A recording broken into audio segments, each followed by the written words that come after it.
On a certain stormy November night, Rose became 1 year old. Our daughter Rose Pascoe. I wasn't on duty. Any villainy that night would be the province of my colleague, George Headingley. Ellie and I could relax and celebrate with wine and wassail, while the small person most concerned greeted the whole affair with huge indifference. That same night, 3 old men who felt far from indifferent died.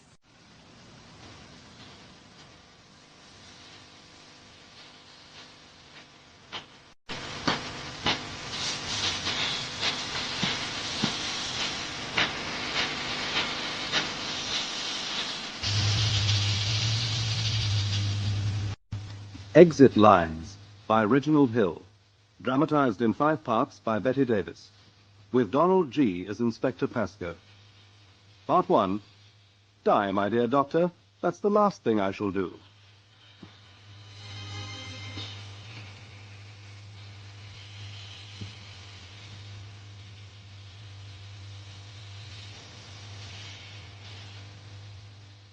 Three old men died within hours of each other.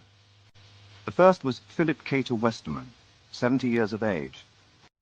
He was cycling back from the pub to the Towers, a holiday home for the elderly. What? Look out! The second victim was Thomas Arthur Parinder, 71 years of age. He was found lying with a broken hip on a deserted and inhospitable playing field in a recreation ground.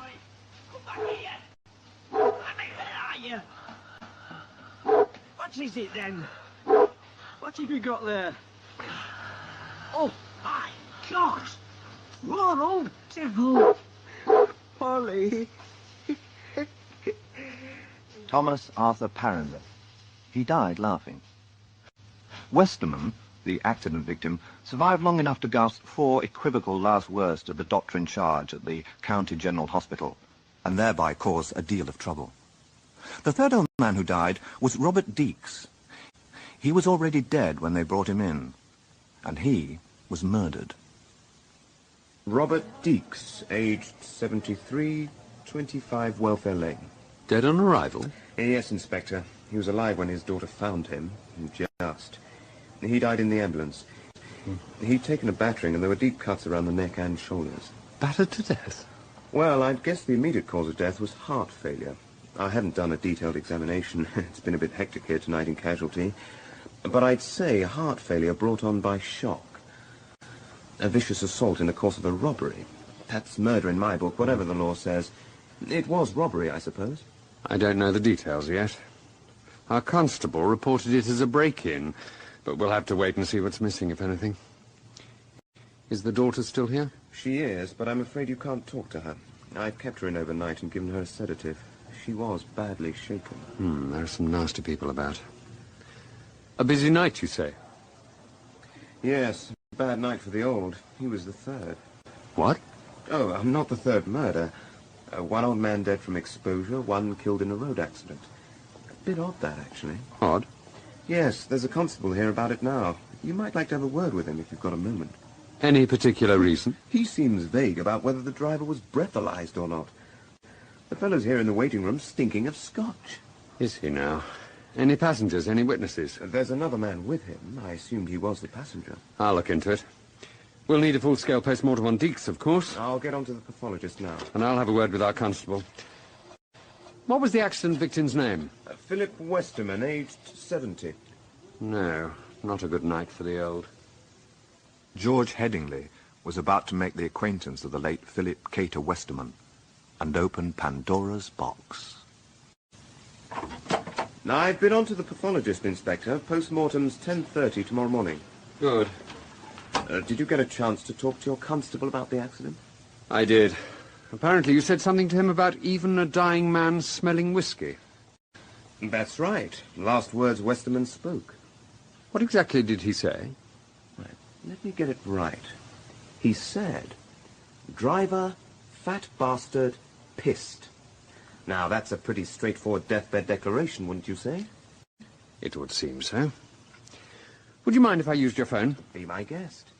Privately, if I may. Why not? All yours. I'll leave you to it. I can't think what I've done with my hat on it. Hold on a second. Yes? I think the police might like another word before you go. Constable, Yes, sir. I want to be quite sure, for my own peace of mind, that you have administered a breathalyzer test.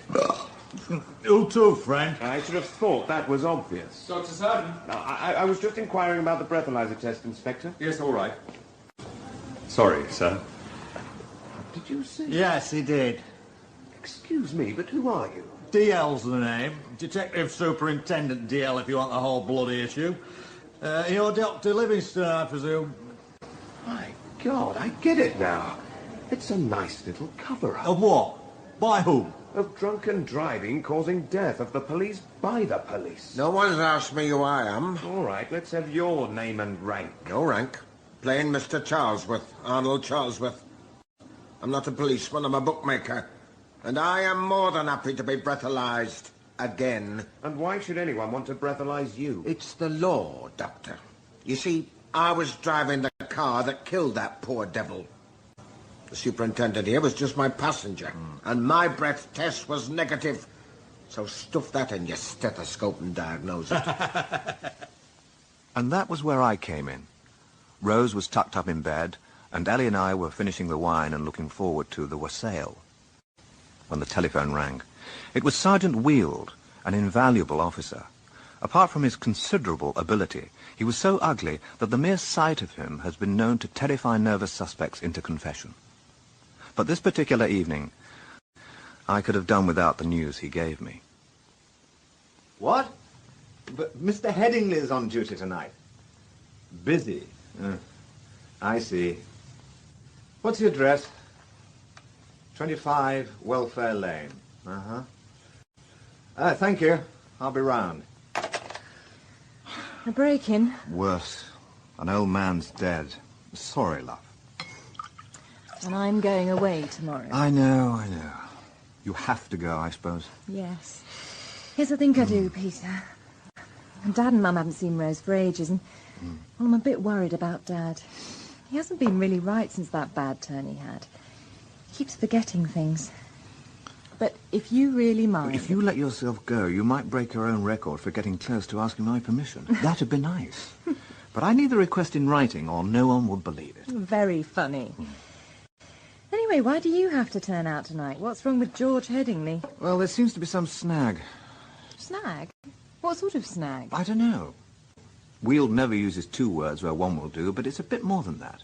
When I asked about George Headingley, he said he was busy. I mean, just that. Flat. Implication, don't ask questions. Oh, that's a bit cheeky. No, not cheeky. More guarded. Oh, well, I had much more interesting plans for the rest of the evening.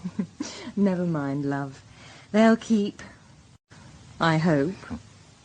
I hoped, too. I thought bitter thoughts about George Headingley and wondered why, if there were a problem, nobody had called in Andy DL. Superintendent Andrew DL. Fat Andy. Not altogether popular with authority was Andy. He was too fat, too foul-mouthed, too fond of a glass, and too short on the social graces. But he was my boss, my mentor, and my friend, and he was a bloody good policeman. Sometimes I worried about Andy DL. The first arm of the law on the scene of the Deeks killing had been Police Constable Hector, part of a new intake DL had, regrettably, christened Maggie's Morons. Hector was 6'6" and ashamed of it. His usual posture was bent almost double in an effort to shave 6 inches off his height. Fortunately, Sergeant Weald had taken charge. Method of entry, back door. Key and lock inside, glass panel broken, hand through. Easy. Too easy.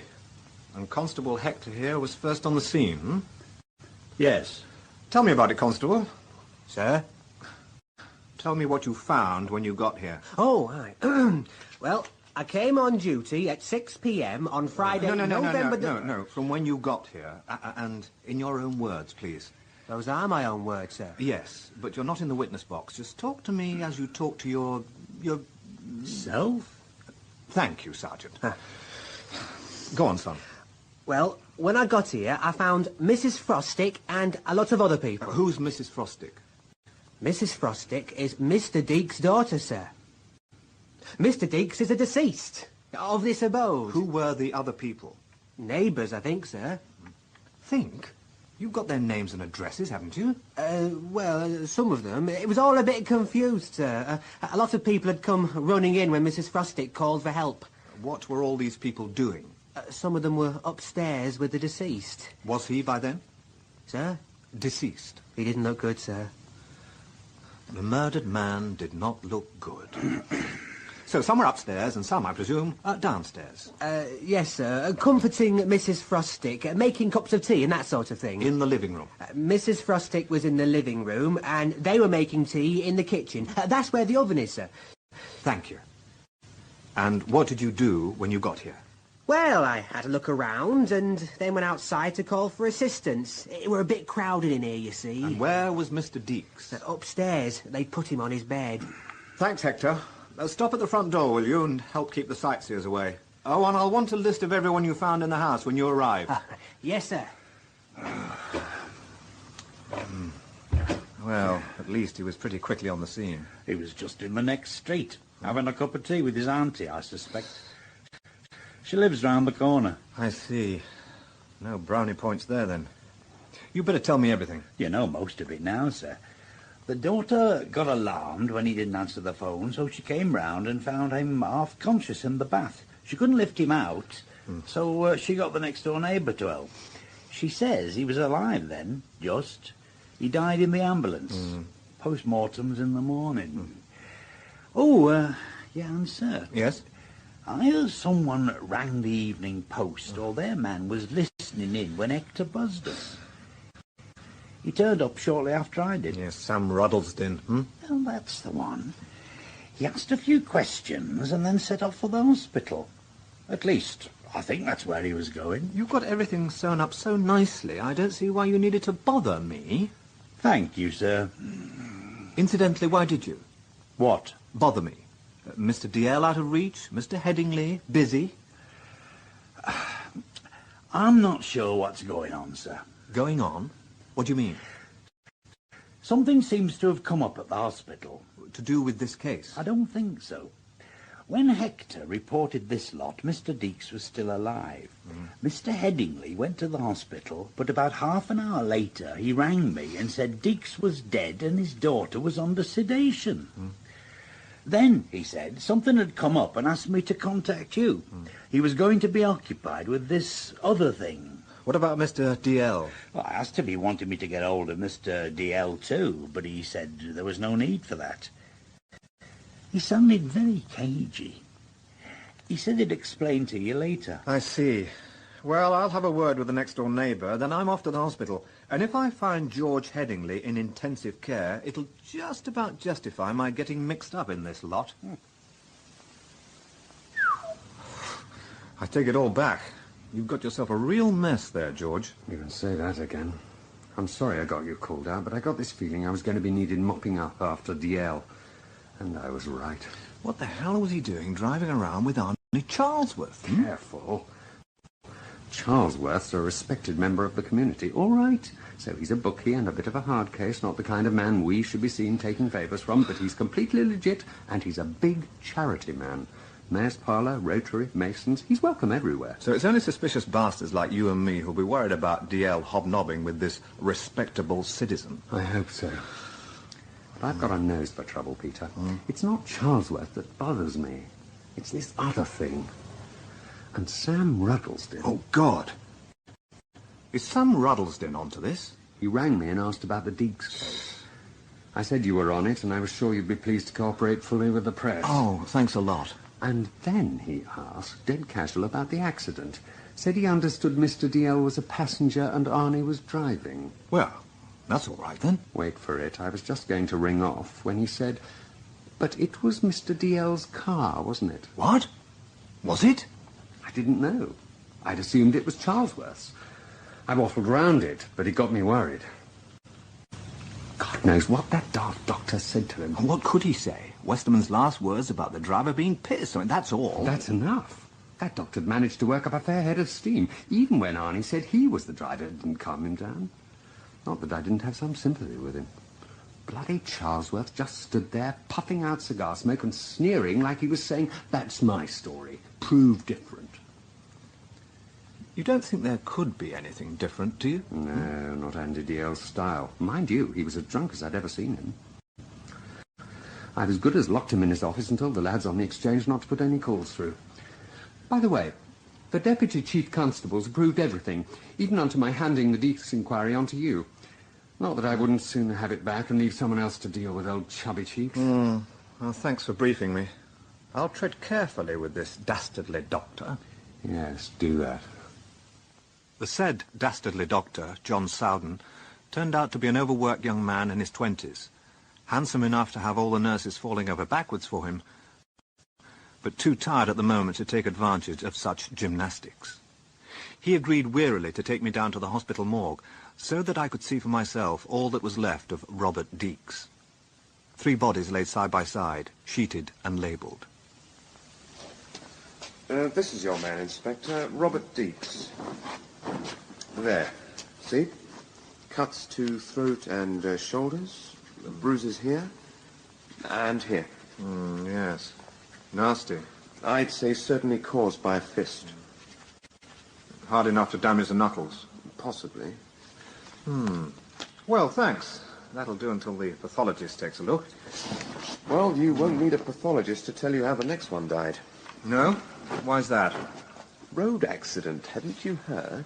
It's hard to keep track of all the road deaths. More's the pity. And the next one. How about him? Well, at least he's straightforward, poor old devil. Died of exposure on a playing field, would you believe? I wasn't really interested, but I wanted to avoid discussing the road accident. Dr. Sowden drew back the sheet that covered body number 3, and I looked at the late Thomas Arthur Parinder. A thin aquiline face, which might have been carved out of marble, but for a patch of broken skin on the left temple. Rum? Was he drunk? I don't think so. He had a half bottle in his pocket. It smashed when he fell, but the seal was unbroken. You're doing our work now. So what happened? Slipped in the mud as he was taking a shortcut across the recreation ground. Broke his hip. He must have lain there for hours, and he wasn't very warmly clothed. That wound on his head. He must have gone down a real wallop. Cracked his head on a stone. Which hip did he break? The right one. Why? He broke it by falling on it. Yes. Then wouldn't you expect any damage to the head and the fall to be on the right side too? This is on the left. The right side would be more likely, yes. But the body's capable of infinite contortions, especially an old poorly coordinated body out of control in a fall. If you're hinting at a mugging, I looked in his pocket to see his name, and he had his pension book with several banknotes inside it and a purse with a lot of silver. I see. I think you and your colleagues could usefully take a course on suspicious circumstances, what to ignore and what to follow up. Now, if you've finished, I'll see you out. Thank you.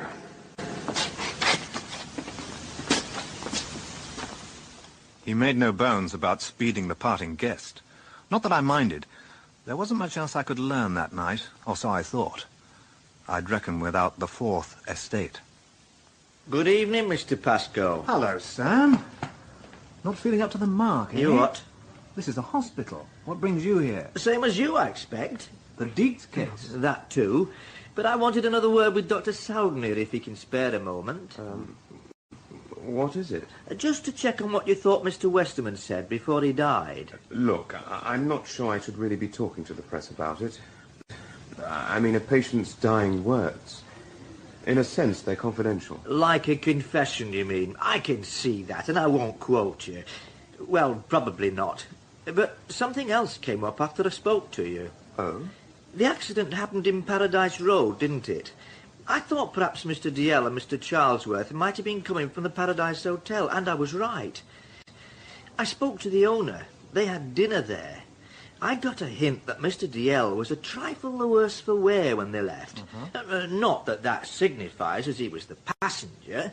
Only... Only what? Only I thought I'd get a bit of background on Westerman, so I called at the Towers where he was staying. And it turns out that the bursar there had had dinner at the Paradise Hotel too. She doesn't know Mr. DL from Adam, but she knows Mr. Charlesworth by sight. And she said when she was leaving, she saw the two of them getting into a car. Only it wasn't Arnie Charlesworth who got into the driving seat and drove away. It was the fat, drunk one. A quote, of course. And that left a question mark hovering over Andy DL's massive head. But that was George heading this problem, not mine. I got home to Ellie well after midnight. Unfortunately, by then, I was as tired as Dr. Sowden. Next morning, she was off early. There's plenty of stuff in the fridge, Peter. Look, you're all right for a few days, but if you heat up any of the pre-cooked stuff, be sure to cook it thoroughly. And better not use the microwave. Stick to the cooker. The cooker and I have met before. Your clean underwear's in the second drawer down in the bedroom. And that's a chair, and that's a table, and there's a door. I haven't lived with a liberated woman these past 70 years or whatever without becoming moderately self-sufficient. Bosh. Any more of that and I'll leave Rosie in your charge. I wouldn't mind. She's a pleasanter prospect than anything I've got to look forward to. Nappy changing and all. Bye, Rosie. Mwah. One for me? Bye, darling. Give my love to the old folk. I will. She went off, cheerfully enough, but I could tell it was something of an effort. I knew my wife, and she was worried. I thought about my father-in-law. Old age, lurking in the shadows with a sand-filled sock to knock us all out in the end. This cheerless thought brought me back to my duties in the hospital morgue. No shocks at the post-mortem. The pathologist confirmed everything Dr. Sowden had said. The odd thing was that the most straightforward case bothered me the most. I went away thinking of Thomas Arthur Parinder. All right, it was probably a simple mishap. Old man slips, breaks hip, dies from exposure. But the but stuck. So I sent for one of our brighter young constables, Dennis Seymour, and dispatched him on what might well prove to be the wildest of wild goose chases. Just go over the area where Parinder was found, and see if you can spot anything that might have caused the wound on his temple. A stone, a bit of wood, anything that would bruise and break the skin if you fell on it. Yes, sir. Something that might be blood-stained? Maybe, maybe not. Collect anything that looks at all possible. A protuberance about 2 inches in diameter, according to the pathologist. Oh, I'm sending Constable Hector with you, by the way. Yes, sir. Hector hardly qualified as a lovely surprise, but I reckoned it was Seymour's turn to put up with him. I wondered fleetingly what DL would say about this diversion of manpower. Then I remembered that he had other things on his mind this particular morning. Morning, sir. Morning, George. I must say the canteen does a bloody good fry-up if you're feeling up to it. This murder in Welfare Lane, how are we doing? Pasco's handling that, Mr. DL. Yeah, so you said last night. Yes, I do remember. What made you drag him out? The Deputy Chief's just come in, sir. He'd like a word, if you don't mind. Is that what he said? If I don't mind? Not exactly. All right. Well, you go and tell him, George. You tell him. Sir? You tell him I'll be along. Andy, come you in. Sit down. Look, I'm sorry, but the thing is this. We've got ourselves a bit of a problem. You've got a problem? How can CID help? Something personal? Someone putting the black on? Photos, maybe? You can rely on me, sir. You were involved in a car accident last night. I was in a car that was involved in an accident, that's right. It was your car. So you were involved, whether you were driving or not. Whether? There's no whether about it. I wasn't. I've had the editor of the Post onto me. One of his reporters has unearthed a witness who says she saw you getting into the driver's seat of your car outside the Paradise Hotel and driving away. She? A lady of unimpeachable character and, as far as I know, excellent eyesight. Had she been drinking, maybe? Not so that anyone noticed. though you apparently had. That's likely right. That'll be why I didn't drive. Arnie Charlesworth drove. You'll know him, being a gambling man. Arnie's not a drinker. Was once, but now he doesn't touch the stuff. It'll all be in his statement. You've got his statement? Yes, Andy, I've got his statement. Grand. Now, let's get on to this problem of yours, shall we? Andy, what you must understand is our need to appear absolutely impartial in this. The editor of the Post behaved very responsibly by putting the information in my hands. Information? What information? I've told you what happened. Is somebody trying to make a liar out of me? There's also the matter of Dr. Sowden of the County General. He claims the deceased said something before dying which implied he thought you were the driver of the car. All this could be very damaging if the Post decided to use it. Worse, of course, if one of the less scrupulous national papers took it up. I've had enough of this. Bloody journalists. Who runs the police in this country? Us or the newspapers? Sit down and shut up. Now, Mr. DL, let me tell you something. All that's bothering the press at the moment is whether a drunken police officer is trying to wriggle out of a manslaughter charge. Bothers me too. But what bothers me almost as much is what the hell you were doing consorting with Arnold Charlesworth. Why? What's wrong with Arnie? Has it escaped your notice, you who usually manage to know what's in my in tray before I get near it, that Arnold Charlesworth is currently being investigated by Customs and Excise for evasion of betting tax? Just imagine what the press will make of that when it comes out. Senior police officer entertained by crooked bookie. What the hell are you playing at? There's now been proved against Arnie.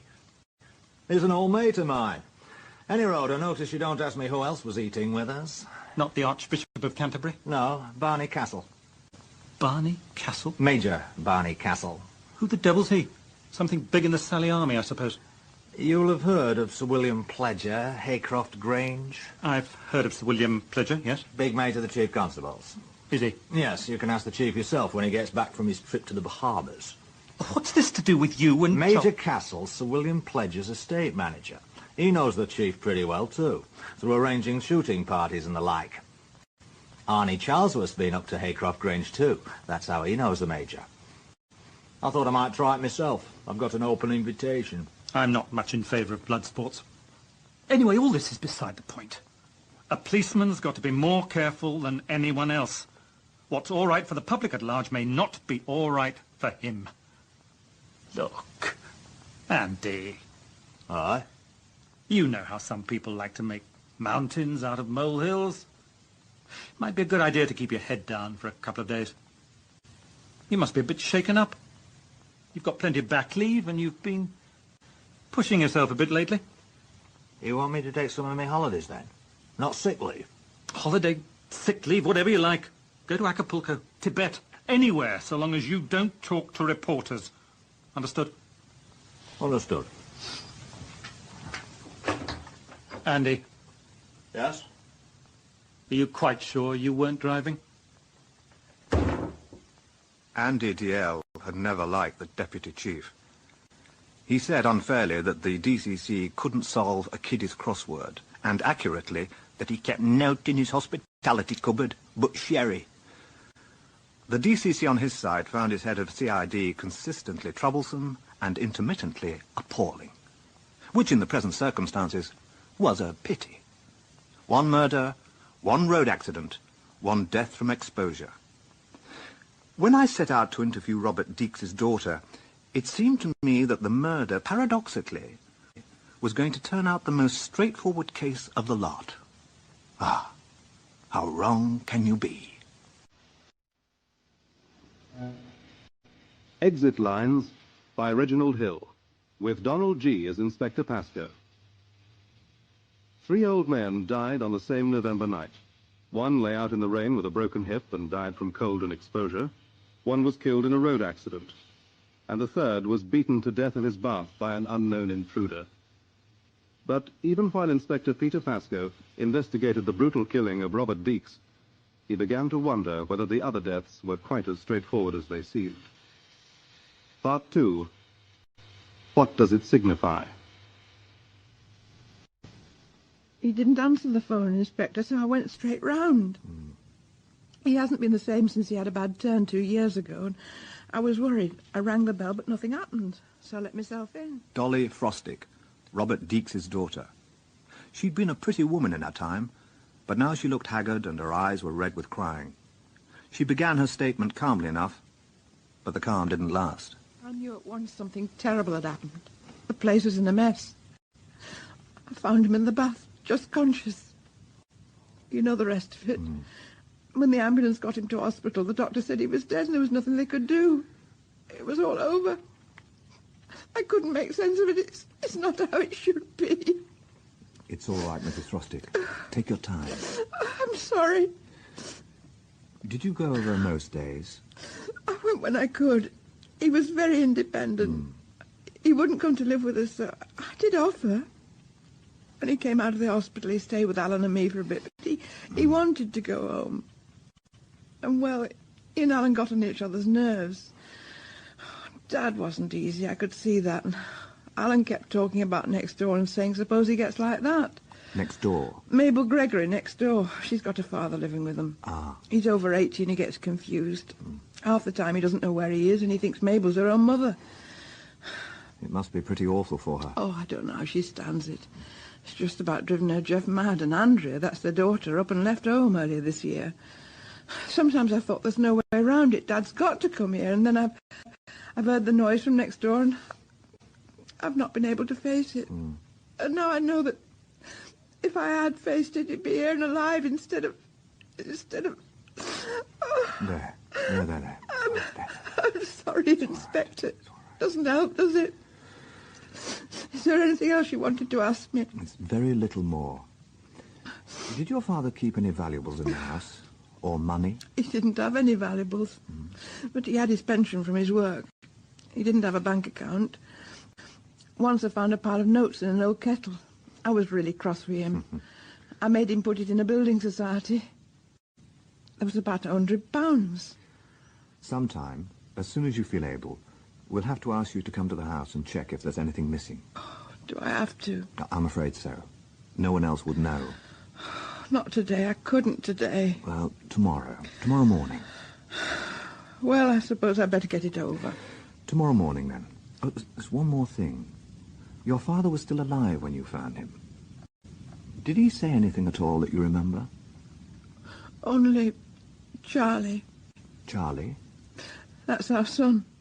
He and his granddad were very close. Dad lent him the money to buy an engagement ring. So Charlie's engaged? Yes, to Andrea next door.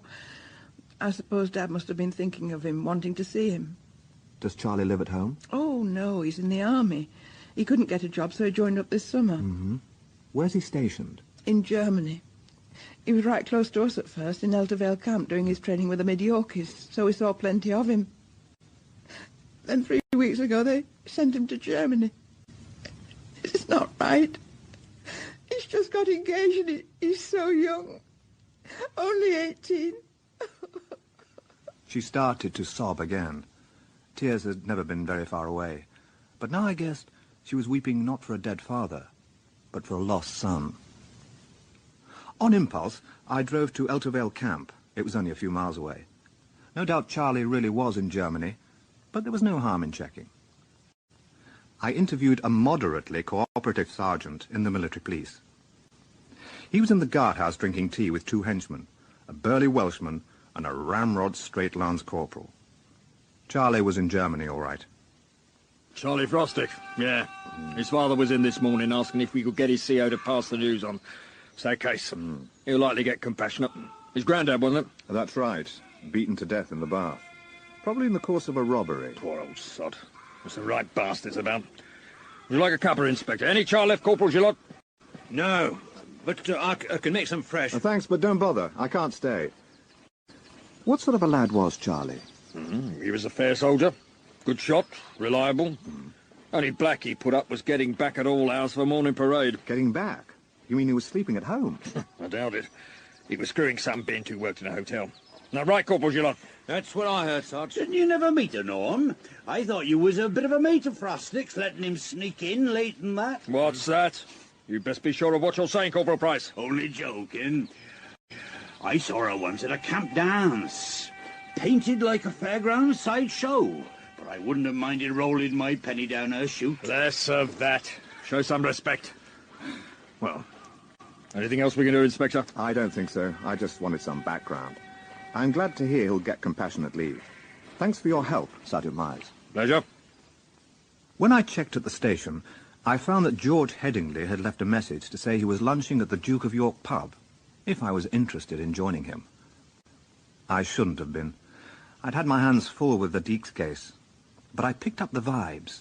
George was worried about the car that had killed Philip Westerman, and the possible involvement of our own super, Andrew DL, Fat Andy, Drunk Andy, who might, just might, have been driving that car.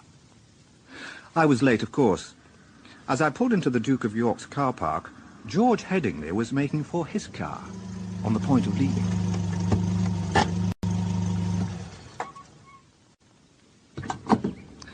Hello, George. Sorry I'm so late. I'd just about given you up. I'm on my way to see this Warsop woman. Oh, the one who says Andy DL was driving that car. That's her.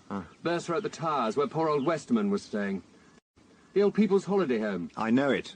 Look, why don't I leave my car here and let you drive me? Then we can go on together and have a word with them at the Paradise Hotel. I've got work of my own. The Deeks case, remember? And what about my lunch? I'm sure they'll find some leftovers for you. And you wouldn't like it here at the Duke's anyway. They've taken against cops since last night, muttering about drunken policemen already. Who's been putting ideas into their heads? Likely it's that reporter from the Post. Oh, Sam Ruddlesden, that figures. All right, let's go. How's your morning been? Oh, not too bad. Had a word with Barney Castle. Remind me. Major Barney Castle, Sir William Pledger's estate manager. The third man. Eh? Oh, yes. He had dinner with DL and Charlesworth last night. That's right. He confirms that it was Charlesworth driving the car that killed Westerman. Ah, there we are then. Nice, respectable witness. Cut and dried. Let's hope so. Anyway, what's your line with this Mrs. Warsop? To listen to her story. Hope she's a bit vague, and try to suggest politely that she should keep her big mouth shut.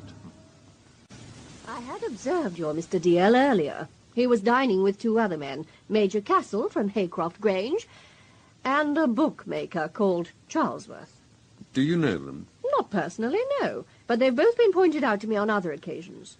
And why did you observe Mr. DL, as you put it? Because of his vulgar and boisterous behaviour. He was extremely loud, and he kept on patting the waitress's person, though she didn't seem the type to mind. I had no idea that this noisy boor was, in fact, a senior police officer. You say you're sure Mr. DL was driving? Quite sure.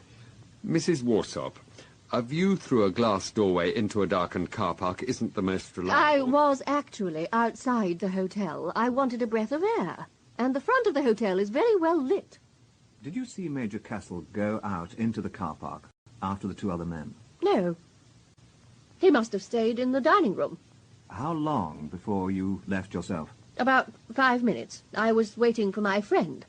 And now, if you'll excuse me, this is a particularly busy morning.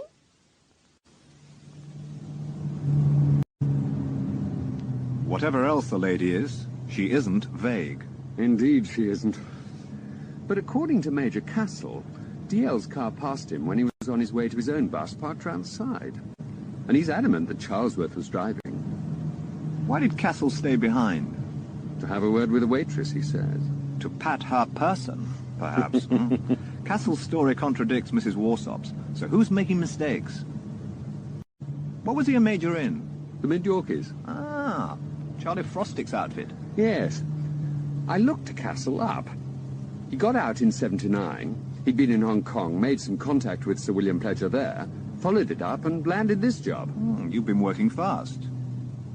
George? What precisely is it you're doing? How do you see your function? Well, I'm doing a proper job looking into the accident, but mainly, I reckon, so that the Deputy Chief can say if he's asked that we are doing a proper job. And here's George Headingley to prove it. Here we are. Who owns this place? Couple called Abyss. She's by way of being a beauty, I gather. No, I wouldn't know. I don't fly this high. How high, I didn't know till I looked at the luncheon menu. Pissed or sober, there was no way Andy Dalziel would pay that for a bowl of soup. So who did pay? There was a woman behind the bar. A beauty? Not quite the word, but she was very striking.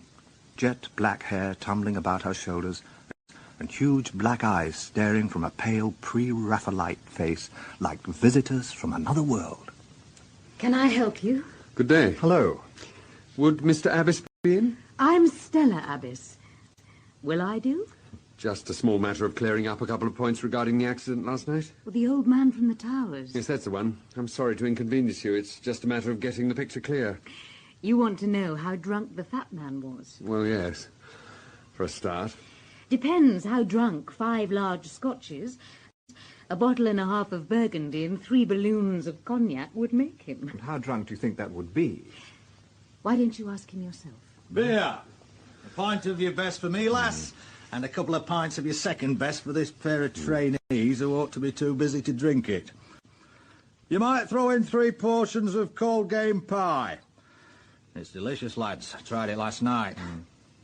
Fancy a slice of that, eh, Peter? The pie? No, the other dish. Yeah, she's not your speed, though.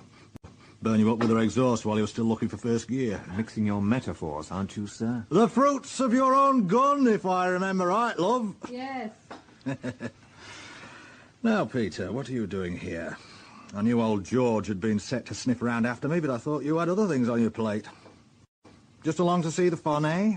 Heard the fire engine and couldn't resist coming along to see the fire? He's along because of me, sir. We were meeting at the Duke of York's and I asked him to give me a lift up here. More to the point, maybe. What are you doing here, sir? Me? I'm on holiday. Don't you think you should tell Inspector Headingley exactly why you're here? What do you think, Peter? Cover my tracks? Cut out a few tongues? Any road, what's it to you? If it's Jolly George here I should be pouring my soul out to, how come you're asking the questions? I don't see his hand up the back of your jacket. Just call it vulgar curiosity. That's all right, then. Here you are. Oh, thank you. Anything else? I have to go, I'm afraid. I'm serving in the dining room today. No, that's fine, love. We'll need refills, but not yet. Oh, by the way, you didn't happen to find my trilby when you tied it up last night, did you? I'll have a look.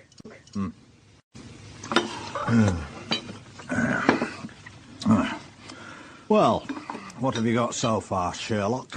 One of your fellow diners saw you drive off in your car. So the DCC said. By chance you worked at the Towers where the man that got knocked down was staying. Ah, emotionally involved. Not the best witness. Anyhow, she looks like a troublemaker. You've seen her then? Only last night, if she's the one I'm thinking of. She was hanging around the hallway when I came out. Late 30s, black hair, mouth pursed up like a cat's arse. I noticed her earlier looking at our table like she'd have been glad to chuck us out. Works at the Towers, does she? The way she ordered her grub and signed her bill, I would have thought she was a princess of the blood at least. Unfortunately, your impressions aren't evidence, sir. Either she's right or she's mistaken. Which? Who knows? Maybe she's mistaken. It was a nasty night. Rain and sleet, poor visibility. Easy to get things wrong. On the other hand... Yes? We could always have stopped along the road and changed over, couldn't we? So... maybe she's right. Excuse me. I was so angry that I didn't trust myself to say anything more. What the hell was DL playing at? Keeping his options open till he checked with the other witnesses? It was time I got back to town. The Paradise Hotel catered for gentlemen as opposed to gents. I emerged calmer, but still too angry to rejoin the others immediately. The sight of the alluring Mrs. Abbess approaching with a tray of drinks detained me. Not unpleasantly. Mrs. Abbess, could I have a word? About last night? You better talk to my husband. He's in the kitchen. I'd rather talk to you. I'm serving in the dining room. Well, surely one of your minions could manage that. We have no minions. No one? But you can't run a hotel single-handed. The hotel closes down in October. We don't get enough off-season custom to make it worthwhile, so there's just the restaurant. A girl comes in from the village, but only at nights. We did have another girl living in, but she's left. I'm afraid I'll have to go. Oh, then where is the kitchen? Through that door there. Thank you. Mr. Abbess? Yes? Well, what do you want? Detective Inspector Pascoe. I wondered if I could have In a minute. Can't you see I'm busy? Stella! Right, there we are. Right, Stella, take these through, will you? 2 helpings of that eye yellow stuff. That oath. Thank you. Oh, some people. Only the 3rd time he's been, and he acts as if he's bought the place. There's only the 2 of us, so lunch you eat you're putting off the trolley, and our trolley is a cornucopia on wheels. But this Philistine says, Jeremy. 3rd time he's here, and it's Jeremy. What we really fancy is some of that yellow stuff you do so well. Zabalione, I say. Aye, and up yours too, says this wild of Wharfdale. Well, you can whip us up a bit of that, can't you, Jeremy? I tell him I can't, and he gets nasty. These prices up here in Yorkshire folk expect a hot meal. These aren't cold meal prices, Jeremy. Oh, I'm tempted to push a pudding in his face. What a waste. So, I capitulate. I bow. I scrape. I come in here and I create. You certainly do, in every sense. Well, I have to get rid of it. Thanks for listening. Does me good. Now, what can I do for you? Last night, Superintendent DL. How was he? Bit pissed. He drinks like a man with a hollow leg. But he didn't get too obnoxious. Not by our standards. Even sober, most of our customers talk at 100 decibels. Either it's the defiant bellow of self-made brass, or the arrogant bray of inherited wealth. You've got to make a lot of noise before you're reprimanded at the Paradise Hotel. Especially if you're a policeman and you're with Arnie Charlesworth. Mr. Charlesworth is a valued and valuable customer, as is Major Kessel, as I hope Superintendent DL will become.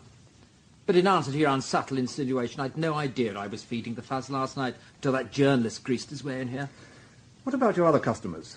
We might want to talk to some of them, especially any who left at the same time as Mr. Charlesworth. Well, I can't say I noticed who left then. We were very busy. Not even Mrs. Warsop. Mrs. Warsop? Mrs. Doreen Warsop, bursar at the Towers. She was dining here last night, and she left at the same time as Mr. Charlesworth. Really? Mm-hmm. Well, I can't be expected to remember all their comings and goings. Our girl who comes in was suffering from some form of adolescent hysteria, and our girl who lived in till a couple of hours ago was clearly determined on a bit of a farewell sabotage, so I hardly had time to notice a face. The diner's wallpaper, just human wallpaper. Rubbish! You've got regulars, you've got people signing their bills. You're telling me you don't know where to send their accounts? Well, of course I could put you in touch with most of my customers, but frankly I don't want to. I mean, can you think of anything more likely to frighten the regulars away than the thought that they're under surveillance? Yes. The sight of your name in the paper for impeding the police. But that would be a splendid free advertisement. It would give the world my address and tell them how loyal I was to my patrons. In any case, what reason can you give me for wanting those names? We want to interview witnesses. To what? Has a crime been committed? Oh, not here. Along the road? Well, Mr. Charlesworth says he was driving the car involved, and I can certainly vouch for his sobriety. And I believe he was breathalyzed. You're well informed. Well, you can thank the Evening Post for that. So, what can the state of Mr. DL's health have to do with anything? Perhaps I should have another chat with Mr. Ruddleston. Look, Inspector, surely we're on the same side. We all want a good press, don't we? I think my colleague, Mr. Headingley, will probably want to take the matter further, but it's up to him. I must come round and try the Zabalione some day, but only if it's on the menu. Oh, for you, sweetie, it's always on. I mean, we can't have our prettier policeman going short, can we? I didn't know what to make of him. The campery was no more than an act for the customers, but the covert threats, followed by the sly implications of, surely we're on the same side, we all want a good press. If I understood what he meant, I didn't care for it. I left George to look after Andy and took myself back to the station. An avenging angel was waiting for me in the shape of the deputy chief. Where the hell have you been? That blasted journalist rang up to pump me about the accident. And when I suggested he should turn his attention to the Deeks case, he told me he'd been trying to raise the officer in charge of it, and nobody could tell him where he was. Well, sir, actually... Sergeant Wheel tried the Duke of York, but you never got there. I was out at the Paradise Hotel, sir. And what the devil were you doing there? I was there with Inspector Headingley. And was DL there? Well, quite coincidentally and unofficially. Actually, I was there with Mr. Headingley, coincidentally too, during my official refreshment break. Mr. DL came there quite legitimately to retrieve his hat. His hat? Yes. He left it there last night. Now listen to me. You are on the Deeks case. Full stop. The other business is Headingley's province, so far as it's anyone's. I do not, repeat, not want evil-minded journalists implying that all my senior officers have been switched to some sort of cover-up operation. Understood? Life was very unfair. Sergeant Weald assured me that in my absence nothing whatever had required my attention. With one exception. Constable Seymour had reported back from the fool's errand I'd sent him on. I took a deep breath and switched my attention to death number 3. Thomas Arthur Parinder. Found in the recreation ground, dead from exposure it seemed, but with a wound on his left temple. I'd sent our brightest and best, Constable Seymour, and our dumbest and worst, Constable Hector, to see if they could find anything that might have caused the damage. We've collected several sackfuls of stones, sir. No sign of bloodstains, but it had been raining. Yes. Well, we're looking for a needle in a haystack, I'm afraid. I had a word with the chap who found him. Reliable? Seems quite reliable. Middle-aged, unemployed, anxious to help. He pointed out the exact spot where Parinder was lying. And I went to Clarendon Court, where the old gentleman lived. It's sheltered housing. The warden there was surprised he'd gone out on such a nasty night. Seems he'd been in all morning with a bit of a cold. But the warden hadn't seen him around later on. He was well liked, apparently. Aye, were a good lad, Tap. Tap? That's what everyone called him. Oh. From his initials, I suppose. T.A. Parinder. Spry and lively and right independent. Not like some round here, never off your back. There's a happy medium, though. What do you mean? There are alarm switches in every room. Look, here's Taps. They set off a light and a bell outside the flat door. See how they got cords reaching down to the floor? Uh-huh. The idea is if anyone has a fall, he can still pull the switch and I'll be right along. Oh, a busy job being warden here. Not as busy as it might be. Come over here. Look, there's the bathroom switch, but where's the cord? He's taken it off. A lot of them do that. Afraid they might pull it by accident instead of the light cord, and I might come rushing in and find them in the bath or on the throne. One old lady set hers off and was so embarrassed, next thing I knew she'd taken all the fuses out. Can you beat it? He was a racing man, you said? Yeah, waste of time and money. But I suppose it's a hobby like any other. Any family?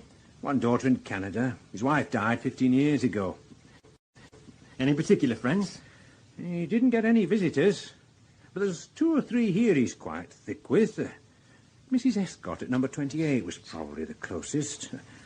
Only the last 6 months or so, she started going. Going? Where? Up here. Oh. Getting confused.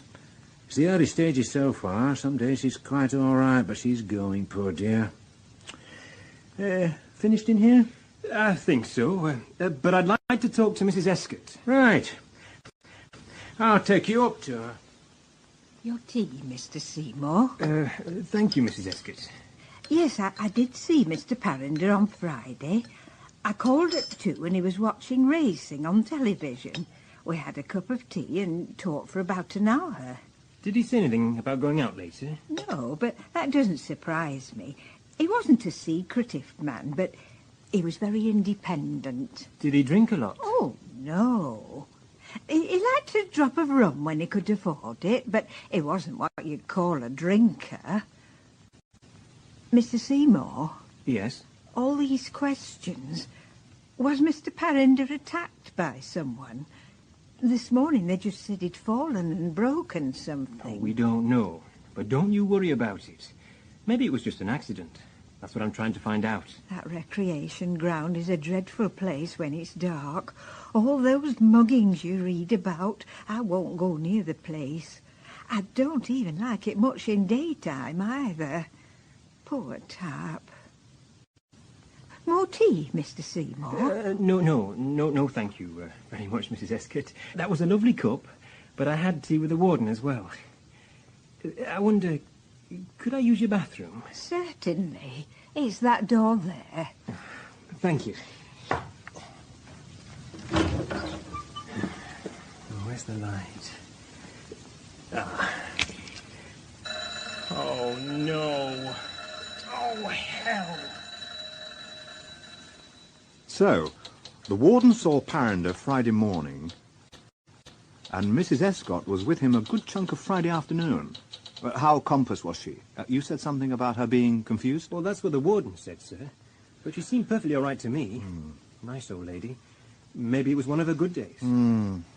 If I remember right, he had his pension book on him with about 30 quid, right? Sorry, sir, I don't know. I did ask, but I was told that his things were still at the hospital. Did you want me to go there? No, don't bother, no. Accidental deaths, uniforms affair. And so far we've no evidence of any crime. I expect it's just what it seems. Parrinder feels better late Friday, goes out, picks up his pension, buys the rum, slips on the way home, breaks his hip and lies there till he's almost dead. Poor devil. Is there anything else you'd want me to do about it? No, not just now. I've probably been wasting your time. I'm sorry. Oh, by the way, he said something before he died. He said Polly. Polly? Any friends called Polly at Castleton Court, or a relative? Not that I know of. Cox, the fellow who found him, said he seemed to be saying it to his dog. Whose dog? Cox's. It's a Great Dane, as big as a horse. Apparently it was the dog who's found the old chap. It's called Hammy. Hammy? A Great Dane? Oh, perhaps Polly is short for Polonius, then. Sir? What? Oh, never mind. My joke had fallen flat. I gave Seymour a verbal pat on the shoulder for a job well done, and turned my attention to the killing of Robert Deeks. I got nowhere. At 9 o'clock I went home to an empty house with a blinding headache. Ellie called, and although the sound of her voice at the other end of the phone cheered me up, her news did nothing of the kind. She was increasingly worried about her father and said she felt she must stay till Monday and talk to the doctor herself. I was appropriately understanding and sympathetic, but when I put the phone down, I gave it a very nasty look. I missed her very much indeed. The phone promptly hit back. Inspector Pascoe, I've only just thought of trying to get you at home. Perhaps I should have tried there earlier. Sam Riddleston here. Yes, Sammy, I know. What is it? Well, I've just got back and I'm worn out, so make it quick. I've read your report on the Deeks case. There's nothing I can add to it, except perhaps balance. It isn't Deeks. In fact, it's hardly professional, more personal curiosity. I believe you and Inspector Headingley went along to the Towers today and spoke to Mrs. Warsop. I really can't discuss that. I just drove George Headingley there. But you were present during the interview. Sammy, come and see me on Monday, 10 o'clock, Then I'd be happy to talk about the Deeks investigation. Hold on. All I want to know are the magic words. Sorry? The magic words you or George Headingley used to Mrs. Worsop. The close sesame. I'm afraid I don't know... Last night she was certain she'd seen Mr. DL driving away from the Paradise Hotel. But tonight she was suddenly doubtful. What? The weather was foul, the visibility poor, the distance great, and perhaps after all it wasn't Mr. DL who got into the driving seat. Now why should this be, Mr. Pascoe? I really would like to know. And he was not alone. What the hell did it mean? Anything or nothing? I was very tired. I put the phone down and cursed Sam Ruddlesden. And not for the first time that day, I cursed Superintendent Andrew DL.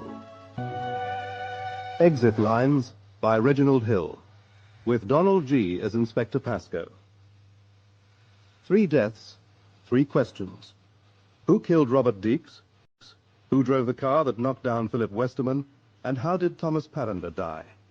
Inspector Peter Pascoe wanted answers to them all. Part 3, Fugger Boggner. I didn't look forward to Sunday morning. I had to take Dolly Frostick, née Deeks, to her dead father's house to check on what was missing. Her husband Alan insisted on coming with us. He was small and a touch aggressive, so I'd have preferred Mrs. Frostick by herself. But in the event, he proved a godsend, comforting her and steering her through the quicksands of painful memories with a genuinely tender concern. By the time we'd finished, I'd forgiven him everything. So, that's all that's missing. A small transistor radio, half a dozen campaign medals from the war, and a watch with a gold sovereign welded onto the chain. He always said that was to be be Charlie's, that and the medals. He wanted him to have the medal. He'll be able to win his own now, won't he, love? Oh, come on, don't fret. Your dad always wanted Charlie to join up. He knew it was best for the lad. Just think, love, you'll be seeing Charlie soon, and he'll tell you for himself. Now, Mrs. Frostick, think hard. Anything else you've noticed? Anything unusual? Yes, the back door. What about it? That's how they got in, isn't it? It looks like it. They broke the glass, put a hand through, and took the key out of the inside lock. I'm afraid he shouldn't have left it there. But he didn't. What? But that's... No, I don't mean that. I know that must have been what happened. I mean, it's not like him. He never used to do that. Whenever he locked the back door, he put the key on the kitchen table. He was most particular about it. But he was failing, and I knew he was failing. Maybe if we paid more, He wanted to be on his own, Dolly, you know that. And he might have been particular about not leaving the key in the door, but he was daft enough to leave a key in the wash-house, so what's the difference? The wash-house? Where's that? Out the back. He kept a spare key in the old boiler. Can you show me? Out this way. Thank you. There you are. That's the boiler. It's never used now. You can see he kept a lot of rubbish in it. Keys in the old tobacco tin. So I see. Not clever, huh? How many people knew it was there? Well, what's the odds? It wasn't used for the break-in. Precisely. That's the interesting thing. Aye? Well, who did know? Family, of course. Some of his mates, I shouldn't wonder. Next-door neighbour. Does it matter? Yes. Anyone who knew would have used this key instead of breaking in. And what about money? Your wife said he sometimes kept cash in the house, and it appears he lent Charlie money to buy an engagement ring. I know naught about that, except it was money badly spent. That little trollop. Charlie's granddad must have liked her more than you did. No, he thought she were rubbish.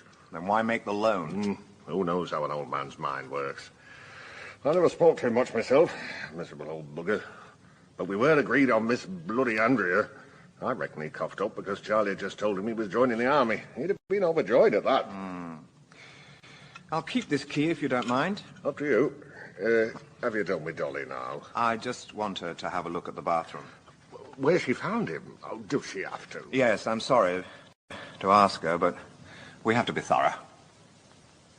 Did a lot of this myself. Not the plumbing, of course. Cost a pretty penny, but puts value on a house. People expect a bathroom these days. I don't know how you managed without one, Dolly. Just a quick look, Mrs. Frostick. Has anything changed? Anything changed? It has. Oh, yes, it has. This used to be my room when I was a girl inspector. Wait a minute. Yes? There's scuffs on the paint, see? On the side of the bath. And then marks on the floor, weren't there? Yes. I see. The vinyl's soft enough to take an impression. Yes. Thank you. Probably a copper's big flat feet. Maybe, yes. Right, Mrs. Frostick, I'm sorry to have to put you through all this, but it's been a great help. I'll just get Sergeant Wheeled up here and take a look, and then I'll drive you home. Wheeled confirmed my own thought. It would have taken a lot of pressure to make those prints. Possibly someone pushing poor old Deeks under. We'd know more after forensic reported. We drew up in front of the Frosticks' place, just as a girl came out of the house next door. A girl with bleached blonde hair, magenta-tipped, with an almost ceramic mask of makeup. This, without a doubt, was Andrea, Charlie's fiancée. Hello, Mrs. Frostick. Sorry to hear about your old dad. Oh, thank you, dear. Charlie's coming home for the funeral. Did your mum tell you? Yeah. And when Charlie comes home, I'm going to tell him I want no more waiting. I want to be married straight off. Straight off?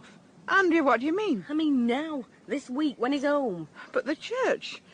You need a licence. Register office. I'm not bothering with no licence. My dad wouldn't want to cough up anyway. But he's not allowed to. The army. Oh, they haven't bought him body and soul, have they? His life's still his own.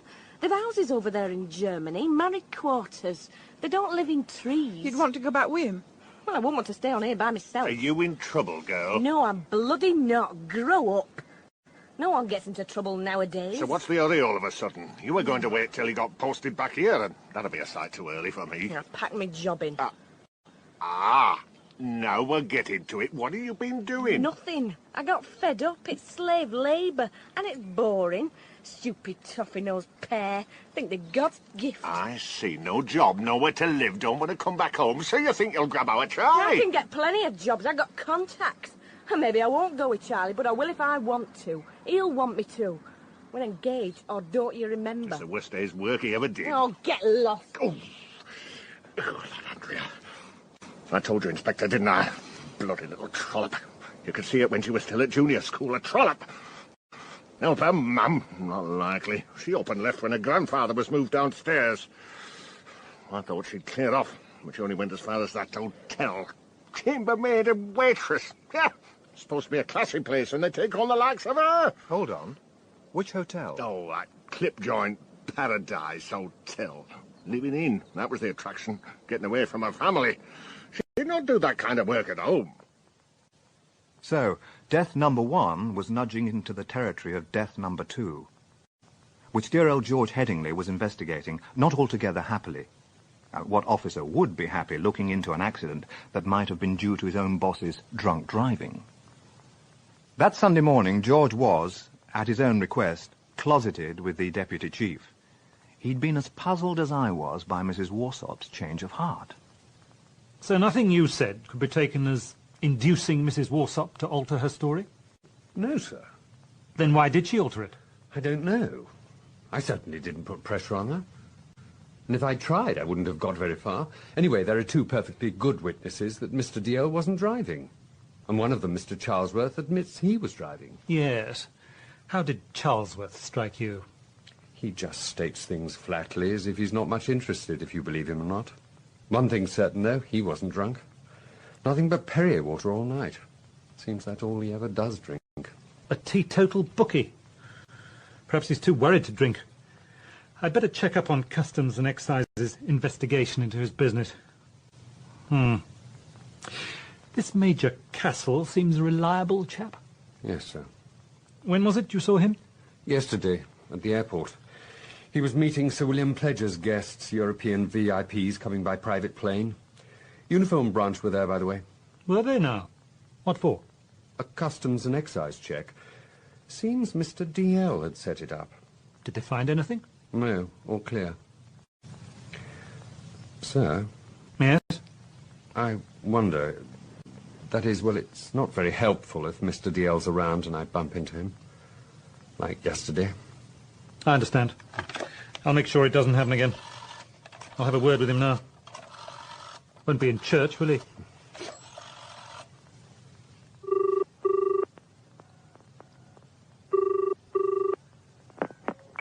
Yes? Andy, a moment of your time. Eh? Oh. Yes, sir. I wanted to have a word. These are difficult times for the police. Subversive propaganda and an irresponsible press. I suggested yesterday you might care to sample foreign parts. That was frivolous, but this isn't. Andy? Andy, you there? If you're going to shout like that, where's the point in using the phone? What can I do for you, sir? As I was saying, this isn't frivolous. A short break out of Yorkshire might do you the world of good. The South Coast? Eastbourne, perhaps? Or Bognor Regis? Bognor. What did Andy DL have in common with the late King George V? No prizes offered. Ellie rang again on Sunday night. She sounded a bit more cheerful, so I hung on to the hope she'd be back as promised on Monday. In that hope, I settled down with a glass of beer and a slice of cold pie to listen to the radio. I was interrupted. Guess who?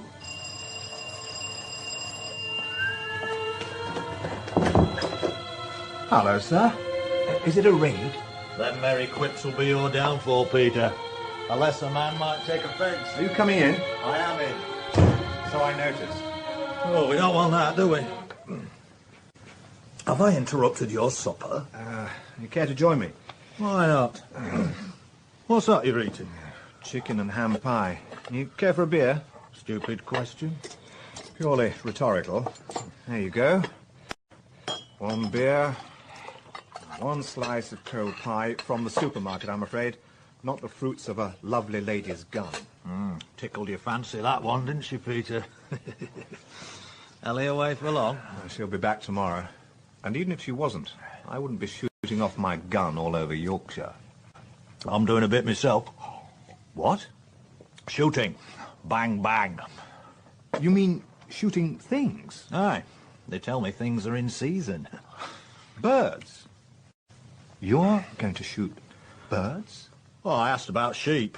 I wondered if they'd let me start with sheep, being only a trainee, so to speak. Something a bit bulky and sort of static. But they tell me sheep shooting's never caught on. It has to be birds. But why? I mean, you're not the type. You mean I'm not one of you tweedy twits? I'm glad you've noticed. But it's not like that anymore. It's a popular sport. Pricey but popular. Chief constables dab hand, they tell me. So why not me? Maybe I've got secret ambitions. And secret funds. You said yourself it's pricey. Aye, it's a rich man's pleasure. But there are some generous rich men about. I'm on my holidays. I get asked to try my hand at a shoot tomorrow. Where's the harm? Depends on who's doing the inviting. Sir William Pledger. Ah. He'll cough up in the long run. But it was his general manager, Barney Castle, who asked me. Make up your mind, lad. About what? About your expression. What's it to be? Amazement that I got invited, or indignation that I accepted? Listen, lad. Sir William Pledger came up from Nout, and he's not forgotten it. It's not your chinless Charlies who get asked to Haycroft Grange. It's people with clout. People who know how to make people jump, or money jump. That's what's on the ticket of entry. Any road. How about you? Out new on the Deeks murder? No, not much. There's some stuff missing. That might help if someone's daft enough to flog it. Anything else going off? Well, another old fellow died the same night. Aye, Peter, I know. Oh, no, sorry, sir, no, I didn't mean him, no. A man called Parender. He lived at Castleton Court. A chipper old boy, it seems. Bit of a racing man. He had a fall, broke his hip, lay there several hours and died of exposure. Only what? Come on, lad, tell me about it. So, that's it. There's nothing more to go on, really. All injuries attributable to the fall, no evidence of robbery. I don't know why I'm even talking about it. I do. You've got one of them feelings, and nothing short of a cold shower's going to get rid of it. Now, let's see what we've got. Parender, who's got a cold, goes out late on a nasty wet afternoon. Why? To collect his pension. Why did he want it then? To buy some rum. Where did he buy it? Where did he collect his pension, for that matter? You'd think he'd go local. There's a parade of shops and a sub-post office right behind Castleton Court. He didn't need to go into town. But if he was crossing the recreation ground, he must have done. Pension money intact, except for the few quid he'd pay for the rum. It wasn't opened, you say? No, the seal was intact. So he hadn't had a few nips. Better if he had. Might have kept out the cold a bit longer. Did he say anything before he died? Only Polly. Yeah. Attacked by a woman, maybe. There's plenty as to pay for the pleasure. Yeah, looks to me as if you got a sack full and out, Peter.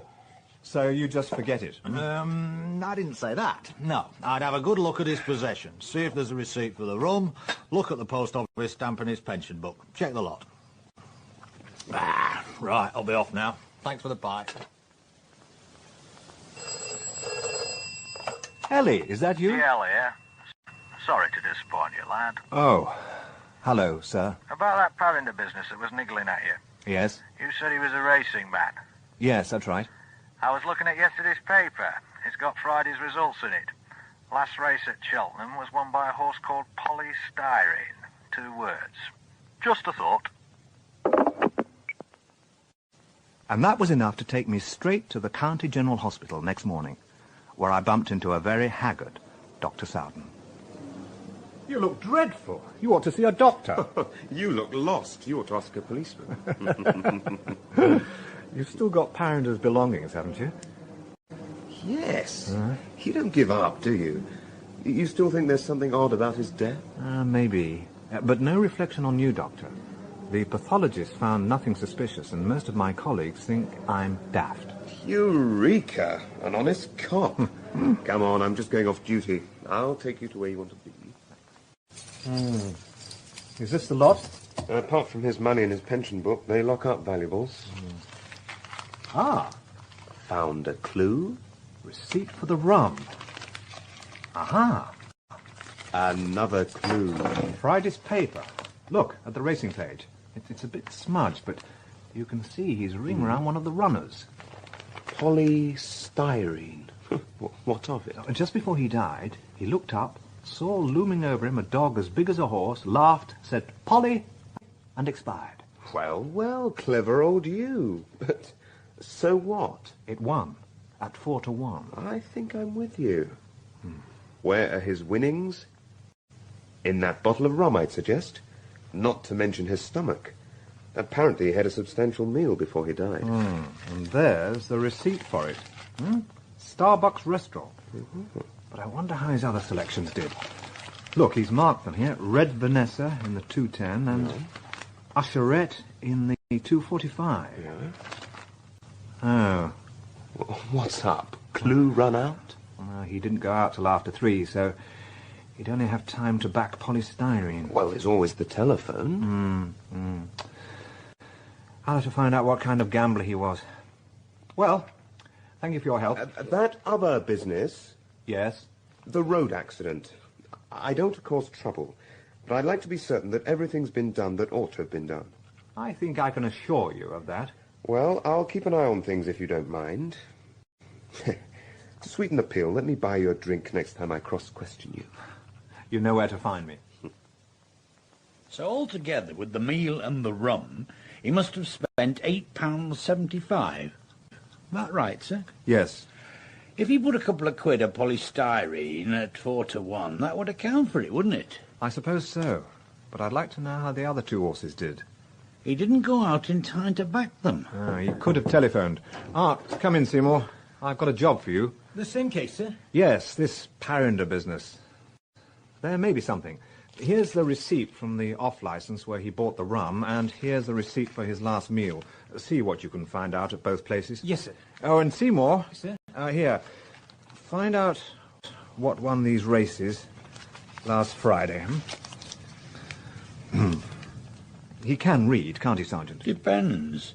Did you join up the letters? Red Vanessa by 2 lengths, Usherette by a short head. Seymour, you're a racing man. I keep an eye open. Good. Well, get on with it, then. Yes, sir. Those were Palander's selections. Yes. That explains why he went out, then. Racing man. Marks 3 selections for the fun of it. Sees 2 of them come up on the telly. He'd be bound to want to chase his luck and make sure he was on the 3rd. Thought it was his lucky day, poor devil. Maybe. Any news on the Deeks case? Yes, I was waiting to show you forensics report. This is the sole pattern for the marks on Deeks' bathroom floor. Boot size 10 to 10.5. Army? Oh, didn't say. No distinguishing marks. Wouldn't chance their arm. Well, if they won't, we must. I'll check it out at Eltervale Camp. Well, Sergeant Myers, could it be a print from a modern army boot? Could be. Could be anything. Sorry not to be of more help. That's all right. By the way, I came across one of your former officers the other day. Major Castle. Remember him? I remember the Major, all right. He seems to have done all right for himself. Got out and made it in Civvy Street. That's what he didn't have much option. Civvy Street's better than a court-martial. What? You talk to our Sergeant Ludlam. He was Company Sergeant Major in Hong Kong. Could have been Regimental Sergeant Major by now. That's not right. There was a lot of graft going on over there. And if you were daft enough to get caught, well, that was your bad luck. But it's not fair the same thing as turns a Sergeant Major into a private. Should leave a Major and get him a nice, cushy billet in Civvy Street. Not right at all. I drove back to town so preoccupied with Castle's murky past that I forgot my half-plan to stop for a lunchtime drink at the Paradise Hotel. Just as well after DL's insinuations. Which reminded me, this was the day he was enjoying Haycroft Grange's hospitality, courtesy of Major Castle. Here you are, Mr. DL. Coffee with a drop of scotch. Oh, thank you, Sir William. Keeps the cold out better than the vino. The rest of them are swilling it down, but it's mother's milk to them, so that's all right. Barney Kessel keeps it in bounds, don't you, Barney? That's right. I've developed an eye for that, if nothing else. Too much booze and shotguns don't mix. Yeah. The biggest proportion of accidents happen in the after-lunch drives. Do you get a lot of accidents? Not here, we don't. But when they let out shooting to syndicates, you get too many clowns and not enough ringmasters. Shoot more dogs than birds. This your first time, Andy? That's right. It's good of you to let me come. Always happy to have the Lord along. Your chief constable's a fair shot. And we usually have one or two of the boys in blue at the other end of the stick. Sorry? The beaters. We get a lot of bobbies using their days off to earn a bit extra. I suppose it's against the regulations, is it? Well, if it doesn't bother the chief, it doesn't bother me. Oh, well, I'd better make with the Euro talk. Good shooting, Andy. Oh, shall we see you at dinner tonight? I don't think so, Sir William. I haven't the clothes. I've just come as I am. Oh, pity. Look, you must come again soon, but kitty's out for a meal too. Barney, when would be best? Oh, next Friday. We're bound to be a gun or two short. This lot go back tomorrow, and the next bunch arrive Friday morning. Right. There's always one of the Euros who just wants to lie around after the flight. Ah, splendid. So that's fixed. Always supposing you don't blow someone's head off this afternoon, eh? Thanks very much. Oh, well, chaps. You've made a hit. With the little man? I wouldn't know. The little man? He could gobble up half this lot for afternoon tea. Let's take a stroll. I have to talk to the beaters. How was it at the airport? All right. How's your bit of bother? Oh, that'll be all right, too. Especially now I've got respectable military gents speaking up for me. Thanks. I'd hate to see your career messed up unnecessarily. This holiday of yours, will it keep you out of contact with things? No. I'll drift in from time to time and suss out what's what. Thursday, do you? Fine. Just a minute. Excuse me, Barney.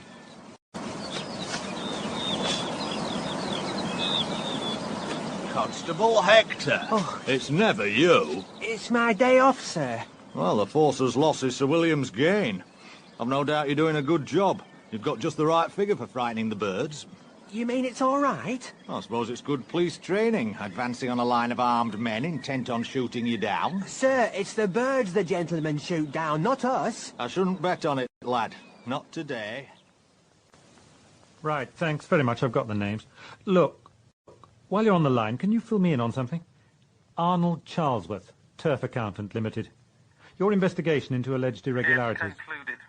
And? There'll be no proceedings. Does that mean there've been no irregularities? It means there's been no evidence. Mr. Charlesworth's records are so clean, you'd think they'd been done only yesterday. Either he's the most conscientious bookmaker we've ever dealt with, or he knew we were coming. When did Mr. Charlesworth get the good news? He'll just get his records returned. When we don't slap him in irons, he'll know he's all right. And us? Have we been officially informed? Speaking for Customs and Excise, I don't think we'd bother unless there were some irregularities. But CID knows what we're up to. Your Mr. DL insisted. Oh. So we knew, unofficially, that Charlesworth's books were in order? Certainly. Mr. DL was very interested in the whole business. He mentioned it this week when we were talking about another matter. Another matter? Was that your airport check on Saturday morning? That's right. Was it a routine check? No, it was not. We wouldn't risk irritating Sir William Pledger just for the sake of routine. There'd been a tip-off. The plane was bringing in a load of heroin. Heroin? Yes, but it was clean as a whistle. Monday afternoon, the DCC was not in the best of tempers. I refused to speculate about the reason. Seymour reported back eventually. You've taken your time. Enjoy your lunch. Sorry, sir. Some of the witnesses have been difficult to pin down. You get anything? The chap in the off-licence remembered Parinder. He bought the room at 6:30 and paid with a £5. The restaurant was more interesting. Oh? The waitress was Irish. Pretty girl. She remembered him well. Said he was such a nice old boy. But the thing is, he had a lot of money on him. What? She says he tipped her £1. He said he had a bit of luck that day, and he paid from an old envelope with a fat wad of notes in it. But it can't have been all that much at 4-1. Not unless it was a bigger bet than we thought. Well, perhaps he rolled it up with the other two. Rolled it up? Put his money on all 3 horses to win in a treble. Now, Red Vanessa was 5-1, so a fiver would give him £25 plus his stake. On Usherette, 2-1 equals 60 plus 30. Polystyrene at 4-1 equals 360 plus 90. £450. No wonder he said he'd had a bit of luck. Wait, though. He would have had to have his bet on in advance if it were a treble, hmm? He was drinking tea and watching television with Mrs. Escott till nearly 3:30. It was always going to be a bit of a rush to get into town to put a bet on the 355. If he'd got the money on a roll-up in advance, surely he'd have sat at home and watched the last race on the telly. Wild horses wouldn't have dragged him away. I think he just felt his luck was good and ran out and put a bet on the last selection. Like I said. But there's no way he could have won all that money on one bet at 4-1. Maybe a little looks a lot to an Irish waitress. Seymour, go round the betting shops. His bet will be recorded somewhere. Come the heavy if they drag their feet, hmm? Oh, and Seymour? Yes, sir? Don't hang about. Keep away from the Colleens. What's that? For you. To the victor, the spoils. All the guns are entitled to a brace at the end of the day. But I only hit one of the damn things. What am I meant to do with them? Up to you. But one thing I learned in the army, a perk is a perk. Never turn down a bakshi. What happens to the rest? We sell 'em. See that green van? Vernon Briggs, game dealer. He pays £1 a bird, and they end up on your plate at the Paradise Hotel at 10 times the price. I thought that lass there shot her own. Mrs. Abbis. She's a fair shot. We've had her here from time to time, but no double meaning intended, by the way. The lady's not for touching, much to the disappointment of some of our foreign guests. However, we managed to keep them happy in other directions. How's that? They're a bit seigneurial in their attitude to serving wenches, so we have to recruit the right stuff.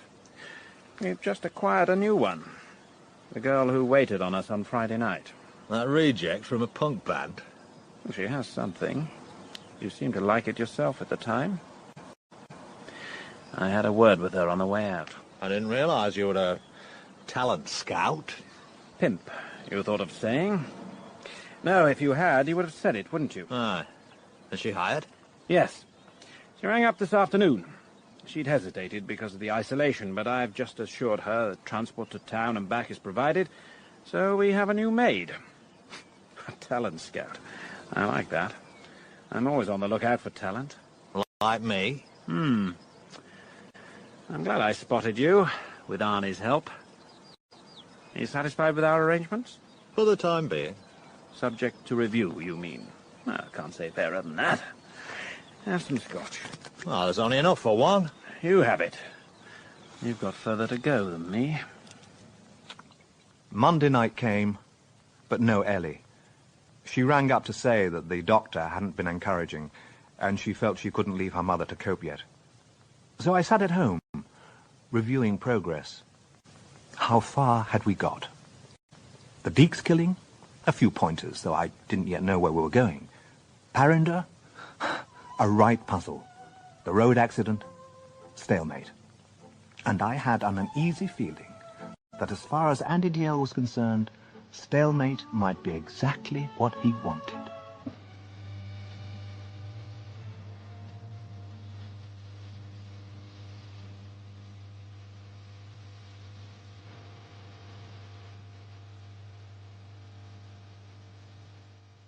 Exit Lines by Reginald Hill, with Donald G. as Inspector Pascoe. Thomas Parinder's end had seemed beyond question death by misadventure. But now there was a question. If he'd had a great deal of money on him when he died, where had it gone? Inspector Pascoe had to find the answer, helped or hindered by his boss, Superintendent DL, who had problems of his own. Part 4, All My Possessions for One Moment of Time. Right, sir, I'm on my way. Nothing else you wanted to say to me? And may the force go with you.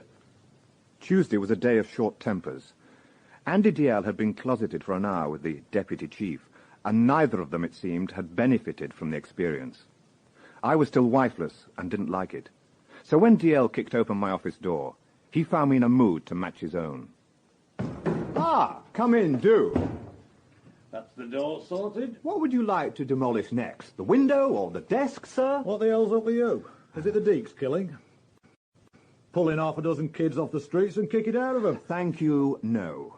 It's not that. It's about Parinder. Oh, aye. Your tip about polystyrene paid off. We think Parinder may have put money on a roll-up. 3 horses that all came in. But I sent Seymour to check on the betting shops, and no one had sight or sound of him on a Friday. If you want information, always go to the experts. What are the horses called? Red Vanessa, Usherette, polystyrene. Hello, Arnie there. Tell him it's Andy. Hello, Arnie. Listen, one of my boys is interested to know if an old lad called Parinder collected last Friday on a roll-up. Red Vanessa. Usherette. Usherette, polystyrene. You'll check around? Good. Someone will call at your flat around 12 noon, that'll be best. Can't have you seen hobnobbing with the fuzz too much, can we? You like to buy a pair of pheasants, £2 each? What? You too. Midday at Arnie Charlesworth's flat. If there's out to know, he'll know it. No, thank you, sir, but I won't Well, be able... what? I can't manage 12 o'clock myself. Charlie Frostick, Deke's grandson, gets back from Germany then. I want to be there to talk to him. I'll send Seymour. He's been dealing with the Parinder case and not making a bad job of it. No, he's not bad. But you'll have to start paddling your own feet in the puddle sooner or later, Peter. Detection's like copulation. You can't manage it properly once removed. Well, I'll remember that. Now, important business. Your Ellie's a dab hand with a pheasant, if I remember right. I've got 2 of the buggers. £2 apiece or 3 for the pair. An offer you can't refuse, or Ellie'll skin you alive when I tell her. I don't think so. No? Ah, she's not back yet. No wonder you're in such a miserable bloody mood. What shall I do with the damn things? I'll take them if you like, sir. That was a special discount for inspectors whose hunches are falling apart. Very well. I'll leave them at the desk downstairs. Now I'm off. I've got things to do if you lot haven't. Have a word with Seymour, will you, Sergeant? Brief him about the appointment with Charlesworth. I have things to do, too. It's a bit early for Charlie, isn't it, sir? Much too early. No, DL's right. I'm off to paddle my own feet in the puddle. I'm sorry about the mess on the table. I don't know how I always end up with so much loose change. Me too. I'll put it back in my bag. No, don't do that, Mrs. Escott. You were counting it. You'll have to start again. Oh, it doesn't matter. There. Now, how can I help you? You saw Mr. Parinder Friday afternoon. That's right. We watched the racing on the television. You've watched racing with him before? Sometimes, yes. Did he get excited? Was he bothered about who won? Of course he was. There's not much point otherwise. Even when he hadn't a bet on? Oh, yes. He'd pick the horse he would have backed and shout for that one. Of course, it was more exciting if he had got money on. How long did you watch on Friday? Till just after 3. So you'd see the 2:10 and the 2:45? I suppose so. I didn't pay much attention. Did he have any money on them? No. Are you sure? Yes. The horses he was shouting for didn't even get a place.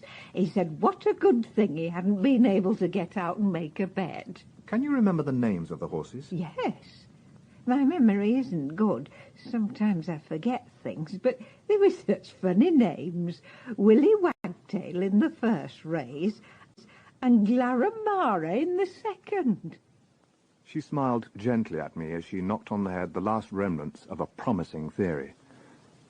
I looked at Parinder's paper, Friday's paper.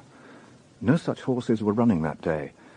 But suddenly the name Glaramara caught my eye, in the small print, results, and also ran in the 2:40 at Wincanton the previous day. Willie Wagtail was there, too, in an earlier race. Mrs. Escott had lost a day. Yes, that's very good. Thank you. By the way, you don't remember what the weather was like that afternoon, do you? Friday? Why, yes. It was bright but blowy. Quite a lot of sun, but I told him there'd be precious little warmth if he went out. And then he did go out, didn't he? There was no need, especially in the dark. All those muggings. It's so frightening these days when you're old. Why did he go? I don't know, Mrs. Escott. Well, thank you again for all your help. Have I really helped? And why did you ask about the weather? Just a check. And of course you've helped. But now her smile had gone. My theory was back together again. I hope nothing else had been destroyed. Inside the Frostic house, someone was shouting. Dolly, looking nervous, showed me into their sitting room. Her husband, all red face and clenched fists, was glaring at a couple in an armchair. Andrea Gregory twined round an embarrassed young soldier. Something odd about her pose, more provocation than passion. Frostic went on giving his son a high-decibel piece of his mind. Bloody mad's what I said, and bloody mad's what I mean. That's what you'll be if you let her get you itched. You're just getting a start. You've your whole life ahead of you. He's got me too. He wants me. And he's old enough to make up his own mind. Old enough? He'll need another 100 years before he's old enough to deal with your sort. Flashing everything you've got at him. I've never noticed you looking away from whatever I've got to flash, Mr. Frostic. Will you both belt up? I've not come home to get yelled at and ordered about. I get plenty of that in my job. I've come home for my granddad's funeral, that's what. And I think it's time we were showing some respect. That's right, you tell him, Charlie. The same goes for you too, lass. What? You watch it. He was good to me, was Granda. If it weren't for him being so generous, you wouldn't have that ring on your finger. All right, then, if it's this old ring you're worried about, take the bloody thing. What? I've got better things to do than go and live in some crummy married quarters with a private. You've changed your tune. What's happened? Found yourself some money? You could say that. I've got myself a job. A good job. Out at Aycroft Grange. But, what have you been doing there? Helping out. Serving at table and so on. There's a lot of important people gets there. You mean domestic service? You'll be a maid? I'll be assistant to the housekeeper. And I'll get my own room and a colour telly. You said naught about this on Sunday. I didn't know I was going to last night. I get it now. You've got yourself fixed up. You don't need to shove yourself on Charlie. My God, lad, I hope you can see what a lucky escape you've had. Shut up, Dad. Aye? I'll be going then. See you, Mr. Frostic. Good riddance. And don't slam the door. I made my excuses and followed Andrea out into the street. Miss Gregory, do you know who I am? Yeah, what do you want? This job you've got. Did Major Castle get it for you? That's right, it was the Major. He gets in a lot to the Paradise Hotel. And he said a week or two back, if I ever needed a job, they were always looking for staff at the Aycroft Grange. So I thought, well, why not give it a whirl? There's the next lot of guests coming up at the weekend for the shooting. That's what it is, mainly. Rich men. I see. Andrea, you saw Major Castle last Friday night, didn't you? Did you notice the other people with him? Yeah, that Bucky Charlesworth. And this big fat bloke pissed out of his mind. He looked a real villain. Is that who you're after? No. Just a general question. Yeah, it's not about old Abbas, is it? I could tell you a thing or two about his fiddles. You want to be looking at him and that old bitch from the Towers. What do you mean, Mrs. Warsop? That's right. She makes me sick. What bad tipper is she? Tip her? You never see her money. Signs her bill. But Abbas never sees her money either. What are you trying to tell me, Andrea? Nothing. It's nothing to do with me anymore. No? Well, I'll see you again sometime. Will you? Perhaps.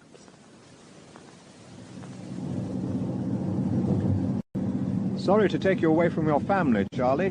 Don't say that. I was glad to get out the way Dad were carrying on. Well, I'm grateful anyway. Your Mum had a look round at Welfare Lane, but I'd like you to do the same, just as a check. Have your mob found anything out yet about the bastard who did it? We're making progress. I was asking your Mum about money. She's told us what things were missing, but well, money's more difficult. For a start, you've got to know how much there was. What did Mum say? She didn't know if there was any cash, but someone said something about your grandfather helping you out when you wanted to buy an engagement ring. I paid him back every penny after I signed on. I'm sure you did. How much was the ring, by the way? 100 quid. I were on the dole, and there was no way I could manage it. But it was the ring Andrea wanted. Your granddad must have thought a lot of you to lend you that much. And he must have thought Andrea was all right, too. Oh, no. He only met her twice. I could see he didn't like her much. I never told him it were all for the ring. I let on I wanted to smart myself up for my army interview. At home, I tried to pretend it were a cheap ring, but Andrea let everyone know how much it cost, so I had to tell him where I got the money. Will you try to make it up with Andrea? No. That is, no, I'll not be chasing after her. I mean, when I'm away from her, I think about her, but, well, you know, well, just like that, really. And if she came after me, I expect I'd make it up, because, well, when we're by ourselves, She's an attractive girl. She is that. I used to slip out from the camp sometimes when she were at that hotel. It's only a couple of miles down the road. I wasn't supposed to stay out at night during training, but I'd still go and she'd let me in the back. It was daft, really, and I could have got into serious bother. But I knew this lad at the gate. But I'd not really thought about getting married to her. No? No. Even when we got engaged, I couldn't think of her as a wife somehow. Not like me mum, you know, in the house taking care of things and all that. I couldn't see that. I liked Charlie, an honest and unexpectedly mature young man. And I contemplated with some distaste the mentality of a girl who could demand £100 engagement ring from a boyfriend on the dole. Ellie'd probably say it was men who created greedy, marriage-obsessed girls, so they shouldn't complain. When we got to his grandfather's house, Charlie went upstairs to the bathroom. I waited downstairs in the cramped little hall until... What the... Charlie? Charlie? Are you all right? What happened? I dropped this. What is it? It's the box where Granda kept his money. Behind the panel at the end of the bath, the panel comes out. I see. I just wondered if it was still here. Nobody said anything about it. Well, nobody would say anything about it, unless they knew. Who did know?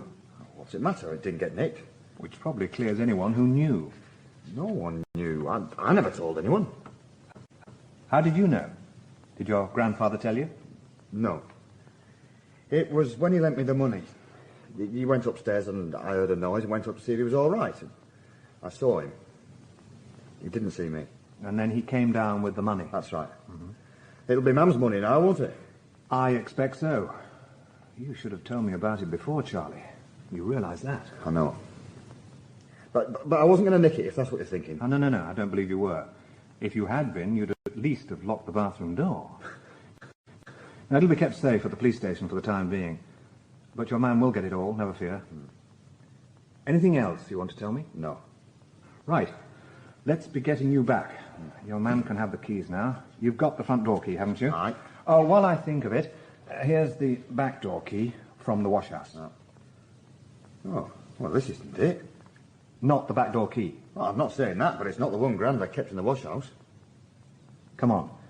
We'd better go downstairs. What about this one? Oh, that's it. That's the key that used to be in the washhouse. Are you sure? Of course I'm sure. I often came in through the back. Look at it. There. It's older and muckier than the other one. And it's got a number on the other hasn't. Yes, I see. But it wasn't in the washhouse. It was in the back door. Oh, perhaps Granda changed the keys round. Perhaps he did.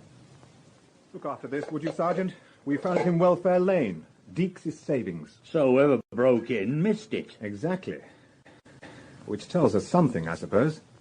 Well, now, Constable Seymour, got anything to report? Quite a lot, sir. Go ahead. I went to see Mr. Charlesworth this morning. It didn't seem as if we were getting anywhere at first. Here's your lager. Thank you, sir. Cheers. Did you have any luck, Mr. Charlesworth? In all this city, there was only one bet place that linked those three horses, and that was for £100. Hunter was well known. No luck, then. How old are you, son? 23. I had a son. He died a week before he was 23. I'm sorry, sir. Is your son in a team photograph? I can see the resemblance. No, that's me. Rugby? Yes. Mid-Yorkshire Cup. Was taken a long time ago. In the back road? That's never... You're Mr. DL. Yes, it is. We go back a long way. Good Lord. He hasn't changed much. I mean, he's put on a lot of weight, but you can still see... He's changed. We all change. Give him the chance. Yes, sir. Well, thanks for your help. I think we'll just have to give up on this one. It was always a long shot. You give up easy, son. But if there's no record... Oh, it doesn't mean there was no bet. There are two reasons why there should be no record. One, the bookie lost it. There's a 10% tax on all bets, so you can see the incentive to lose a few. But not a winning bet. What he pays out, he'd want to keep on record. That's right. Mr. DL will be proud of you. So, what's the second reason? The bet wasn't placed with a regular bookie. Right. A street corner bookie. If that's the answer, you'll be pushed to find him. What's the alternative? Time was we paid the police to do police work. Oh, look, if you know anything, you've got to tell me. I mean, it's your duty. You really know how to lean on people, son. I give in. 32 Merton Street, back of English Hardware shop. Take a couple of mates with you, and don't say I sent you. Thank you, sir. Don't thank me till you know what you've got. And what did you get? The jackpot, sir. That was where Parander placed his bets. The gaffer remembered him well. He'd backed a winning treble, all right. What happened to the gaffer? We nicked him. How ungrateful. Well done, Seymour. So now we know most of the story. Parander went into town last Friday, placed his bets, collected his winnings, and lashed out on a good meal and a bottle of booze. Then he walked home. Why? I see what you mean, sir. Why didn't he take a taxi, or at least a bus? It was a filthy night. Would you like me to nose around a bit, sir? Talk to them at the taxi rank. It might be an idea. And then I wondered if I should go back to see Mrs. Escott again, for a statement. Of what? I told you. She can't remember. That's not right, sir. She remembered the wrong day, but she remembered it very well. She might still have seen Parander on the Friday, mightn't she? Perhaps now she's had time to puzzle it out, something may come back to her. It's worth a try, perhaps. But go easy. Right, yeah, sir. That's a good lad, that. Yes, he did well to get Charlesworth to cooperate. Did you know Charlesworth was such an old pal of the supers? No, I didn't.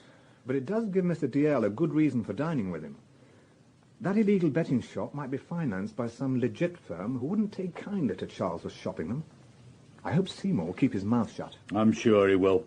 He liked Arnie Charlesworth, and Arnie liked him. His son was a bit of a hellraiser. Got killed in a car crash. He'd have been about Seymour's age. Yes, I remember the lad. We had a bit of trouble with him. Looked not unlike Seymour, the same red hair. Castleton Court? Oh, I had a fair there Friday night. You did? Old boy, full of the joys of spring. Asked me to take him home. To Castleton Court? Said so, didn't I? But what did he do when you got there? Oh, we never got there. What? Our clock had gone up to £1.20. He suddenly yells at me, "Stop here." So I stops. He gets out, gives me £1.50, and that's the last I see of him. You don't know why he changed his mind? Well, I thought perhaps he just realised how much it was coming to.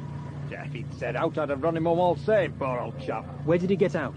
Right outside recreation ground. Show me. Eh? I want you to show me exactly where it was he got out.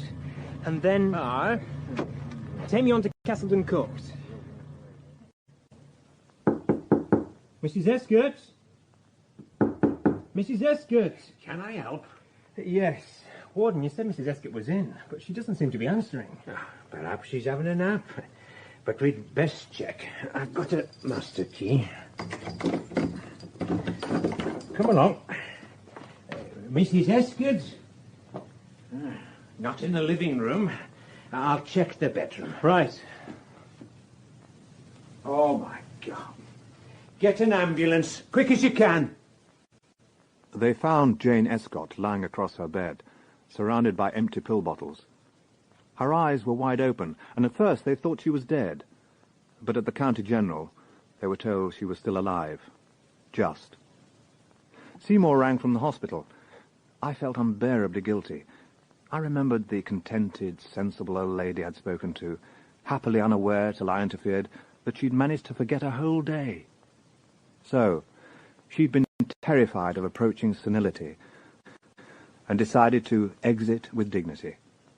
Only she hadn't died. But I couldn't go on tormenting myself about it. I still had work to do. Andrea's hints about Mrs. Warsop might be pure malice, but they suggested a possible answer to something that had been puzzling me. So I paid a late call on the Towers.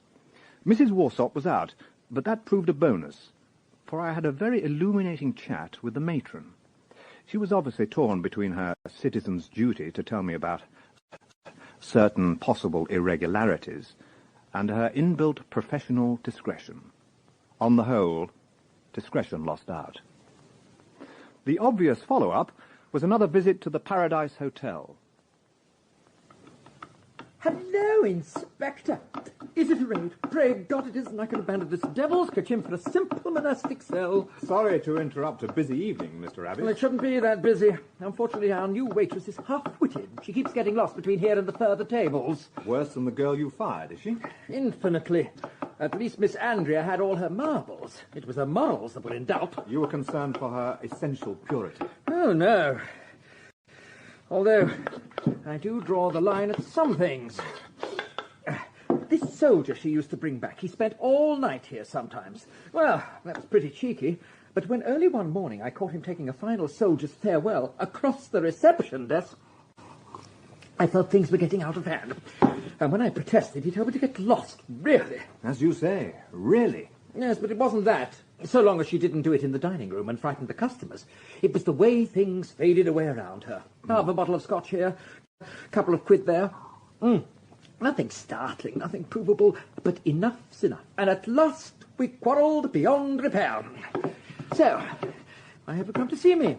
More questions about your fat friend? Indirectly. Last time we talked, I mentioned Mrs. Warsop. Who? The bursar at the Towers. I'm sure you know her. In fact, she's dining here tonight. Shall I call her in? I don't think we need to disturb the customers. What about her? At first, she was certain she saw Mr. DL driving his car away. Later, she became less sure. The woman's privilege. Perhaps someone persuaded her to change her mind. You mean the portly gent bribed her? I doubt it. Mr. DL is not by nature a briber, and Mrs. Warsop doesn't look like a lady who's short of money. Mr. Abbess, I think you suggested to Mrs. Warsop it might not be a very clever idea for her to get in bad with the police by maintaining her story.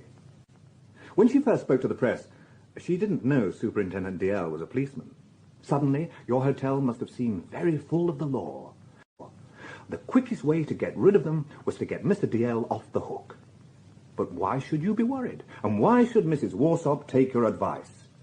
Could it be that the pair of you have a business relationship that wouldn't bear scrutiny?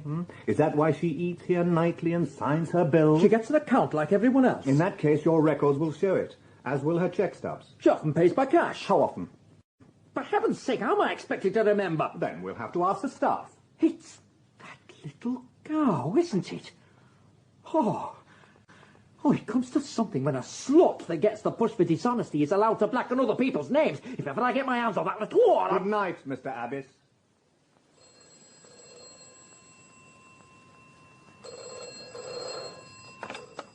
73621. Are you still in bed, you lazy bastard? Where else should I be? Are you alone? Ellie's still not back. Yeah, but are you alone? Ha ha, sir. To what do I owe the I pleasure hear of... you're piling a bit of trouble on the Paradise Hotel. How on earth? Forget it. But look... Peter, I'm still in charge, aren't I? I mean, they haven't made you the commissioner and me the tea boy. Forget it. That's an order, all right? As a subordinate, I suppose it's all right. Though I'll need to think about it. As a friend... You want for us to talk as friends? Yes, sir. If you'll make the effort, so will I. All right. Then please forget it. My eyebrows were still nudging my hairline when the phone rang again. This time, it was Ellie. I rang last night. I'm sorry, I was a bit late. How is everything? Pretty awful. Dad went off last night and I found him outside the library. It was 9:15. He said he was waiting for it to open. Poor old devil. Peter, I don't know what to do. He isn't going to get any better and I'm not sure that Mum can cope. Look, why don't I pop down and suss things out on the spot? Oh, could you? This afternoon. Why not? I'll stop overnight. That would be marvellous. So Wednesday proved a delightful day.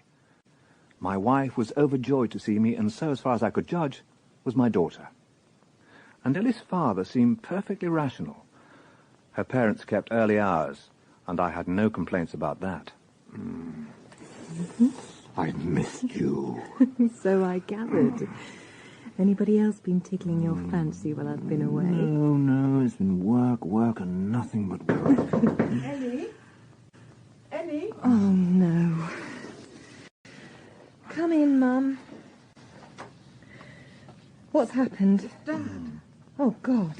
No, it's all right. He's just gone down into the garden. He said he heard a noise and thought someone was trying to break into the greenhouse. Right. I'll go down and take a look. What at? We haven't got a greenhouse. I haven't had one for 25 years. Oh. Well, we'd better go down anyway. My father-in-law was standing still at the bottom of the garden, peering intensely into a small patch of shrubbery. He was wearing an old raincoat. I hoped it was warm enough in the biting night wind. And he had a walking stick in his hand. Archie, you all right? Archie, come in, you'll catch cold. Ah, there you are. Got trapped. Ah, no. Dad! Dad, it's Peter. Peter? Who's Peter? Come inside, love. What's happening, Madge? What's happening? It's all right, love. Come in. Don't worry. He's quiet now, just a bit puzzled.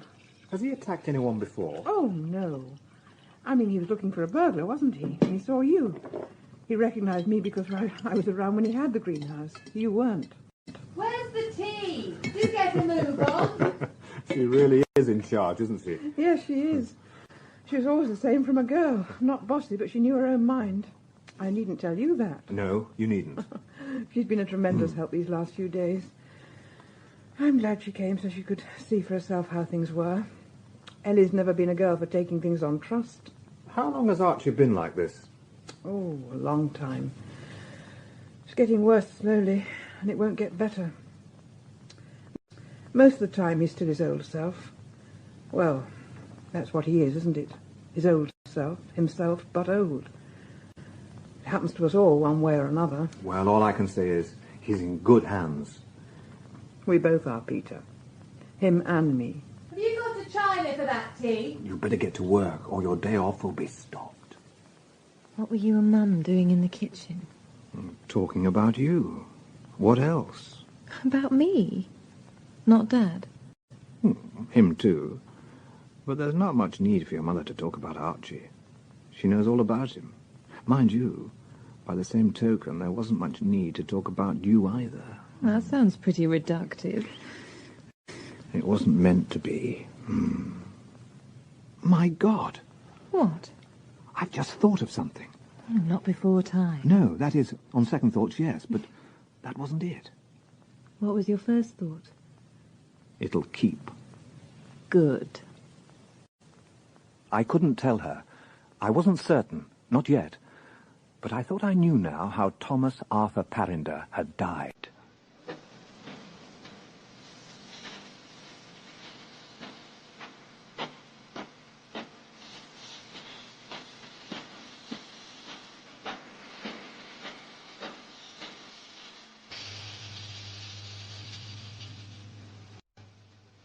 Exit Lines by Reginald Hill, with Donald G. as Inspector Pascoe. 3 old men dead, 3 problems. 2 were still unsolved, but Inspector Pascoe thought he had one answer. Part 5, the comedy is over. A blunt instrument, sir? Anything that might conceivably come under that heading. But, sir, what sort of blunt instrument could there possibly be? I don't mean a cosh, Seymour. Of course you won't find that. No. Anything capable of delivering a knockout blow. Probably something totally innocent and domestic. As, for instance... Yes? The handbag. I tried to distance myself from Dame Edith. Did you say a handbag, sir? Yes. A soft leather handbag, weighed down by a considerable amount of loose change. Seymour plainly thought this the oddest instruction he'd ever been given, but his not to reason why. Events moved fast that day. First, the medal stolen from Robert Deeks turned up in an antique shop, purchased by an assistant and reported by the proprietor, who recognized them from a list we'd circulated. His name rang a bell, so I queried it with Andy DL. Edwin Sutton, Antiques. Anything known? Him? He got nicked 2 years ago for handling stolen goods. Managed to persuade some moronic magistrate it was a case of genuine error. Since then, he's boxed clever and prospered.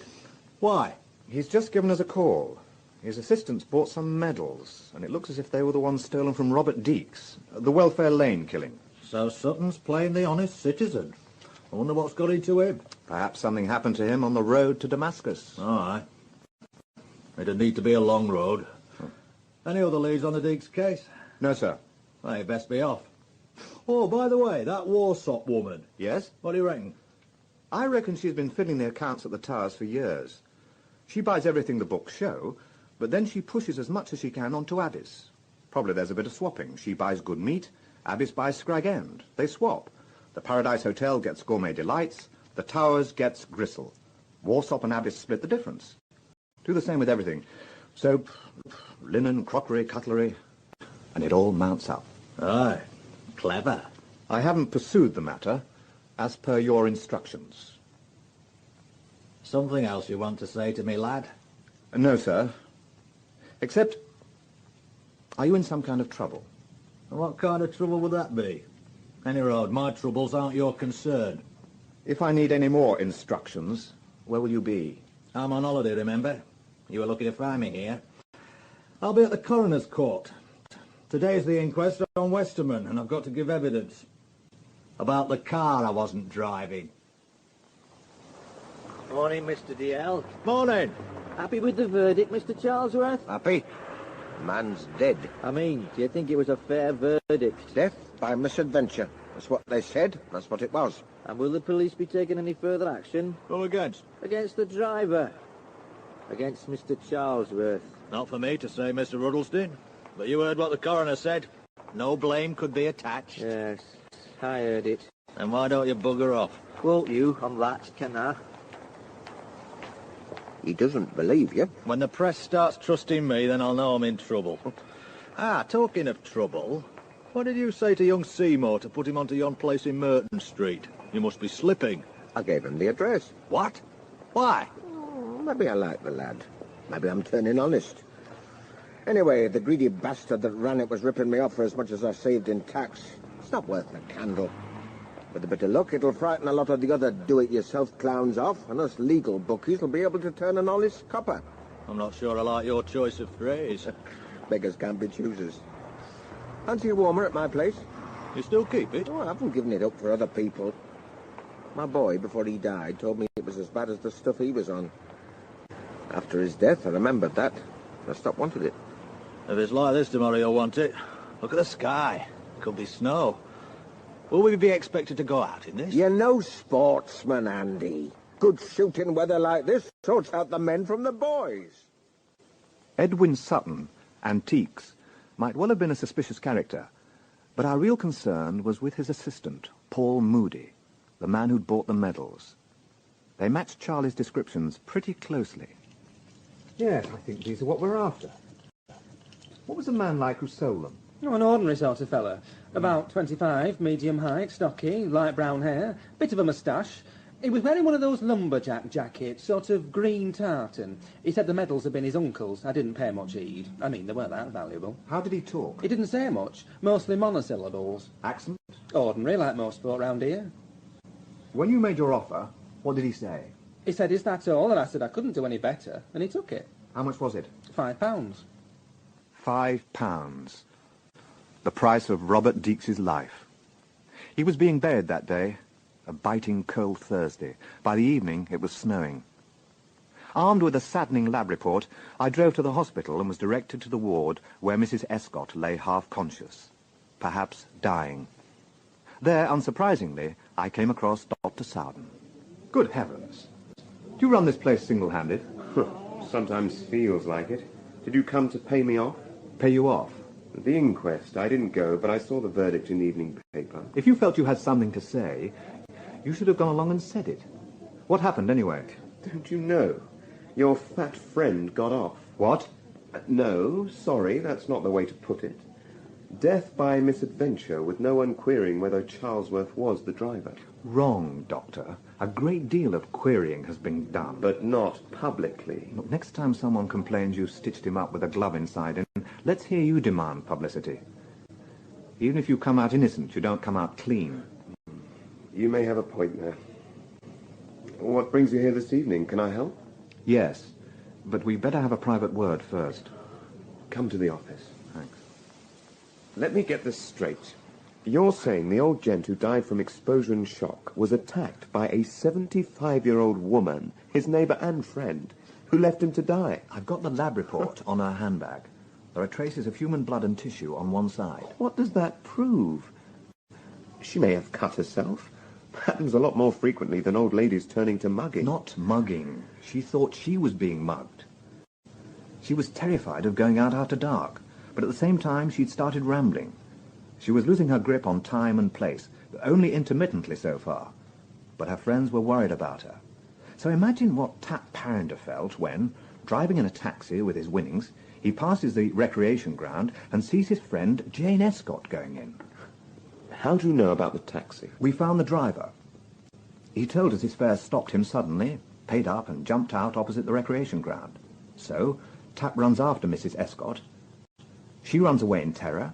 He catches her up, seizes her shoulder perhaps. She turns, swinging him with her shoulder bag, heavy with all her hoarded change, catching him on the temple.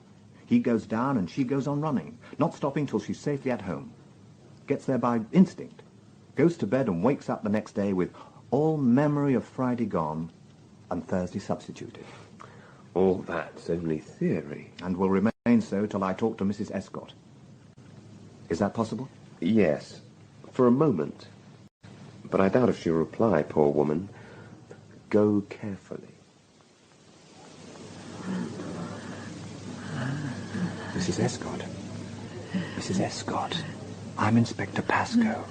I came to talk to you about Tap. We know what happened. We know it was an accident. There's nothing to worry about. Nothing at all. No one blames you. Mrs. Escott. It's all right. I'm going now. Good night. Sleep well. Dreams. Yes. Awful dreams. Hitting him. Tap's face. Then running like a girl, but not happy like a girl. Awful dreams. But true. Have they always been true? It's not. It's not. I think that's your lot. Yes, but it's enough. Thank you. Don't forget that drink sometime. No, I won't forget. Just a minute. You said he was carrying a lot of money that went missing. Sure you're not going to tell me she robbed him too? Of course she didn't.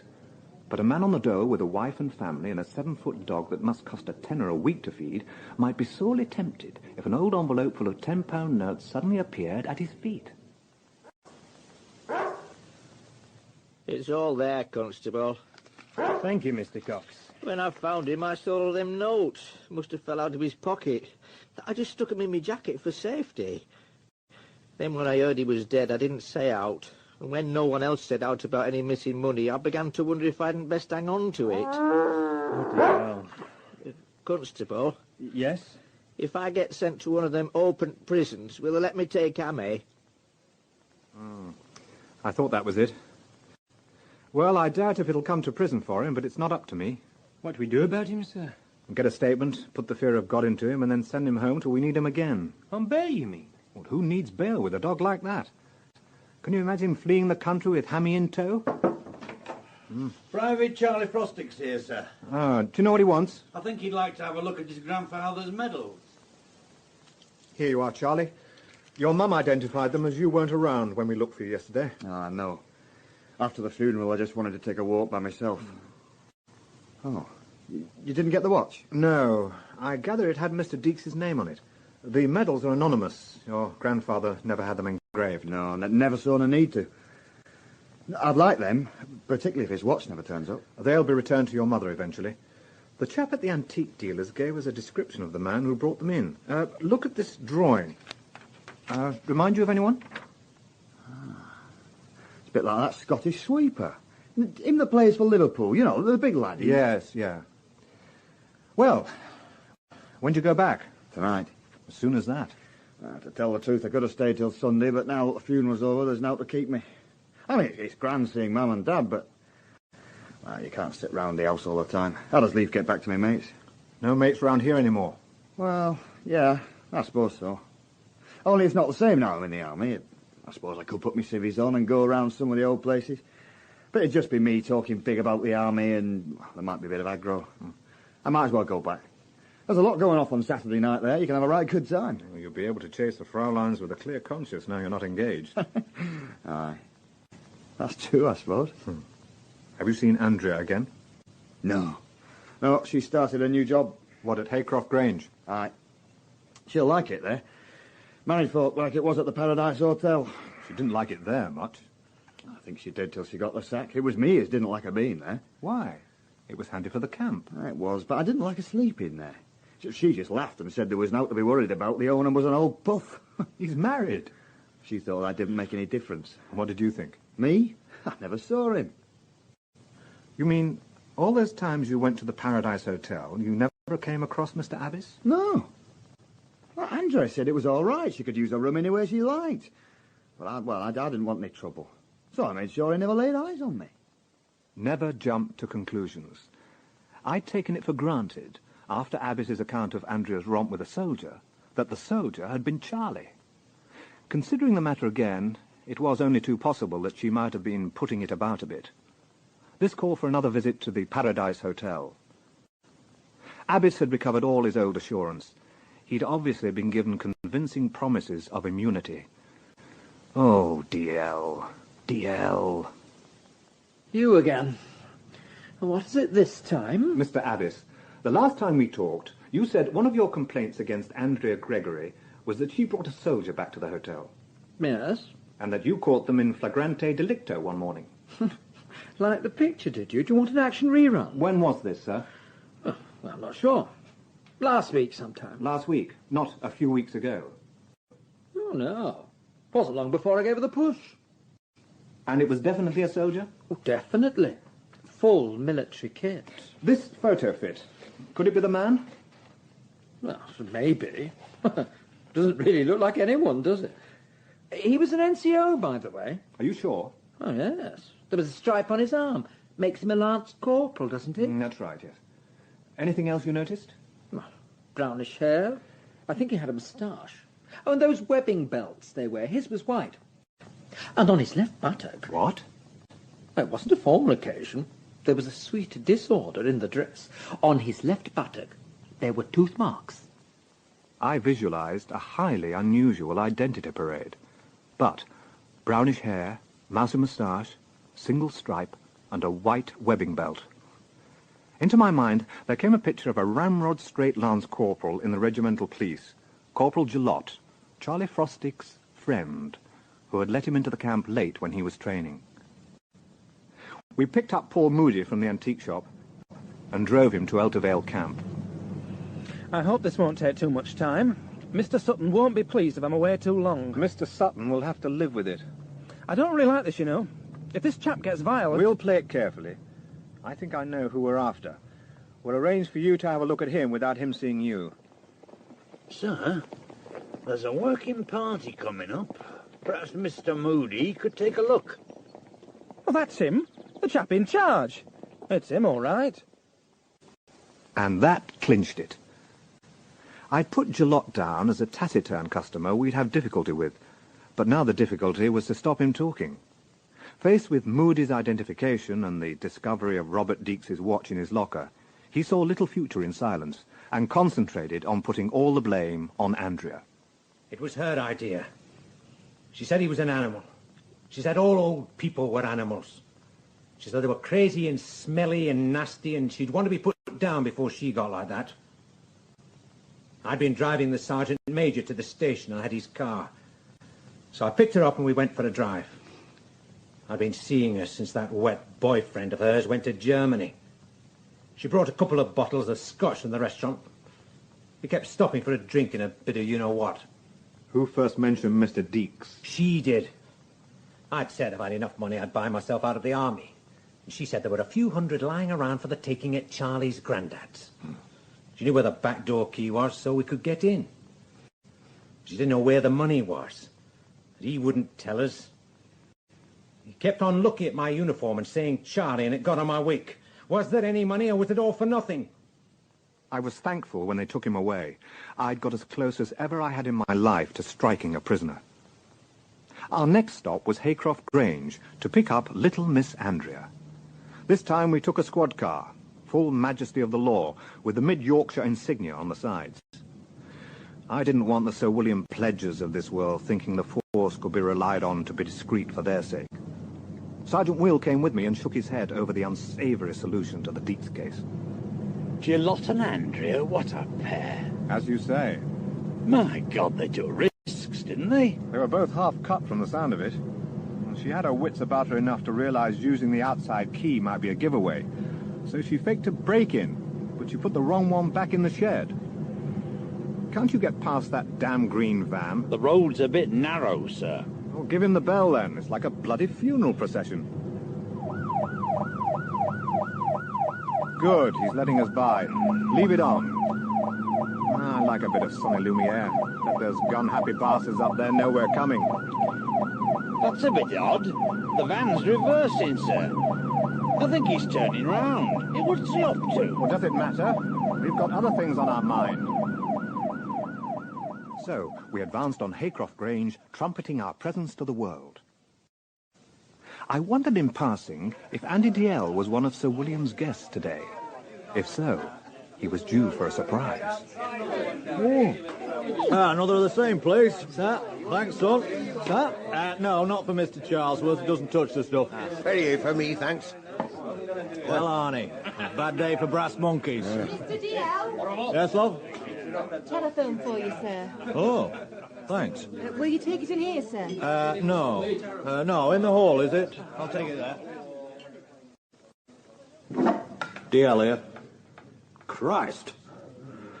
Yes, why not? Not much point in doing out else, is there? Well, what the hell's happened now? No, it bloody isn't. That sounds like your lot, DL. I didn't realise you were bringing some friends. Me neither, Sir William. Ah, Barney's gone down to see what it's all about. Has he now? Well, maybe we'd better go too. You come with us, Arnie.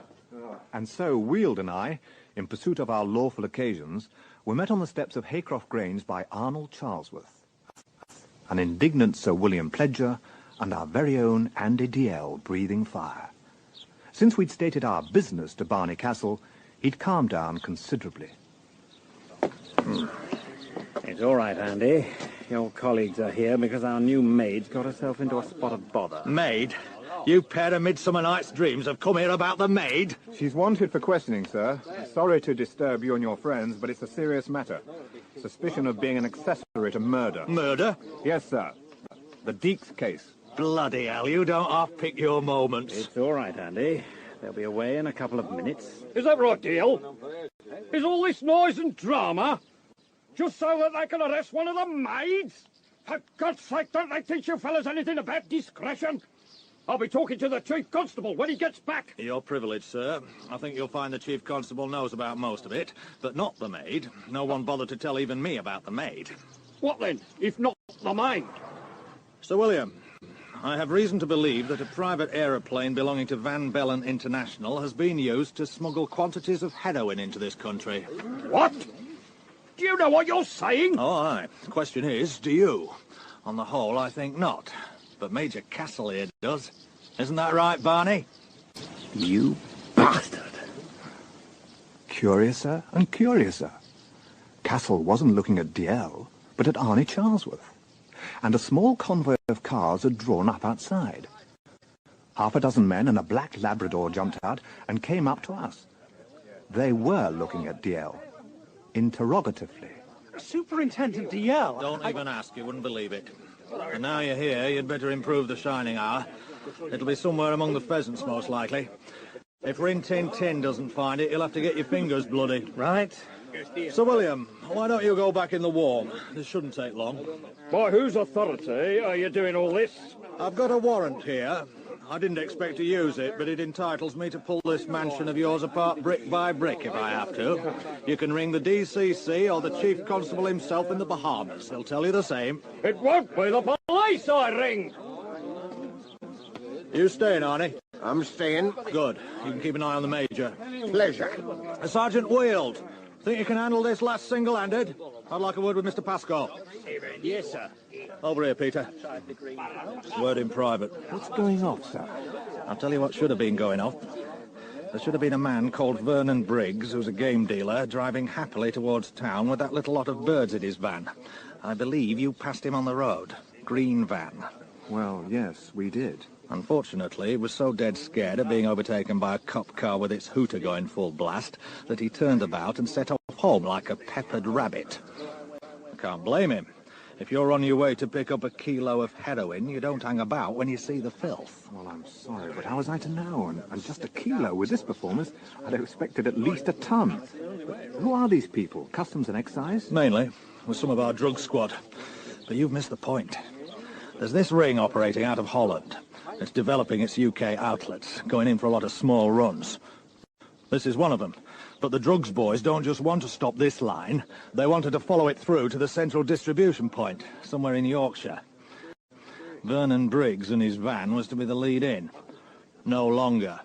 When he doesn't turn up, alarm bells will sound all along the route. I really am sorry, sir. Don't let it worry you. These fancy schemes usually run into cock-ups. I was for going in feet first and kicking it out of them. Them? Castle, mainly. I doubt if Sir William knows anything, but I wouldn't put my pension on it. First sniff Pledger might be involved. The chief was off across the Atlantic. Didn't want to arouse suspicion by refusing invitations to shoot, and certainly didn't want to be around when the balloon went up. Top-level decision not to tell the deputy chief. Stupid. I had to fill him in myself the other day. You should have heard him. What was your connection? Through Arnie Charlesworth. He knew naught about the racket, but he knew Castle. And when someone remembered that Arnie's lad had been full of dope when he crashed his car, they had the bright idea he might be willing to help. He was. The idea was Arnie had let on to Castle I was bendable and had done him a few favours with customs and excise. It went like a dream. That accident last week put the seal on it. Castle's convinced I was driving and there was a cover-up. And you weren't? Only as far as the road. Then Arnie made me change over. You can pull in Mrs. Warsop and Abyss now, by the way. Is Abyss mixed up with this? I doubt it, but he did know Castle well enough to appeal to him when you started leaning on him, and Barney asked me to lean on you. I'm glad you weren't driving. Peter, you never doubted me, did you? I bet there were cocks crowing thrice all over the station last weekend. That analogy didn't have to be pursued very far to break down. The hunt for the hidden heroin seemed to be taking rather a long time. The searchers were going through the pheasants a second time, and the Labrador was cocking its leg against a wall, indicating a loss of interest in the proceedings. Mr. Thiele, you saw there was a consignment this week. They thought so at the Continental end. Well, there's nothing there. No? Well, I'm glad it wasn't my idea. I'm sorry if Never mind, Peter. There's worse things than a career in traffic control. What the... Just a moment, sir. Hector, Constable Hector. It's all right, sir. Mr. Dale knows I'm here. But does he know you have this strange attraction for dogs? Quiet, boys. Hector. Yes, sir? Open your coat. I thought it was fair dues, sir. I mean, we do all the work, and who's to miss 'em? One bird was for me mam, and one was for me Auntie Sheila. Let's have a look.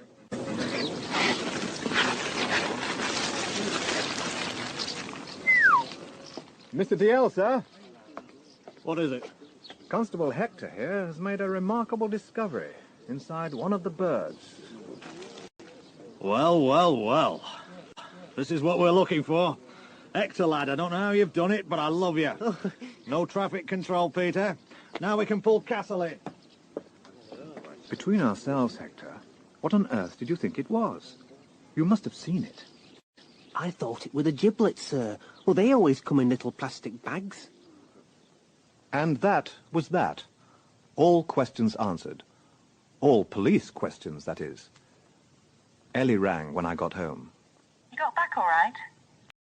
Just about. I'm coming home tomorrow. Mum says she was glad of the rest and she'll be in touch if she feels she can't cope. But I got a faint whiff of not being too sorry to see the back of me.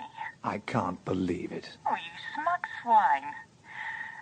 Look, the problem's not going to go away. You know that, don't you? You who understand everything. And it'll get worse. Oh, it's life we're talking about, is it? And it was. The moment I'd put the phone down, it rang again.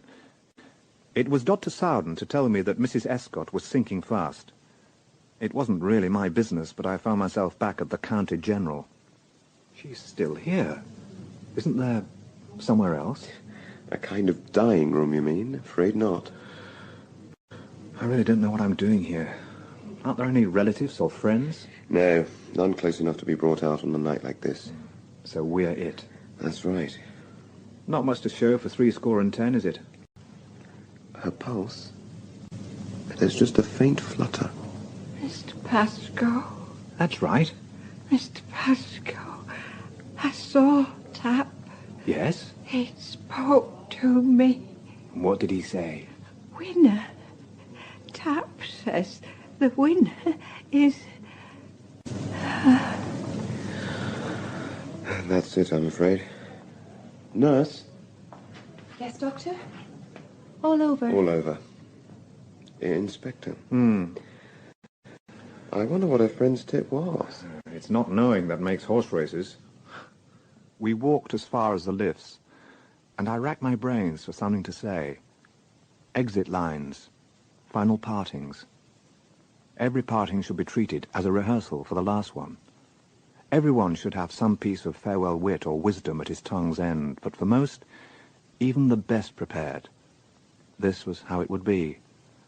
The doors closing, the light fading, the lift descending with nothing said, nothing communicated. The lift doors were closing. I pressed the open button and stepped out again. Sowden looked mildly surprised. Some rehearsal, eh? What? Now, how about that drink? Hold your head well back and look to one side, will you? I'm just going to put some drops in your eyes. Just blink them in. Oh, you didn't do this last time. Well, it's better if I can take a good look inside. That's what this stuff's for. Belladonna tincture. There we are. 5 drops in each eye. Now, keep your head back a few minutes. Was it that dreadful Biggerdike man I saw in here before me, Mr. Hoole? I'm afraid it was, Mrs. Courtney I'm surprised you allow him on the premises. His visits are fortunately infrequent. Now, head back just a fraction, dear lady. That's fine. I'm just going to give you one little drop of belladonna tincture in each eye. Distending the pupil, eh, Mr. Hoole? Exactly. And I'm not to worry if I can't focus properly for an hour or two afterwards. Isn't that so? Right you are. The effect is disturbing, but temporary.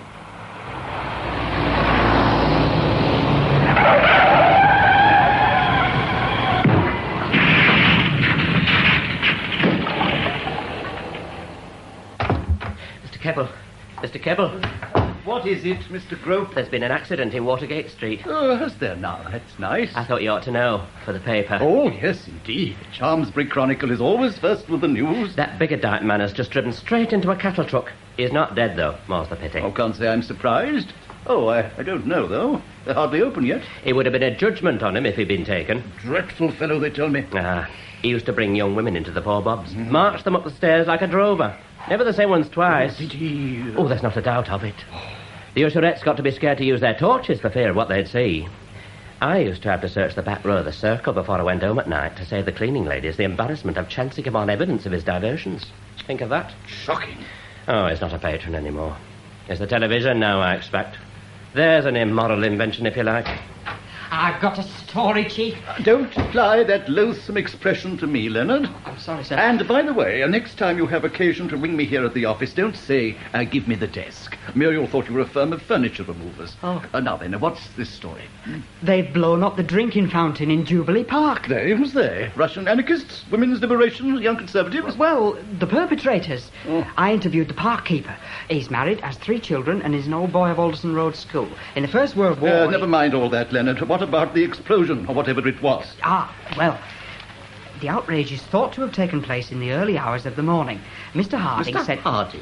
The park keeper said he was awakened by what sounded like a big gun going off. He thought no more of it until his arrival at the park, where he saw a jet of water arising from the ground in the spot hitherto occupied by the drinking fountain. Of this edifice, a well-known landmark in the town... Hitherto? There was no trace. Extraordinary thing. Who would want to demolish a drinking fountain? Brewers. They would. Any day of the week. Have you been round to the police, Leonard? No, sir. Oh, well, never mind. I'll call round on Chief Inspector Lodge myself. He might know something about Stan Biggerdike by now, as well. You think the boy was telling the truth, or has someone been pulling his leg? He's certainly cretinous, but he's not a liar, Mr. Larch. Anyway, it should be a simple matter to verify. Some sort of explosion was reported during the night.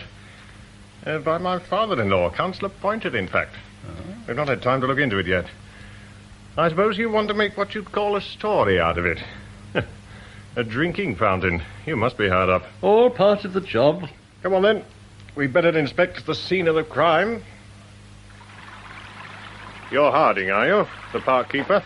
That's right. Just what has been going on here? Well, you can see for yourselves. The fountain's gone. That's all I know. What were you doing during the night, Mr. Harding? Parachute jumping. That attitude will get us nowhere. Answer my question, will you? I was in bed sleeping. What else should I have been doing? You heard nothing? I had a damn great bang. A lot of others did too, I expect. Did you think it came from the park? I didn't think anything. I went back to sleep. I see. You had the job of maintaining the fountain, I suppose, cleaning it and so on. That's right. Bit of a nuisance, was it? Hey, what's that supposed to mean? That's entirely up to you, Mr. Harding. I don't think I've said anything to which you could take You exception. could have said I blew the damn thing up myself to save cleaning it. Really, Mr. Harding? Well, that'll be all. Yes, I've got work to do. For now. And I'd be obliged if you could find a few stakes and rope the area off. We shall want to take a closer look without being trampled to death by the Over-60s Club. You don't really think he did it, do you? Why not? He's a cheeky old bastard. Unless, of course, Kebble, you know who's responsible. Me, old chap? And then I was forgetting. A journalist never discloses his source of information, does he? Never. By the way, you know Stan Biggerdike's piled his car up, I suppose? Does he really? And what special reason have you to be interested? I'm interested in everything and everybody, Inspector. It's my job. Squalid, isn't it? Yes, I knew about Biggerdike. He was taken slightly ill while driving. He'll be in hospital for a few days, that's all. No charge of any kind? Why should there be? I was practically blown out of bed last night. I rang down here to find out what had happened, and some clod tried to put me through to the gas board. That was Sergeant Werple. He probably hadn't heard anything, Father. Don't be ridiculous, Hector. It rocked the street. Surely you heard it? Not from Flaxborough, I didn't. Tuesday's my civil defence night, remember? I stay over till morning. All the same, you can take my word for it.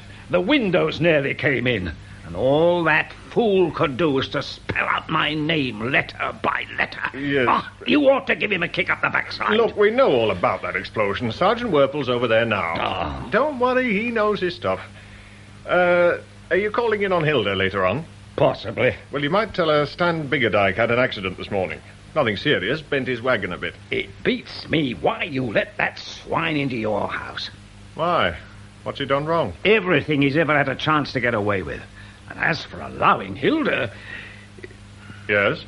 Well, damn it all, Hector. My wife's friends are her own affair. And when one of them happens to be a friend of mine as well, there's really no need for you or her mother to worry. Sheepdog trials, Sergeant Werple? Actually, no, sir. Your guess is very wide of the mark. The talk is all of an explosion, Mr. Hoole, an outrage. Dear me. Look over there, sir. What do you see? Nothing. Quite so, sir. We believe it to be the work of a bomb. Wasn't there some sort of memorial there? I seem to remember when the last time I took my lunchtime walk in the park. A drinking fountain, Mr. Hoole. An amenity. One pressed the lion's nose and a stream of water spurted from his jaws. It worked on the principle of mains pressure. Ingenious. And have you picked up anything in the way of clues as to the author of this outrage? These bits and pieces are about all I managed to find. A mine detector's what you need on a job like this. They don't look too helpful, do they? They all mean something looked at properly. Try interpreting this piece. Part of the firing mechanism, I shouldn't wonder, sir, of the bomb, you know. That hinge, you see, would enable contact to be made. It's a suspender. Oh, yes. So it is. pity. It could be significant all the same, Sergeant. A female bomber, perhaps. On the other hand, it may merely signify youthful nocturnal grapplings. You know, sir, I believe the fountain was a memorial, now I think about it. Subscribed by Mrs. Courtney Snell in memory of Colonel Courtney Snell. I wonder if anyone had a grudge against her or her late husband. Wasn't he mixed up in a lawsuit just before he died? Successful plaintiff, sir. He sued Mr. Biggerdike, the haulage contractor, for slander. That's defamation of character by word of mouth, sir. Thank you, Sergeant. An impetuous man, Biggerdike, by all accounts. He gives that impression, certainly, sir. Only this morning he impetuously drove his car straight into a cattle truck. Good Lord. Is he all right? Smashed his car up a bit. Yes, what about Biggerdike, though? In hospital. Only bumps and bruises, though. He'll be out next week, they say. Oh. Oh, well, I'm glad to hear it. Nasty things, cattle trucks. Of course, you know what the trouble is, don't you, sir? No. The chief inspector. He hasn't the first idea, not when it comes to something unusual like this fountain business. He's not had the education, you see. Still, keep that to yourself, sir. Of course. But hasn't that projectionist at the Rialto confessed to the crime yet? Joel Mulvaney? Well, no doubt he will as soon as he hears about it. But ever since he claimed to have masterminded the great train robbery, his confessions have been received with something akin to scepticism down at the station, sir. Sure. And not a word of treachery will you drag out of me. There was myself in it only, and that's the holy truth. You've not yet said why you did it, Mulvaney. Is it seriously you're asking me that? You'll be telling me next you've not heard of the organization. Let's see if you'll say you've never heard of the organization. Oh, yes, of course. Quite. Very well. I'm ready. I suppose there'll be a farce of a trial. No, I can't say there will be. No trial. Ah, so that's how it's to be. It's the cellar and the convenient backfire of a car you'll be having in mind, Mr. Larch. You're free to go, Mr. Mulvaney. Ah, so it's the ambush after all, is it? A country lane at dead of night. I'm afraid the cellar's no good, Mulvaney. It's being redecorated.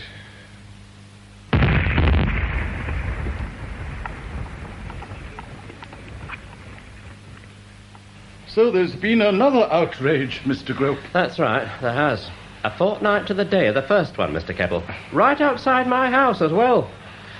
Poor Alderman Berry. Decapitated. His head blown right off. Wrenched from his body. It's a bad business. A sad day for Chalmsbury. I was very fond of that statue and all it stood for. Stood for? Temperance, Mr. Keppel. Temperance. Alderman Berry was the town's foremost temperance pioneer. I'll say that for him. Do you reckon there's any connection? Connection? With what? Oh, that park business, the drinking fountain. Well, it may well be that both atrocities are the work of the self-same... miscreant. I was talking to Mr. Keppel, Leonard. I'm still waiting for the Ferguson wedding, Leonard. Have you written it up yet?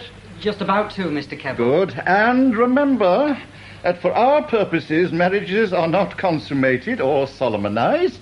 And for God's sake, don't ever again describe the bridesmaids as wearing Dutch caps. No, Mr. Keppel. There was a film being shown to our patrons last week about a man unjustly convicted of someone else's crime.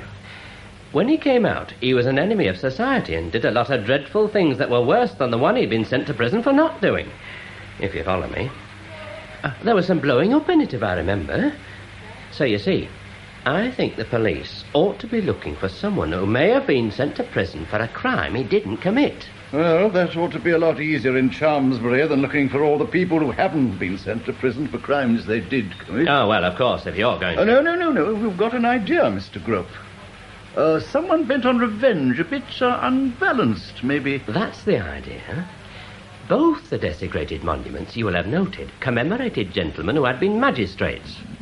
Does that not point to a victim of a miscarriage of justice? It could well do so, Mr. Grope. Now, should there be yet another outrage, oh, God forbid, what we'll have to watch for is whether the object is another magisterial monument or representation.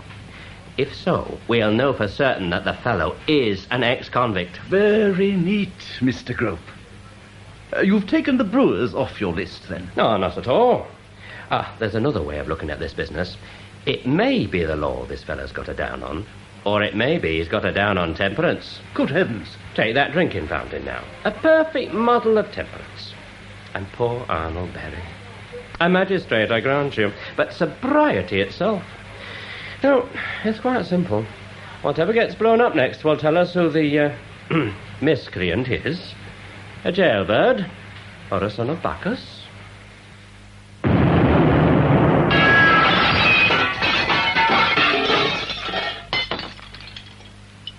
Beg pardon, Mr. Larch, but it looks like another of those bombing affairs during the night. What does? The destruction of Mr. Hoole's eye, sir. What are you talking about, Sergeant Werple? The great eye that was suspended above Mr. Hoole's shop, sir. The optician. Oh. It appears to have disappeared. The glass part of the sign has disintegrated into pieces like little grains of sugar. They're underfoot for quite a way along Watergate Street. Crunchy they are, sir. Crunchy? That is so, sir. Who reported this? Mr. Hoole, sir. Well, he didn't exactly report it. He just stood under where the sign used to be and used bad language. I had to advise him to moderate it, sir, so he changed to longer words which gave less offence to bystanders. I suppose you want me to go and have a look? It might be as well, sir. It is the third Tuesday night in the last 4 that these events have occurred. Yes. It may be that a discernible pattern is developing, which you may be able to spot, sir. Very well, Werple. Lead the way. Now, Mr. Hoole, I hear you've had a spot of trouble with your eye. Don't be fatuous, Inspector. Some blackguard's blown the blasted thing to smithereens. And right now I happen to be in the middle of a consultation. You'll have to pursue your inquiries elsewhere. I wouldn't take that uncooperative attitude if I were you, sir. The ownership of the advertisement does not give you the right to be indifferent to police investigation. Destruction of private property in a public place is a serious matter. Well, you don't imagine I blew it up, do you? In our job, we imagine nothing, sir. We seek the facts. If you attempt to elicit facts without using your imagination, that probably explains your consistent lack of success. Did that sign of yours happen to be insured, sir? Oh, naturally. For £50,000. Indeed, sir. You must be very grateful that someone has enabled you to capitalize on the policy. Of course. When did you leave your shop yesterday evening? I left my consulting rooms at precisely 5 o'clock. And you didn't return until this morning? No. You're quite sure of that? Well, not absolutely. I am a schizophrenic, you know. I mean, half of me takes a good deal of watching. Perhaps it slipped away in the night. It strikes me both halves need watching, Mr. Hoole. I may have further questions to ask you later. I gravely doubt, Inspector, if I shall have either the time or inclination to answer them. Good day. There's been another one, hasn't there, Hector? Yes, Father. The best, up to now. Whoever's playing these damn fool tricks has got to be caught. The council will be furious. The whole town's up in arms. Well, so it is. I'm not joking. Can't you see what an impossible position it puts me in? A chairman having to explain to his committee that his own son-in-law doesn't seem able to protect the town from a blasted bomb-throwing lunatic. He hasn't thrown any yet, Father. Oh, of course, he may do. Now, see here, Hector. Have you honestly no idea of who's responsible? Oh, so that's how it is. That's how what is? Why didn't you answer? I was trying to think who you were suggesting. Hadn't you better tell me? It has occurred to several of us that this sort of behaviour sounds remarkably characteristic of your friend, Biggerdike. Why on earth should you think that? Oh, come on, Hector. You know what the fellow is. Anyone who could have fixed up that horrible contraption in the ladies at the Mayoress's at home last year... That was never proved. We knew, all right. Biggerdike may look half-sloshed most of the time, but he's got a rotten streak right through. But just because he sponsored your membership... This is all rather beside the point, you know. Stan may have done some silly things in the past, but I haven't the slightest reason to suspect him of this lot. And I certainly wouldn't protect him, if that's what you're driving at. It wouldn't be the first time. And what specific occasion have you in mind? That driving case, if you must know. People talk as they will. It was said you'd given Biggerdike the chance to sober up before he could be examined. He asked for his own doctor. That was his right. The man was on holiday, but we weren't to know that. You could have found out in less than the 2 hours it took you to get somebody else. All that's been gone over. Forget it. All that black coffee was never gone over. What did you say? The coffee you got Biggerdike to drink when you thought no one was looking. A whole flask that Hilda had made for you. Where the hell did you get that story? You ought to know by now that nothing can be kept quiet for long in a town like this. Do you believe it? I'm not sure. But at least you should have a go at Biggerdike. Let it get around that you've questioned him. I might. Good. That's sensible. And Hector, I do advise you and Hilda not to see him socially for a while. Not till this thing's blown over. I think you might leave me just a little discretion. You don't seem to realize what trouble you might bring on yourself. And the family. The family? Well, Hilda. And me. And dear mother-in-law. Yes. My dear wife, too, of course. Come in, Hector. Thank you. Come along, Sergeant. Yes, sir. I'd like Sergeant Whirple to be present, if that's all right with you, Mr. Biggerdike. Fine with me, old boy. I'm sure the sergeant is a source of never-ending joy.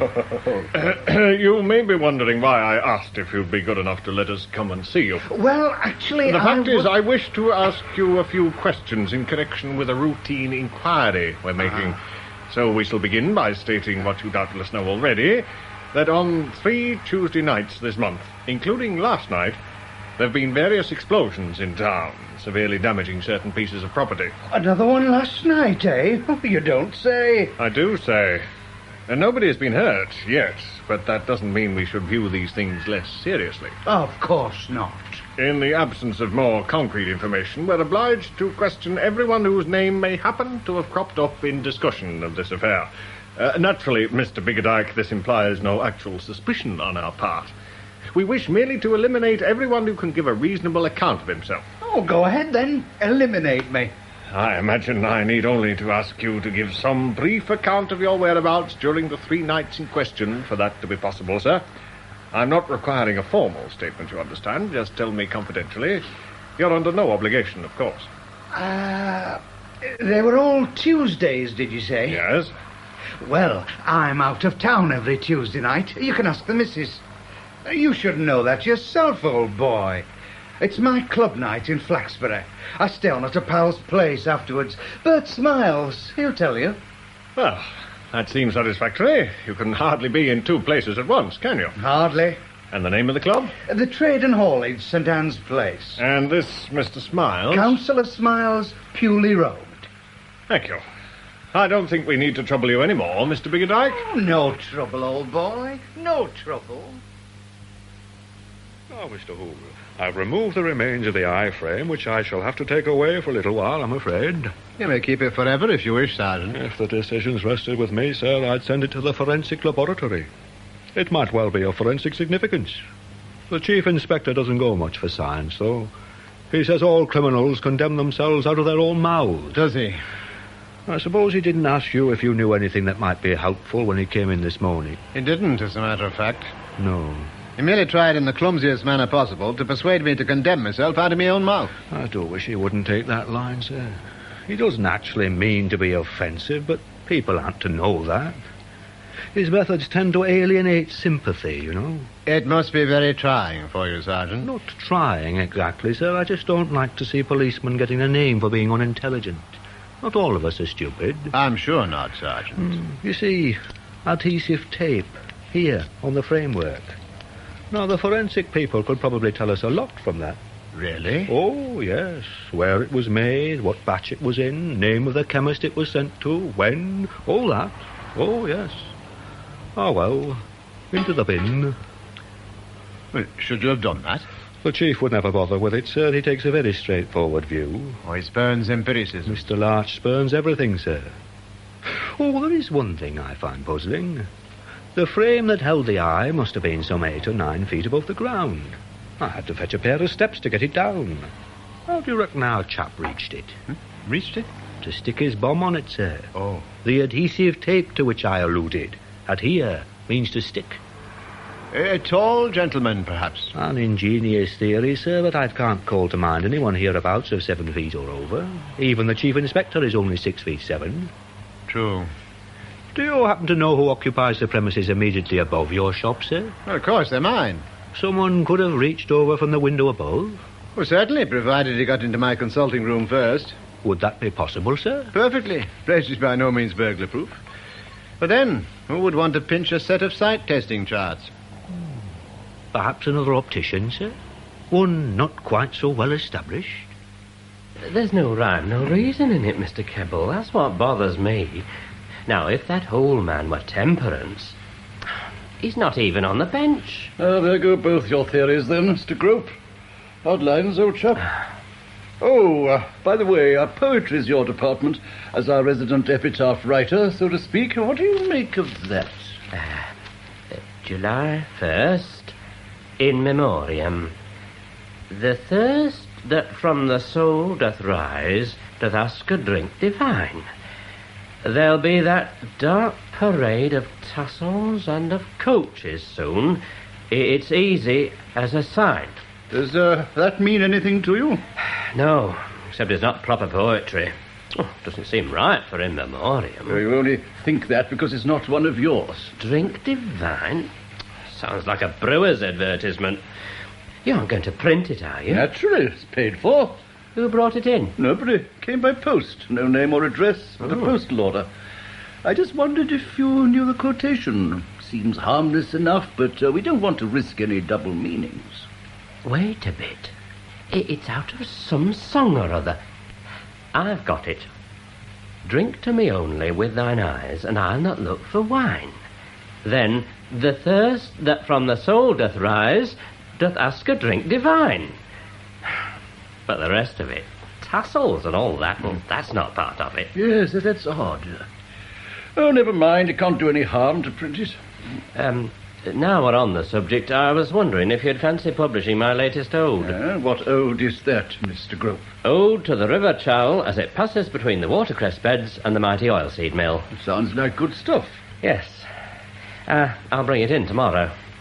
Oh, well, I must be off. Time to open up for the matinee. Dance of the Vampires it is this week. Be seeing you, Mr. Kebble. Leonard? Yes, Mr. Kebble. What are you up to? Working on this, sir.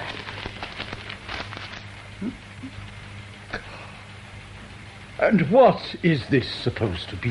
I thought it'd be a good kick-off to a sort of gossip column, sir, like William Hickey. Inside stuff. Good God, boy. You'll have me inside if you persist in putting that sort of thing in the paper. Take it away and burn it. Do you mean you're spiking it, sir?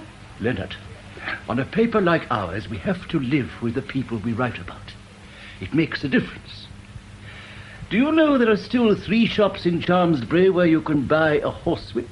Well, I've been most careful about names. Yes, I can see you have.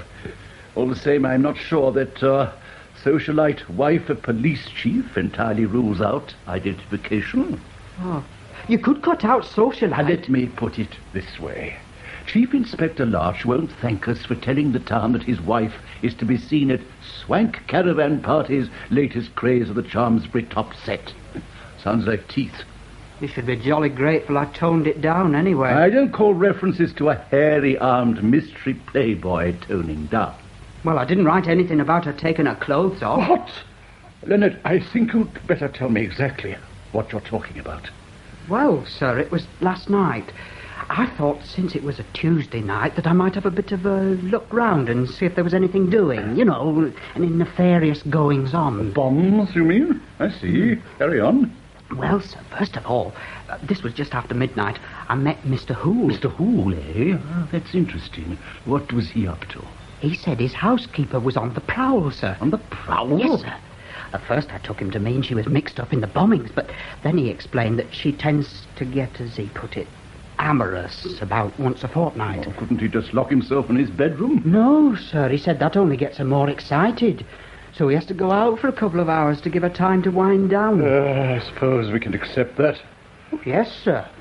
Well, next I caught sight of this man walking rather furtively, I thought, towards the outskirts of town. So I followed very cautiously some distance behind. He walked on beyond the Chalmsbury Haulage Company, then down a little country lane and into a field where there was this large trailer caravan, which the man entered. Well, when I got over to the window, I could see a little gap in the curtains, so I peered in, and there was this man taking his jacket off. Well, sir, it was when he started taking his trousers off that I realised that he was not so much a man as a woman. I see.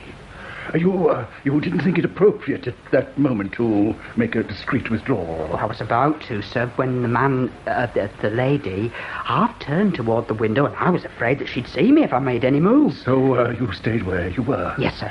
And what happened next? She continued to remove her clothes, sir, having some difficulty with the strap of her brassiere. Oh. It was then the hairy arm I mentioned suddenly appeared and came to her assistance. Oh.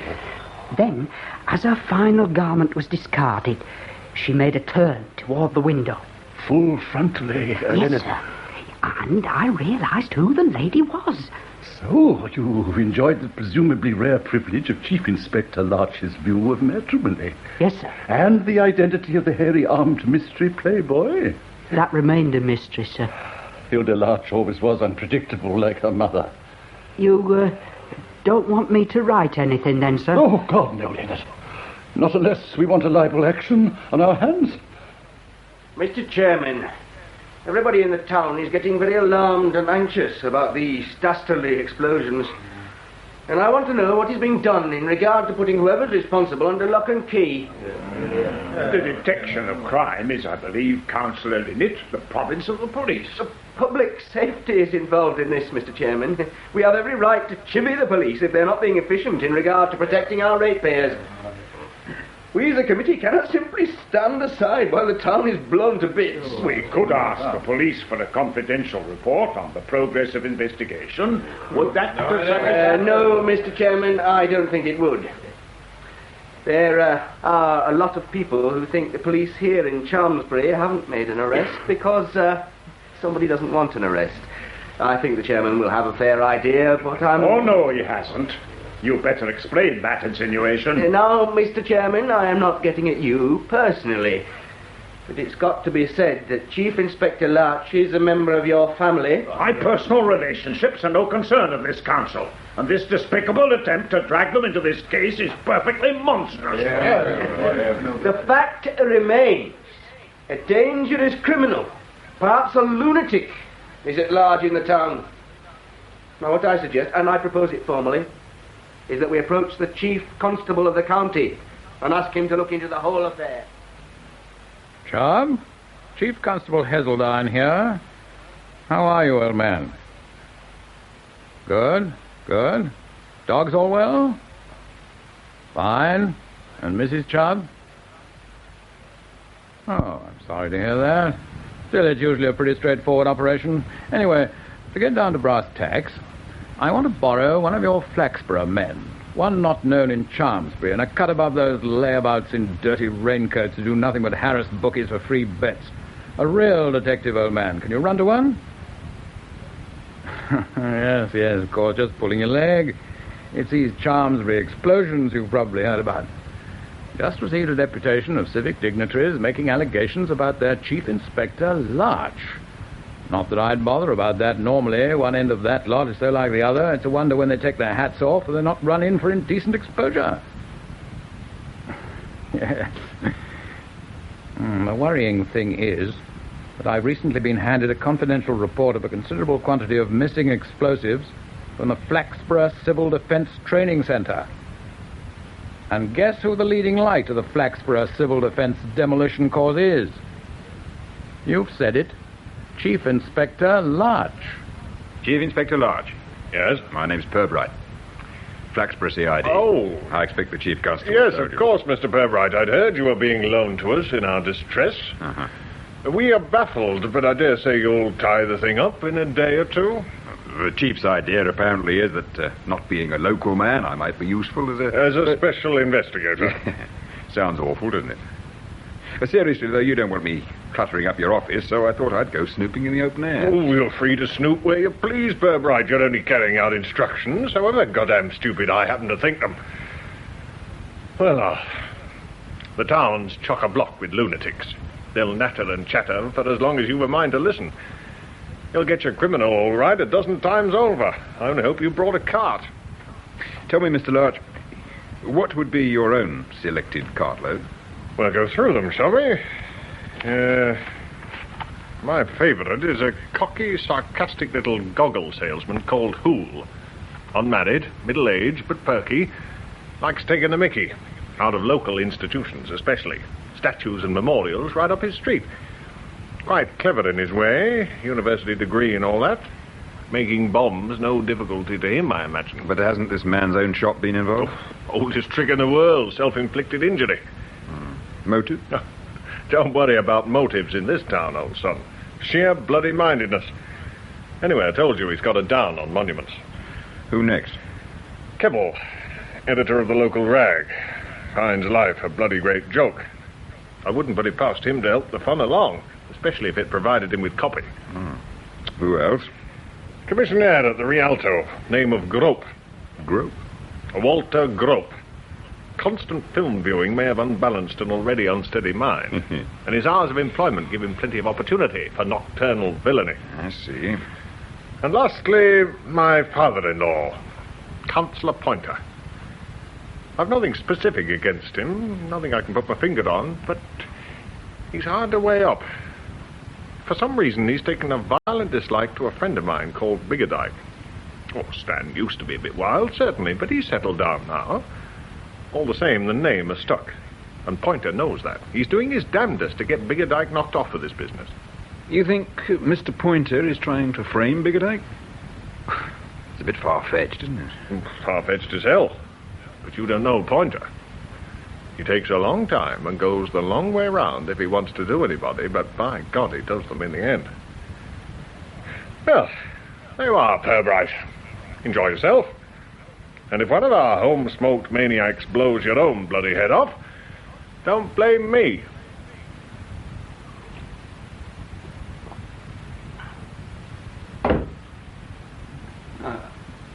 Enjoying the soup? Very tasty, thanks. My name's Payne. I'm your fellow lodger. How do you do?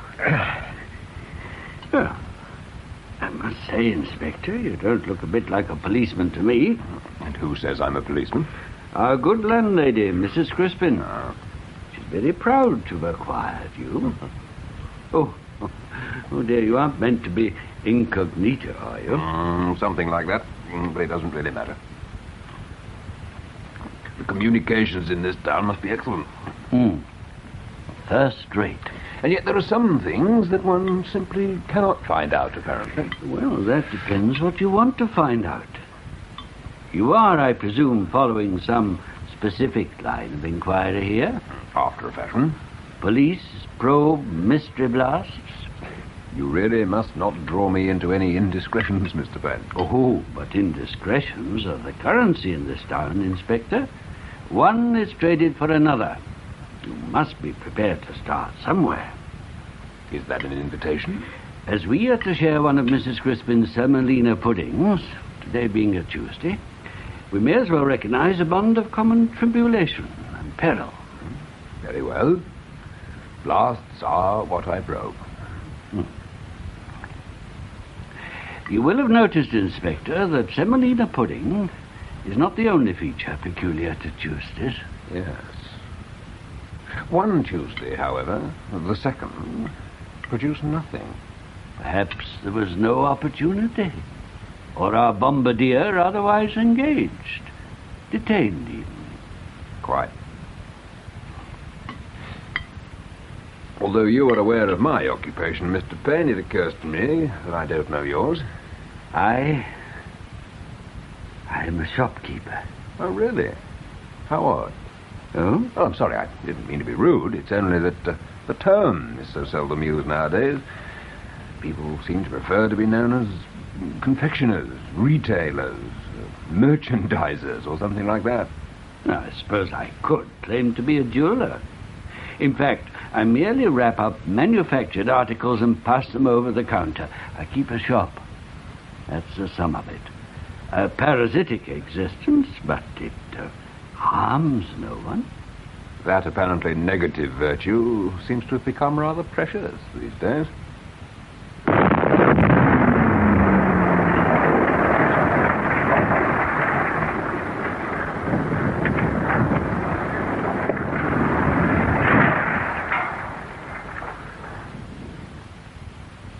Will you be taking over the arrangements for the inquest on Mr. Biggerdike, sir? Oh, no, Sergeant.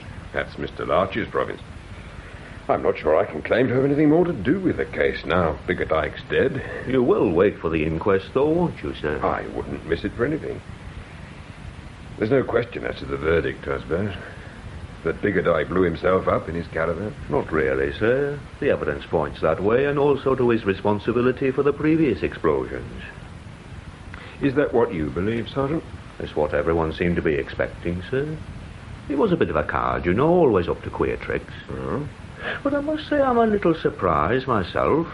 Bombs are tricky. They take intelligence. Biggerdike didn't strike me as the type. He wasn't especially bright. Well, clever, yes, but not up to anything really high class, if you follow me. But that's not inconsistent with what happened. After 3 hits, his cleverness runs out and he burns. Woof. In any case, there can hardly be 2 characters in a town this size running around with explosives. Mr. Larch said that, sir. Maybe that's why I'm a bit doubtful about it all. However, I've no doubt the coroner will arrive at the same conclusion as yourself and Mr. Larch. I wouldn't say I'd arrived at any conclusion, Sergeant. Not yet. Now, Mrs. Biggerdike, do you know if your husband was interested in explosives at all? He never told me anything about his outside interests. He spent quite a bit of time in his workshop at the firm. And in his caravan behind the depot? He used that as an office. I never saw inside it. Can you tell me, Mrs. Biggerdike, where your husband was on the nights of June the 3rd, 17th and 24th, all Tuesday nights? He went to Flaxford every Tuesday night to his club. A friend, Mr. Smiles, put him up there for the night. I think it only fair to tell you, Mrs. Biggerdike, that evidence will be given by Mr. Smiles that your husband did not stay there on any occasion during the past 3 months. Would you care to comment on that? Only to say that I'm not in the least surprised. I take it you did not enjoy your husband's confidence in all respects. In no respect whatever. I see. Now, one last point. Tuesday, June the 10th. Now, can you tell me where your husband was that night? In hospital. After his accident. He didn't come out till the Friday. Thank you, Mrs. Biggerdike. I therefore conclude that the explosion occurred accidentally. As it was in Mr. Biggerdike's caravan that the event occurred, and as he alone had access to that caravan, as has been established, one must presume that he alone was responsible for the explosive being there. From this, I infer that Mr. Biggerdike, who had deliberately given a false account of his whereabouts on the nights of the previous explosions, was responsible for those also, and that on the night of July 1st, he unintentionally caused the one which killed him. My verdict is accordingly death by misadventure. Here you are, Mr. Purbright. 1 pint of keg. A very good health. Ah, thanks. Cheers.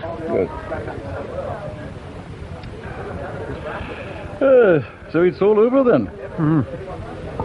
It rather looks like it, Mr. Kibble. You'll be going back to Flaxborough then? Well, I thought I might hang on here for a few days. I've an out of curiosity to learn a little more about the deceased. Quite practical joker, I hear. They tell me it was Stan who got in here one night after closing time, sawed all the handles off the beer pumps. And then there was the beetle, of course, but you'll have heard about that. Beetle? No, I don't think I have. Oh well. Biggerdike's house is in a small village just outside town, right next to the parish hall. The hall's a scrappy place, but the rural district council use it for their meetings. Well, about 3 years ago, they decided to put up an outside lavatory. Those RDC meetings are liable to go on all day, you know. And, naturally, Biggerdike was pretty mad about this because the thing was right next to his garden, but he couldn't do anything about it. A couple of months later, at a meeting I was there to report, I noticed that each councillor who came back from a trip to the gents was looking pale as hell, worried to death, as if he'd seen a ghost. 5 or 6 of them in turn. Well, later, I heard that each of them went rushing around to his doctor the next day, asking for a confidential checkup, complaining of a burning sensation when they passed water, and terrified that they contracted an unmentionable disease. Well, the RDC medical officer found, next time he was at the parish hall, that there was a little beetle stuck to the white porcelain just where it would be most tempting. Showed it to me, beautifully made. Oh, copper soldered to wire? Yes, that's it. They spotted the baffling coil under Bigger Dyke's hedge. Bloody good job it didn't use the mains. But apart from his jokes, what sort of life did he have? Well, oddly enough, pretty dull when you get down to it. Drinking, girls, rowing club. We've got quite a few like that here. You'd never believe the number of bald heads and pot bellies in the rowing mob. One heave it on all and they drop dead. It's all tankers and toddy tickling, old chap. Bloody desperate, if you ask me. Any idea where he might have acquired a taste for explosives? Civil defence, perhaps? Oh, he wasn't in that lot, no, can't imagine. His firm had no connection with quarrying? Oh, I'd be surprised if it had. He handled mainly agricultural stuff with no quarry for miles. You see my difficulty, Mr. Cabell, don't you? Oh, I do, yes. You're trying to trace the source of Bigger Dyke's explosives. Exactly. The authorities take a somewhat jaundiced view when someone appears to be in a position to stick free samples of high explosive all over the place. Did he have any close friends at all? I couldn't say. Wait a minute, though. Male or female? Either. For God's sake, keep this to yourself, old chap. But Bigger Dyke's caravan was no more an office than this pub. You probably guessed that. Yeah. But you will never guess who the totty was that Bigger Dyke played gypsies with. Mrs. Chief Inspector Hector Larch. Mr. Kebble, this little township deserves to be administered by the Sodom and Gomorrah Joint Sewerage Board. I thought you'd like it. You're not pulling my leg, are you? Oh, no. My so-called reporter Leonard saw them together. Inadvertently, he claims. When was this? It was a Tuesday night. Oh, yes, it's the one old whose eye got blown up. Good God. Then Bigger Dyke was in his caravan when the thing went off. Well, why not? They all had time fuses anyway. Well, still, it does seem odd to start a bomb ticking and then push off to a date with your totty. Yeah. Damn me, I'd want to stay and see the fun. Do you know Mrs. Larch? No, not well. She's old Pointer's daughter. Quite good looking, but hard-boiled. Would Larch have known of his wife's relationship? God, no. If he did find out, he'd go up to Hilda, give her a nice smile, and then slowly pull her head off, like a prawn. You need to watch your step with Brother Larch. I will indeed. Yes. Oh, by the way, how are you getting on with old Pate in your digs? Oh, rather nicely.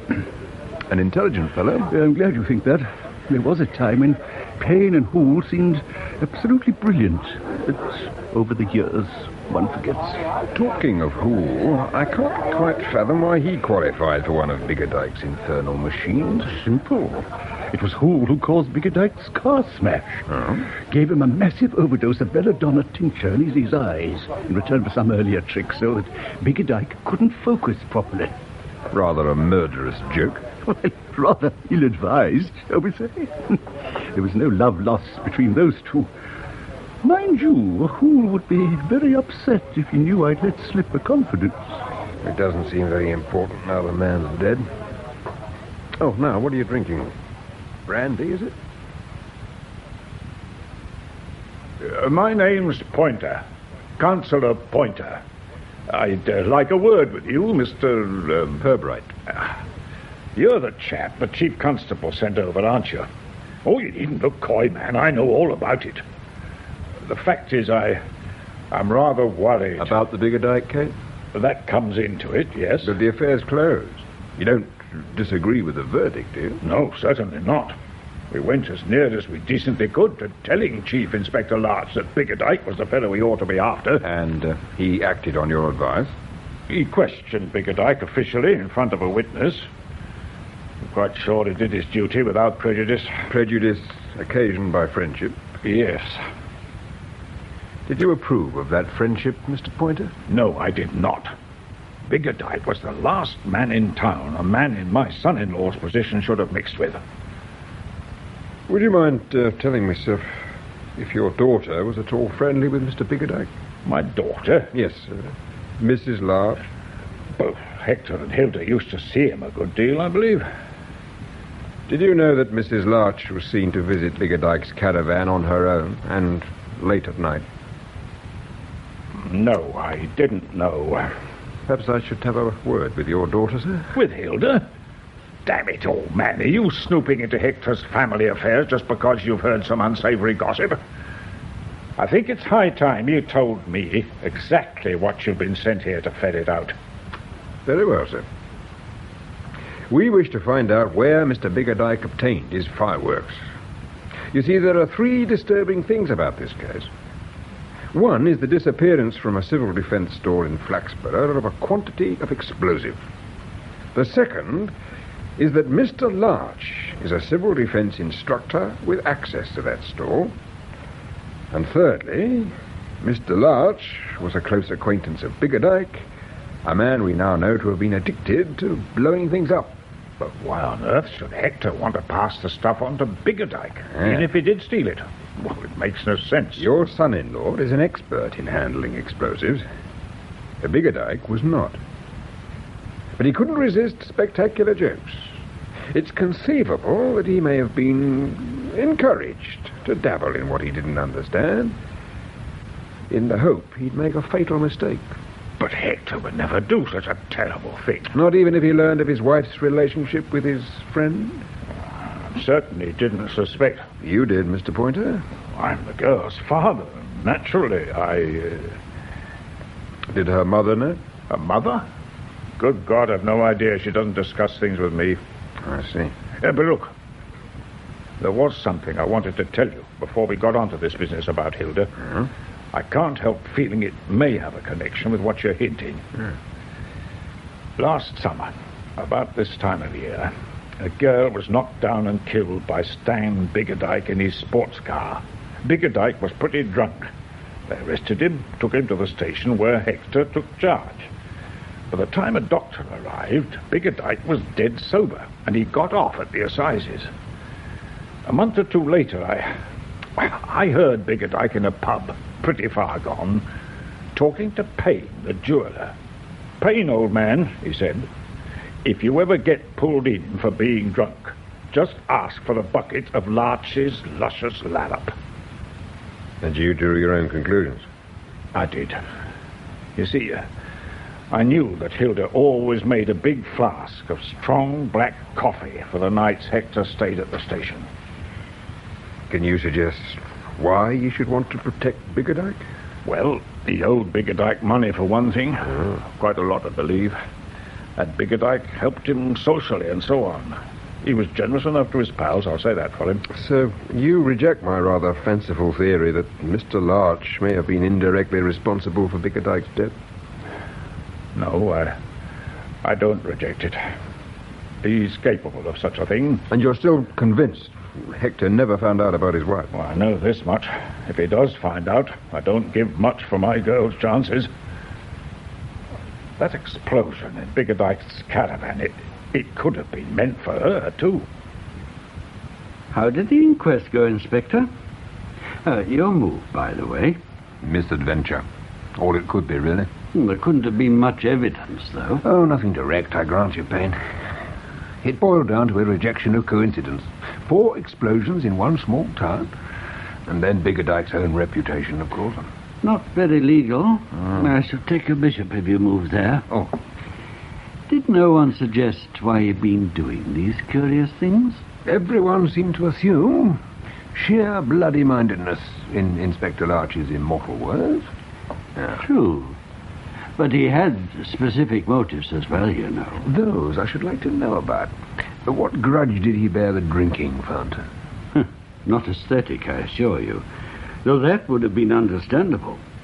No, the thing commemorated a Colonel Courtney Snell, who had in his time won an action for slander against Biggerdike.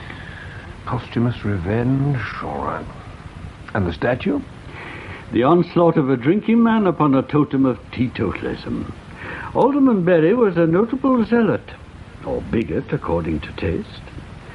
Biggerdike had few principles, but he liked to proclaim the few he had spectacularly. And Mr. Hall's eye? Personal revenge for that rather nasty joke of the belladonna tincture. It all seems logical. The question no one seems to be able to settle is where the man obtained his explosive. It appears I shall go back without an answer. Your move, old chap. Ah, so that's why they sent you, is it? I was wondering if you were MI5 or something. Kebble's convinced of it. There is a rumour of some explosive having disappeared from Flaxborough Civil Defence. Really? But the connection with Biggerdike seems very tenuous. Would it have been possible for the man to have manufactured it himself? Check, by the way. Feasible, I imagine. Very dangerous, though. There may be something in my old textbooks that will help. They're a little out of date, but organic chemistry is less subject to fashion than physics. Now, let me see. Here. Well, simple enough in theory. Allow a mixture of nitric and sulfuric acids to act on ordinary glycerine and separate the oily liquid that rises. Well, there you have it. Nitroglycerin. Then even Biggerdike... simple in theory. But the stuff is desperately unstable, remember. One good jolt and... whoosh. Yet dynamite is safe to handle, surely. Isn't that nitroglycerin in another form? Hang on a minute. Yes, here we are. You absorb the nitroglycerin in something called kieselguhr. What's that? But no idea. Here it just says, an inert clay-like substance. And what about detonators? Could they be made at home? I could say offhand. The only detonating agent I know of is mercury fulminate. I don't know if it's still used nowadays. Your move. Oh, never mind. It all sounds terribly unlikely. And from what I've heard of Biggerdike, I can't picture him tackling anything so complicated. We all have our unsuspected talents, Inspector. That's checkmate, I believe. Sorry about that. Fancy another one?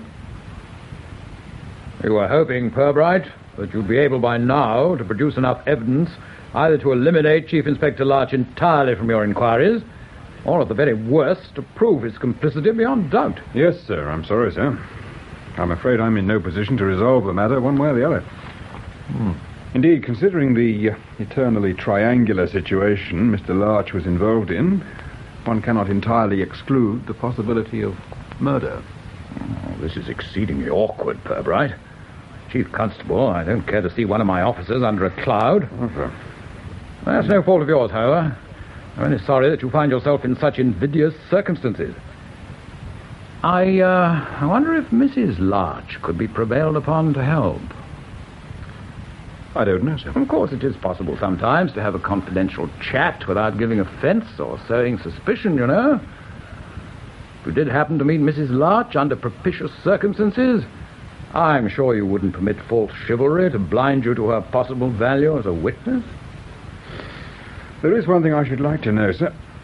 Has it occurred to anyone to ask Chief Inspector Larch about the explosive that's supposed to be missing?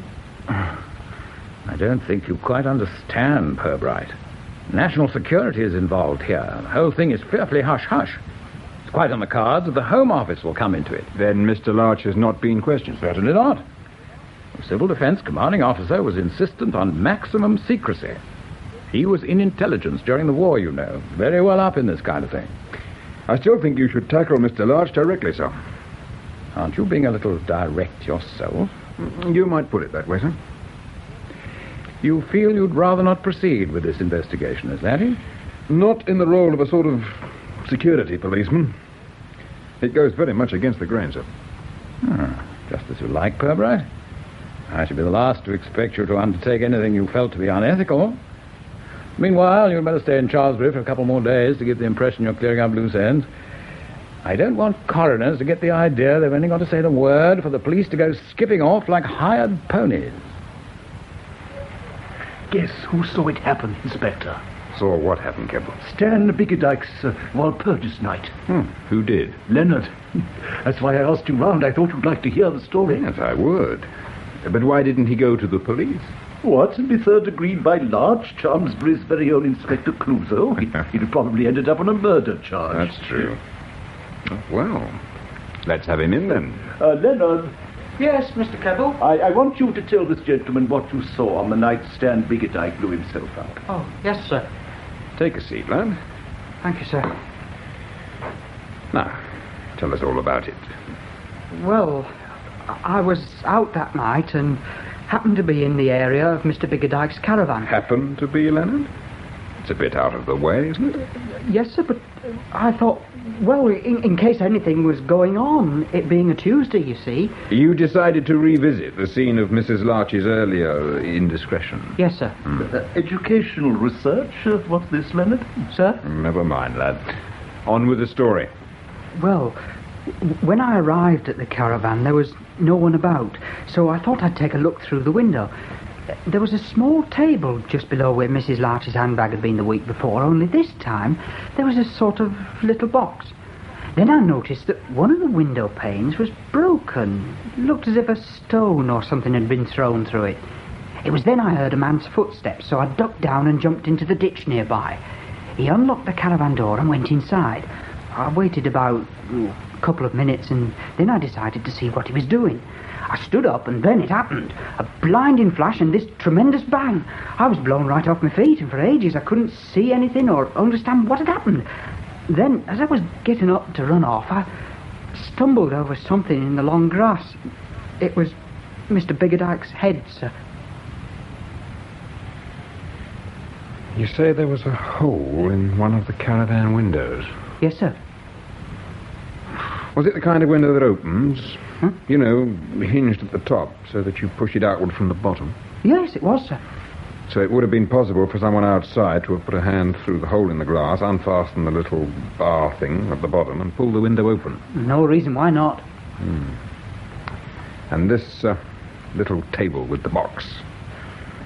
A parcel, do you think, in paper and string? I didn't notice if it was wrapped up. I could only make out the shape, like a shoebox. A shoebox? I see. Thank you, Leonard. By the way, what do you make of this? It went in last week's issue. What's it supposed to be? It's an in memoriam. No name or address, but the money came with it and there seemed no harm. And now I'm not so sure. Look at the date. July 1st. Yes, the day of Biggerdike's death. You think he sent it to himself? A suicide proclamation? What, Stan? Poetry? But do you suggest there's a connection? Well, there's something odd about it. Those first two lines.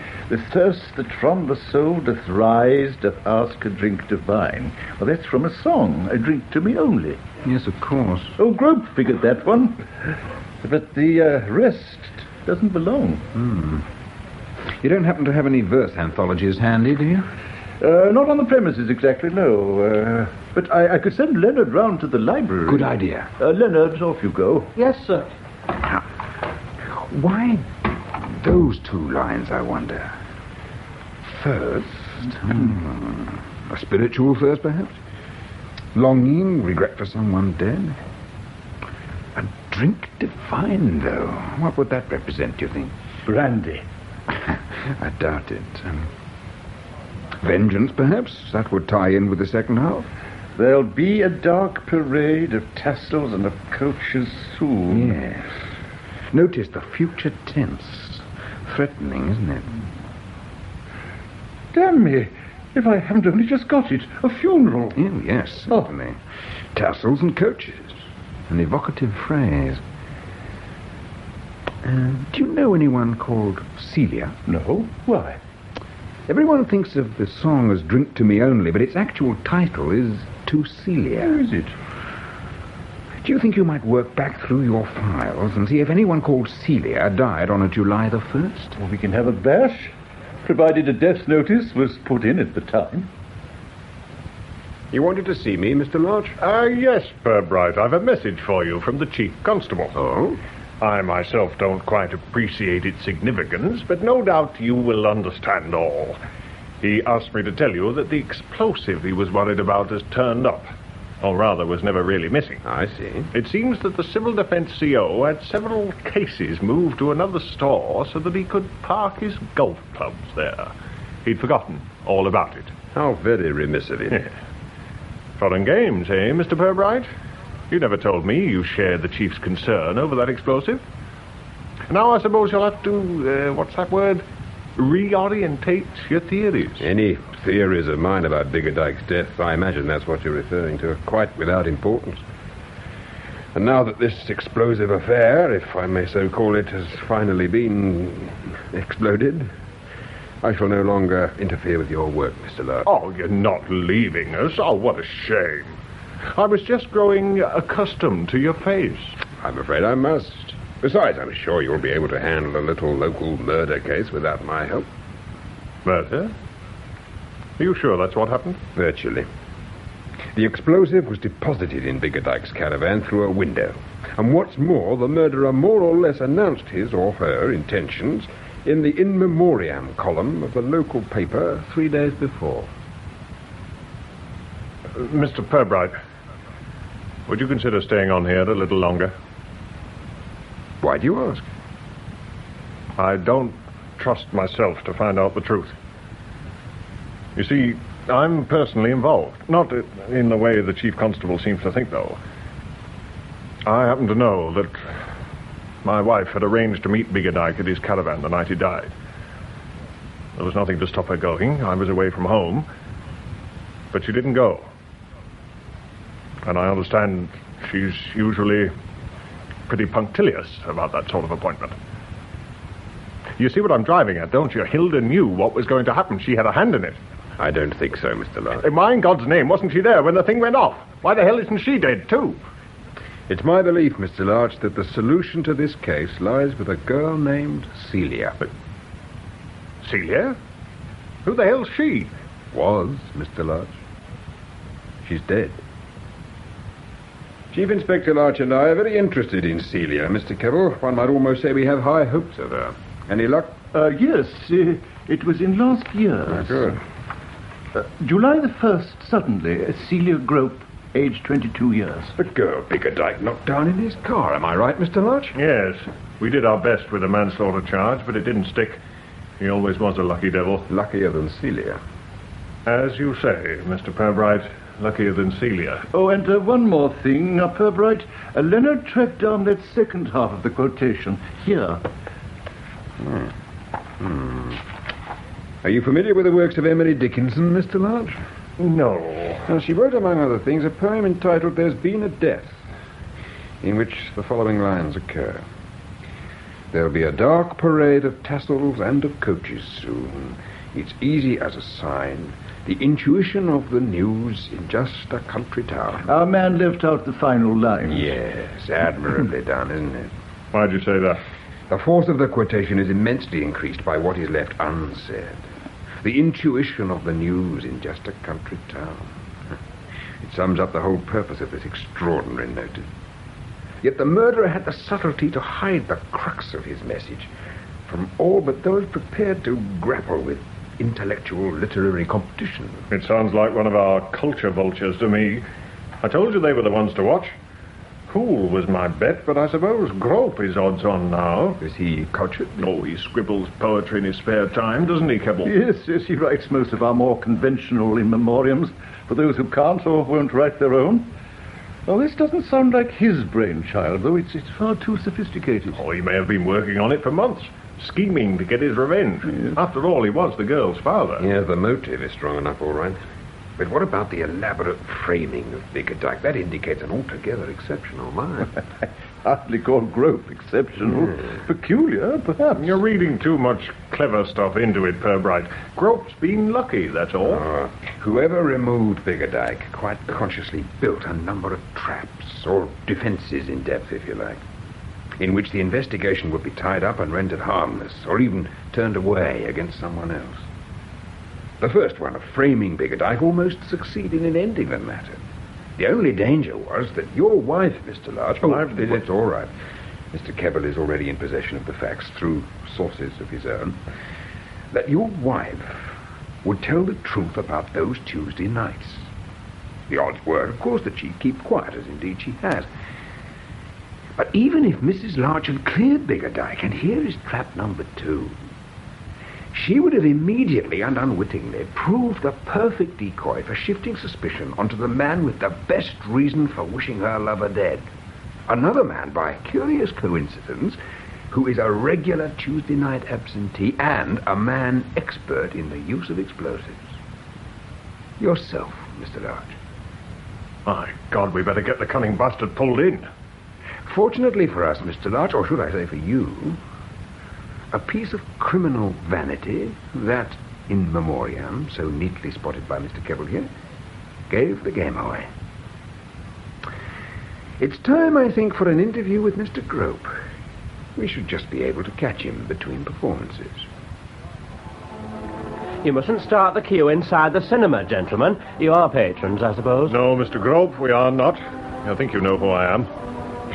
You're Chief Inspector Larch. Well done. And this is Chief Inspector Pirbright. Now, you'll kindly do your duty by answering a few questions. What kind of questions? All kinds. And if you think mine are rough, just wait until my colleague here gets started. Now, Grope, how long have you worked here? 14 years, so very near. What sort of work did you do before? Toolroom fitting. Precision engineering, eh? That's all I'm going to say. Oh, he's fly, this one. You followed the point about engineering. Those bombs could be. Now, let's be sensible, eh? Can you remember what you were doing on the night of Tuesday, July the 1st? No. The night Mr. Biggerdike was killed? You were seen out in the town, you know, quite late. Come on, Grope, why don't you come clean now about telling us where you were? Home. Before that. Go away. Oh, he wants us to go away, Inspector. I wonder why. Well, I think... You had a strong grudge against Biggerdike, didn't you? You hadn't forgotten how your daughter meant her death exactly a year ago. You needn't be ashamed of your feelings, Grope. It's understandable. Your own flesh and blood. It seems to me that... Flesh and blood? Celia wasn't my flesh and blood. Oh, you've got it all mixed up. I suppose now you're going to tell us she wasn't your daughter. She was my daughter, all right, but not my flesh and blood. We adopted her. I've never pretended otherwise. No, of course not, Mr. Grope, but 22 years is a long time, and things get taken for granted.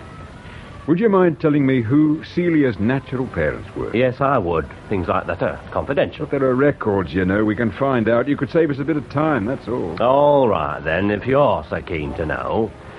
Celia was put out for adoption by Mr. and Mrs. Pointer, straight after she was born. So you might say, Mr. Larch, that she was your sister-in-law, mightn't you? This isn't going to be easy for you or your mother, Mrs. Larch. No, of course not. Interviews with policemen hardly ever are they? You may have heard from Mr. Larch that further inquiries were being made into the death of Mr. Biggerdike. No. Oh, I thought he might have mentioned it. No matter. The point is that you and Mrs. Pointer here may be able to help us. Mother will be pleased to do what she can. We have this notion, you see, that some connection could exist between the death of a girl called Celia Grope and that of Mr. Biggerdike. Do you know anyone called Celia Grope, Mother? No, Inspector. It seems she doesn't. But you did, didn't you, Mrs. Larch? I remember the name. Killed in a street accident, wasn't she? You didn't know the girl, Mrs. Pointer? Celia Grope was an adopted child. We know that much. It was a simple matter to ascertain her natural parentage. I tell you this in case you think I came here to fish for information. The facts have been landed, so to speak. All I ask is a little assistance in weighing them up. You are a very mysterious and devious policeman. What has all this to do with us? I had hoped painful revelations would not be required. You, Mrs. Pointer, know perfectly well what I'm talking about. If your daughter, Hilda, doesn't know, don't you think it would be kinder to tell her yourself? It's over 20 years. Did you have to drag it all up now? There seemed no point in telling you, dear.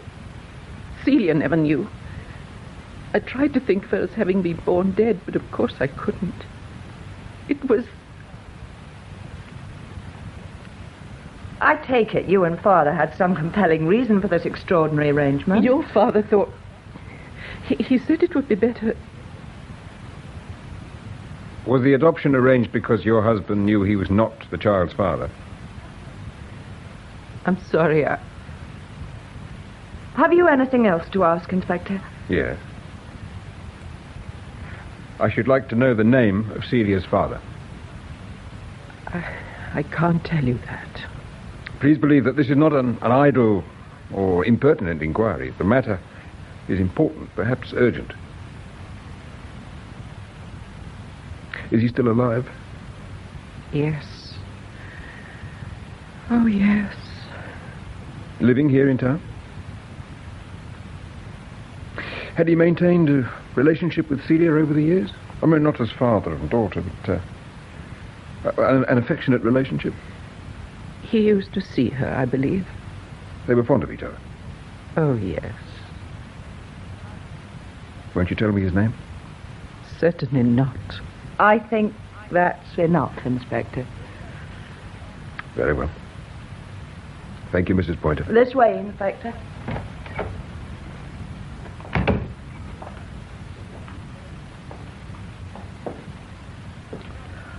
Why couldn't they have told me? There's so much I can't put right in my mind. That man who killed Celia. Biggerdike? Yes. I let him make love to me. I see. You think that Celia's father... Murdered? Executed, you mean? That probably is the better word. I'm glad Mother said no more. Goodbye, Inspector. Oh, just one thing, Mrs. Larch. The night Biggerdike was killed, why did you stay away from his caravan? I had a telephone call. From Civil Defence, he said, that my husband had finished early and was on his way home. There must have been some mistake. He arrived the following day, as usual. The voice on the phone? Absolutely unidentifiable, I assure you. But I liked it. I liked it tremendously. Well, Mr. Purbright, have you found poor Stanley's bloody murderer yet? Certainly. He's your mother-in-law's lover. What? Former lover, I should have said, of course. Yeah, I should hope so. Still, that doesn't take you much further, does it? Our filing system doesn't run to records of the ex-boyfriends of the town's middle-aged ladies. We may not need records. Memories are pretty long and retentive in a town like this. Retentive in more than one sense. They don't open up in the name of the law, believe me. How old would Mrs. Pointer have been 24 years ago? Oh, 30-ish? Promiscuous? Oh, come off it, man. You've seen her. Perhaps not. All the better for us. You knew this girl Celia, I suppose? Only by sight. Would you say she showed any resemblance to anyone in particular? Yes. I realize now that she was remarkably like my wife. Oh, that's understandable. Anyone else? Anyone unusually tall, for example? Tall? Whoever stuck those bombs on the statue and that shop sign must have had tremendous reach. And no short man could have climbed the park railings to get at the fountain, either. What about a ladder? A box, even? Oh, too noticeable for the main streets on summer nights. They were neatly done jobs. A quick approach, a quick departure. No messing. A principle worth emulating. You know, Lodge, there is somebody in town, somebody I've met since my arrival in Chelmsbury, whose features and mannerisms your wife Hilda reminded me of very strongly. And it wasn't Councillor Pointer. You mean my wife is also... Yes, I do. The longer I continue this case, the less I want to catch the man I'm supposed to be chasing. Practically everybody else in town seems content to allow the false interpretation of Biggerdike's death to stand as the official record. I don't see why I shouldn't be. A man is dead, you know. Murdered. Some people might say Celia Grope was murdered too, Inspector. Is that you, Mr. Purbright? 'Tis indeed, Mrs. Crispin. I'm just doing your tea. Fish cake. Very nice, too. There's a copy of the Chelmsbury Chronicle in the hall. Yeah, thank you, I will.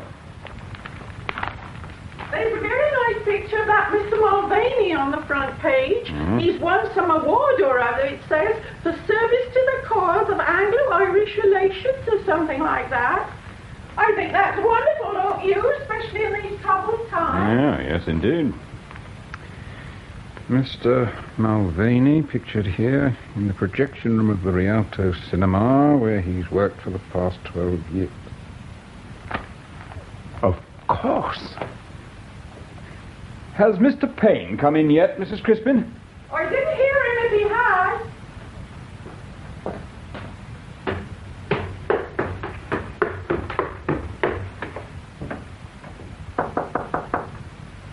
Payne? Are you there? Ah.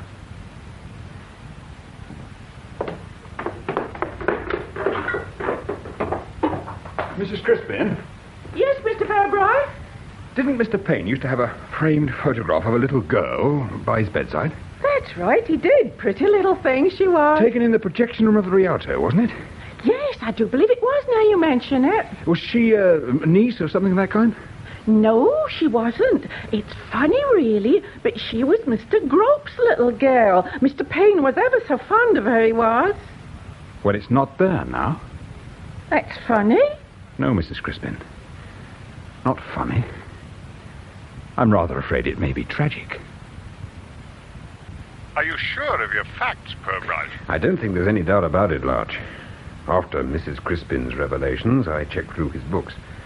The complete works of Emily Dickinson, with the relevant poem marked. And then I looked up the word Kieselguhr. Kieselguhr, or infusional earth, as it is known in the jewellery trade, used as a polishing agent, also an ingredient of dynamite.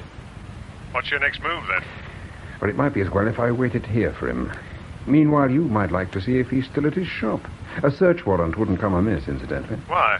There could be stuff there you'll need in evidence, chemicals and so on. I hope you're not letting me in for an almighty cock-up. Oh, I hope so, too. Oh, by the way, do you remember where it was Biggerdike ran the girl down? Of course. Watergate Street.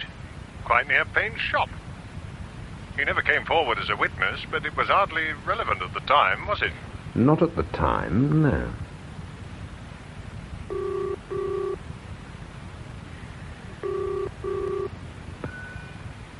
Purbright speaking. Oh, good. It's Sergeant Werple speaking this end, sir. What is it, Werple? Just to say that Mr. Payne is not at his shop, sir, and also that at first glance your surmise about chemicals and so on may be correct, sir. Thank you, Werple. That's very good of you.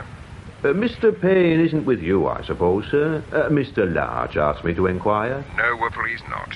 If he were, I should have said so. Quite, sir. Logic is a great help even in these days. Oh, I thought you'd be interested to know that wherever Mr. Payne is, he hasn't taken his car. Really? No, sir. It's outside his shop. It's quite an old-fashioned model with what they call a sunshine roof. A sliding panel in the top.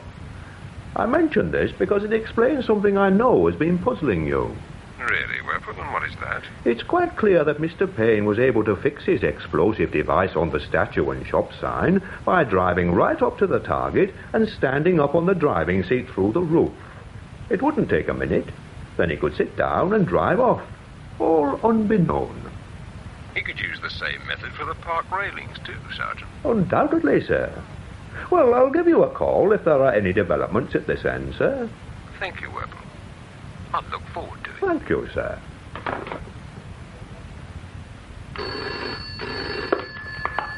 Purbright? Hello? It's Payne here. Oh. Yes, Mr. Payne. Look, I rather feel I owe you something. The note seemed awfully impersonal. Where are you speaking from, Payne? Well, that doesn't matter, does it? Mrs. Crispin? You can hear me all right, I suppose? Yes, I can hear you very well. Yes. Mrs. Crispin? Yes, Mr. Purbright? Go next door. Phone the police and tell them to trace the location of the kiosk called in Chelmsbury 4116. Hurry now. What was that, Payne? I said I don't think I ever really wanted to get away with it. All that elaboration. I can't think why I bothered. It was rather well done. The notice in the paper was silly, wasn't it? I'm rather ashamed of it now. Pure exhibitionism. Intellectual arrogance. Criminals are supposed to find that kind of thing irresistible. Does justice become a crime when it's put on a do-it-yourself basis, Inspector? I don't know. It's better to leave the meeting out of justice to the law, Mr. Payne. And when the law fails to do it, what then? I don't know either. You know all about Celia by now, I suppose? A certain amount. There was that photograph in your room. Old Grope took it a long time ago. He let me have a print. He was always very decent to us both. He used to send Celia along to the shop on some specious errand or other so that I could keep on seeing her. Yeah. Was it you who phoned Hilda Larch on the night Biggerdike died? Yes, of course. It seemed the best means of keeping her away. You see, she was mine, too. Yes, I thought so. There's a distinct resemblance. Oh, do you think so? Well, I'm glad. Look, old chap, I really shall have to go now. There's a car coming, and I'm fairly sure it's one of yours. Well, where are you going? What are you going to do? Do, old chap? Something entirely appropriate, don't you worry. Where are you? Opposite the cemetery, of course. Where else? Payne? Payne?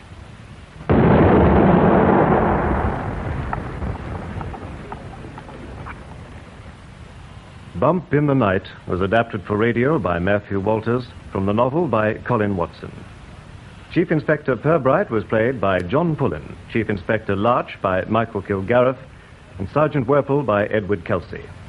Mr. Keppel, Rolf Lefevre, Mr. Payne, James Thomason, Mr. Hoole, Malcolm Hayes, and Mr. Grope, Anthony Higginson. Councillor Pointer was Godfrey Kenton, Leonard, Brian Hewlett, the Chief Constable, William Fox, and Mrs. Hilda Larch, Sheila Grant. Stan Biggerdike, Harding, and the coroner were played by Ronald Herdman.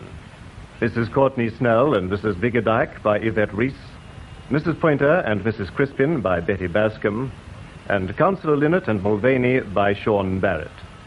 Bump in the Night was produced by Harry Catlin.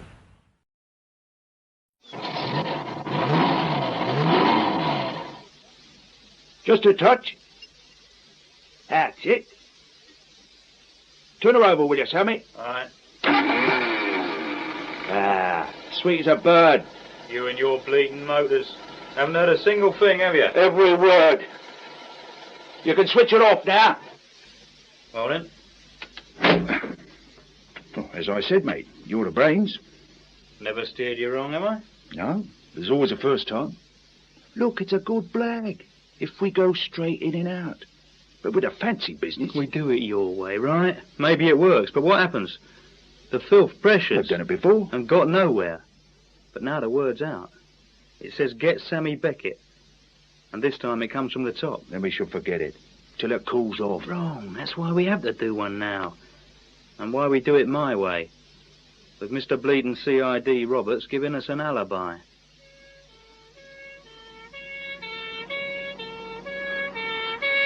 We present Alibi, a play for radio by Geoffrey M. Matthews.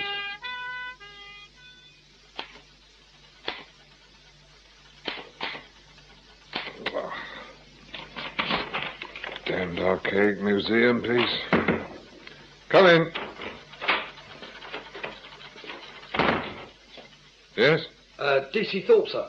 Oh, you're a bit overdue, aren't you? Well, yes, sir. Well, go on then.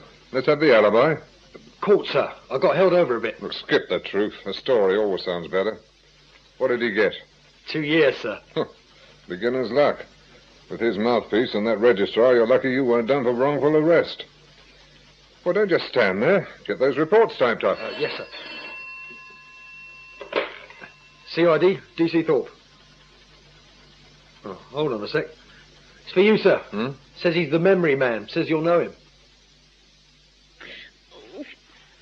Stop it, Sammy.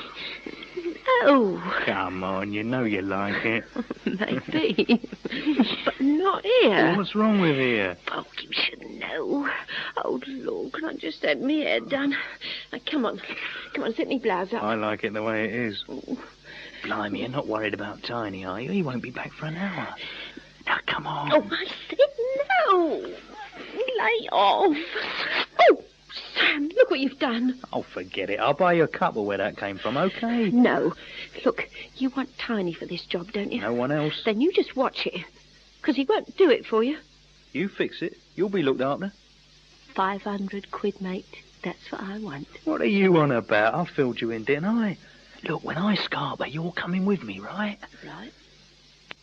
So come on back. Oh, you. You're all right, but this time, you just watch me hair. Blimey, get up, Sam, will you, please? Oh, he's early. What's up? Well, Sammy, please, use your loaf. You use your loaf. If that was Tiny, he'd have his key. So it's not him. But I'm not expecting anyone. But I am. So let him in before he gets the wrong idea. Oh, what is this? Stupid.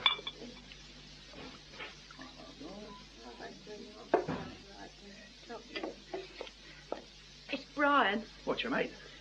He says you asked him for a drink. Oh, looks like I must have then, seeing there's free poured out. But Tiny, he'll be back. Right. Hot and tired. And just ready for a jar with his wife and 2 old mates. Couldn't ask for more, could he? Tell him, Sandy. Here, Brian, the memory man. Did you set him up? Memory? But he's a mate of that copper. Roberts. How did he get a name like that? On the halls. Memory Jones. He used to be quite well known until his accident. Sounds like a good story. Memory had one of those freak brains. He could flip through a book once and remember every line. He never forgot a thing, never made a mistake. Then he discovered horses. Well, with that talent and the form book, he couldn't lose. The bookies must have hated his guts. Enough to suggest he laid off. One or two even offered to to pay him a retainer. And he refused? Not in those words. So someone had him worked over. When he left hospital, all that was left of his talent was a nickname. And he still wants trouble. You think he's a grass? But he did ring you. Friends usually do. No. Memory isn't a grass. He owns a pub. Sometimes he hears things. He'll keep quiet if it's straight villainy, but anything else? And he's straight on the blower. Right. But only to me, Thorpe. Only to me. 2 scotches, 2 gins, and a tonic. That's 98. Extra. And 2 new pence change. Who's next? How about me? Oh, you must have broken the speed limit. The law, they don't like it, you know. Your usual. There you are. Oh. And don't say you're on duty. Huh? Well, I'm on a meal break. Cheers. Oh, cheers. It's better. Oh, business seems good. In times of stress, only the publicans and sinners profit. Well, then you must be extremely happy. Oh, Thorpe. Did you find this place all right? Yes, sir. A meter. And an hour left on it. You better not let me see it on the expenses, then. Now, relax. New to the batch, is he? Oh, I'm sorry. Meet D.C. Thorpe. It's his first week. He'll get over it. And since I'm buying... I'm all right, thanks. I said relax. Very well, sir. I'll have a half, please. From the wood. No fizz in this house. There you are. Cheers. Cheers. Now, Memory? Sammy Beckett. You still want to nail him? When I got the right size hammer. I might have just the thing for you then. Remember Brian Haynes? Beckett's pet wheelman. Garage in Star Street. That's it. Well, he was here this morning. A meeting. Who with? And why? I'm not sure, but the bloke he was with was one of your clerical types. A priest? No, office worker. You know, dark suit, shiny and off the peg. Which says Haynes and Beckett are on the market. You got any ideas, Thorpe? Buying inside information, sir? Memory? They didn't advertise, but I'd say Brian was setting something up. But you don't know what? Well, knowing Sammy's form, I'd say a safe. And for that, he'll want Tiny Wells. Tiny? Oh, come off it, Memory. Tiny's been straight for 4 years. Right, but Brian dropped his name. That's why I phoned you. You see, Bill, I'm convinced Tiny's straight. You're convinced. But is Sammy Beckett?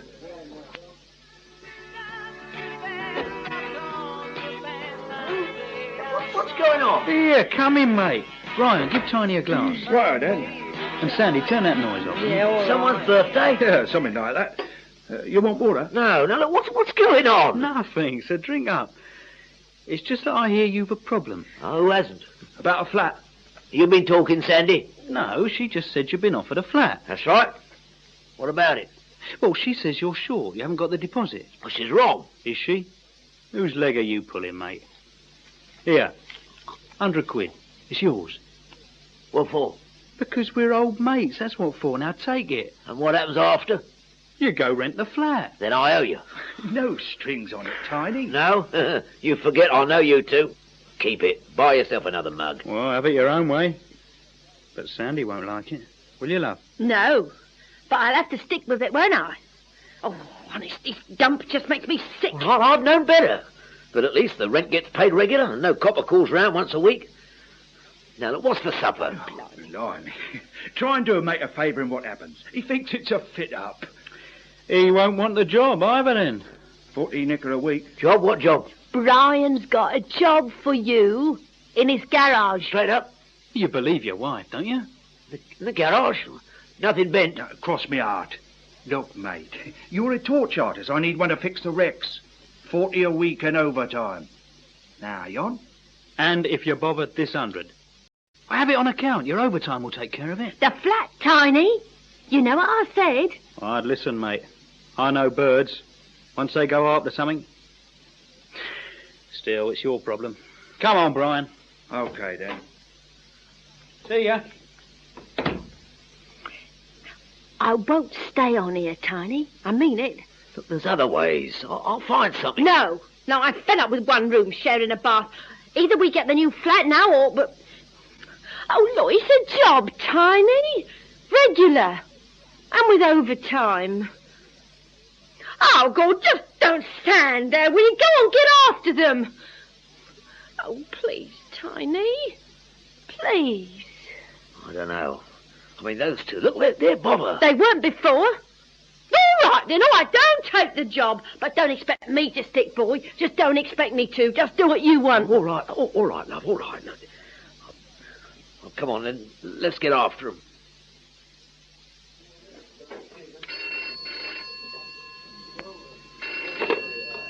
The Dragon, Jones speaking. You haven't been conning me, have you? You know better than that, Bill. Why? Well, we've tailed Beckett and Haynes all week. Nothing. As for Tiny... You've not seen him, then? No. For your information, Tiny and his wife left their lodgings. Word is they're on holiday. Well, on holiday. They got back yesterday. Are you sure about that? The brain may be addled a little bit, Bill, but I've still got my eyes. I saw Tiny this morning. He was at Brian's garage, welding. If I had a hammer, I'd hammer in the morning. I'd hammer in the morning. Hey, you! What? Police. Just want to check. See if anyone's dumped any bent cars on your lot. The boss mightn't like that. Not while he's out. He'll be back in an hour or so. What's his name, your boss? You must be new. Haynes. Brian Haynes. That's funny. Says here that your boss is Beckett. Sammy Beckett. Reckon your files must be wrong then. Now look, I'm busy. Bit edgy, aren't you, Wells? Why? Now look, son, don't start that caper with me. You're still wet. Now go on, there's a good lad. When I'm ready. And you, Wells, I know all about you. So? You're eager. And you can read. Look, my form sheet's clean. Has been for 4 years. Nothing but straight jobs. Until this one. Young coppers. Can't tell you anything. Everyone at the Nick knows this place is straight. Well, you should know. But Beckett and Haynes, they're as bent as they come. Well, tell them then. Now, look, just shove off. I've got work. Now, don't you ever tell me to shove off, Wells. You just pass the word on to Sammy that Mr. Roberts is taking an interest. That's what he said, sir. Now, why should Roberts get him to fit me up? What's he got on you, Tiny? Nothing. You can ask Sandra. She's your missus. Anyway, I wouldn't worry. Young coppers, they get enthusiastic. Yeah, but once they get a sniff, Might be better if you jacked us in. How can I? The flat. And Sandra, she's bought furniture. We need the cash. Anyway, there's nothing on me. Yeah, he still could be bothered. Bet you don't hang about. Yeah, have another 100 to keep going.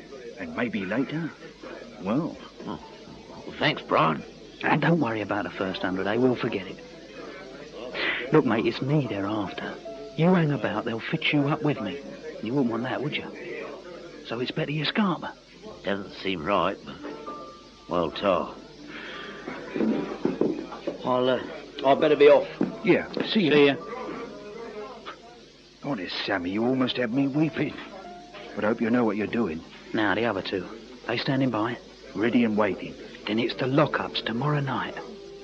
And Brian, make sure they keep out of sight. But suppose Tiny doesn't show?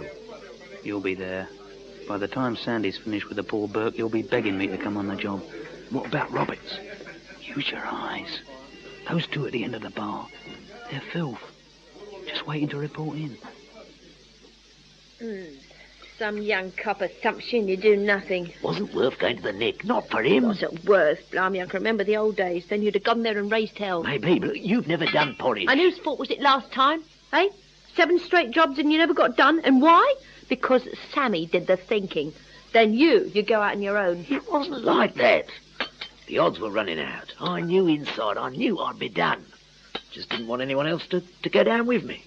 Now, come on, drink up. First thing Monday, I'll go up to the Labour. I'll find something good and we'll stay on here. Oh? How do we pay for it? Well, the rent's paid for a month. And there's still 100 left. Oh, suppose that would pay the rent forever. No, Tiny. I've heard it all before, mate, taking it for 4 years. And then when someone hands it to you... Look, it wasn't my fault. Sammy panicked. No. He tried to do you a favour, keep you straight.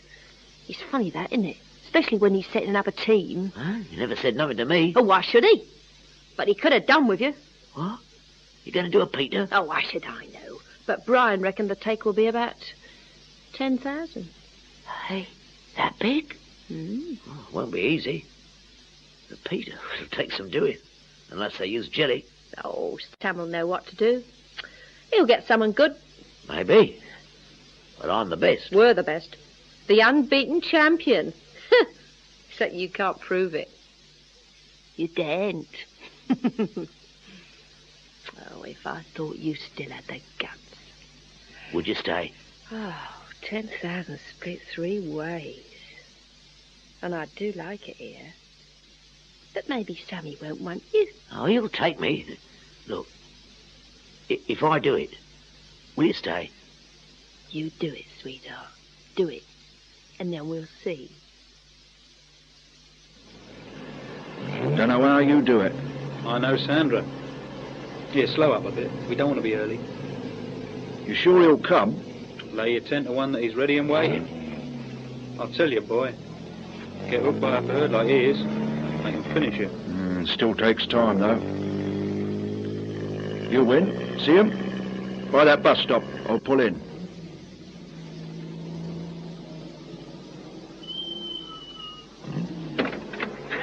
For God's sake, get moving.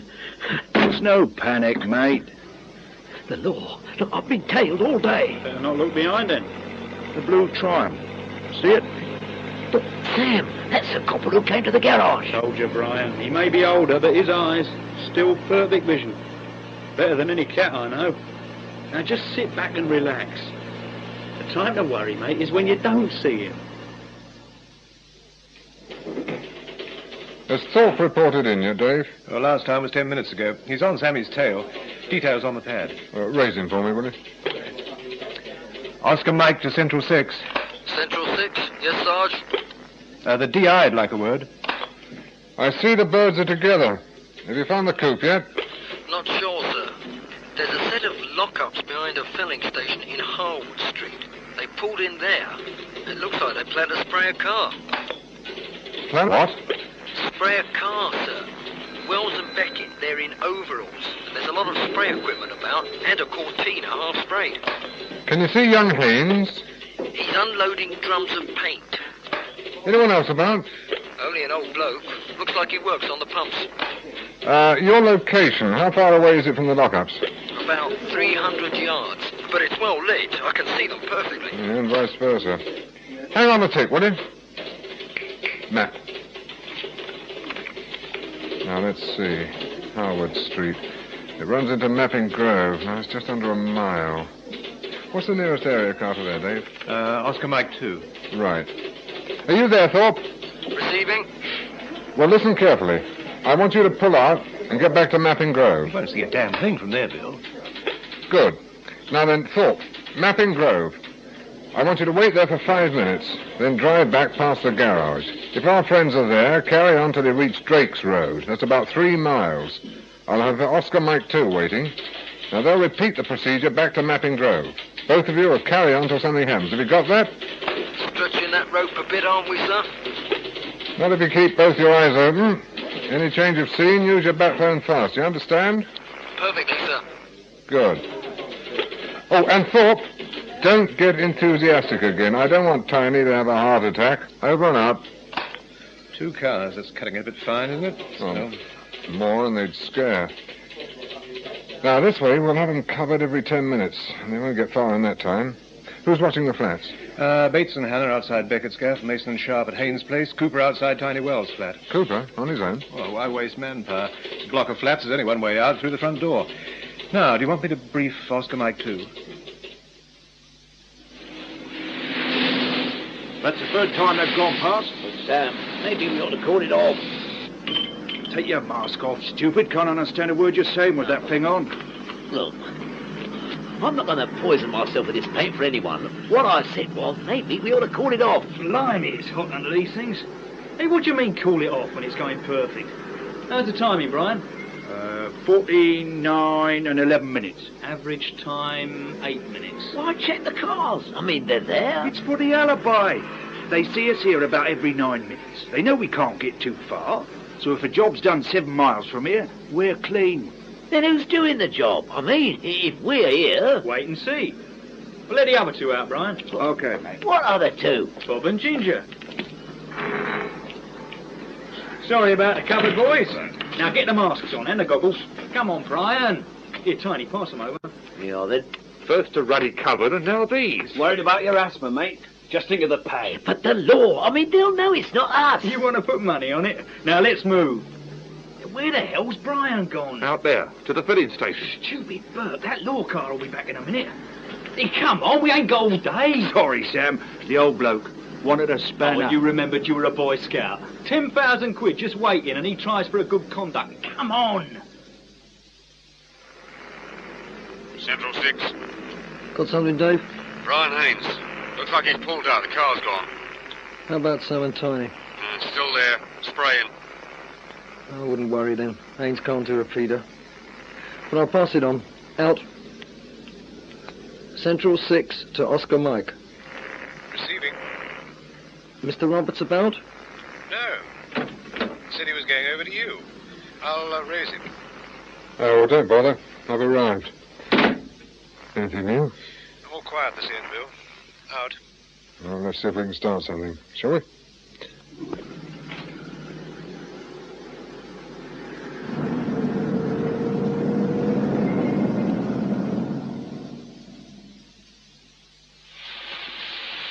How much longer, Tiny? About 20 minutes. I hope he was right about what's inside. There's 10,000 in there. Now just get on. Your fixer. He did see the cash go in. Yes. Now you listen. The geezer who set this up may not know much about thieves, but he knows what's in there. As chief cashier, he has to.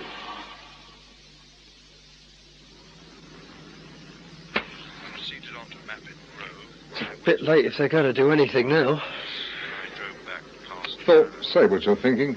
Well, sir, they're still there.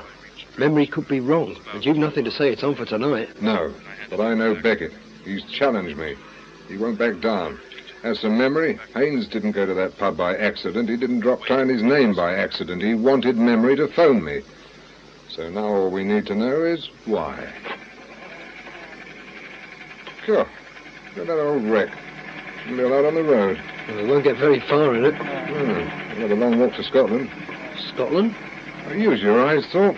Scotland lost at Wembley yesterday. That banger was covered in blue and white, so I would say that the two in it were Scots soccer fanatics. I would also assume that right now they aren't too happy. Just logical deduction. You ought to try it sometime. Hey, Davy, that's the place. Are you game then? But there's no other way. You sure he's alone? I was when we passed him, Frosty. Can you see anyone? No. Wait. There in the lockup, 2 blokes. Ah, they're busy. But they've time to get out of here.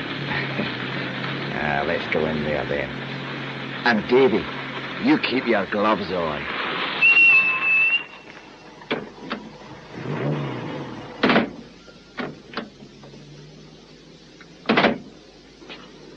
Hey. Hey, Grandad. Customers. Oh, sorry. Must have dozed off. Oh, well, you can fill her up. I reckon she'll take about 10. The cap's stiff. Let me try.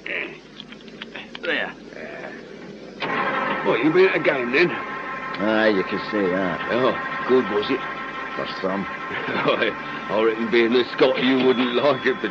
Hey, what's all made up to? Grab her, Davy! Help! Help! You stupid git! I said grab him! He shouldn't have shouted. Come on, let's hill.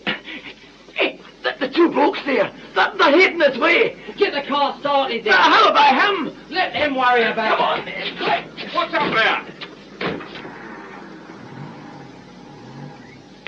Here, you two. What's going on? Well, shut. Blimey. The old geezer. Here, give me a hand. Put him in a chair. Leave him, Ginge. It looks bad. No. Look, nip out of the road. Grab Sammy as soon as he gets back. Well, then what? We can get him to a crack. Dump him at the hospital. Yeah, that could be Sam. Go on, get him. Now then, mate. Let's have a look. Ginge, that car. It's Law. They're nosing around in the lockup. They spot you? No, I ducked back as soon as I sussed them. Not much choice then, is there? We scarp, but come on. How about Sammy? Not our problem, not anymore. This way. Over the fence. And keep your head down.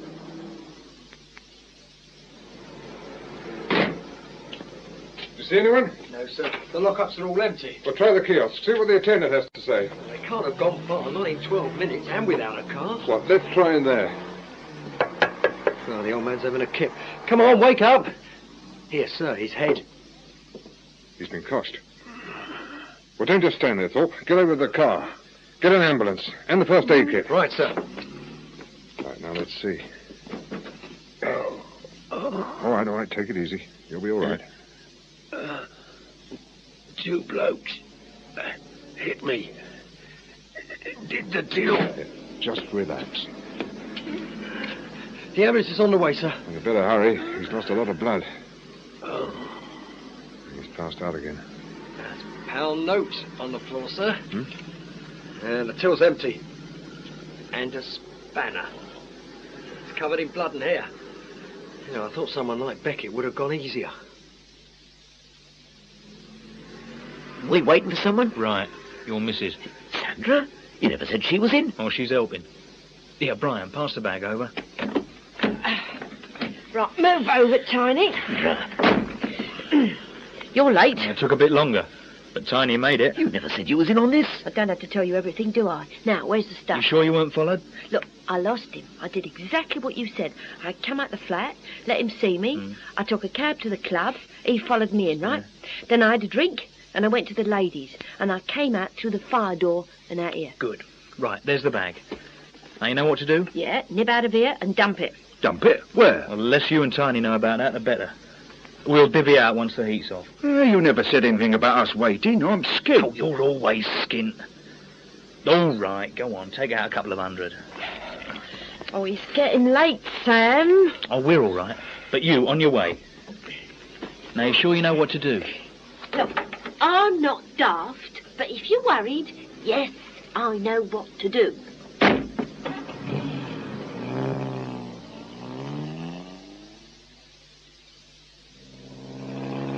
If I'd known you was using her... I had to. She hasn't any form. And we can trust her. I still don't like it. nor waiting for the divvy. It's not been that way, not before. Right, but law hasn't been as rough before. Here, slow up a bit. What's up? Bob and Ginger, I don't see 'em. You reckon they've been pulled? No. If Roberts had pulled 'em, the place would be swarming. Well, he's nothing to pull 'em for, anyway. No crime in spraying a car now, is there? We better go in, then. Park it. I'll take a look.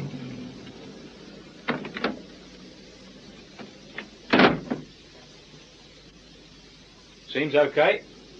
Come on, Tiny. Right. Better finish the spraying, then. You know, just in case. Funny about Bob and Ginge, though. Yeah, what's all this about? Police! You stay right where you are. Do as he says, mate. Thorpe, search the car. Right, sir. You three. You're under arrest. The safe was a nice, clean Beckett-style job, not like the garage. That wasn't planned. Correct. But the safe was 8 miles away from the lockups. When it was done, Sam and Tiny were spraying a car.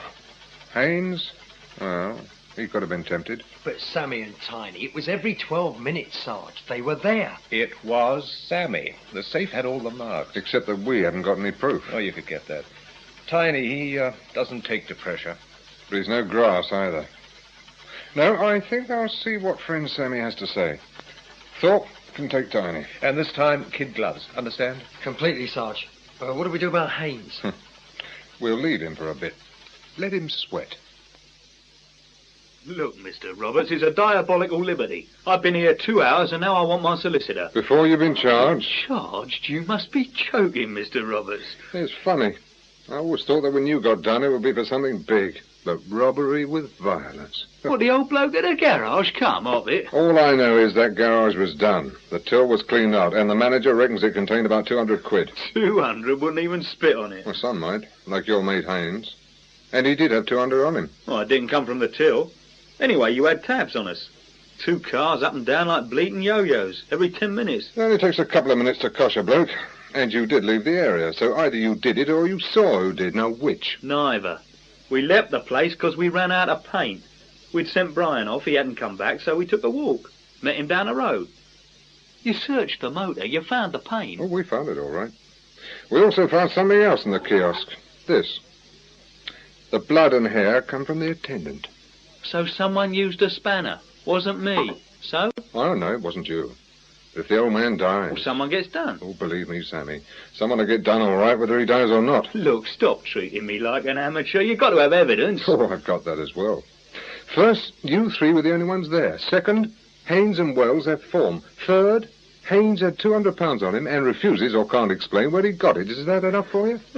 Now I know you're a joker, honest. You call that evidence?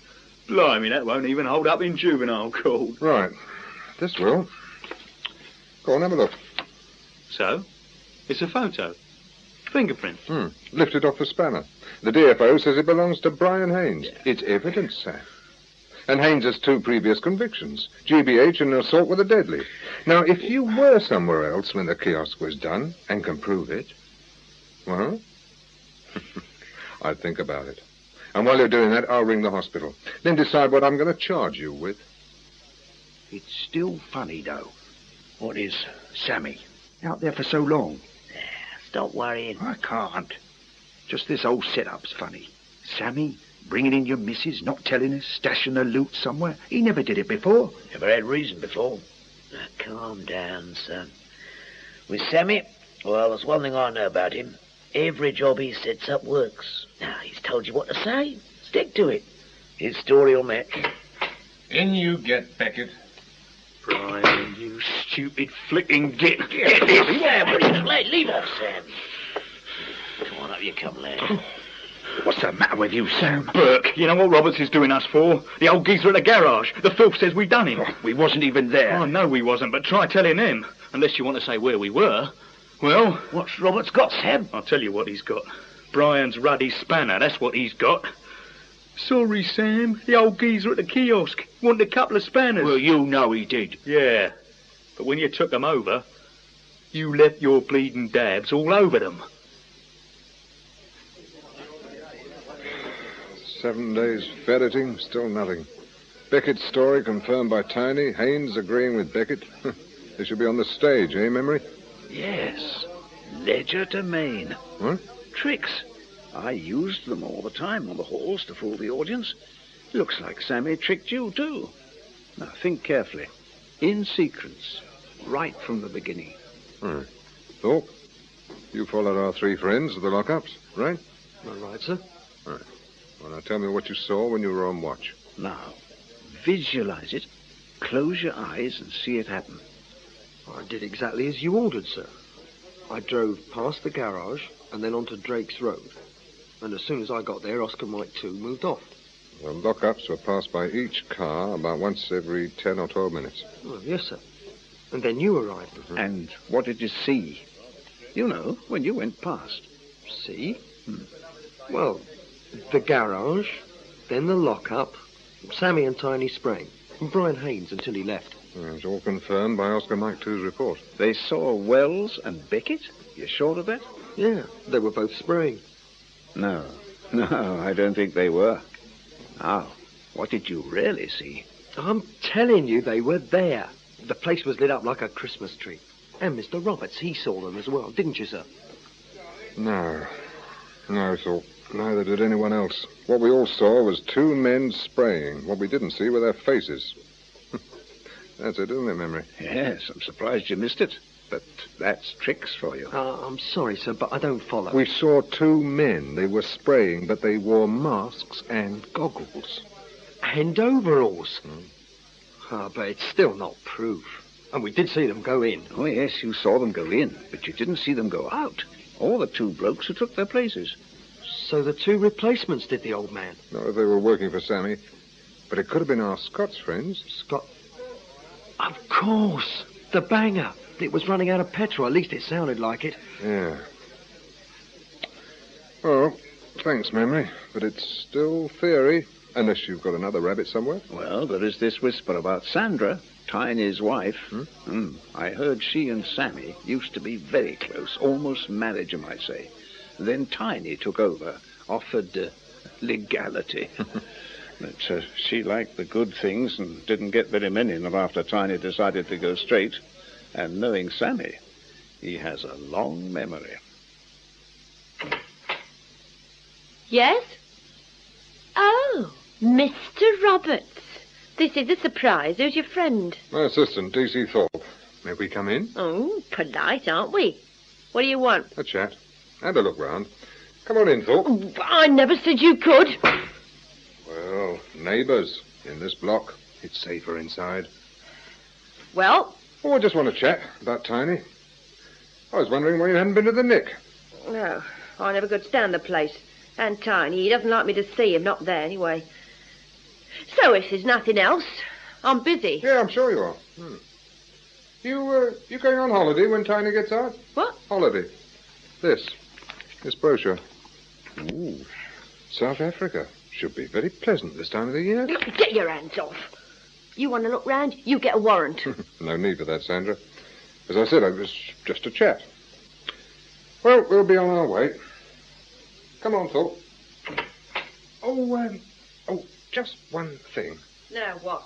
The night Tiny got picked up, you went to the Mambo Club in Dean Street. Oh, well, I work there sometimes, don't I? And you had me tailed. Yes. Dean Street. Now, that's about 7 miles from the lockups. The ones where Sammy and Tiny were spraying. Ask your copper. Or the cabbie who took me. I asked the one who brought you back. He said you were carrying a large zipper bag. So, there's no crime in that. Got to have a bag, don't I? Well, of course, but the officer who tailed you doesn't recall seeing it. Not when you left the flat. Did you pick it up in the club, perhaps? Oh, Mr. Roberts, if you're so smart, you work it out, eh? Now, I've got things to do. Of course you have. Oh, just one thing more. The night you were at the club, someone did a safe in the next block. I don't suppose you heard anything, a whisper? Not my line, grassing. And I never left the club. Your copper can tell you. He did, yeah. But perhaps he didn't know about that emergency exit, the one that leads out of the powder room. Still, if you didn't hear anything. Come on, Thorpe. Goodbye, Mrs. Wells.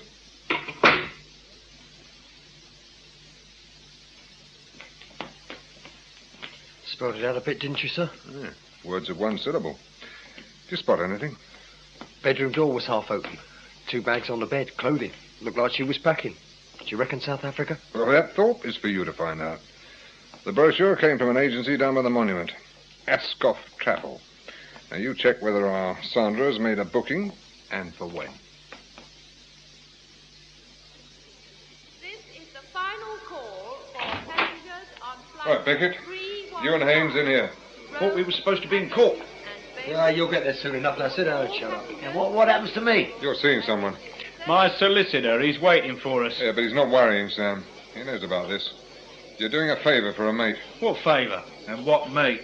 The bus has just pulled in, sir. Oh, right, Dave. Tony, you come with me. Yeah, but what is Come all on. this? Thorpe, you look after these two. You going to fill us in, then? You've got nothing to worry about. It's a small problem. Domestic. Concerns Tiny. Oh, and Bill Roberts wants to help. Yeah, why not? Especially when someone's cooperative. What's that supposed to mean? Think about it. Put yourself in Tiny's shoes. And if you get bored, you can always amuse yourself. Watch the crowd out there in the departure lounge. But don't get any ideas. This door locks, and there's a copper outside, just waiting. It stinks. Then don't think about it. Oh, that's easy for you. Suppose you got it all worked out. Maybe. Now just keep your trap shut and listen. No. This time you listen, and then start thinking. We start out for court, all by the book. But you and me, we get shoved in a wagon. Tiny goes in a car with Roberts. All nice and cosy. Then this DC Thorpe goes on about favours. Cooperation. Well? Well, what? We're at the airport, ain't we? So what have you got going here? Well, nothing. Well, nothing Tiny knows about. See anything out there? What the hell do you think I'm seeing? Bloody tourists. Here. Hang on a minute. Here, Sam, take a look. Where? By the ticket desk. Tiny and Roberts, chatting like old mates. You sure you've got nothing going? No. He could be shopping us. No, if Tiny was grassing, he wouldn't need to come here. So, now Roberts can't do us for the Peter, no evidence, so all he's got is the old geezer at the garage. And we know he's off the danger list. So the filth hasn't anything. Forgetting me, aren't you? My dabs and the 200 nicker. Yeah, but you'll do it standing on your head. If you go down, that is. It's all right for you, mate. You've no previous. I could pull 5, maybe more. Oh, you've got a good mouthpiece. I wouldn't worry. Look, mate, you go down, your share from the Peter, it will still be there. Take us down with you and you end up, right? But you wouldn't do that, would you? Now, come and sit down. Won't be much longer. Just that Mr. Roberts wants to give Tiny a bit of time. Think that's funny, don't you? To say goodbye. Oh, don't tell me Roberts is emigrating. He's not. But Tiny's wife is. Sandra? Yeah. Oh, sorry, I forgot you knew her. Well, where's she up to then? Thought Tiny would have filled you in. She's flying to South Africa, Johannesburg. Yeah, that costs a bit, doesn't it? More than a bit. Scheduled flight, good hotel, she's got expensive taste. Oh, I'd say 500 or so. 500? South Africa? Someone's pulling your leg. Blimey, mate, Sandy's lost in a chip bar in Brighton. Now, you shove off back to Roberts and tell him... Hey, Sammy. Sandra, she's out there with Tiny, alone. Roberts has left them alone. Yeah, Coppo, what the hell is going on down there? I thought you'd have worked it out. I mean, if you were in Tiny's shoes, likely to go down for a bit, and you heard your wife was scarpering, you'd want words, wouldn't you? And if that meant cooperating... Yeah, but it's nearly plain time, so I'd better part the lovebirds. Hope Tiny remembers his prayers. Forget it. You're going stupid or something. She's got the cash. She goes, how do we get it? Easy, I know where she dumped it. It'll be there. And you better see what she's carrying. It's your case. Never. Double-crossing bitch. Yeah, that's it then. She's away through the barrier. Right, but she ain't on the plane and she won't reach it. And when I catch up with her... You'll do nothing. No one stiffs me and gets away with it. Out me way. Yeah, she doesn't get shopped. You can do her after. But you don't tell the law. You telling me what I can do? She and Tiny, they've done a deal. She scarpers with the loot, Tiny pulls a short one. And you in on it as well, are you? Yeah. Right, mate. Two can play that. I wouldn't, Sammy. Hey, just now you was telling me it was a fit-up. It still could be. Hey. You blow the gaff on a Peter, we all go down for long ones. 15, maybe 20. You play dumb. You're in a clear. Oh, but you could go down, and no wages when you come out. You thought of that? I've thought of it. And a 5 is better than 15. And you settle with Tiny later. No, she doesn't get away. I'll go, that bitch goes with me. Hey, you out there! Come on! No, Sam, get back or I swear I'll do you. That ain't gonna help either. Come on! No, you stand back. I'm warning you, Brian. Get off. Oh, such bliss out there and then into this. Now, which one of you is going to talk?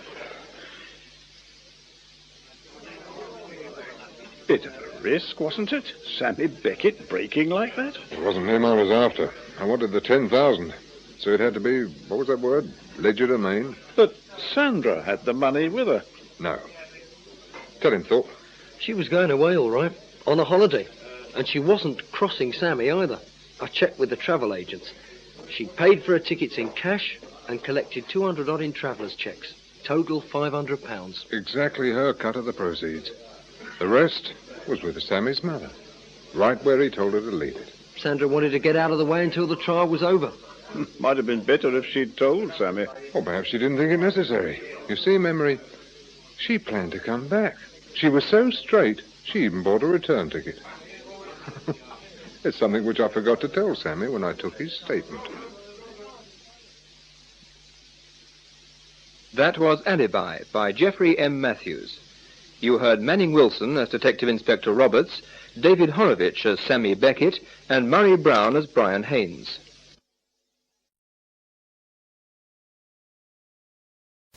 In tonight's Midweek Theatre, we hear Promise to Kill, a new play for broadcasting by Eddie Maguire, which features members of the BBC Drama Repertory Company. The play opens in a suburban police station during the late evening.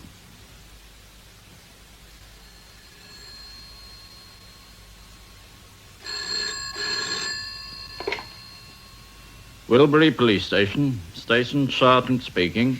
I want to report something, Sergeant. Yes?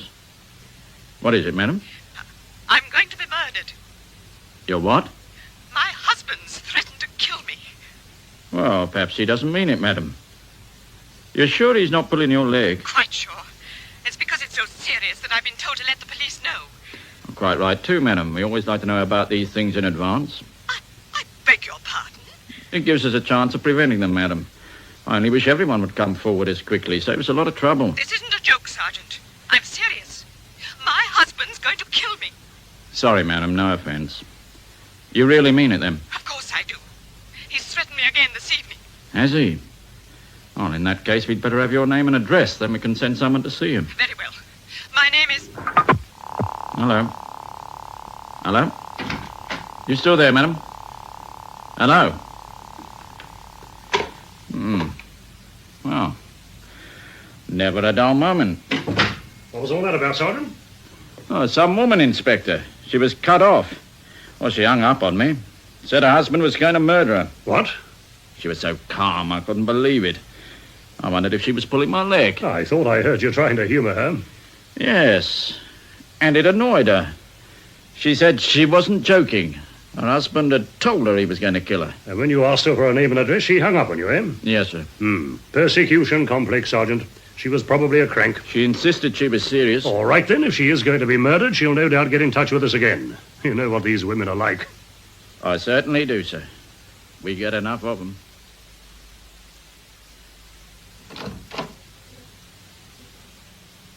Oh, you again. Do you always enter a lady's room without knocking, Stephen?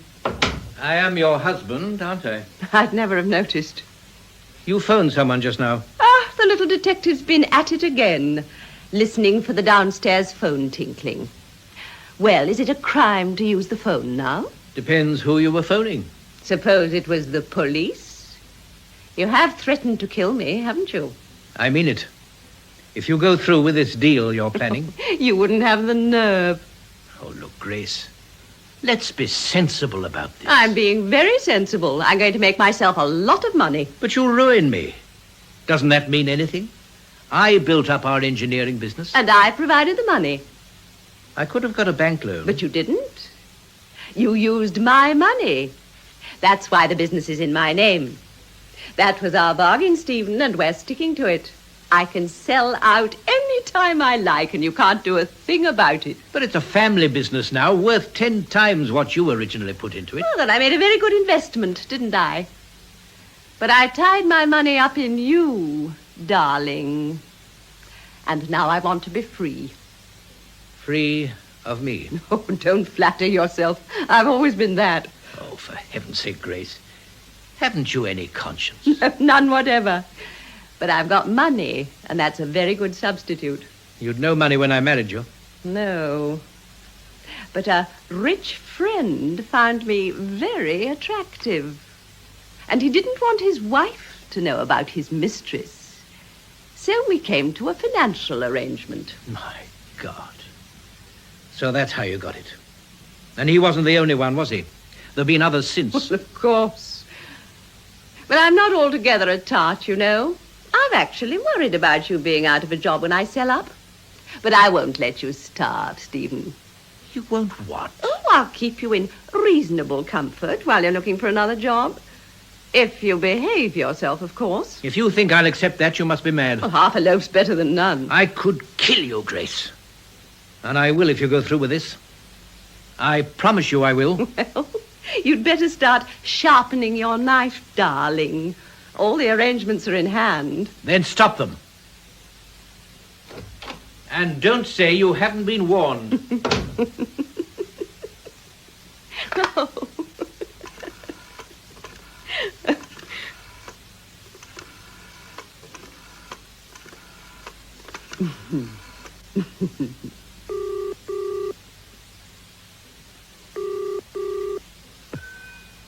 Hello?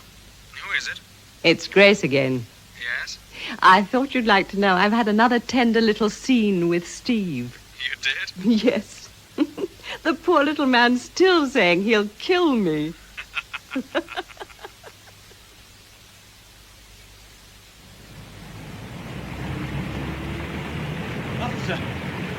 Officer, can I talk to you? I need help, advice. What's the trouble, sir? My wife, she's got me in a hell of a mood. I'm sure I'll do something desperate. Had a bit of a tiff, eh, sir? Oh, it's worse than that. I've threatened to kill her. Well, that should steady her up a bit, sir. But I mean it. Yes, I know the feeling, sir. I threatened my wife only this morning. What? Well, she'd bought something we couldn't afford without telling me. I said if she did it again, I'd kill her. But we don't really mean it, do we, sir? I do. If I go back home, she'll keep goading me till I can't help myself. Keep out of her way for a bit. That wouldn't do any good. Oh, look. Couldn't you take me in, officer? Lock me up for the night or something. Arrest you? Oh, you're kidding, sir. I can't do that, not unless you've committed some offence. I've threatened to kill my wife, haven't I? And it's the job of the police to prevent crime, isn't it? Yes, I suppose so. Well, then, prevent me from killing her. Now, hold on, sir. A joke's a joke, but this is going too far. I'm not joking. No, neither am I. Now, pull yourself together. You don't have to go home yet, do you? So just take a walk round till you cool off. Well, suppose I don't cool off. Now, that's enough, sir. Go on, off you go. I'm off duty in about 10 minutes, and I'm not staying on just to hold hands with a nutcase like you. Ah, well, that's about it. I'm going off duty, Sergeant. Can I sign the book? Just a minute, Baker. Hello? Wilbury Police Station. Hello? Did you get a call from a woman who said her husband was going to murder her? Yes, I did. Well, it's true, you know. What? Now, hold on. Who are you? Her husband. Husband? Wait a minute. I want your name and address. Quick. Hello? Hello? Yeah. What the devil's going on tonight?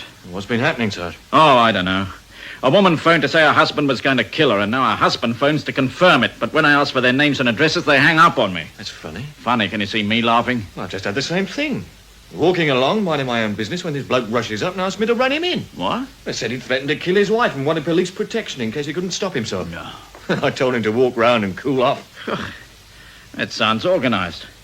I wonder if it could be the same man and the same wife. I'm away home, Sergeant. Oh, before you go, sir, I've just had another strange phone call. What, from that woman again? No, her husband this time. To apologize and tell you his wife's a bit unbalanced? No, sir, to confirm her phone call that he was going to kill her. You're certainly having fun, Sergeant. You sure it was the husband? I mean, it's not just some lad and his girl, is it, trying to make a monkey out of him? Well, I didn't get his name and address, sir. He hung up on me. Seems like a hoax, I know, but Baker's had the same trouble on his beat. What, phone call? No, a man stopped him. Said he'd got himself in a real state and threatened to kill his wife. Did he seem like a crank, Baker? Oh, no, sir. He's a well-dressed chap. Middle class. Oh, you get him in any class. There've been a few potty dukes, you know. Yes, he wanted me to bring him in. Said I'd be preventing crime. Yes, well, I agree. It all sounds like a hoax, Sergeant. But what about this man of Baker's? He'd be giving himself away, wouldn't he? Answer that, Sergeant, and if it's another of them, you let me deal with it. Station Sergeant, Wilbury Police Station. No, it's urgent. He's going to kill me. I know he's going to kill me. It's a woman again, sir. Okay, give it to me. Inspector Webb here. Now, look, madam. He's going to kill me, Inspector. Do something. What's going on there? What's the game? What's happening? What is it? Hello, hello, hello. Can you hear me? Hello. Blast. She tried to tell me something, but she sounded as if she was being strangled, and then someone replaced the receiver. Perhaps she was fooling again, sir. No, I don't think so. It sounded too real. I think she was being strangled. Well, can we trace the call? No, she would have dialed it. Baker, how long since you spoke to that man on your beat? Oh, about 15 minutes, sir. And since the husband phoned you here, Sergeant? Only a couple of minutes or so. Then, if it's the same man, he could have gone back home after leaving Baker and rung you from his downstairs phone. Why do you say a downstairs phone, sir? Well, because his wife heard him give you the message without seeing him, probably on her bedroom extension. And then she'd hear him coming upstairs, panic, and phone the police. Yeah. He'd be entering the room just as you handed the receiver over to me, Sergeant. Yeah. You think that's what's happened, sir? It could be what happened. Now, the house can't be far away. It must be within, say, 10 minutes walking distance from here. Agree? Yes, I do. Right. Alert all squad cars to comb the area. Stop anyone in a hurry or anybody who looks at all suspicious. Right, sir. Emphasize the possible use of a getaway car. I'll do that, sir. We've got to try to locate the exact spot before the murderer gets clear. He'll know she was trying to phone us, so make it snappy. Yes, sir. But you do realize it may still be a hoax, sir. We've got to risk that, Sergeant. It may not be. Now get cracking. What about me, sir? Go back and search the area where you met that man. If you pick him up and he hasn't been home, then it's likely we've been hoaxed. And if I don't find him? Then he'll be the man we want. Get moving, Bert.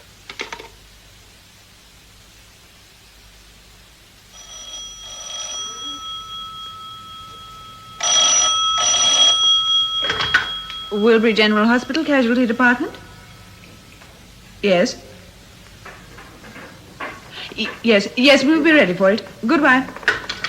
An accident case on its way, Dr. Carter. It should be here in 20 minutes. Then, before it arrives, I'd better see the other case you've got for me. Oh, it's a man, Doctor. He just came in and said he didn't know who he was and he couldn't remember anything.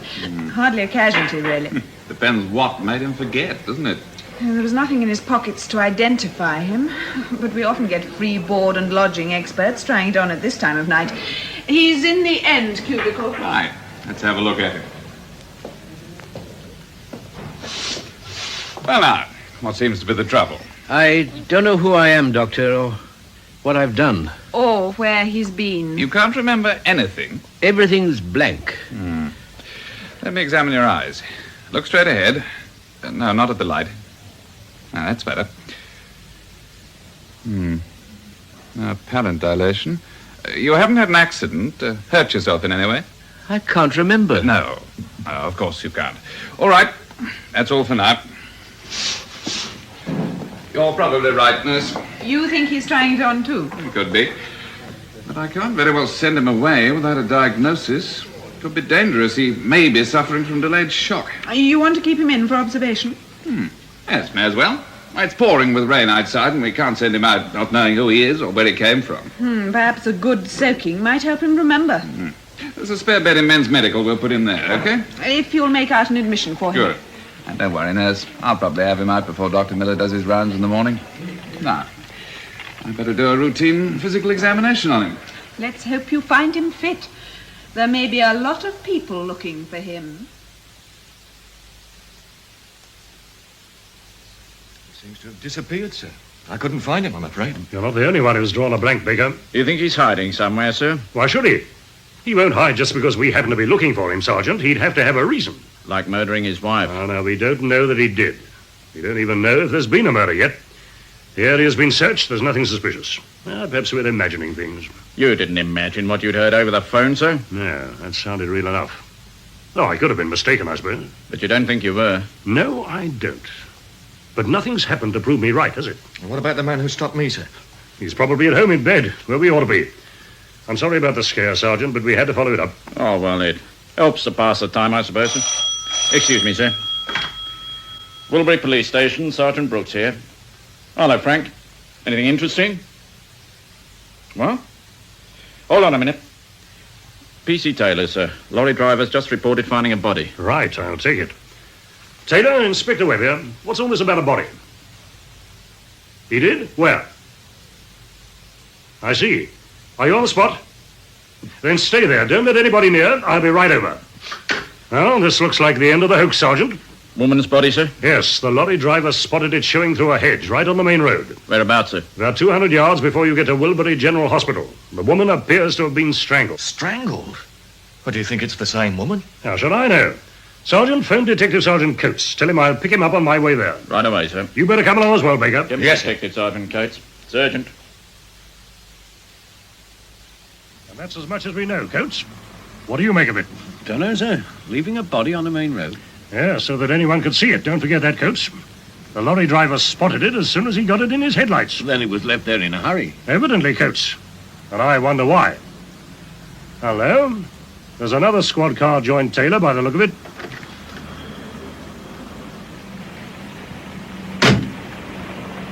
Evening, sir. Evening, Taylor. Well, where is it? Here, sir. The lorry driver put a tarpaulin over it. And you let him? He'd done it before I arrived, sir. All right. I hope he hasn't disturbed anything that might have helped us. Baker. Sir? Give Taylor a hand to remove this tarpaulin, will you? Right, sir. Now be careful. Lift it. Don't drag it across the body. Well, you can see she didn't just lie down there. Smartly dressed, you'd say, Coates? Very smart, sir. How old do you think? Middle 40s? Oh, she looks younger. Perhaps she tried to. I'd put her about 46. She's been strangled, all right. With a stocking by the look of it. No sign of manual pressure. It wasn't her stocking. She's wearing them both. No sign of a struggle either. So it didn't happen here. No sign of a handbag? Well, let's try her pocket, eh? No, nothing there. No. Well, now, wait a minute. Feel her coat. It's almost dry. And it's raining hard. Well, the lorry driver covered her over, sir. Only when he found her. And it's been raining for about 2 hours. Oh, so he found her soon after she was dumped. Her clothing was dry. So she was dumped from a car. Could she have been strangled in the car? Maybe, but I doubt it. No, she'd have struggled and there's hardly a hair out of place.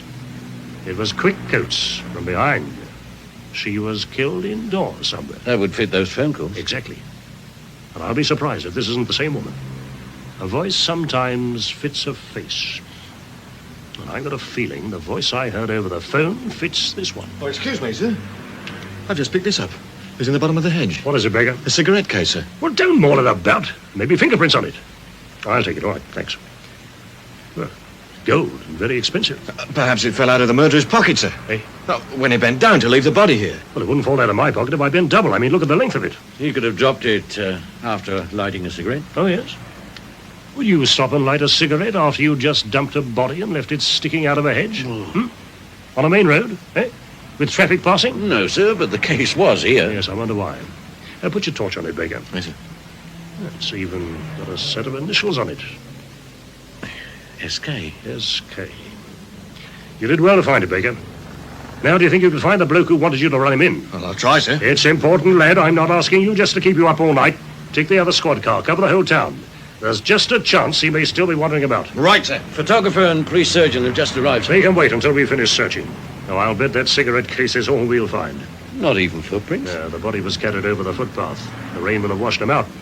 The only clues that will help us will be at the scene of the murder, when we find it. We've got to find who the woman is first. And that'll tell us who her husband is.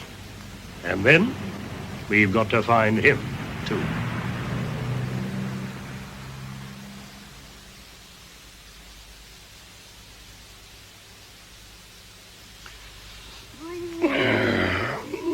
Uh, 2:30 a.m., Coates. And we've still got nowhere. Nothing in from Constable Baker? No.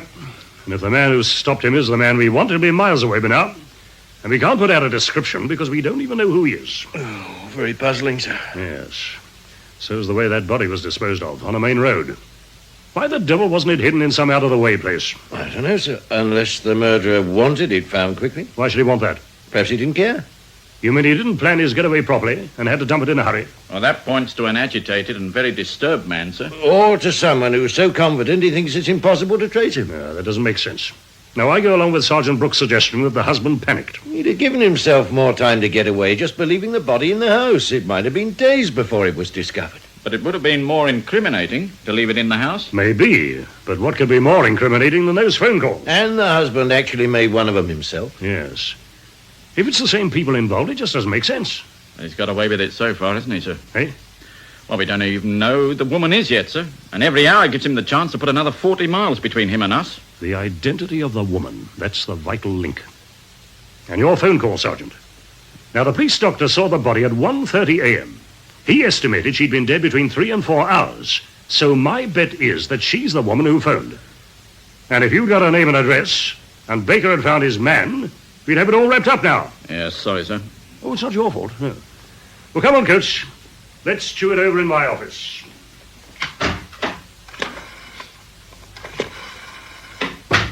Charlie, arrange some tea for the inspector and Detective Sergeant Coates, will you? Excuse me. Can my husband and I see the officer in charge? Oh, I'm sorry, madam. Didn't see you come in. What's the trouble? She's worried about her sister. Oh, I'm John Lomas. This is my wife, Mary.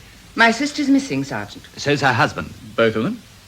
When did you find out? When we called at their house, about 10 minutes ago. At 2:30 in the morning. It's a bit late for visiting, isn't it? Anyway, you'd better give me their name and address. Grace and Stephen Kirby. Dawnways, Priestley Hill. Mm-hmm. Priestley Hill. Man and wife, both missing. Man and wife, eh? And they live about 10 minutes' walk from here. About that? And they're both missing. Why do you say that again, Sergeant? Do you know what's happened to them? Well, not yet, sir. But I'll pass you on to Inspector Webb.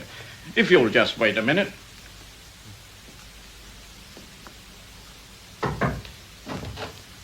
Excuse me, sir. Yes? I've got a Mr. and Mrs. Lomas outside. They've come in to report Mrs. Lomas's sister is missing, and her husband as well. I thought there might be some connection. Yes, there could be. The missing couple live within 10 minutes' walk of here. Their names Kirby, Grace, and Stephen Kirby. Stephen Kirby? SK, the initials on that cigarette case. Yes, I know, but don't jump to conclusions, Coates. Bring him in, Sergeant. Yes, sir. Sounds as though this might be a lead, Inspector. Then don't try leading them, Coates. Let's get the facts, and then draw our own conclusion. Yes, sir. And not a word about the body, or the strange crop of phone call. As you say, sir. Come in. Mr. and Mrs. Lomas, sir. Oh, come in and sit down, please. Thank you. Thank you. Thank you, Sergeant. Right, sir. Now, I understand your sister and her husband are missing, Mrs. Lomas. Yes, that's right. Oh, isn't it rather late to be reporting it? We only found out about 10 minutes ago. I see. Now, you'd better give me all the details. Well, my sister Grace phoned me about 7 to say she'd be in all evening. Just to say that. No, they had the usual sisterly chat. It just came out in the conversation, didn't it, Mary? Yes, but she did make a point of saying she'd be in all night. Yes, Inspector. For any particular reason? No, I don't think so. Then how did you find out she wasn't there? I phoned her again at 10:30. She didn't answer. Neither did her husband. We called them several times after that. Why? Well, Mary had a feeling something was wrong. You know how women get these feelings. She couldn't rest. And she wouldn't let you rest until she was sure, eh? That's about it. So around 2:15 a.m., I thought we'd pop over to see if everything was all right. I phoned the car hire service to send a car round. Haven't you a car of your own? John doesn't drive anymore. He hurt his leg in an accident over a year ago. And I've never troubled to learn. So we have a contract with Turner's Car Hire. They're very obliging. Right. So you were driven over to your sister's house, and what did you find? The front door was wide open, and all the lights were on. But your sister-in-law and her husband weren't there? No. Which shows that one of them, or both of them, left in a great hurry. But surely they'd have closed the door after them. It's sometimes difficult if you're carrying something heavy. Carrying something? Just thinking aloud, Mr. Lomas. All right, Coates, all right. Look, I'm going to ask you both a straight question. Was there any trouble between Mr. and Mrs. Kirby? Between Grace and Stephen?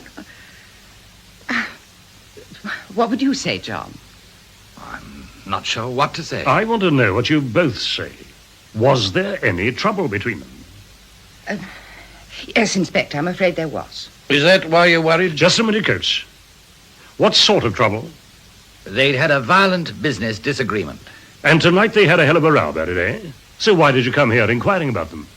I don't know what you mean. Well, didn't it occur to you that they'd probably had a row? That your sister had flounced out of the house in a temper, and after she'd gone, her husband went after her to try to bring her back? That's the last thing that would occur to us. Oh, why? Well, Grace is much too domineering to run crying from the house, in a temper or otherwise. John. Well, she is, darling. You know that as well as I do. In fact, if anyone left the house to walk the streets, frustrated and upset, you think it would be her husband. Yes, it would. Stephen would try and get out of her way. She had a wicked tongue. And she wouldn't be likely to run out after him?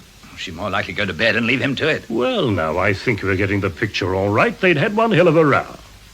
Would it give Mr. Kirby sufficient reason to kill his wife? I'd never have said he was that sort of chap. We none of us are, Mr. Lomas, until we're pushed too far. Did he ever threaten your sister, Mrs. Lomas?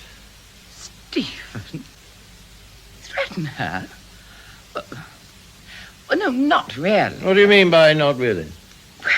Well, she told me he threatened to kill her, but he never really meant it. You never told me that, Mary. Why should I? We treated it as a joke. It's no joke now, Mrs. Lomas. I don't understand what's happened. I'd like you both to help in identifying the body of a woman who was found strangled a couple of hours ago. Oh, my God. It may be Mrs. Kirby.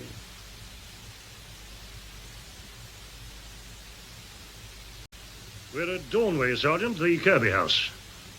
If anything comes through, call me here. It's Priestley 4281, okay?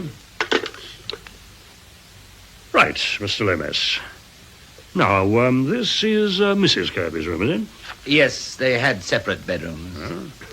Chair overturned near the phone. She was surprised from behind, Coates. Here's the stocking, sir. Look, Inspector, do you still need us here? This is all terribly upsetting for my wife. Yes, of course, it must be. I just can't believe it. We only brought you over because you might have been able to help us. But I think we can manage now. Then I can take her home? Yes. Oh, but I'd like you to be available in case we need you. We'd hardly want to go anywhere under the circumstances. No, I suppose not. Oh, just before you go. This photograph. This is Stephen Kirby, is it? Yes, it's a very good likeness. And it's the man who stopped you in the street, Constable Baker? Yes, sir. I'm pretty certain it's the same man. That's about all, then. The car, sir. Didn't you want to ask them about that? Oh, yes. The body was driven away by car, but there's still a car in the garage. Yes, that's their saloon. Do you know if they had another one? No, Grace did have a red sports car, but she got rid of it 3 months ago. I remember her telling us. I see. Well, thank you for your help. I've sent your hired car away. No point in running up the charges. Constable Baker will see you get home all right. There's a police car outside. Thank you. Come along, Mary. Good night, Inspector. Good night, Mr. Lomas. What do you think, Coates? Things are fitting into place, sir. About the Lomases, I mean. They didn't really explain why they called at a police station at 2:30 in the morning, did they? Well, they did give a reason, and I think they answered your questions very well. Only because I didn't ask them the awkward ones. Now, about that car.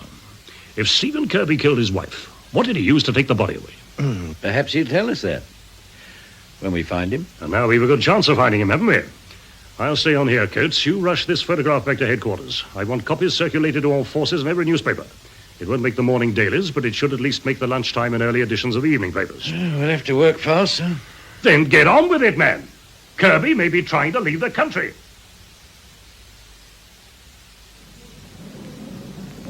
Oh, Dr. Carter, I've been looking for you.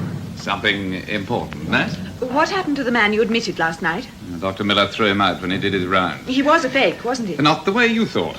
He was a fake amnesia, but he wasn't a vagrant after free bed and breakfast. I know that now. Dr. Miller caught him out nicely. Asked him why he didn't go to the police instead of a hospital. He daren't go to the police. Didn't Dr. Miller find out why he'd been shamming? I wasn't interested. Said all these cases are just the same. They get into trouble and run away from it. Then when they find things are no better anywhere else, they want to go back again. But Dr. Carter... They just don't want to face the music. So, They pretend they've been suffering from loss of memory. That's what I'm trying to tell you.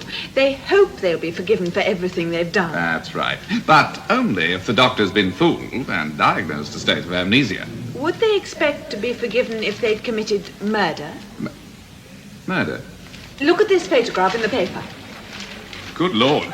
It is the same man, isn't it? The one you admitted last night. Yes, I'm sure it is. Stephen Kirby, wanted by the police for questioning in connection with his wife's death. Stephen Kirby. Man I examined had the initials SK on his shirt pocket. Then it is the same man. Yes. I'll get Dr. Miller to contact the police. Well, Inspector? How's it going? Well, not bad, not bad. But you know what it's like searching an empty house. You don't know where things are and there's no one to show you. Couldn't the low messes help? I'd rather let them simmer for a bit. You found nothing further then? Oh, I wouldn't say that.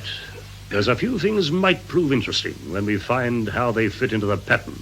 I'll fill you in about them later. Oh, I called at the station on my way here. Dr. Miller was asking for you as I left. Then you haven't heard the main news, Coates. Dr. Miller phoned me here. Stephen Kirby left Wilbury General Hospital about 2 hours ago. What? All squad cars, police stations, ports and airfields have been alerted, so he won't get far. What a turn-up. No, he's only got 2 hours start. Come in. Oh, excuse me, sir. Stephen Kirby's here. What? What's all this about? Well, what are you doing in my house? What are you doing in your house? That's the big surprise, Mr. Kirby. What do you mean? All right, Baker, you can go. Yes, sir. We've been looking for you, Mr. Kirby. Looking for me? Why? Don't you know? Of course I don't know. I can see your police, but what's it all about? Your wife's dead, Mr. Kirby. Didn't you know that either? Dead? You must be joking. Why, I only... No, you're not. That's why you're here. She is dead, isn't she? You're surprised, Mr. Kirby? What happened? Did you have an accident? A very nasty accident. She was strangled. No. I don't believe it. Your wife was strangled last night, Mr. Kirby. Now, is there anything you would like to tell us? You're doing the telling. How can I tell you anything? I wasn't here last night. We know you didn't stay here, but then you wouldn't, would you? Not after you'd killed her. Killed her? You're mad. I didn't kill her. Didn't you even threaten to kill her? Yes, I did. That's why I stayed out all night, in case she drove me to it. But I didn't kill her. You expect us to believe that? You can believe what you like. I'd no idea she was dead until you told me in your very gentle, charming way. You don't seem very upset about your wife's death. I'm too stunned by it. Oh, but there wasn't much love lost between us. I don't mind admitting that. But you won't admit to killing her. I did not kill her. Do you think I'd have come back here now if I hadn't thought my wife was still alive? No, I don't think so. Unless it was to help you establish a very clever alibi. I don't need any alibi. In that case, you won't mind telling us where you've been and what you've been doing since you last saw your wife. Not at all. I'd been in Wilbury General Hospital pretending I'd lost my memory. So you admit it? Why not? It's the truth. I wanted time to think, and I wanted somewhere I could think. My wife had been threatening to ruin me. And you'd been threatening to kill her. I've already admitted that. She taunted me so much last night, I had to get out of her way. I even asked a policeman to lock me up as a precaution. We know all about that. Then you'll know that he refused. I tramped the streets. Got near midnight, I was tired. I couldn't go home. Then I found myself near the hospital. I made up the story about losing my memory just to get myself admitted. After dumping your wife's body in a hedge 200 yards from the hospital. That's ridiculous. So is your story. You got admitted to hospital because you knew the police were after you, and you thought that was the last place they'd look. Nonsense. And anyway, I came back here of my own free will, didn't I? Which makes your story cleverer still. Now, Mr. Kirby, you tried to build a picture of mental stress, didn't you? First with the policeman and then at the hospital. To plant an alibi establishing that you didn't know what you were doing. You killed your wife. And you tried to get medical evidence to save your skin. But it won't wash, Mr. Kirby. I know I was shamming. I've never denied it. I just wanted to get out of my wife's way, that's all. And now she's out of yours. Do you still say it's a shock to you? Yes, I do. And so is your attitude, if I may say so. That's enough of that. Now then, what about the phone call you made to the police station last night? phone call? You phoned the station just after you left Constable Baker. Constable who? The policeman you asked to lock you up. After you left him, you called the station sergeant confirming that you intended to kill your wife. 10 minutes later, she was strangled. I made no phone call, and I didn't kill my wife. Someone made a phone call? Someone killed my wife, too. And why should I make a phone call? Why not? After all, you'd made no secret of your intentions. You told your wife you were going to kill her. You told Constable Baker, too. So why not the station sergeant? I did not make any phone call. Just the same, a telephone call was made, and it was from the dead woman's husband. Are you suggesting someone framed you? You'd already framed yourself. I don't know who phoned you or why, but it certainly wasn't me. But you do agree you threatened to kill your wife? Yes, but only if she went through with that business deal. You meant that? Yes. So once you knew the deal had gone through, you'd have a motive for killing her? Yes, once it had gone through. I've been through your wife's private desk, Mr. Kirby. It contained this document. That deal was signed and sealed over a week ago. Now, what have you to say about that?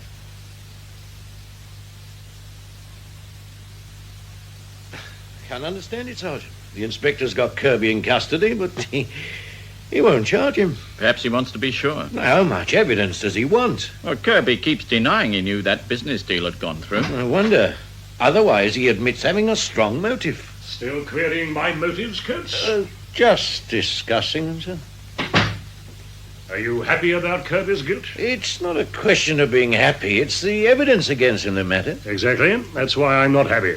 Why should Kirby phone Sergeant Brooks just before his wife was murdered? He denied it completely, and I think he was telling the truth. Then who made that call? And why should anyone else pretend to be Kirby? I don't know.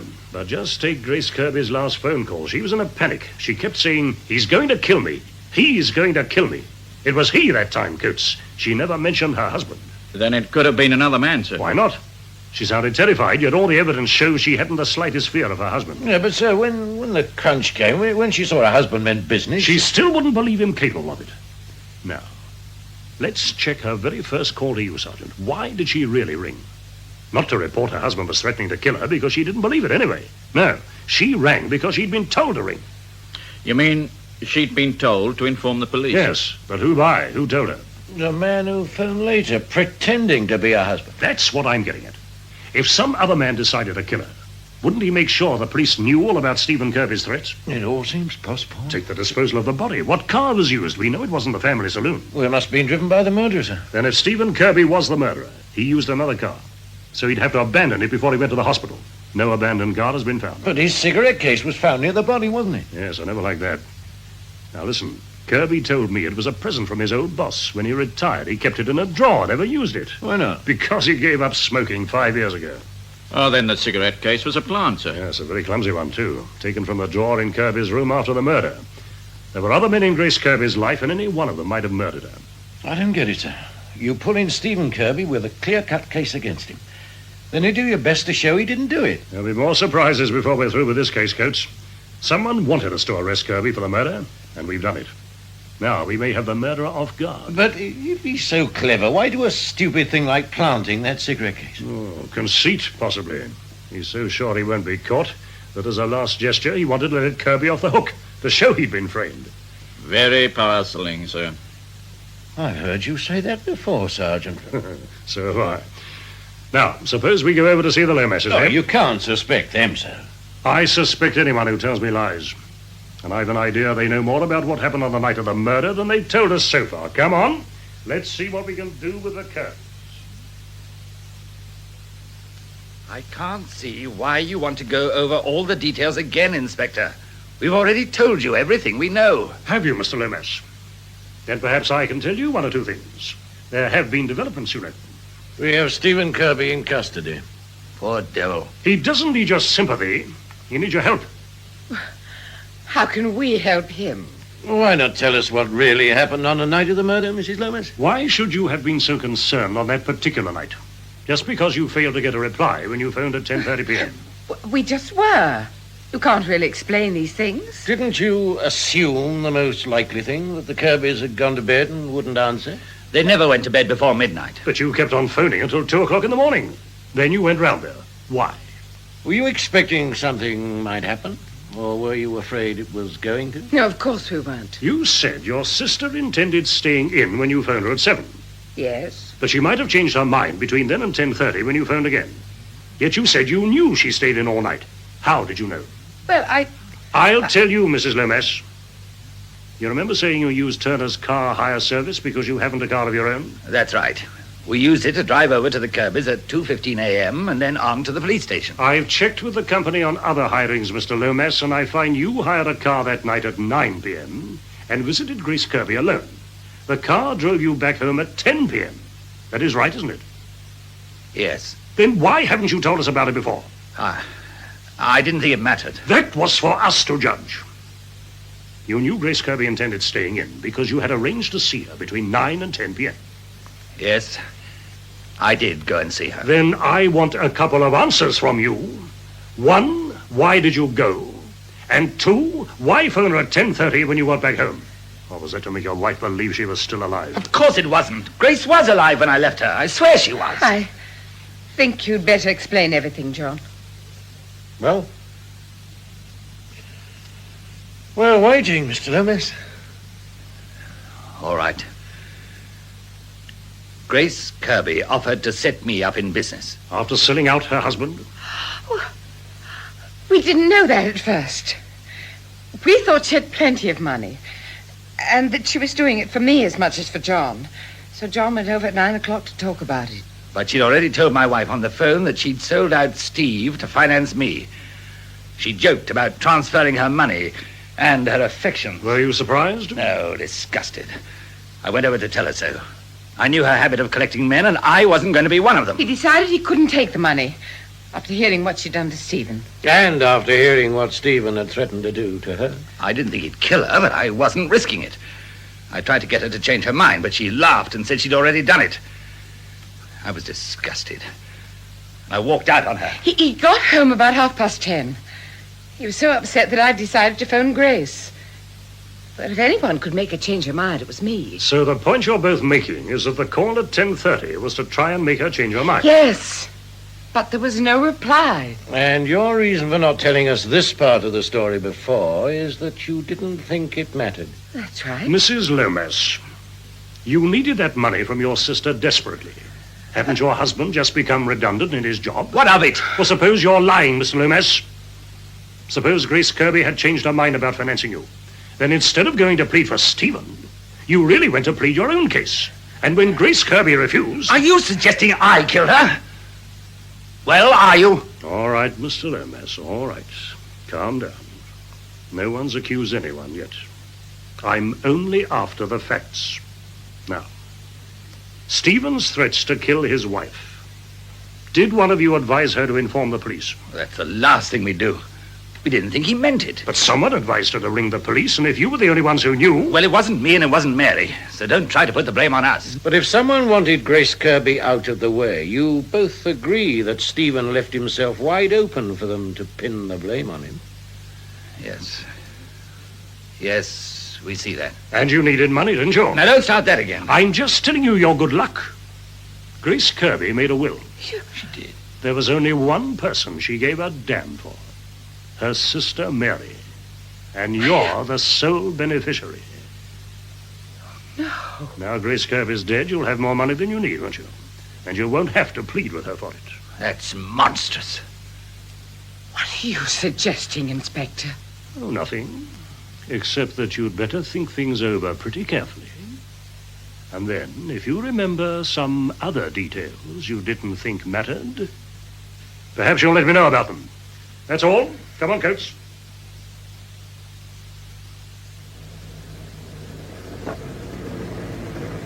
Yes, Coates, they're frightened, both of them.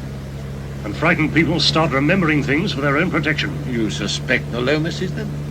I suspect everyone, even if it only shakes them into cooperation. Now, Stephen Kirby didn't phone the police just before the murder, so it must have been the real murderer, agreed? Yes, to frame him. And at that time, John Lomas was either with his wife, or he was in a hired car on his way home. That is, from what they told us. We've only got their word for it. Yes, I know. But John Lomas doesn't drive anymore. He hires cars. And you don't dump bodies from hired cars. Then they're in the clear. Oh, no. He's still capable of driving a car at a pinch. So we'll treat their story with a big helping of salt. Apart from what Lomas told us about Grace Kirby collecting men. That's interesting. We may have to go through the whole collection before we find what we want. How much longer can we hold Stephen Kirby? You mean without charging him? Yeah. Don't worry about that. There are technical charges. Well, there's fraud, for instance. Obtaining free board and lodging at Wilbury Hospital under false pretenses.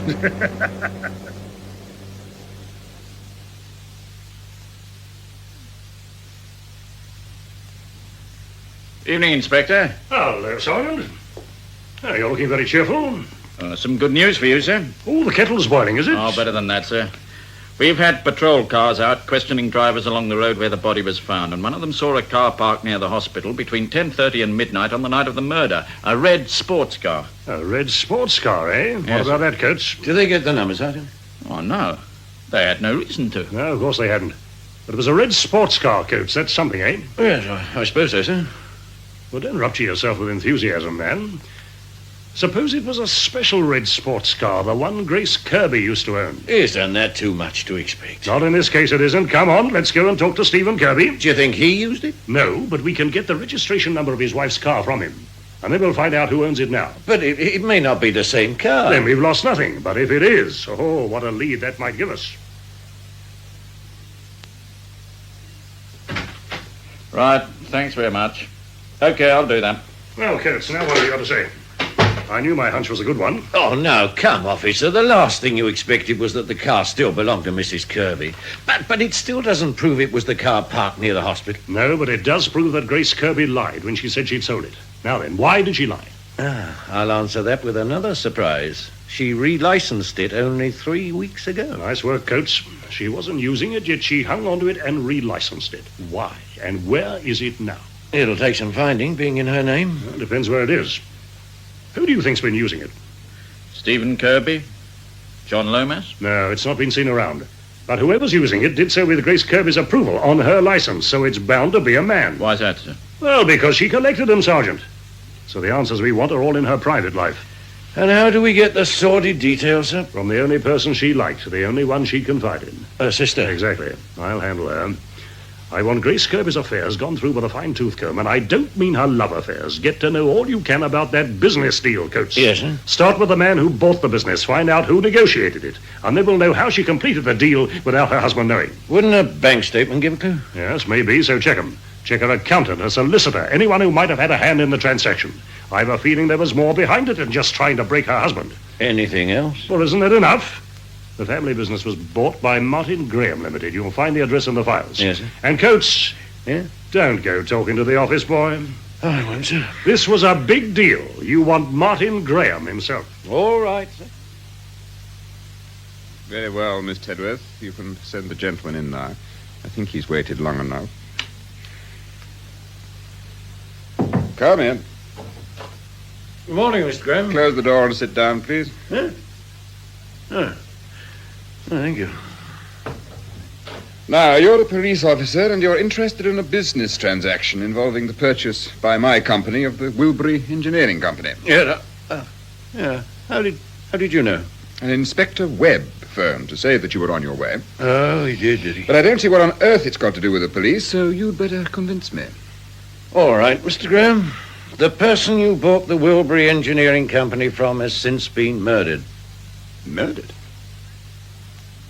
Well, the check I sent to buy the company has since been cashed, so you'll see I hadn't any motive. Now, what are you here to accuse me of? Suppose you let me ask the questions, Mr. Graham? By all means, so long as you don't waste too much of my time. I want all the details of the transaction. I can assure you they were perfectly straightforward. Then it won't take very long, will it? Now, was the deal put through in shares, cash, or what? Strictly cash. A complete takeover paid in full. Wasn't that rather unusual? No, not really.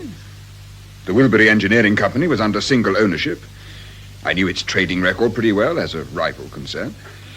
It was a bargain, and a cash deal suited me fine. And you paid by check to Mrs. Kirby? No, I never even met Mrs. Kirby. But you bought her business, didn't you? I bought the Wilbury Engineering Company, not a personal property. All negotiations were carried out at their request through an intermediary. Who was that? Oh, a representative of a business broking firm, Mather and Clifton.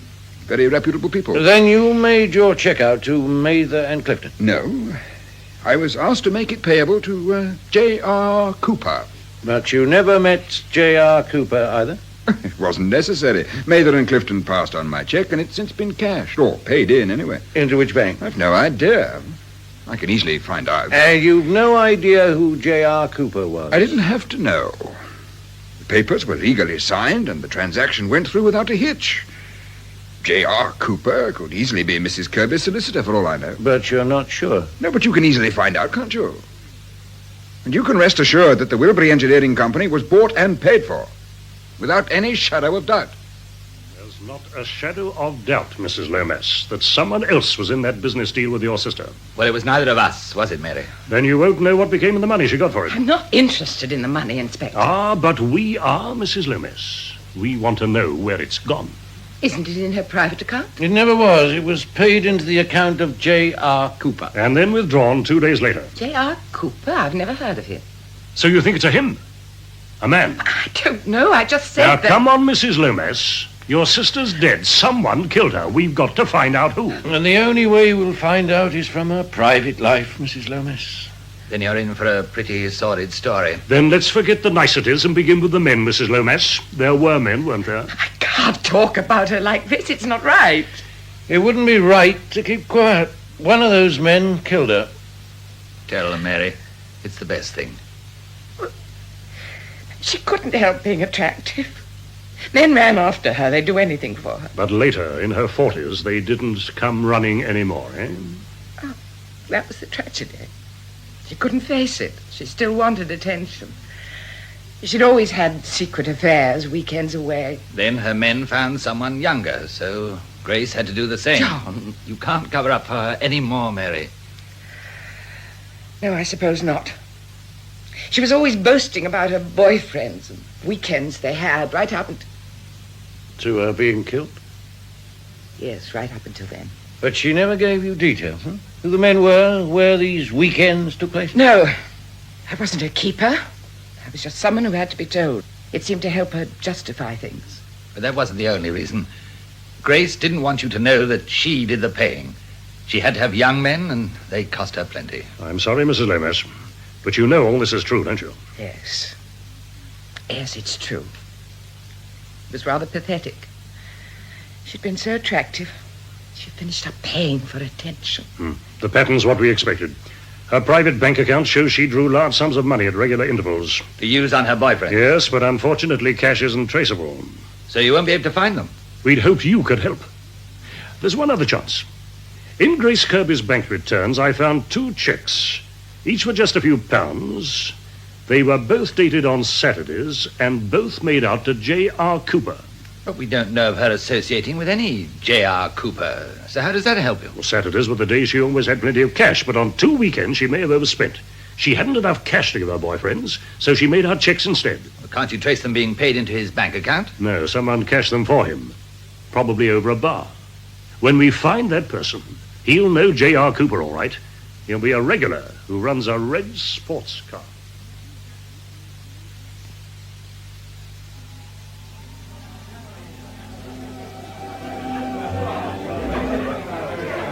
That's right, sir. I often oblige the regulars by cashing the odd check for them, so long as it's only for a few quid, of course. You remember these, then?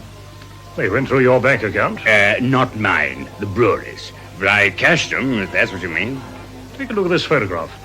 Ever seen this woman before? Oh, face looks familiar. Yes, I have seen her. She came in here with Jimmy. Jimmy Cooper? I wouldn't know his other name. I just know him as Jimmy. But you have seen him in here with this woman, eh? Oh, often. She comes down from London, I think, for a crafty weekend. She was in here with him a week or 2 ago. And Jimmy's the man you cashed these checks for? Yeah, that's right. Of course it is, now you mention it. Are they going to bounce then? There's no danger of that. Anything else you know about him? No, he's just a regular, that's all. Comes in most lunchtimes, may pull in any time now. Pull in? He drives a car, does he? Ah, smart little job. He's had it about 3 months. Red sports car? That's right. Right, thanks. Oh, don't let him know we've been asking about him, will you? Oh, I'm not daft. I know a copper when I see one. That why he gave the right answer? What do you think? I don't want to get mixed up in anything. You're very wise. Oh, we'll pick him up outside. Save you any embarrassment. Oh, thank you, sir. Very thoughtful of you.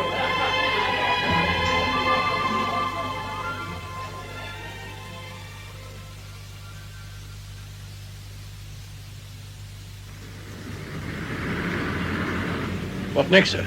We wait here until closing time. And if he doesn't show up? Then we'll have every policeman in the town looking for that car. I think he's going to save us all that trouble. This looks like the car now.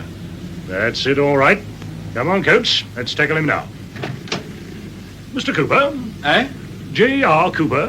That is you, isn't it? You're up the wrong tree, mate. My name's Wilson. Jimmy Wilson. But it's Cooper when you cash checks in the pub here. Huh? J.R. Cooper. And one of them's just bounced. Oh, is that all? You expecting something else? Something more serious? What? No, of course I wasn't. Why should I? You tell us that. You're going for a drive, Mr. Wilson. In our car this time. And we'll stop at your flat or wherever it is you live. Oh, now, just a minute. You can't arrest me for passing a dud check. I didn't know it was done. Perhaps not. But we know enough to have got a warrant. And that warrant says we can search your flat. Now, are you coming quietly, as they say? Don't have any choice, do I? Come on, let's get it over.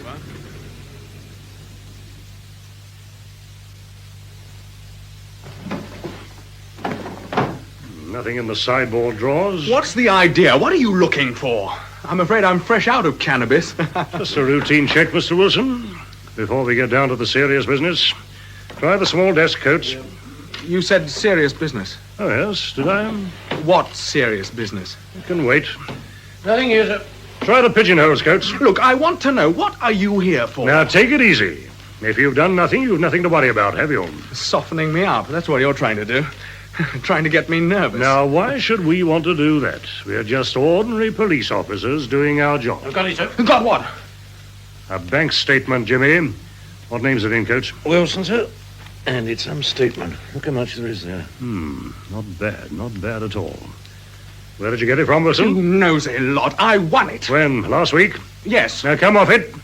This item was paid in by check. And it's a big item, too. And it was made out by J.R. Cooper.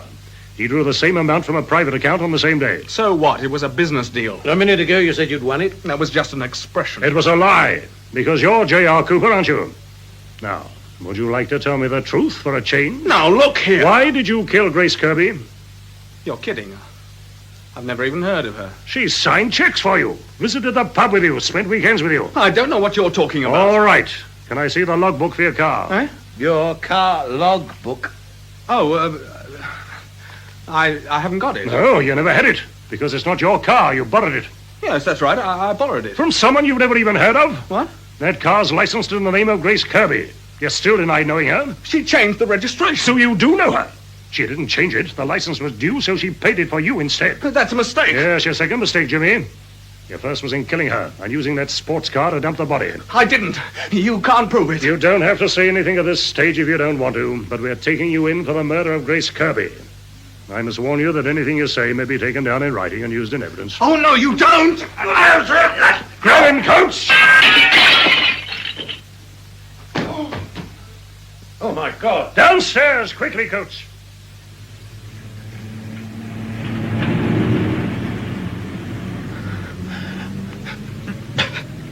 All right, son, all right. Keep still. Go and phone for an ambulance, Coates. Yes. God, I'm numb. My legs, my back. I can't feel anything. Lie still. Now, don't move. You may have broken your back. Let's hope we can get you to the hospital in time. No, it's not as bad as that. It can't be. You may not last the journey, Jimmy. Look, why not make a clean breast of it while you've still got a chance? Jimmy, you killed Grace Kirby, didn't you?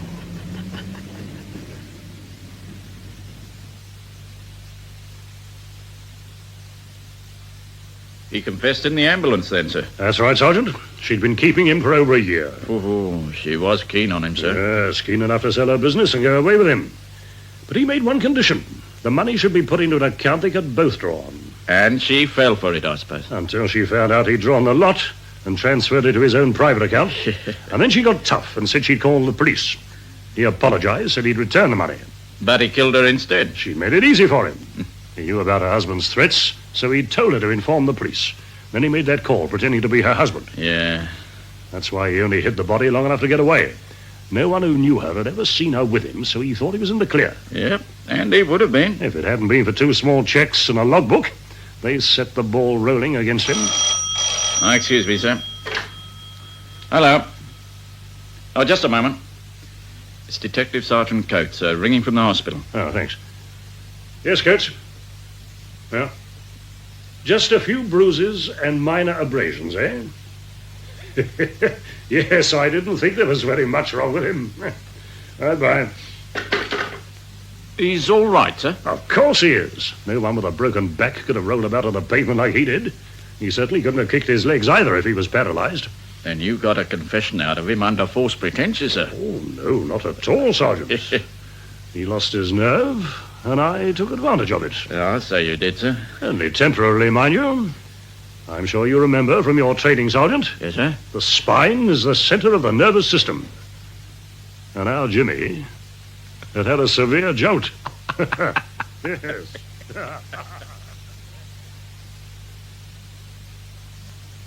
Promise to Kill was a new play for broadcasting by Eddie Maguire.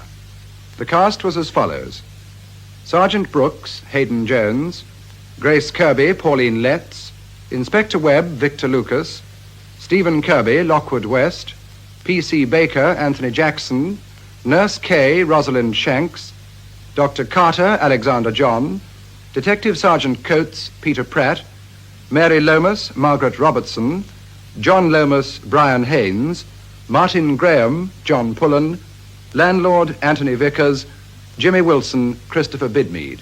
The play was produced by Joe Burrows. And that's brought us to 9:15 on Radio 2. The 10th anniversary.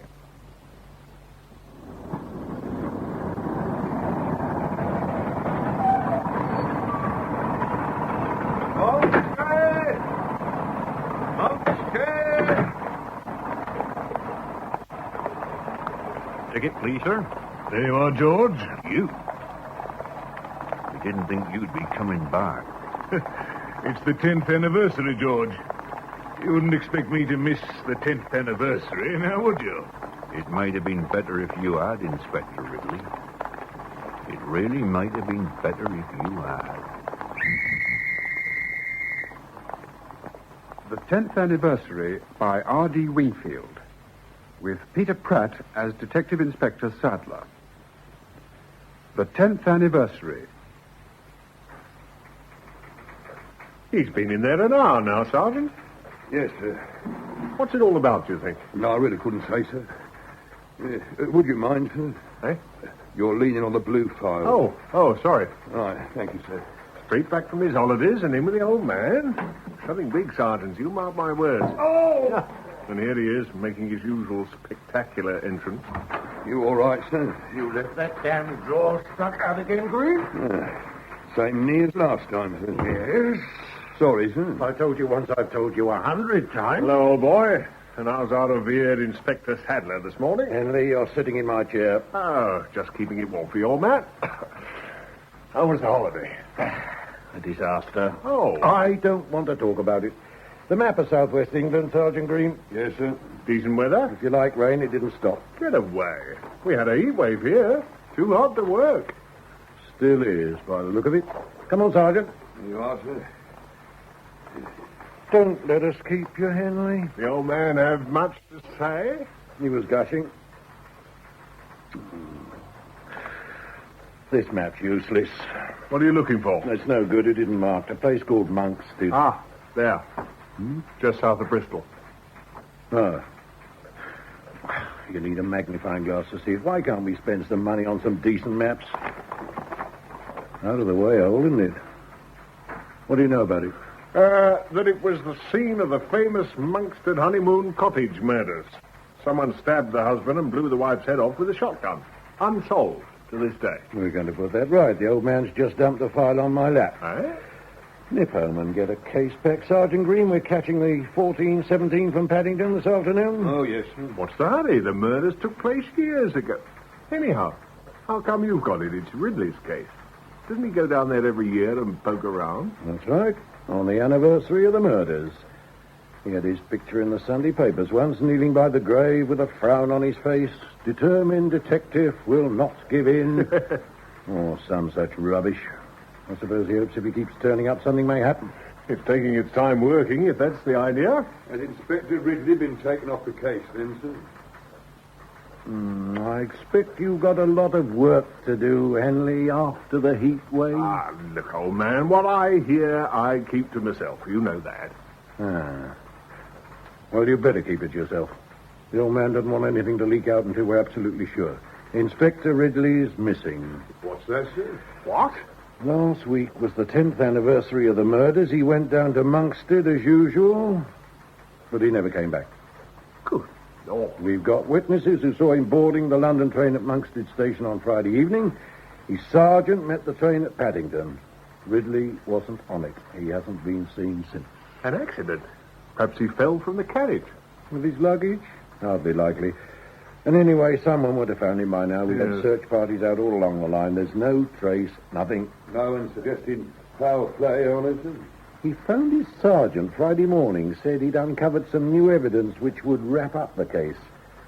The old man thinks that someone may not have wanted it wrapped up. Mind you, speaking purely personally, I never really liked the man. Neither did I, sir.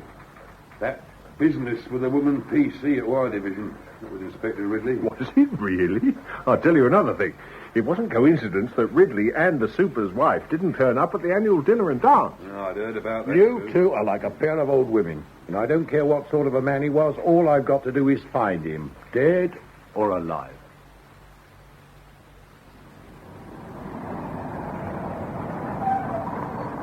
Monksted!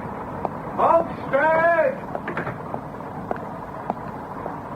Inspector Sadler? That's right.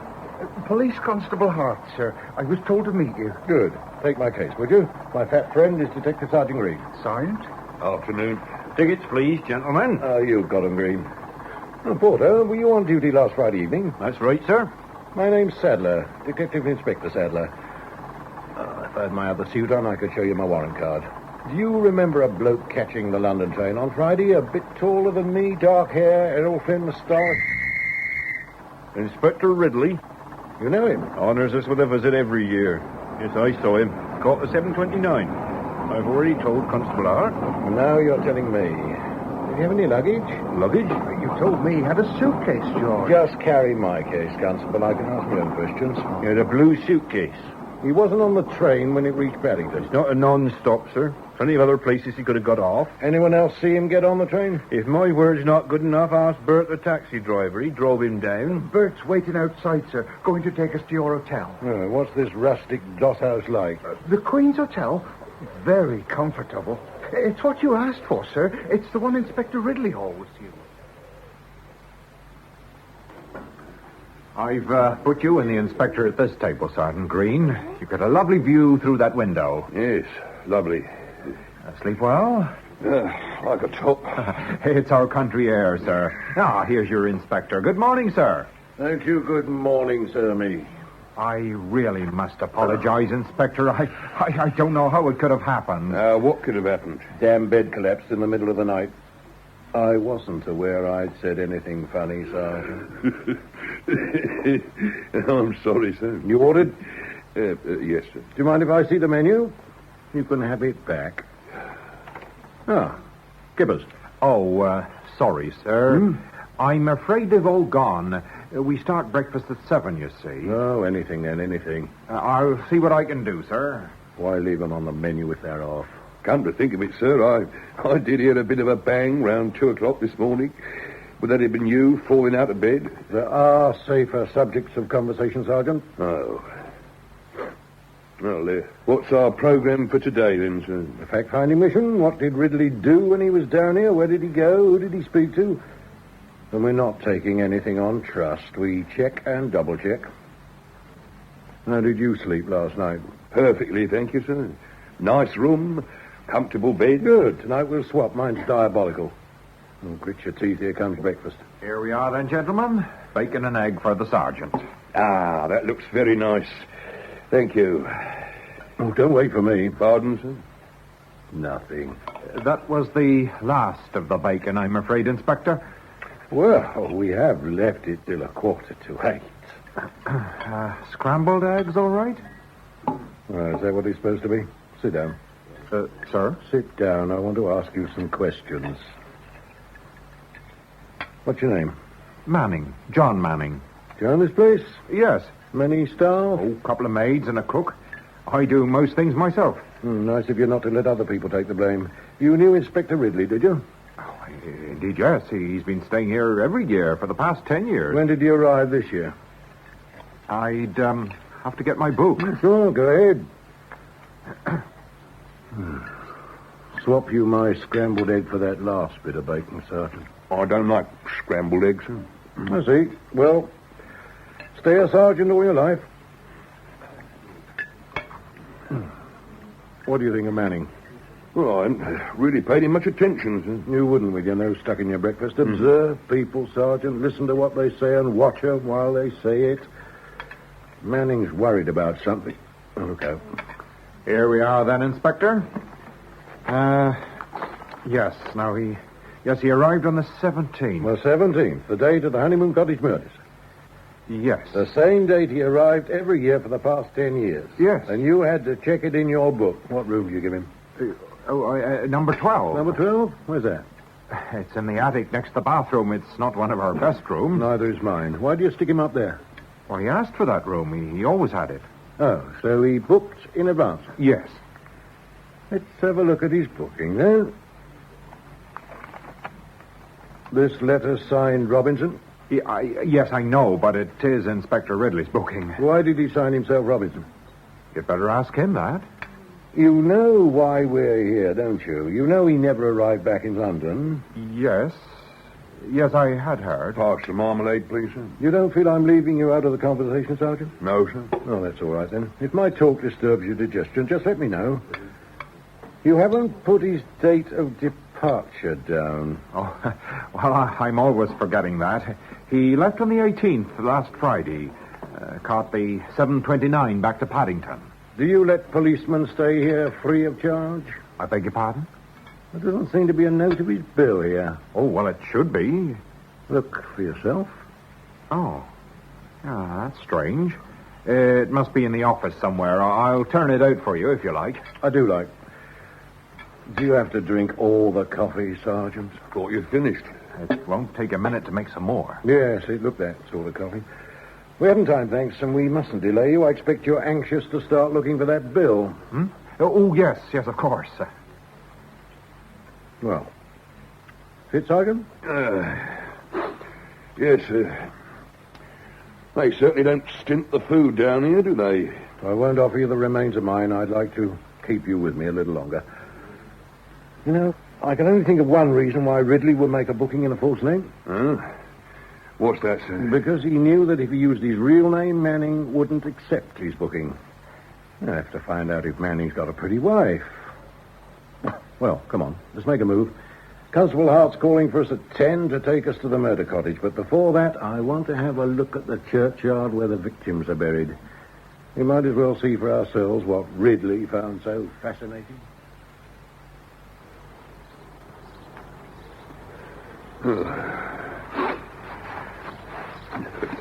Over here, Inspector. I found it. Yes. In loving memory of William Arthur Johnson, aged 27, and his wife, Mary Jane Johnson, aged 39. She was a bit older than he was, sir. So it would appear. Graves well looked after. Someone's taken a lot of trouble. What flowers are they? I'm no gardener, sir. If you can't eat it, you don't want to know, eh? Well, it doesn't look as if the grave's going to yield up its secrets to us. Let's hope the murder cottage will be more forthcoming.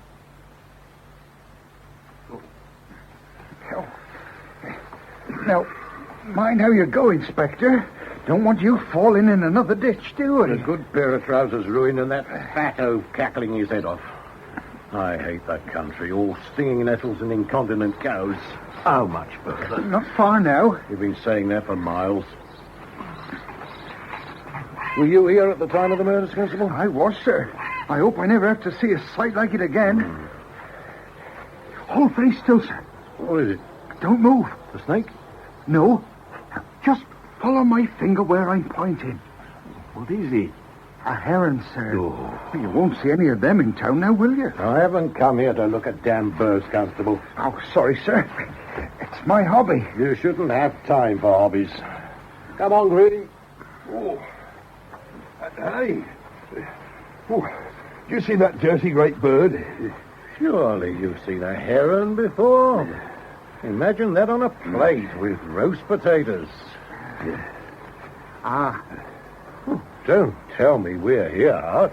Yes, sir. That's it. That's Ivy Cottage. Creepy-looking place. Well, the locals won't go near it after dark. They reckon you can still hear that poor woman screaming. I think it's the wind myself. No romance, that's your trouble. How long's it been empty? 10 years. Ever since the murders. No one wanted it after that. Now, you'd better let me go first, Inspector. This part's a bit tricky. Don't want you in the nettles again, do we, sir? Just lead the way. Here we are, then.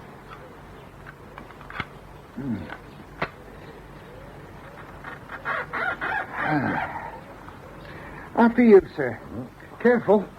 Some of those floorboards are a bit dodgy. Oh, I should have warned you about that beam, too, Inspector. Very cleverly done, Constable. Had my eyes glued to the floorboards. Watch out for the beam, Sergeant. Oh, thank you, sir. This way. The old kitchen. Oh.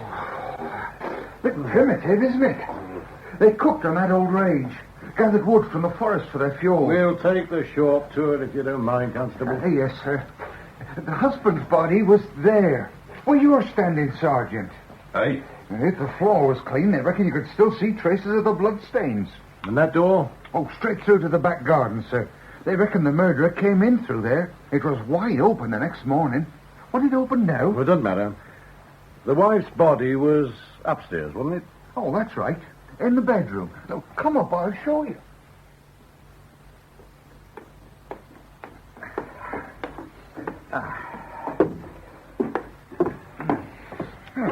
This is it, sir. The bedroom. She was there under the window. You could hardly recognize her. Her face just wasn't there. Shotgun at close quarters. A gun and a knife. Why both? It does seem odd, doesn't it? The gun was her husband's. We don't know about the knife. Pretty common type. Where were the murder weapons found? Oh, miles away, sir. Chucked in a ditch by the road just outside Bristol. Fingerprints? Oh, white clean, Sergeant. I suppose Inspector Ridley looked in here again last week? Oh, I imagine so. He never took me into his confidence. No?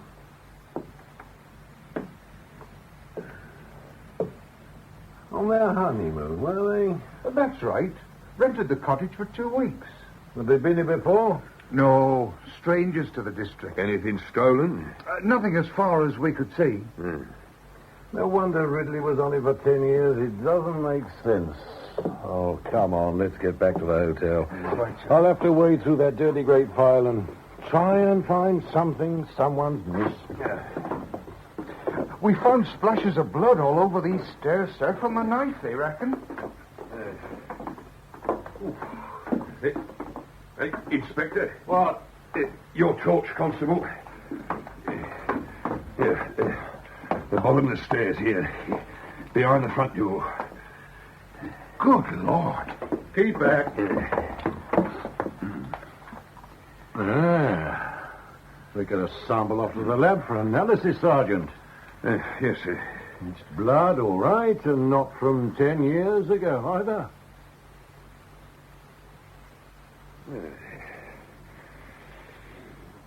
Well, my lamb was all right, sir. It would be. My fish was rotten. Chuck the cheese and biscuits over, would you? So, here comes Hart. The cheese looks hard and the biscuits are soft. The lab have just phoned about the bloodstains, sir. A bit louder, Constable. The bloke in the far corner didn't quite hear you. Oh, sorry, sir. Don't look at me like a whipped puppy. Sit down. The lab report on my fish would have been interesting. Find out how it died and when. What do the lab boys in Bristol have to say? Well, I've only jotted down the main points. The full report's coming in the post. It's human blood, all right. About 5 days old. 5 days?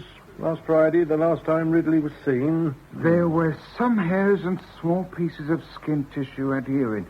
From a head wound, they reckon. Back of the head. Here, sir. The hairs were dark, almost black.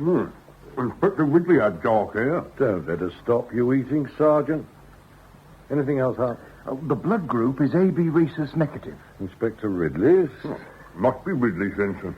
It's a rare group, yet half the village saw him boarding his train. No one mentioned the head wound. I was looking forward to that last biscuit, Sergeant. No, don't apologise with your mouth full. What about sending some of Inspector Ridley's hair to Bristol for cross-matching, sir? Yes, get on to the yard and arrange it, Sergeant. There must be a hairbrush knocking about his flat. Right you are, sir. I don't think there's much point in waiting for the cross-matching, though. That's Ridley's blood, all right. We'll go back to the cottage first thing tomorrow, Hart, and give it a thorough going over. I'll be here at 8 o'clock, sir. Not too early for you? No, you've got to be up at the crack of dawn to get a decent breakfast in this place. 8 o'clock then, sir. Good night. Good night. Reckon you can move with all that food inside you, Sergeant? Just about, sir. Good. One last little job for us before we sleep the sleep of the righteous. We're going to take a look at number 12, Ridley's old room. Shall I get the key from Manning? No, we won't bother him. He must be tired out running his hotel single-handed and working out all these delicious meals for us. I'm sure one of my spare keys will rise to the occasion.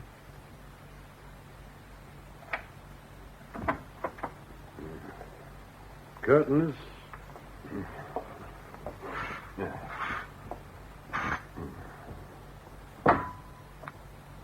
Good. So this is the famous number 12. We've got a cupboard at home that's bigger. Makes it easier to search, sir. You always look on the bright side, Sergeant. Well, you take the drawers. I'll do the wardrobe. Right, sir. Has anyone had this room since Ridley left, sir? Not according to Manning's book, although I'm beginning to believe that's a work of fiction. Well, at least he's not married, sir. That messes up your theory about Ridley using a false name. No, nothing. You haven't had my luck, have you, Sergeant?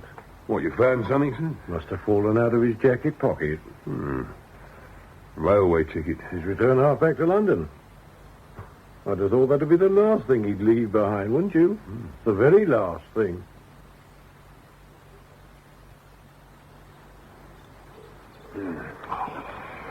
Has that duck leaf worked yet, Inspector? No.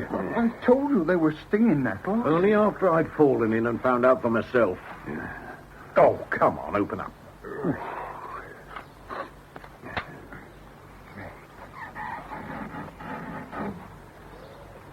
You both know what to do. Short of tearing the place apart, we give this cottage the most thorough search possible. Right, sir. Somewhere there must be a connection between the murders 10 years ago and the disappearance of Inspector Ridley last week.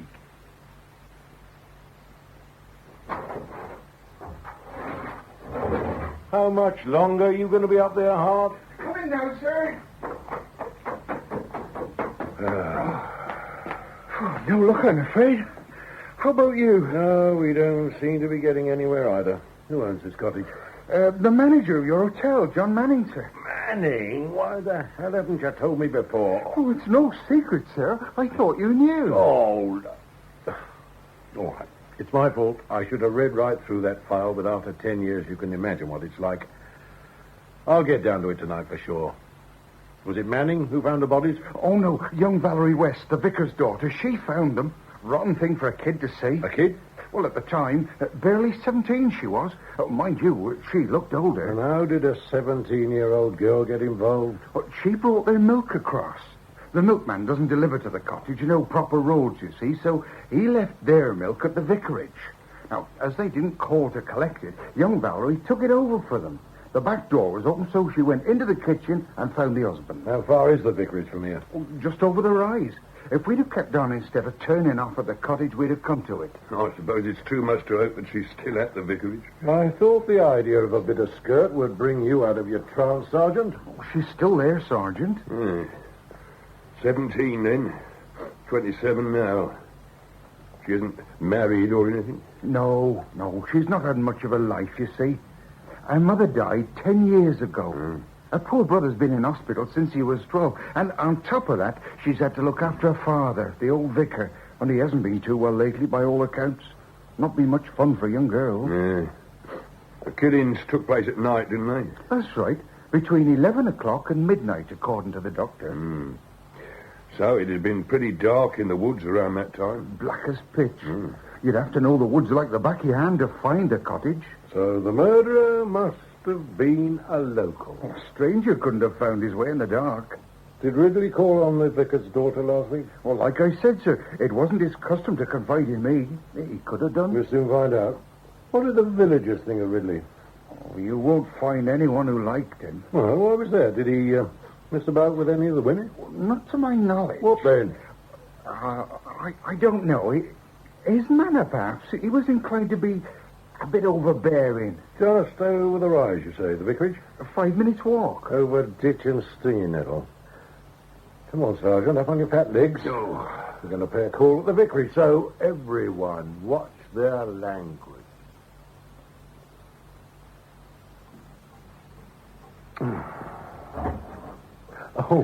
No, please, don't get up. I'm sorry to have kept you, but there's been so much to do with my father. How is the vicar, miss? Oh, I thought you knew last night. Oh, dear. I am sorry. I knew he was ill, but... We come at the wrong time, Miss West. We won't bother you now. Come on, Green. No, please, I'd like to help you if I can. That's very nice of you, miss. I'm Detective Inspector Sadler, and this is Sergeant Green. How do you do, miss? Yes. You've probably heard that Inspector Ridley is missing. Yes, I did hear that. Did he call on you last week? He calls every year. The cottage, the graveyard, and me. What did you talk about? He's just asked me if I'd remembered anything more about the murders. Same questions every year. And had you? No. How well do you remember that morning now? As if it had happened yesterday. Tell me about it. Well, they hadn't been over for their milk. It was left here, you see. Yes, we know about that. Oh. Well, I took it across. It was a beautiful day. Blue skies, early morning sunshine. The back door of the cottage was wide open, and I called out, but there was no answer. So I took the milk into the kitchen, and... well, he was there on the floor. You needn't describe the body, miss. We know how it must have looked. You found him. What did you do next? I looked in the other rooms. Why did you do that? But to find his wife. I mean, he was dead, but she might still have been alive. I'd like to think that I'd have acted as well in the circumstances. Anyway, then you... Well, I went upstairs to the bedroom. She was there. The sun was shining through the window on her face, and when I saw her face... Yeah, quite. What then? I think I screamed, and then I ran. When I got back here, I phoned Constable Hart. Did you have any reason to believe they'd made any enemies? No, I barely exchanged more than a few words with them, and they were on their honeymoon. But they seemed happy. Oh, yes, very happy. Well, thank you very much, miss. That was most helpful. Sergeant? Sir? Oh, just one more thing. Did you like Inspector Ridley? I hated him. Oh, I'm so sorry. I shouldn't have said that. It was just his... His manner? Yes. A pretty widely shared opinion. No, don't bother to come to the door. We'll find our own way out. Thank you.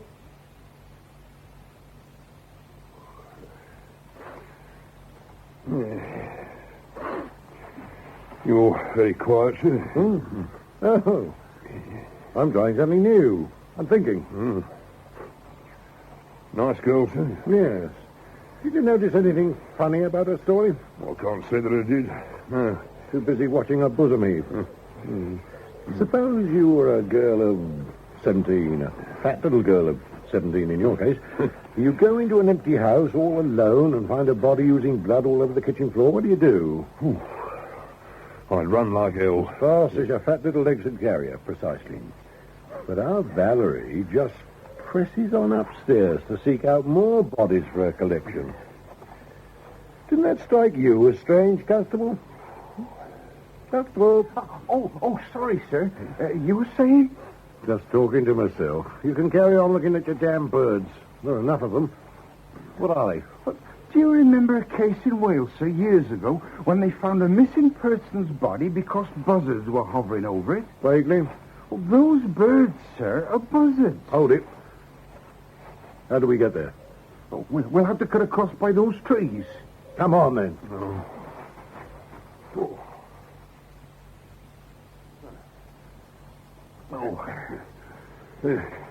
It's about here, I reckon.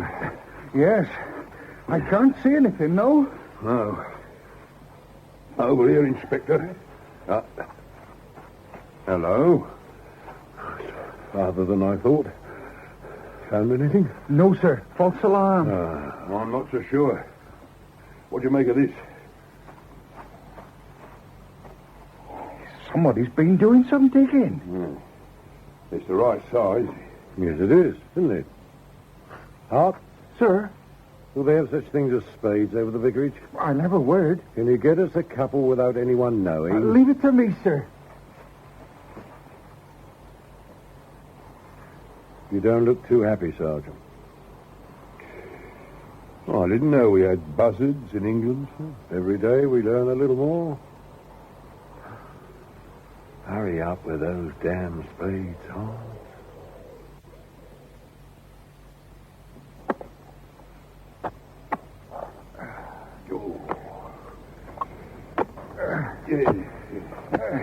There's something here, sir. Show me. Yes. Lift it out. Watch it for prints. Hey, it's a suitcase. A blue suitcase. Let's get it out of the way. All right. It only wants two of us. You carry on, Sergeant. Oh, yes, sir. It's locked. I sometimes have the odd spare key. This one, I think. Right, first time. Open it up. All right. Oh, hey. Clothes. Pajamas, shirt, sports jacket. Not packed. Just been crammed in. Inspector. Just a minute, Sergeant. You better come now, sir. I found him. Eh? Oh, yes. That's Ridley. Oh, dear. What's that? For the vicar, sir. Oh, yes, I'd forgotten about the vicar. We ought to spare a thought for poor Miss West, left all alone in the world. Well, there's her brother, of course. Yes, you told me. Been in hospital since he was 12. We won't dig any more, Sergeant. We'll leave him until... Hospital? What kind of hospital? Well, actually, sir, it's more in the nature of a private nursing home. What's wrong with him? His brain was damaged when he was born. They reckon it's incurable. You mean he's insane? He's in a private mental home? That's about it, sir. Yes. I have to squeeze every bit of information out of you, don't I? Every little bit. What's the name of the place? The Restley Private Sanatorium, just outside Bristol. Right, you stay here, Hart. We're going back to the village. We got things to do. Green, let's have the murder squad and a pathologist down here pronto. Right, sir. There's a phone in the vicarage, sir. No, we'll phone from the village. Oh, very well, sir. And then, Sergeant, I want you to phone Restley Private Sanatorium. Go in. Oh, grab a chair, Green. Right, sir. I should have read through this ages ago. Oh. The murder file? Yes. Here's the wedding photo of the husband and wife. An oddly matched pair. She's not very attractive, is she? She must have attracted something. She was 6 months pregnant, according to post-mortem. Hence the marriage, no doubt. Odds on it wasn't a love match. Well, what's the news? I got through to the nursing home. Was I right? Did they let him out last week to visit his dying father? No, sir. No? He hasn't been out for years. His condition is deteriorating, and they doubt if he'll ever be allowed out again. I gather he's under permanent restraint. So it wasn't him. Well, to quote my one and only press write-up, Sergeant, the police are completely baffled. Well, if I knew what you were trying to prove, sir... The husband and wife, no known enemies, brutally and senselessly murdered. No motive that 10 years of research has been able to uncover. The work of a local, brutal, senseless... work of a madman? Vicar's son? I'm a simple man. I don't look for complications. And when I find we have a madman whose home is within spitting distance of the murder cottage, my inclination is to narrow my list of suspects. Oh, how could he have killed Ridley if he was in a padded cell in Bristol?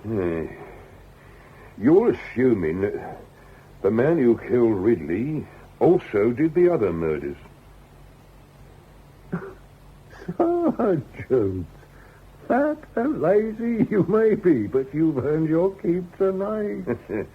Thank you, sir. Of course. You still got the number of the nursing home? Yes, sir. We're going to phone them again. Don't forget your wallet. It's not mine, it's Ridley's, but chuck it over. I'd better go through it, I suppose. Come on, miss, come on. Oh, no. Another 10p, please, Sergeant. Cool. Blimey, that's the third, sir. Claim it on expenses. Cool.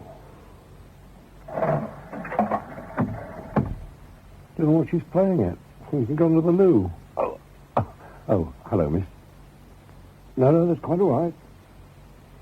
What? Are you sure? Thank you very much. That's exactly what I wanted to know. No, we haven't had a drop here. Have you really? Yes. Oh. Goodbye. Well, sir. He wasn't out last week, Sergeant. He hasn't been out for years. 10 years, to be precise. 10 years? Yes, when his mother was seriously ill. Guess what date? Well, the murders took place on the 17th of July. Snap. Oh, good evening, Mr. Manning. Beautiful day. Good evening. Found that bill yet? I'm going to look for it now, sir. That's the idea. And here comes our stalwart village constable. They've got all they want from where the body was buried, sir. Good. Did you know Valerie West's brother was home the night of the murders? No, sir. I didn't know that. Ooh, if the eyes and ears of the world didn't know, it must have been a well-kept secret. Now, isn't that interesting?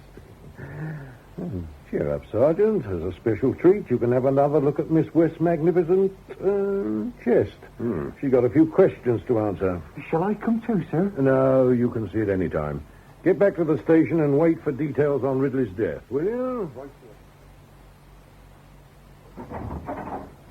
In here, Inspector. No, thank you. Sorry to trouble you again so soon, and I'm sure you got enough on your mind. Isn't this a beautiful room, Sergeant? Look at those lovely flowers. Yes, sir. Same as we saw on the graves. Oh, so they are. Your own garden, miss? Yes. Do a lot of digging, do you? Digging? Oh, I only ask because... Because we dug up Inspector Ridley's body this afternoon. Look, there's other green. Now, easy, miss. Here we are. Sit down. You picked a good spot, you know, miss. We'd never have found him were it not for the birds. I don't know what you're talking about. And you are Vicar's daughter. And perhaps it's only fair to tell you that we know your brother was home that night. What night? We phoned the nursing home, miss. They told us. I see. What do you want to know? What really happened 10 years ago, the true version? Well, Mother was very ill, and she wanted to see him, her only son. The doctors warned us of the dangers, but she was dying. It could have been the last time. They said we must keep his bedroom door locked. He's worse at night, you see. But he seemed so normal, we didn't think it necessary. I woke up at midnight, and Gerald was in my room bending over me. Your brother? Yes. When I saw the knife, I thought he was going to kill me. He was only showing it to me, trying to tell me something. And when I switched on the light and saw the blood, I knew. I said, "What have you done?" And he pointed in the direction of the cottage, and then he cried. It was awful. I took him back to his room and locked the door. Bit late for that, wasn't it? I dressed and went over to the cottage. You know the rest. You brought the gun back here? Yes. I washed it and the knife, then we took Gerald back to the nursing home and I threw them out of the car on the way. Who is we? My father and I. Why didn't you tell the police? Your brother was obviously not responsible for his actions. Oh, the shock could have killed my mother, and she had only a few months left anyway. The doctor in charge of the nursing home was a friend of my father's. Oh, I won't get him into trouble, will I? Don't worry about that. Gerald was happy there. He wouldn't have been happy in Broadmoor. And they're never going to let him out again. You wasted a lot of people's time. We hoped that after a while all the fuss had died out. But it didn't. Every year for 10 years, Inspector Ridley came back as regular as clockwork, prodding, poking, prying, asking more questions, refusing to let it rest. Yes. And then he found out about your brother. Yes. And because he found out, he was killed. Yes. I think at this stage, miss, I'd better caution you. Expecting anyone? No. Could be Hartson. Yes, perhaps the murder squad have some news. Let him in. Yes, right, sir.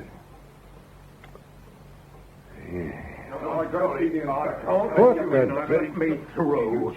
Valerie. I'll try to stop him, Inspector. Never mind. All right, Manning, what do you want? I'm getting you a solicitor, Valerie. Don't say anything until he comes. What's this got to do with you, Manning? Valerie and I are engaged, Inspector. That's what it's got to do with me. Engaged. Now the pieces are beginning to click together. I couldn't see how she buried Ridley all on her own. What? Valerie? You're mad. Tell your fiancé what you just told me, miss, that Ridley found out the truth about your brother last week, so you killed him. You stupid. I'm warning you, Manning. Ridley didn't find out the truth a week ago. She's already admitted he did. Found it out 10 years ago. What? He found it out 10 years ago. John, no. Yes, Valerie. If he wants the truth, let him have the lot. Your wonderful Inspector Ridley found it out right from the start. But in return for certain favors, he offered to keep his mouth shut. Certain favors? He was a great one for a pretty woman, Inspector. Miss West? Yes. He insisted on that little top room at the hotel, the attic room, remember? Because it was well away from everyone. Valerie could go up and down to him without being seen. 17 years old she was when it started. 17. Is this true, Miss West? Yes. I told him straight last year that I wasn't having him back in my hotel again. That's why he didn't use his own name. So, who killed him? You or her? It was an accident. I only hit him. He must have cracked his head as he fell. From the beginning. Well, I was on my way to see Valerie last Friday. As I passed the cottage, I heard her cry out, and I dashed in. Ridley was struggling with her. Struggling? What was he trying to do? It's pretty obvious, isn't it? I hit him, and he fell. One of these people with a thin skull, I suppose. How was it half the village saw him boarding his train after he was dead and buried? We're a tight little community, Inspector. We like to help each other when we can. No one had much love for Ridley when they knew what he'd been doing to Valerie. You did a good job, miss. Poor old Ridley gets all the blame. Must have wondered why people were hating him so much. He didn't have to wonder. He knew. You've told me 2 stories of what happened that night, miss. Neither version is correct. Now, why don't you stop telling your nasty little lies and let's have the truth for a change? You take that back, Sadler. Just shut up and sit down. She's got you into enough of a mess as it is. Blackmailing you for 10 years, Miss West. What a laugh. He could get any woman he wanted. He didn't have to resort to that. He didn't find out about your brother 10 years ago. He found out last week by phoning the nursing home, the same as I did. So, to protect your brother, you had to tell him the truth. To protect her brother? That's the only thing to her credit, Manning. The state the poor devil's in now, it wouldn't matter to him one way or the other. But she tried. That was the argument you thought you saw, Manning. Your brother never killed anyone, miss. He wandered over to the cottage and found the bodies. That I'm fully prepared to believe. But they were dead when he got there. What? This case is all wrong. Guns and knives. Murderers don't usually mix their weapons. If you hadn't taken the knife and the gun away, Miss West, we'd have solved it like that, even without the suicide note. What suicide note? They had to get married. The wife was pregnant. Whether they'd ever have made a go of it, I don't know. She was very plain and some 12 years older than the husband. When she caught him messing about with another woman, she went for him with the carving knife. And she went upstairs, took his gun, and shot herself. It's a classic pattern. Happens time and again. As I said, if Miss West hadn't taken the weapons away, we'd have recognized it for what it was, even without this. What is it? Miss West knows what it is. Don't you, miss? It was in Inspector Ridley's wallet. Where was it when you found it, miss? Beside the wife's body? I'll read it to you. No, please. Well, I'm afraid I must. I killed him. I caught him with the vicar's daughter. They laughed at me. I loved him. I have nothing to live for now. I'm sorry, Mary Johnson. Don't know about you, but I find it very moving. So short, yet what a lot it tells us. I caught him with the vicar's daughter. They laughed at me. You like men, don't you, miss? And you don't see many here in the vicarage. Then this nice young chap comes along and rents the cottage. Who cares if he's on his honeymoon? Should be easy to get him away from that fat lump of a wife. What a pity she had to go and spoil it all. But if Ridley didn't find all this out until last week, how's he been able to force Valerie to go with him all these years? Oh, another of her lies, I'm afraid. Ridley didn't need to force any woman to do anything. He wouldn't turn his nose up at anything that was offered, and I imagine it was offered pretty freely. It must have given you quite a kick, miss, to go to bed with Ridley in that hotel owned by your boyfriend, and getting sympathy because you were forced to do it. I bet the 17th of July couldn't come round quick enough for you. It isn't true, Valerie, is it? I think that answers your question, Mr. Manning. So, she's held back a suicide note, Inspector. So, she's told a few lies, but what harm is there in that? Stay with Mr. Manning and Miss West, Sergeant. I'll send a car up as soon as I can. Yes, sir. What harm, you say, Mr. Manning? Just a few lies? Would you have hit Inspector Ridley so hard if you'd been told the truth? See you later, Green. The sooner we get this over, the sooner we can go home.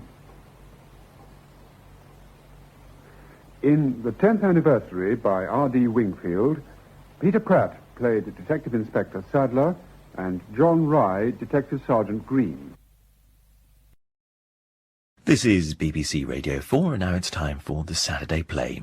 And a university laboratory is at the centre of a drugs investigation for detective... People sing the Freshers' Ball 2004. The aim of tonight is to get dancing, get to know your new friends, and to get busy. Get stuffed. I'm back. But what took you so long? I've been stood here ages, Aid. I got talking to someone. Who? Someone from the biochemistry department. Really interesting. Did they have a name? I would have thought so. Most people do. I didn't ask. I bet you asked for her phone number, though. Not this again, Liz. What makes you think it was a woman? Because he usually is. If you must know, I was buying these for you. Are they what I think they are? Well, what do they look like? They look like E. Right first time. Well, just because that's what they look like, it doesn't mean that's what they are. You probably bought 2 junior aspirin. There's only one way to find out. One for me, and one for you. No, I don't think so. I said no, I'm not in the mood. Are you going to be like this all night? Like what? A pain in the arse. Well, if I'm such bad company, I'll leave you to it. Fine, I'll take them both. You always have to go too far. Hush your mouth, silence when I spit it out. One for me. One for me. They look like E. Like E. Like E. Silence when I spit it out. Damn it, he's tachycardic. We're losing him. Okay, prepare to shock. Charge to 200. Please, Ed, please come back. I'm sorry about what I said. I didn't mean it. You're going to have to get out of the way and let us work. Come on, love. We can't help him if you're under our feet. Clear. No change, Doctor. And again.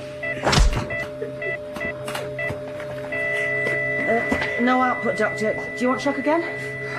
No output at all. Nothing. Thank you, everybody. I'm afraid we've lost them. No, don't stop. I'm so sorry. No, please try again. Nurse, can you take her to the relatives' room? No, he only took 2. That can't kill you. Come on, love. There's nothing else we can do. Come on. Time of death, 4:30 a.m. Oh, for goodness sake. Keep it down. Some of us work for a living.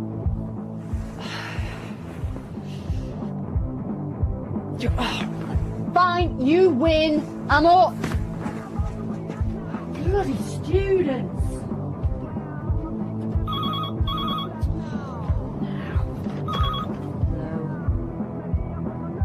Yeah, I'm on my way. Can you have DC Mooney pick me up? It's all right, I wasn't asleep.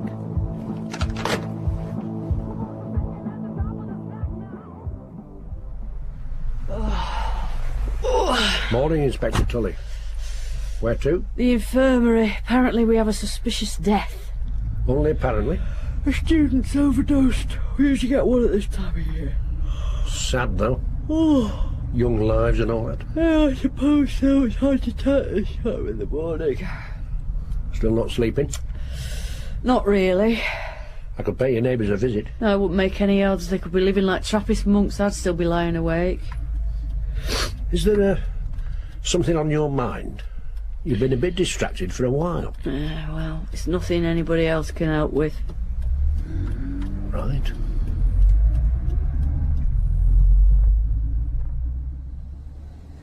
Oh, Dr. Randall, hello. I'm DI Sarah Tully. This is DC Jeff Mooney, CID.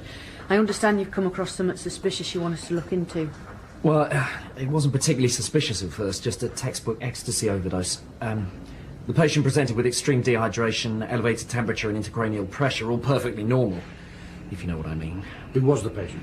Adrian Walsh, new student at the university. It was the freshers' ball last night. Well, to be frank, Doctor, it really doesn't sound suspicious. You'll be having a parade of chemical casualties through your department every night this week. Yeah, I know. We already have. It was just something that his girlfriend said. She claims that he only took 2 pills, and it sounds like it wasn't his first time. So? I've just got the tox report back. That's the highest concentration of MDMA in a patient's bloodstream that I've ever seen. Really? Can I have a look at that? Help yourself. Either his girlfriend's lying about the amount he took, or Adrian got hold of some pure E. I don't understand. Okay. Most street drugs are cut with less potent ingredients to make them go further. Yeah, no, that's one of the reasons they're so risky. You don't know what you're getting, baking soda or rat poison. So he wasn't getting rat poison, surely a good thing. No, he wouldn't have been prepared for the chemical assault of 2 pure E tablets. He never stood a chance, and if there's more out there... Yeah, I see where you're going. I don't want to spend my next 2 weeks on night shift watching kids die like that. No. Right. Can I talk to the girlfriend? Yeah, she's in the relatives' room. Thank you. Mooney, see if you can find an address for the parents. Yeah, okay.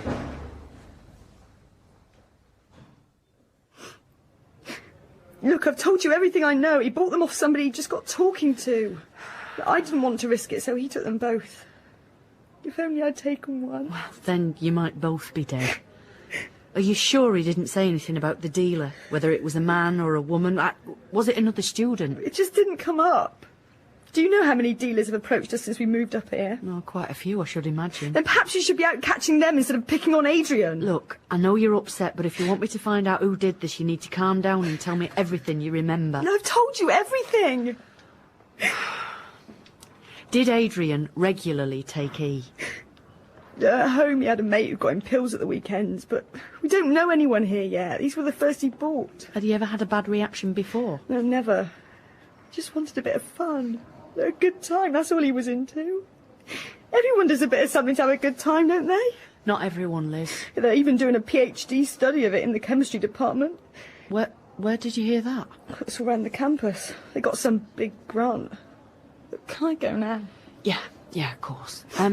Listen, we've called your mum and dad. They're on their way. Oh, sorry, love. Any use? Well, I didn't think so at first, but maybe.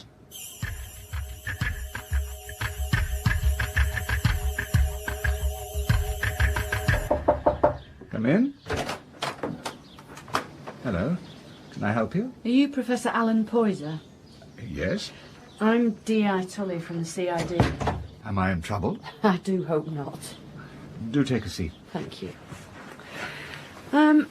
Professor, I understand that your lab is involved in some interesting research at the moment. The MDMA project. Would you mind me asking you a few questions about it? Would you mind me asking why? A student died last night. One of my students? No. He was an engineering student, a first year. I'm sorry, I don't understand. He died from an overdose of pure MDMA. And do you think he got it from my lab? I'm sorry, Inspector Tully. Please, don't feel like I'm accusing you of anything. This is the first day of my investigations. I'm sure you understand that I have to follow up all lines of inquiry, although I must say I was shocked to hear that there was a drugs lab on my beat. We only produce the MDMA we need for our research. Look, I know that campus rumours are rife about what we're doing, but it is legitimate research. What sort of research? And it's quite complicated. Well, I'll try to keep up, Professor. Well, basically, we're making MDMA in varying strengths in order to test its efficacy in the treatment of Parkinson's disease. It's all done under government license. And what does that involve? Any research involving banned or controlled substances has to be licensed. Before the project got underway, the Home Office inspected us, and there are tight controls on our work. Such as? We only produce small amounts of the drug. It never leaves the lab. At least it shouldn't. Right, I'll need to see your records, and I'd like to talk to your students. Of course, we've nothing to hide. Come through to the lab. I'll introduce you to everyone. Thank you.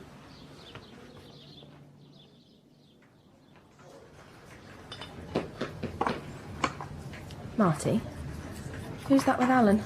No idea, new student? She's a bit long in the tooth to be an undergraduate. Yeah, saucer of milk, Sean. Anyway, it'd be nice to have an older woman around the place. I'm bored of freshers. Shame they don't seem to be bored of you. Marty, can you help take this sample? Marty, can I polish your test tubes? Jealousy will get you nowhere. I'm glad to hear it. This is the main lab. We have 15 students doing research, including my 2 PhD students who head up my team. Let me introduce you. Marty Tiernan and Sean Ambler. This is Inspector Tully. Hello. What's going on, huh? Is this something to do with that kid who died? Oh, you've heard about that? Yeah, me and the rest of the college. It's the story of the day. So you know how he died? He took an overdose, didn't he? No, not exactly. He took 2 ecstasy pills, and unbeknownst to him, they were of a very high concentration. Poor guy. His brain must have been fried. Let me guess. You think we supplied the drugs? Did you? So, what can we do to help? You can take me through your procedures, carefully. Well, that's how we work, carefully. We log every chemical, the amount used and in what concentration. Any excess MDMA not used in the trials is discarded. What, you throw it down the sink? No, that would not be good for the local flora and fauna. It's treated as chemical waste and destroyed. Even that's logged. It's all part of our license agreement for producing the drug. Who's in charge of these records? I am, along with Professor Poyser and Sean. A chemical doesn't leave the stores without our signatures. What, so any one of you can authorise the supply of the drug? No, the requisition forms require all 3 signatures, which is myself, Marty Tiernan and Ms. Ambler. Yeah, I've got the picture. Right, well, I'll need to take all your records with me to the station so we can have a closer look. Just a minute. What? We can't continue the research if you remove our records. She's right. It's part of the licence, Alan. Records must be kept at all times. We'll have to close the lab down. Well, I'm sorry to hear that, Alan, but I've got no... people have analysis running. Just a minute, Sean. Is there any other way? No, I'm sorry. I'll try to have them back to you as soon as possible. I mean, apart from anything else, me officers are going to need to interview all the students, so I'm afraid we're going to be disruptive with or without the records. Fine. Take them. Oh, that's just brilliant. Right, everybody, I'm afraid we're going to have to ask you to stop what you're doing. Oh. Hey, stop moaning. We're getting the day off. Oh.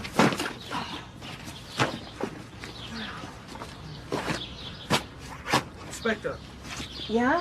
you forgot these. Oh, more files. I don't think I can manage anymore. It's okay, I'll take them to your car. Oh, thank you. Don't envy you working your way through this lot.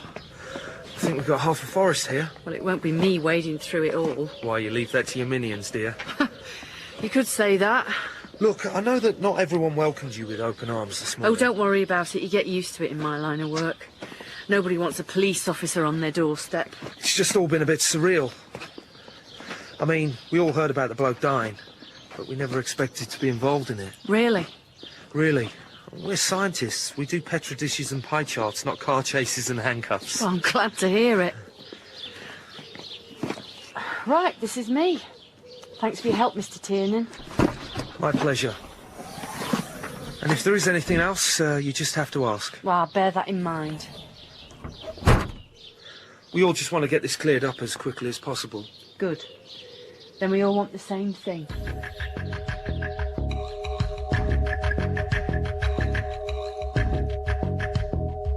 DC Mooney, I've got a present for you. I didn't know it was my birthday. What the heck is this lot? 6 months' worth of lab records. Oh. Supposedly, every powder and potion that's gone in or out of Alan Poyser's lab. I thought you just wanted to rule them out and get on with collaring a few of the regular dealers. Well, I did, but it's all a bit perfect, isn't it? A student drops dead because the drugs he took were too good. On the same night, we find out there's an ecstasy factory on the campus, albeit licensed.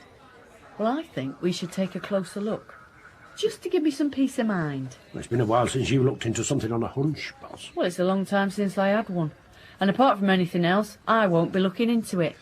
Time you hit the books, Mooney! But it's my birthday. Have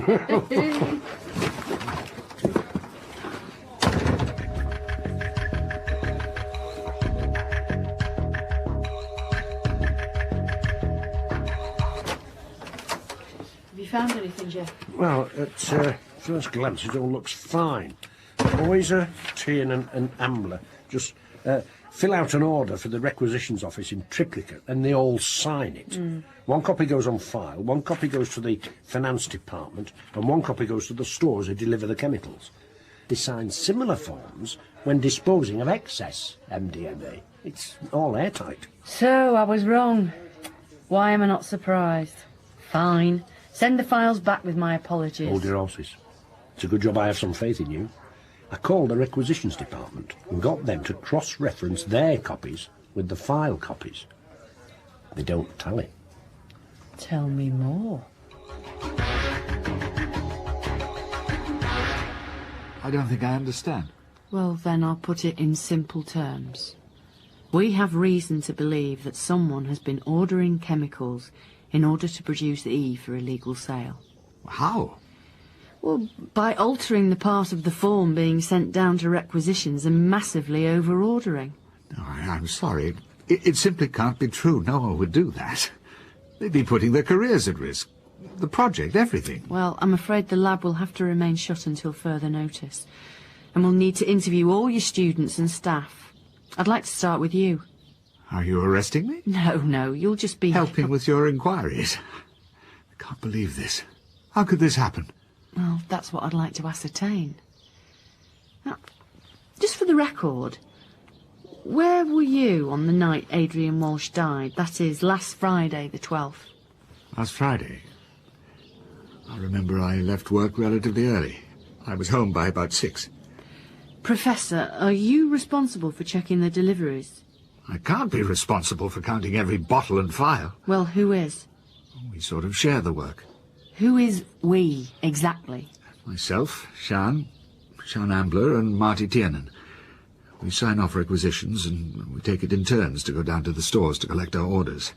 Whoever collects the chemicals logs them in our lab. Do you check each other's work? I never thought that would be necessary. When was the last time you did a full stock take? Well, actually, it's not really something we've ever considered. Not ever? No. So for all we know, this lab could have been leaking e-pills since the project began. I suppose. Who was on the project from the off? Myself, Marty and Sean. You three seem to be linked to every aspect of this investigation. Were any of you subject to checks by the Home Office when they gave you the controlled substance licence? No. I've worked at this university for 20 years, and this is the first time I've ever seen anything like this. What about the other two? What do you know about them? What can I say? Both excellent scientists dedicated to the project. Marty's one of the nicest people you could wish to meet. And Sian? She can be a little single-minded. I simply refuse to believe that anyone who calls himself a scientist would do this. Why? A scientist would be aware of the dangers. Risk assessment is what we're doing on a project like this. Can you explain that? It's not very straightforward for someone without a working knowledge of biochemistry. Have you ever read a forensics report? Okay. MDMA was first synthesised by a German lab in 1912, but it was shelved after being patented. Okay, I didn't ask for a history lesson. I'm just giving the background. Scientists like to have all the information. Of course. Do go on. Nobody looked at the compound again until World War II. It was tested by the Americans for use during the Cold War to do goodness only knows what, but the results were too unpredictable for long-term use. Still, it was after that MDMA started appearing on the streets. Most street drugs were developed in legitimate labs. So someone in your lab is just following the tradition? I was getting to that. The reason I'm so disgusted with whoever has done this is that we now have all the information at our fingertips. We know how the drug changes a user's body chemistry. We know the immediate risks, and we know the long-term risks. Depression, liver damage. You're not just looking for some dealer carelessly handing out pills. You're looking for someone who knowingly put people's lives at risk. You're looking for a murderer. If it's so dangerous, why are you even researching it? It's one of the beautiful things about medicine. The kill or cure. There are thousands of them. Atropine saves hundreds of lives every day when used to treat cardiac arrest, but it comes from the belladonna plant. Deadly nightshade. See, I do know a little bit. In the right quantities, MDMA could be a wonder drug. It could free thousands of Parkinson's sufferers from muscle spasms and locked joints. The improvement to their quality of life will be immeasurable, but only if we get the dose right. Sounds wonderful. How long have you known Marty Tiernan? He didn't do it. Well, I never said he did. Do you know him well? We were undergraduates together. Are you good friends? We were. And what about Professor Poyser? He's great. Is he a good boss? Absolutely. He's fair, he's pleasant to work with. Would you call him efficient? On the ball? Yeah, of course. Alan's brilliant. He's really encouraging, especially to Sian and me. He trusts us to do a good job. Does he give you a lot of responsibility? Definitely. I see. Mr. Tiernan, where were you on the night Adrian Walsh died? I was as far away from the student union as I could be. When you've been in academia as long as I have, you've seen it all before. You know what I mean? I take it that student life is losing its appeal for you. I've seen enough fresh-faced, goggle-eyed new students to last me for the rest of my existence. Freshers' Ball was the last place you would have found me. So, you're familiar with the ins and outs of the university? Sure, I've been here a while. About 5 years all in. Can you explain how chemicals have been over-ordered from the lab? No, I can't, unless it's a mistake by the stores. Right. Have you worked here the whole time with Sian Ambler? Yeah, the lab's her life. She eats, sleeps and breathes science. And you don't? I admire her dedication, but I want a life. When I go out with a woman, I don't want tissue samples to be my only topic of conversation. You must get bored of talking about your job when you're on a date. Yeah, I suppose. You know what we should do? What's that? We should go out for pizza. I don't think so, Mr. Tiernan. If we could just continue the interview. Well, we could talk about sport, politics, music, anything but science and police work. It sounds wonderful, but I don't think my superintendent would be very impressed. We don't have to tell him. Fair enough. How about after I'm eliminated from your inquiries? You're full of suggestions, aren't you? Back to the station, boss. Yeah. Any luck with the boffins? Not the sort I wanted. You what? Oh, nothing. The worst thing I can accuse them of is being naive. They all seem convinced that nobody would deal out the lab. Not that any of them would know. And to say that Alan Poyser is hands off would be the understatement of the century. No, funny you should say that. He has quite a reputation round the campus. Oh, yeah? For what? Yeah, it seems he's the cool teacher. Oh. You know the sort. Reckons he's down with the kids. Spends half his life in the uni bar buying drinks for students by the sound of it. Well, so he's having a bit of a midlife crisis. It don't make him a drug dealer. No, but he's a liar. He told us he wasn't on the campus the night Adrian Walsh died. I have 2 eyewitnesses that say he was in the bar at 7. He bought a round of drinks, had a pint, and then he left. Really? He told me he was at home by 6 o'clock. But hold on. Adrian Walsh bought the pills at approximately 10 p.m. Let's say Poyser made his pint last for an hour. He's still well clear of the campus by 8:30. Yeah, true. And if he's a well-known face around the college, he'd be an idiot to do his own dealing. Unless he was doing a drop-off in the bar. He claims he was at home with the missus all night. Right, well, let's ask her to confirm that. Come through. I'm afraid Alan's out. Oh, that's okay. It was you we wanted to speak with. Oh, okay. What do you want to know? Can you tell me where Professor Poyser was on Friday evening? Haven't you asked him? Well, yes, but we'd like you to confirm it. Friday was the night that boy died. I know what you're alluding to. Mrs. Poyser, could you just tell us? Have you any idea what you're putting my husband through?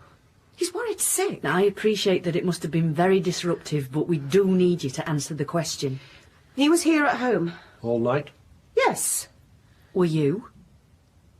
Well, no, I'm a fine arts lecturer. I had an evening class. So what time did you get home? Well, the lecture finished at 9, but I popped in to see a friend on the way home. It was about 10:30, maybe 11. He was home then. So you only actually know that he was home after 10:30. Thank you, Mrs. Poyser. Why do you think he lied? I don't know, but I want to find out. We're going to bring him in. Oh, we've not got enough to arrest him, but I'll pay him another visit tomorrow. Of course, this could all be perfectly innocent. Well, we always have to be prepared for that eventuality, but let's hope not. No, he's definitely hiding somewhere. Shall I drive you home, milady? No, drop me off at the station. Are you sure? Yeah, I've got a stack of paperwork. You'll still be there in the morning. Look, to be honest with you, I sleep better slumped over a pile of arrest reports than I do at home at the moment. Still struggling to get 40 winks. Have you thought about seeing the station doctor? Why? Are you worried it's contagious? Better hadn't be. The amount of time I have to spend with you. Come on, let's go. Right you are, Bob. Marty Tiernan speaking. It's me, Sian. It's been a long time since you spoke to me away from work. I suppose. Look, I think we should have a talk. About what? Not on the phone. Why? Do you think Tully's had us bugged? Hello? Anyone on the line? You know, that's one of the things I don't miss about you. The inappropriate use of humour in situations of high stress. Do you know what I miss about you? Don't. Everything. Marty. Look, I'll be in Romano's in about half an hour. I'll see you there.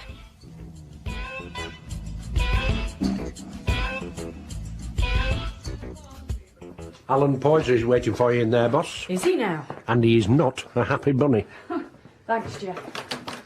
Professor Poyser. What the hell were you doing at my house? How dare you talk to my wife? I needed to go over a few details about your statement. I don't care. You leave her out of this, you understand? She's nothing to do with any of this mess. It's not her fault. I never said it was. Can you just calm down a little? No, I can't. It's not on.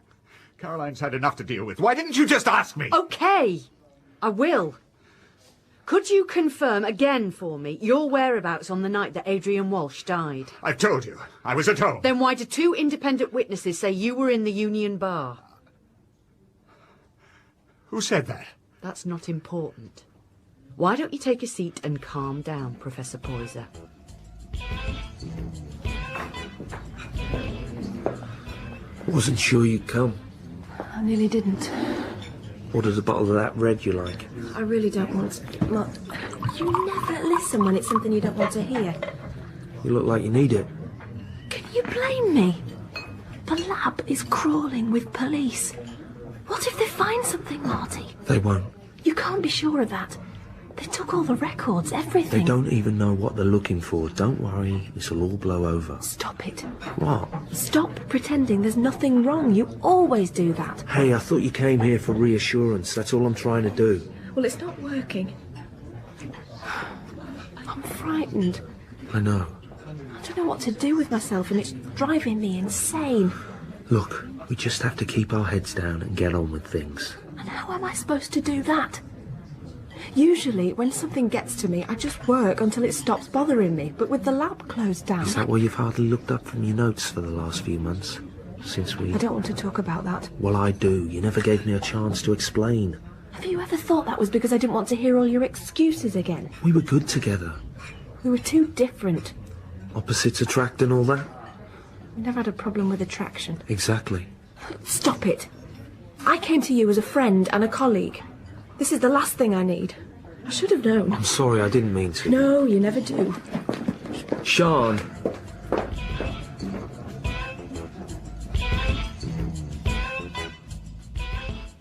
So I was at the bar. I just went in for a quick pint after work. It's not a crime, is it? Absolutely not.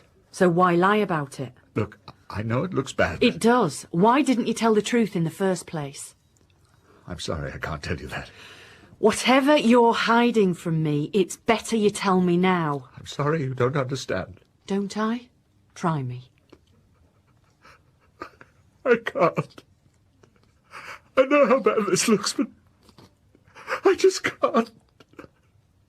I'm sorry. Can I go? Well, I can't stop you. But Professor Poyser, you need to think long and hard about telling me the truth.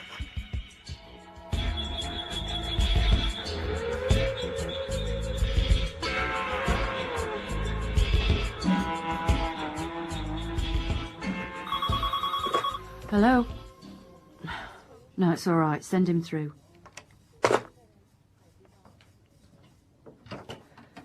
Mr. Tiernan, what can I do for you? I'm after a progress report, actually. I'm sorry, I can't really discuss the case with you. I understand that. I just have a couple of questions. Okay, I'll do my best to help. I'm sure that you've heard that Alan has been put on suspension by the university. Yes, and I supported their decision. Well, that's okay then. His picture's all over the papers and they've found him guilty before you've even made an arrest. University professor implicated in drug death? Do you think that's fair? Professor Poyser had been negligent in the running of the lab and the press have the right to report that. He didn't do it! Do you still have a question?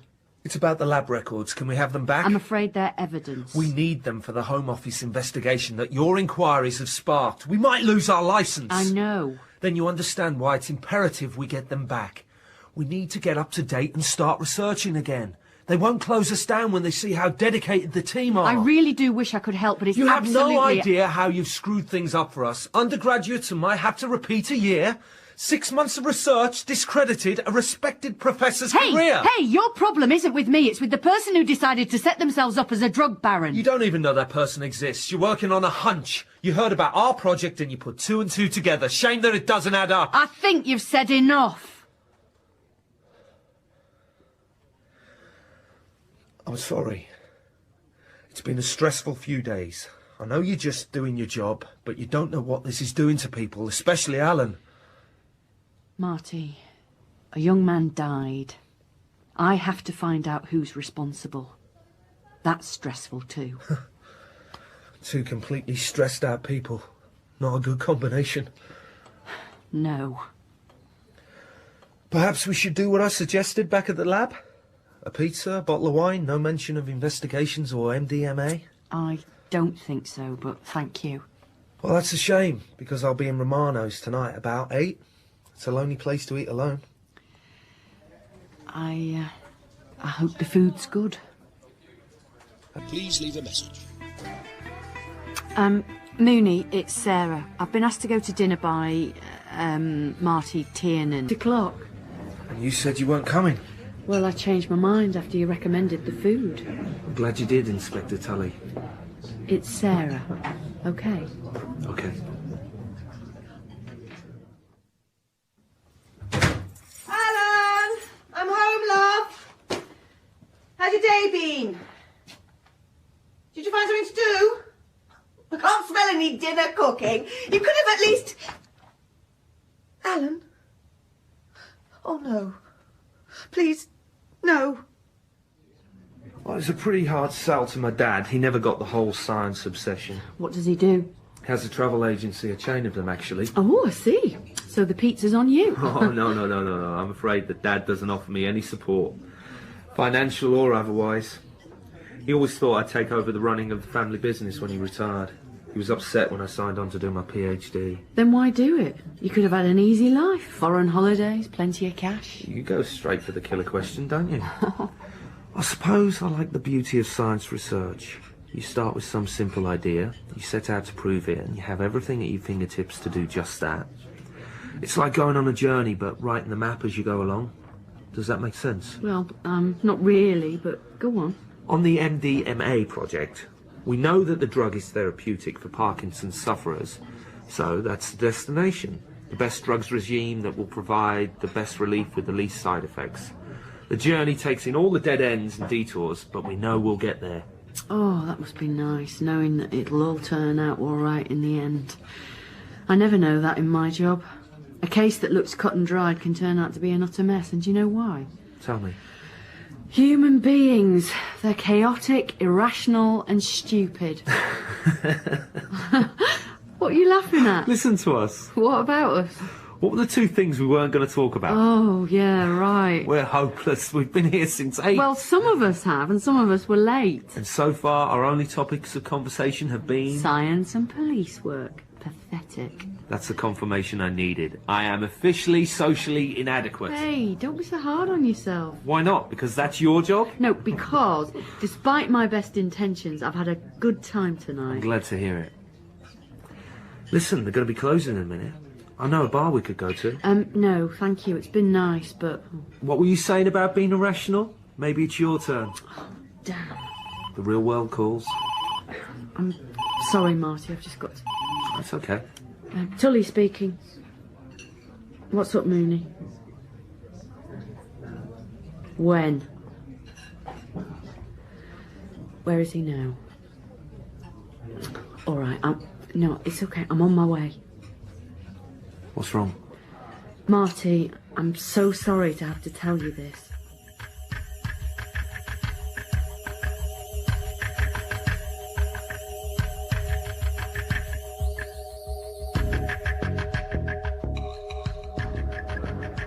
Mooney! All right, boss. Hope I wasn't interrupting anything when I called. What's that supposed to mean?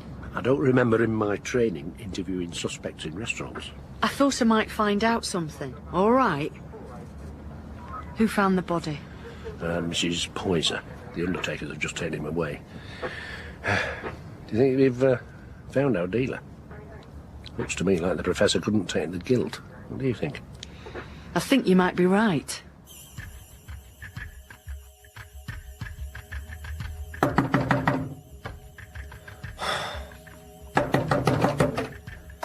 Marty, what do you want? I need to come in. What's wrong? Has Tully found something? No, it's Alan. He's killed himself. No.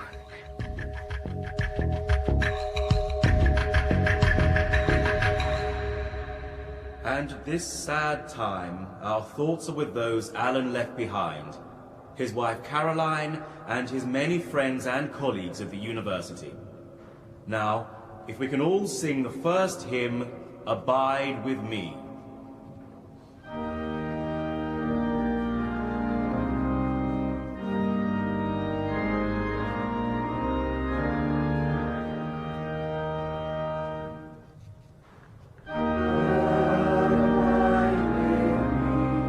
I don't think we're welcome here, boss.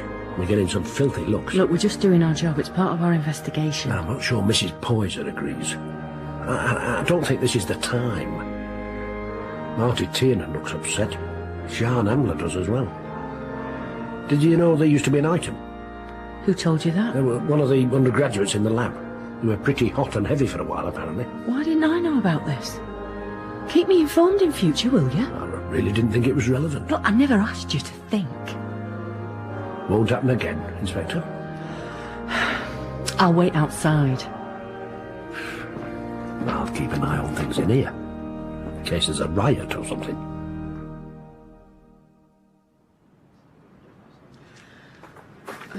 What the hell do you think you're doing here? I can't believe you'd be so insensitive. I'm just doing my job. Is that all you can say? You've just driven a man to suicide. I really am sorry for your loss. You've no idea what we've lost. Alan was a good man, the best. I tried to tell you to back off, but you couldn't let it lie. Listen, I go to a lot of funerals. It's part of my job. Some I'm welcome at and some are like this. I went to one yesterday. Do you know whose it was? How on earth would I? It was Adrian Walsh's. The coroner finally released his body to his parents. He had a big family and all of them are devastated. They're the reason this is an ongoing investigation. So why don't you have a think about that while you're up on your high horse? I'm going. I don't need this today. Fine. Goodbye. Goodbye, Sarah. That looks uncomfortable.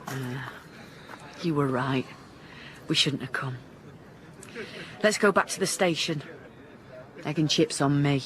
Actually, I owe you an apology. There was a point to coming here. Her name's Rachel. Rachel, I'd like you to repeat what you told D.C. Mooney at the church, okay? Okay. Take your time, love. I just need you to know that Alan didn't do it. He wouldn't. And how can you be sure of that? Because the night that guy died, he was with me. We met in the uni bar, had a drink, and then he came back to mine. What sort of relationship did you have with Alan Poyser? We were having an affair. How long had it been going on? Almost a year. He was so special. He listened to me, really cared about what I had to say. How well did you know him? I knew him better than anyone did. We were in love. It was so hard for me today, sitting in the back of the church pretending to be just another student. Yeah, it must have been very difficult. It's not fair. We only had to wait a few more months. For what? Until I graduated. Then we were going to be together properly. It's not against university rules to date students, but it's frowned upon. Alan was already having a hard time. Was he? Why? He'd had to take a lot of time off work. Why? Well, some days he got so down. But it's an illness. Clinical depression, he struggled with it. He had a lot of time off work, but they didn't know. Who didn't? The university. How? Did his colleagues cover for him? I have no idea. All I know is that he was really bad at the beginning of the year, and then he started to get better. I'd like to go now. Rachel, what about his work? Did he talk about who was looking after the lab when he was ill? I've said I don't know. Rachel, Professor Poyser left a suicide note. It said, "I'm so sorry." Do you know what he meant by that? I suppose it must have been about us, our affair. He tried so hard to protect everyone. Me, his wife. I think we should take a break, Inspector. Yeah, all right. Why don't you take her home? Come on, love. I just needed you to know that he didn't do it. He couldn't have. A toast to Alan. To Alan. He'll be missed. Marty, I've been thinking. I'm going to go to the police and tell them everything. Why? They're going to find out anyway, and when they do, it'll look bad for me. And me? No, I'll keep your name out of it. When were you thinking of going? Tomorrow.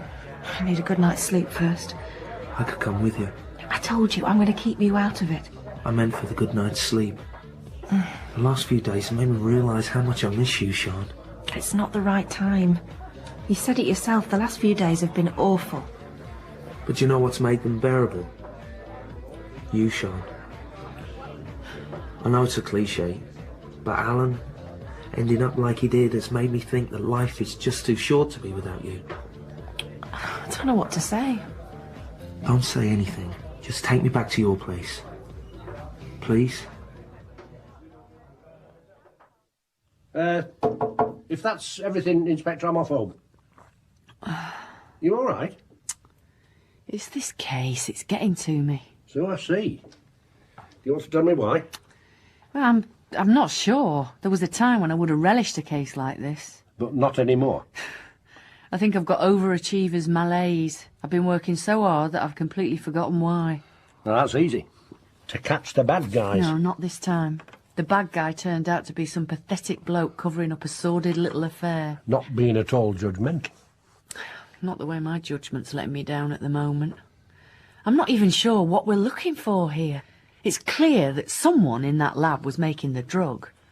But were they dealing it as well? Or were they getting someone else to do it? Well, I know one thing. Alan Poyser couldn't have handled any of it. He was barely able to juggle his job, his marriage and his bit on the side. He was in no fit state to run a dealing operation. Yeah, true. No, we're just left with questions. How big is this operation? Is there a supply chain? Is one of them boffins really a drug baron? Well, it seemed unlikely at first, but the further we get into it... Yeah, but how did it start? Did they just wake up one morning and think, I know, I'll deal E to the entire campus? It had to start small. Yeah. Yeah, you're right. OK. Imagine you take a couple of pills on the weekend, just recreational use. Yeah. Then you're working on a project where you're throwing away good E. You'd think, waste not, want not. Maybe slip a couple out the lab. And a few for your friends. Yeah.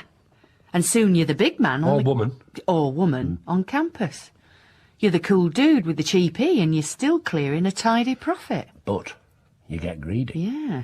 And you think it's so easy that you'll go into full-scale production, especially when the bloke who's supposed to be keeping an eye on you is never there, or too busy keeping an eye on his mistress. So, who's in the frame? Well, we have two names, but we've got nothing on them. Yet.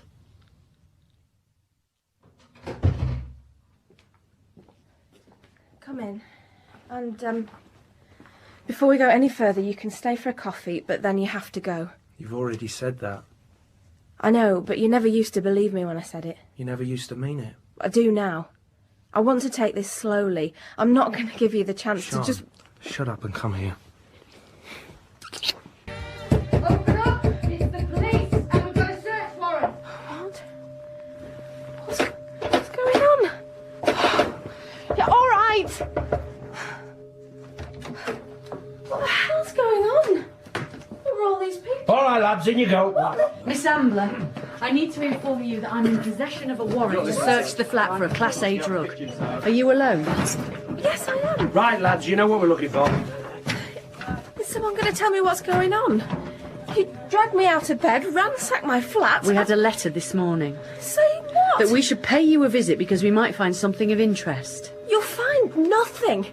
Is that the sum total of your investigation? A letter? Actually, I have some questions for you while we wait.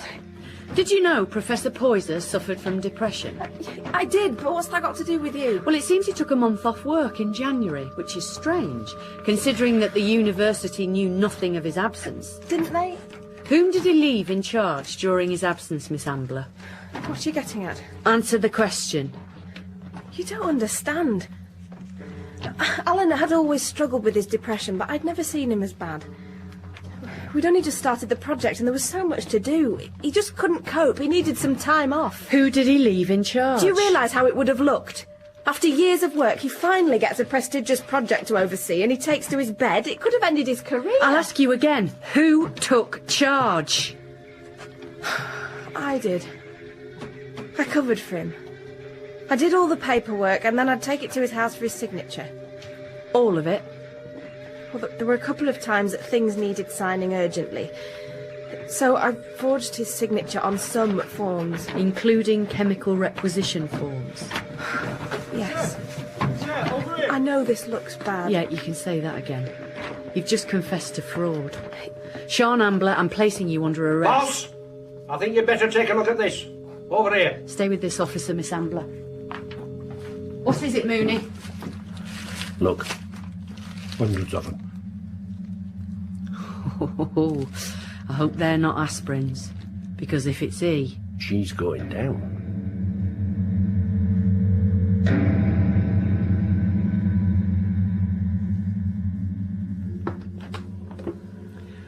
Present in the interview room are myself, D.I. Sarah Tully and D.C. Jeff Mooney. For the benefit of the tape, would you please state your name? Sean Ambler. Have you been informed of your rights? Yes. Miss Ambler, as you know, we found over 100 tablets in your flat which have now been examined and we can confirm they're ecstasy. Someone must have planted them. Like who? You? That's a serious accusation. Well, where else did they come from? I think they came from the lab. whereas you've already admitted you've been forging Professor Poyser's signature since January, and where you've been over-ordering chemicals for your own use. Am I right? No. Can you tell me what you plan to do with the pills? No. Then why were they in your flat? Please, will you answer the question? I'm not saying anything else. This is ridiculous. It's a waste of time. No, you need to stop wasting my time. Sean Ambler, you will now be charged with forgery and possession of ecstasy tablets with intent to supply. Take her to the charge office. So, what are you doing here? I'm having dinner. That's what you usually do in restaurants. I was thinking about calling you and then I decided against it. How's Sean doing? Marty, I can't go into... I'm sorry you can't talk about it. No. Listen, I was out of order at the funeral. You were upset? I was an arse. Well, it's been tough on you. But I think it's nearly over. Thank God. I can't take much more. I just can't believe it. I don't know what to think anymore. Marty, are you all right? Listen, would you mind if we went somewhere quieter? I just need to talk. Where do you want to go? Flat's round the corner. Oh, well, I don't think that I'm was... sorry, of course you can't. No, it'll be fine. Come on. Make yourself at home. Can I get you a glass of wine? Oh, that'd be nice. Damn, I thought I had a bowl. I'll go to the shop. Oh, it's all right. I can do without. Well, I can't. I'll just be 5 minutes. Choose a CD or something. Okay.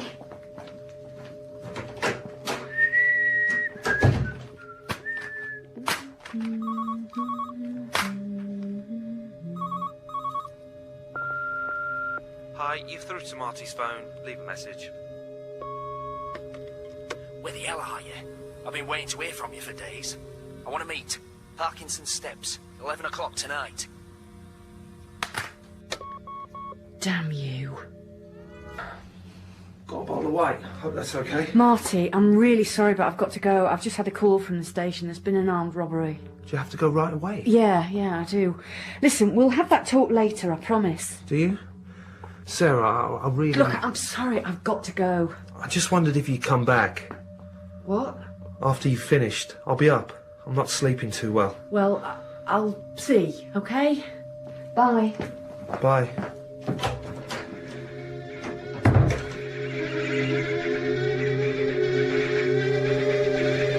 Are all the other vehicles in place? Yeah. Do you really think he's up to no good? Look, you don't meet at 11 o'clock at night to swap stamps. And you heard this on his answer phone? Yes. Whilst you were in his flat? Yes, can we drop the subject? Of course, boss. Hey, here he is, and here's his mate.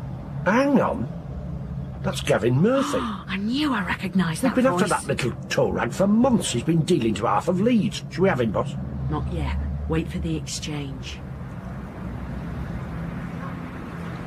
You decided to come then? Gavin. Just give me the stuff. You're 2 weeks late. Here. What's this? Because it certainly don't look like 100 pills. Come on, you know what's been going on. I could barely get these out of the lab, let alone 100. Not my problem, mate. Actually, it is. One of the kids you sold to died. I thought I told you only one per customer. He wanted one for his girlfriend. And I thought I told you that I give the orders. That's it. We've got him. All units, that's a go.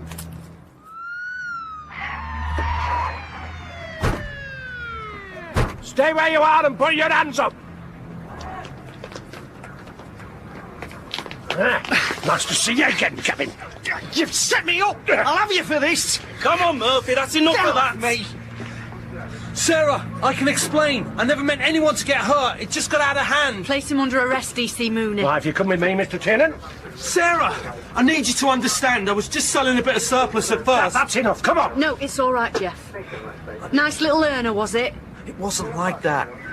I just kept it amongst friends. But I didn't know I was queering Gavin's pitch. When he found out, he went berserk. He threatened to kill me if I didn't start supplying him. Boss, no, I really need to caution him before he says anything. Why didn't you go to the police? And admit that I've been dealing a Class A drug. It would have been the end for the project and me. So many people were relying on me. You can understand how he feels. That's enough. Oh, all right! Caution him! Marty Tiernan, I'm arresting you for being in... I'll be taken in by him. I'm in the clear now, then. Well, not quite, Sean. The drugs are sorted, but I'll have to speak to the CPS to resolve the other matters. I know you were only trying to help Alan, so I'll see what I can do. Right, thanks. And after that, I don't want to see you or this place ever again. No offence. None taken.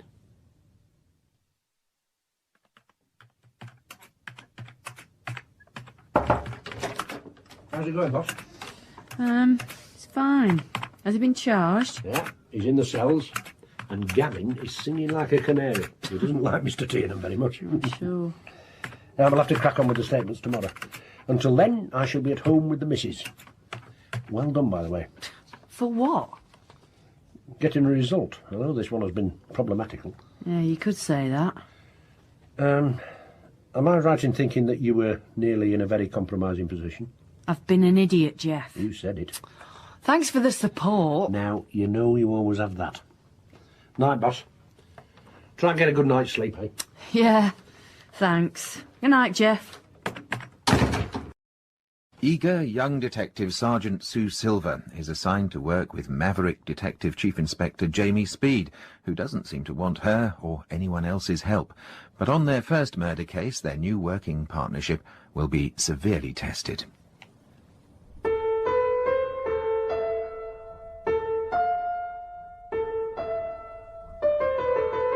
Speed and Silver in Stained Blood by Nick Fisher.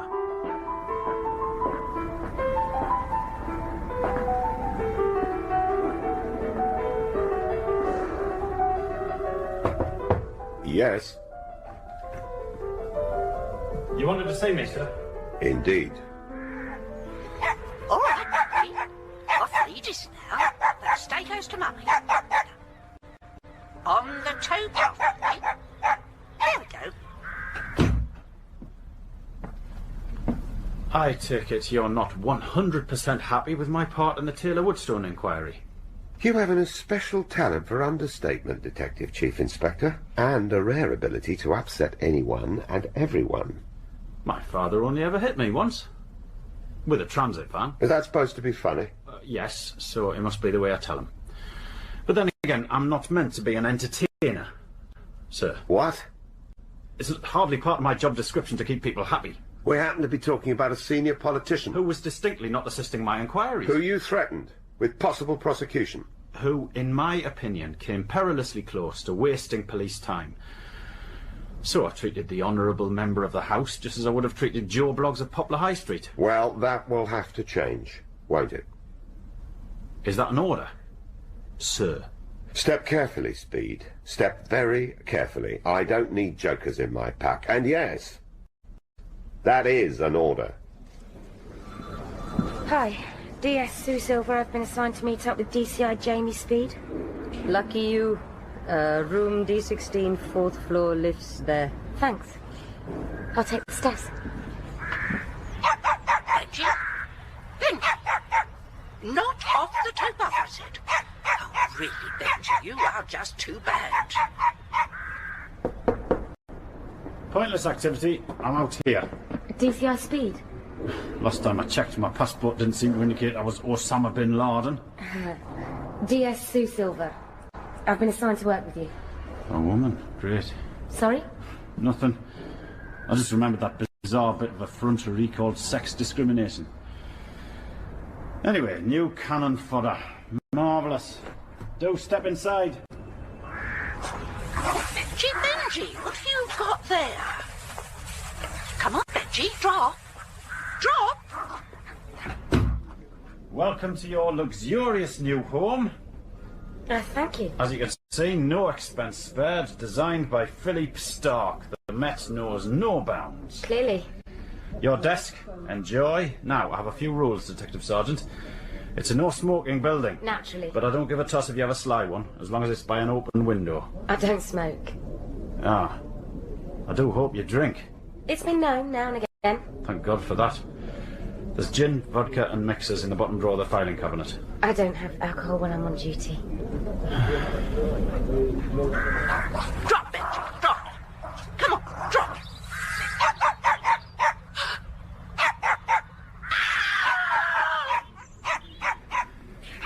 I expect commitment. You'll get it, boss. Respect. If you can mix a decent dry martini, I'll be pulling up a cloud for you to sit down on, Angel. I'm sorry? Forget that boss bollocks. I'm Speed. Okay, I'm Silver. And just remember, the rule book. I'll stick by it. Not if you're working with me. Tear it to shreds. Speed. Limehouse Basin. I'll be right there. Stop enjoying the scenery and get your arse in gear. We've got a case. A severed hand. Left one. Looked male. A spaniel found in the bushes there, just off the towpath. It's been bagged and sent to the path lab. Anything else? We're doing a fingertip search. Nothing yet. Except this. It was with the hand. Between the waters. Pretty primitive writing. Done in a hurry, without anything to press on. Maybe. I want this analysed. Everything that can throw at it, and I want it yesterday. Sir? A note in a severed hand. Why? Make sure the message is found. Come again? Put it under a rock, it may never be discovered. But in the hand, it could have just blown away. Lock the fingers, wait for rigor mortis. Bingo. Why not just pin it to a tree? Good question. I guess it says whoever did it wants people to know they're dangerous, and, Sweet Thames, run softly. Sorry? Here, Limehouse Basin, right? According to my A to Z. Beyond? The river. And between the waters? The lock. Get the divers. I trod them in mine anger and trampled them in my fury. The blade is sharpened as decreed. Thy hand has performed much wickedness. Wickedness summons vengeance, and verily vengeance is the Lord's. Okay, obviously your victim. Left hand missing. DNA match. Do you think I just came down in the rain? Sorry, Jim. DNA match. No problema. By the way, I think it was severed by a single blow. From a sword. A sword? S-W-O-R-D? Now, here's the tattoo on the back I told you about. Lots of little blocks of colour, see? Pretty amateur. Pretty unusual. So's the timing. It was started a short while before death, but completed just after. Presumably by his killer. Presumably. But it gets stranger. Try me. I like strange. Victim suffered multiple knife wounds. But he didn't die from them. He drowned. Murderer dumps still breathing, stab victim in lock, where incapable of swimming, he glugs. But the tattoo was finished after death and can hardly have been done underwater. Just as I was about to add. Sorry. The liquid in the lungs is also strange. Good-o. How so? It doesn't match anything around Limehouse, except from a shop. It's bottled spring water. Welcome to the good ship Peculiar, Silver. Oh, excuse me. Hi, Silver here. Jim, I'll need a photo of that tattoo. What? Like this? Thanks. And can you tell me the exact water used? Shouldn't take long. Great. Thanks very much. Hi. Two things. First, that ripped piece of paper with the writing on. It's 200 years old. It's what? That's what the carbon dating says. And we have an ID from the victim's prints. He's got previous. So who is he? Or was he? Joey Gelber, company director. Covers a multitude. What's his previous? Possession of cocaine, negligible amount. Illegal importation of cigarettes, gargantuan amount. White bait. Beg your pardon? Small fry. Except DVLA have him registering a top-of-the-range BMW, a vintage E-Type and a four-wheel Jeep like something the American Army uses. Also, his home address turns out to be an extremely expensive, expansive Thameside penthouse. In Limehouse by any lucky dip? Mucho exclusivo. I'd say. And that is quite a security lock. Not for this. Where the hell did you get that? I, borrowed it from an acquaintance in MI5. What side of the law are you on? Yours. Whatever exactly that may be.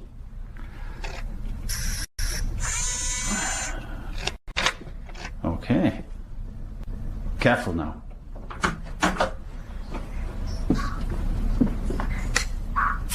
Shit. Electric's out. What's that? Someone left a tap running, I guess. Sink overflowing. I'll open the blinds and curtains. Hold it. This could be a setup. Blinds could be booby-trapped. We've been signposted here, right? How do you mean? The note positively directed us to Gelber's body, then the ease of finding his address. If someone's got a grudge, wise up, Silver. If you want to see 30. Okay. I'll get the torches. The Lord my God is an angry God, and his teachings surpass all knowledge. I shall be upright and unswerving, and the meditation of my heart shall be of understanding in anger. I move a shadow from crypt to spire, from nave to choir, and my blade I sharpen by the hour. I don't get it.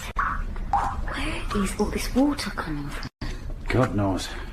Carpet's sodden, though. Oh, God. What? Separate water from water. It looks like it's written in blood. It is. Oh, it's all over the table, too. What's that underneath?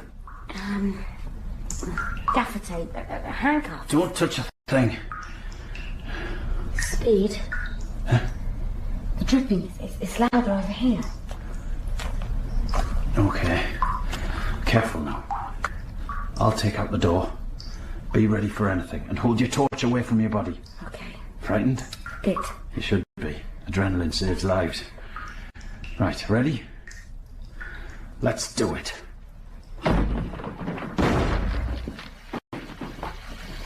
God. Punctured hose. No wonder it's damp. Especially the bed. It runs into the bathroom. Shall I turn it off? No. Mirror wall. Interesting. What are you doing?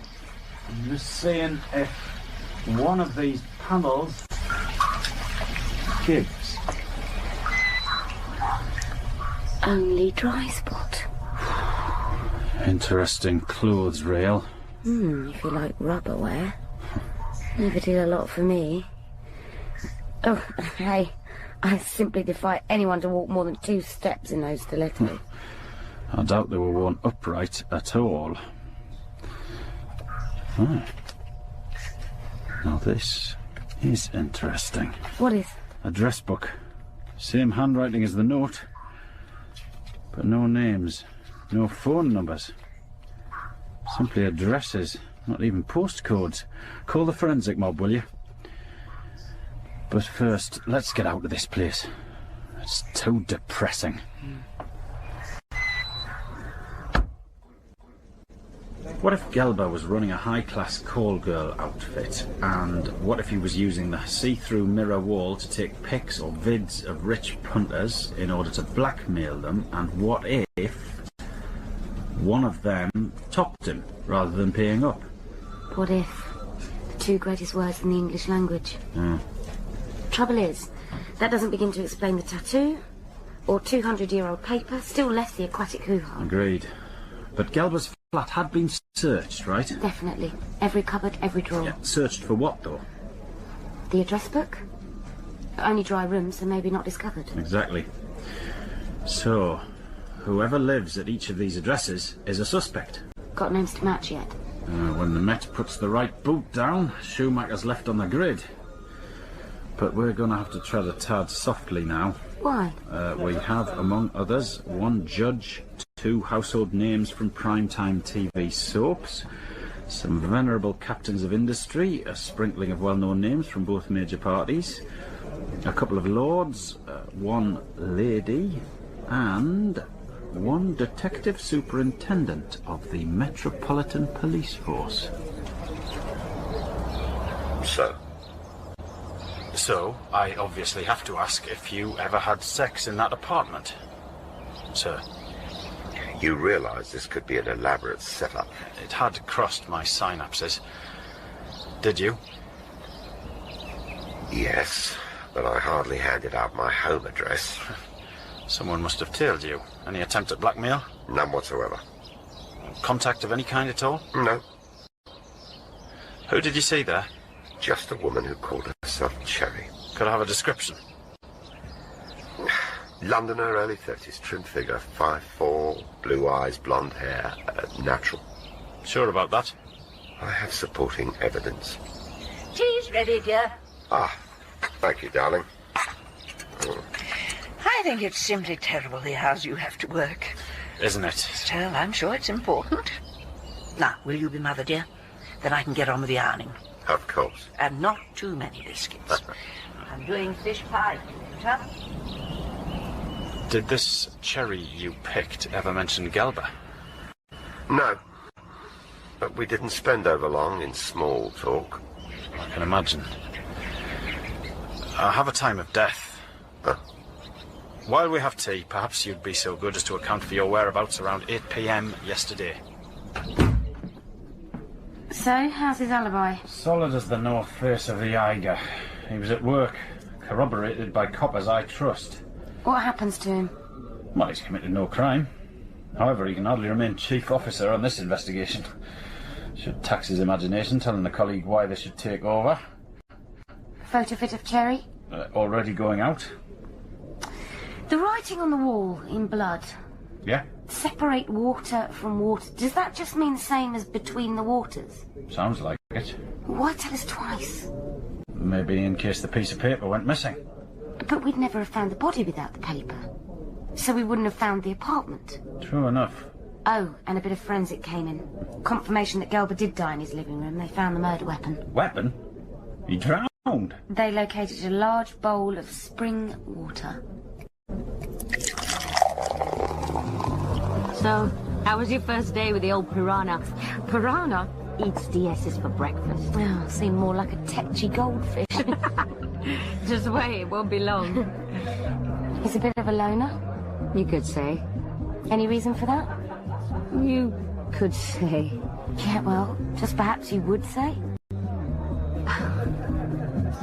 6 years back, he was working out in Essex. His wife was stationed at the same lick. I didn't know he was attached. He's not anymore. Divorced? They were working with Customs and Excise on a massive drugs op, and the whole thing went pear-shaped. There were armed police, but vehicles blocked their line of fire. The deal took place, the sellers were shot. A van was wired with explosives. That kept most of our team away from the action. A C&E officer was killed, hit by the getaway car. And Speed's wife, she was shot. Shit. I remember this. I didn't know Speed was involved, though. She didn't die immediately. It took 3 weeks. Oh, my God. So that's why he's such a loner. Still a very good cop. Another drink? Make it a double. All the interviews are in. No one's being blackmailed. Unless someone's lying. Odd. Very. Furthermore, each addressee has a cast-iron, copper-bottomed alibi to cover the time of Joey Gelber's most singular demise. So, I guess that makes Cherry our most likely killer. If Gelber was her pimp, she could have had a planet full of reasons for topping him. Except, it explains none of the weird stuff. And she was pretty small. He was a big guy. Nothing toxic in his blood? A fairly high gamma reading from his liver. But Jim rates that as a result of a few large 15-year-old Spearsides. Nothing to incapacitate him. Speed. Nice one. Got it. Some hawk-eyed biddy in Canning Town recognises the photo fit. Then let's aggravate the gravel. Let's what? Give it some of that old right boot.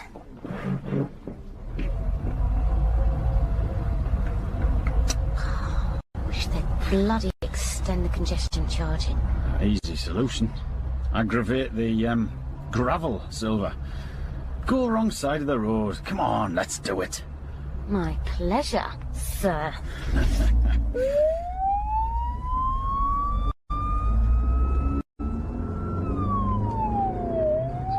bit clearer. Yeah, I'll take it down to double the limit. Speed. I just wanted to say,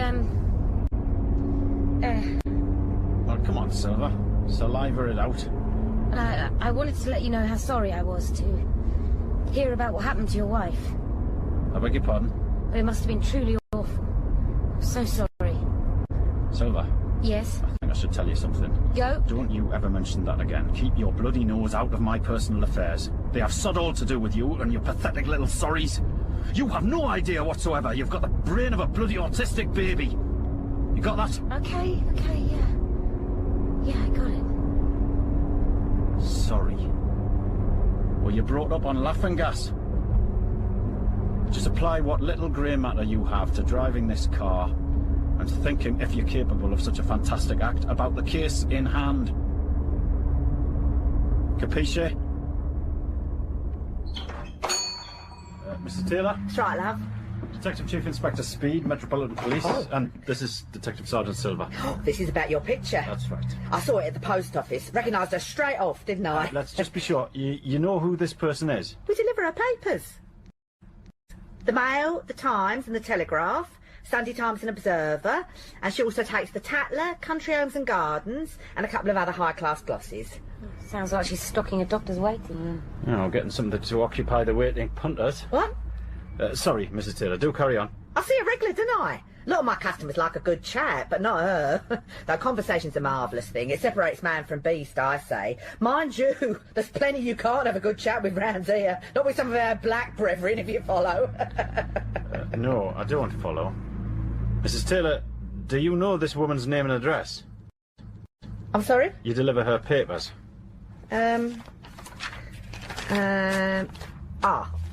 Mary Davies, 7 Dove House, Whitecliff Street. You know, you should be doing more for the decent citizens that's always lived in this area. There's offences going on day and night and day. Speed. Yeah? This. Is a can of baked beans. I'm sorry, but the significance of that wholly escapes me. It's way beyond its sell-by. I see. Mrs. Taylor. I'd better inform the necessary authorities about that. It just happens to be an offence under good old British law, day and night, night and day. Thank you for sparing your time. I hope I won't have to bother you again, but if I do, I'll caution you now, there's something called the Race Relations Act, which I'd read up on, if I were you.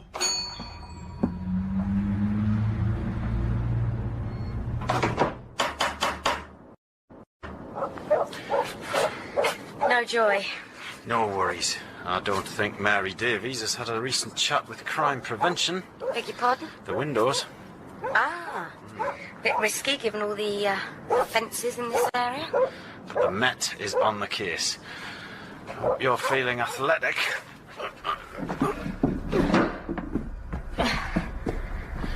Shh. Let's keep it nice and quiet now, just in case. Boy, is this ever spotless? Someone is more than a little house proud. Agreed. The bedroom? Sure. All right. Ready? Any time. Okay. Let's do it. Oh, God. No pulse. Pretty cold, too. She's been dead for some time. Just like her photo fit. No obvious signs of violence. Suicide? OD'd on tranquilizers or something? I mean, maybe she did manage to kill Gelbert and then took her own life rather than be caught. Maybe. Impeccable rum again. Nice roses. Well, I guess I don't really do Flora. Let's get Jim on the case, eh? If it is suicide, it could be case closed. Not till the fat lady sings. She's not even gargling yet. Not suicide. Shall we start with strange? Might change the habit of a lifetime. Okay. Again, water was present. She drowned. Not at all. But she was washed very thoroughly. She had a bath.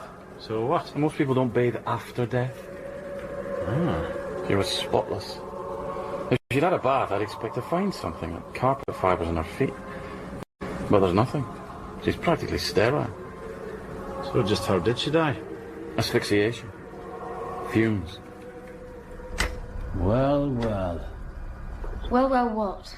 Pipe to the wall vent's been cut away, and the vent itself has been blocked. All toxic fumes stay in the flat. Well, she could have done that herself. But she didn't. Why so sure? Because I trust Jim. Someone, presumably her killer, washed her body after death. Oh, and there's one thing we know about that killer. He or she was someone Mary Davies knew. I don't follow. No signs of forced entry. Well, she could have simply opened the door. They had a key. How can you possibly know that? Because they returned and let themselves in after she was dead. What? The windows were all open, right? Yeah, so if it isn't suicide, that's how the killer could have got in. Wouldn't need a key. You don't die from asphyxiation with all your windows wide to the world. They must have been closed. Someone came back to open them and let the fumes out. That someone had a key. That someone knew Mary Davies. Don't you think? Well, if you put it like that. I think Jim deserves a little gift. He's been working so hard. How about some roses? Their lifeblood is sprinkled upon my garments, and I have stained all my raiment. But thy hands embraced wickedness, as have many others who must also prepare for solemn death. You're in business. The water in Mary Davies' vase of roses matches that found in Gelber's lungs. Also, I've tested a petal for toxic fumes. None present. That means she can't have put them there. But her killer could have done. No, let's amend that. Her killer, who also killed Gelber, did put them there. After her death. Because nothing else makes sense? Exactly. One cranberry and grapefruit. Thanks. What the hell's that like? Healthy. My liver would reject it then. Cheers. Oh, vehicles and animals. Are you on drugs, Silver? Title of the song, Athlete. Forget the bloody 400 metres. Just give me the big picture as you see it. Well, 2 deaths. One extremely violent, one almost tender. So different you'd think it couldn't be the same killer, except it must be. So, I was wondering, Mary Davies was on the game, right? It certainly looks that way. Well, maybe she had a lover who didn't know that. He finds out, he's violent, so he takes out Gelber with extreme prejudice. Then he gently snuffs out Mary Davies' brief candle. And the flowers? To mark her death, like a ceremony. Washing her body? To sort of cleanse her? Wipe away all trace of her punters?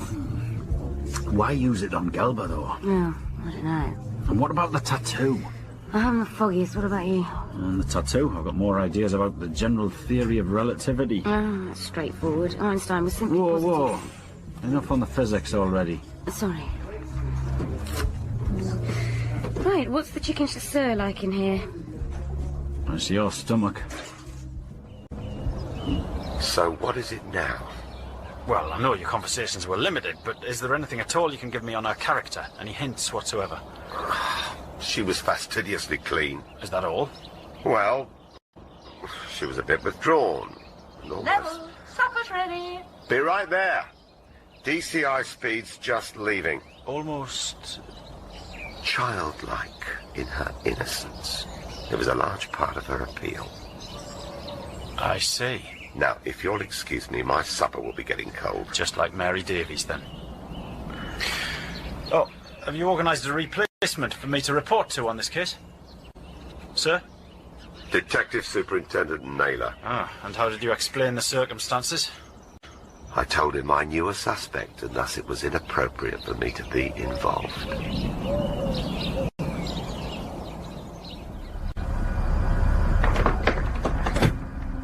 I wanted to let you know how sorry I was to hear about what happened to your wife. They've blocked our bloody view. Let's move. Let's move! Oh, no. No. I'm so sorry. No. So No!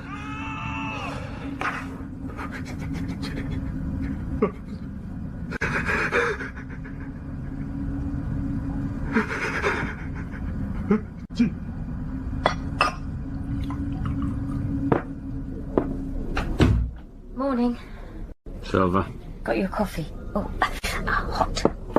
Thanks. So, what do you got for me, Lieutenant? Well, a little info's come in on Mary Davies. 34, not married, not attached as far as anyone knows. No kids. Father died after a series of strokes some 2 years back. Mother's still alive. You got an address? Richmond, Riverside. Good. Anything else? She was an only child. Distant relatives in Kent. Oh, and she paid her taxes. She did. Under what profession? Aromatherapist. Working from home. Nice one. Speed, the address book, it's got to be hers, isn't it? Yeah, it's gotta be. But it isn't. What? This is her handwriting. Shopping list from her flat.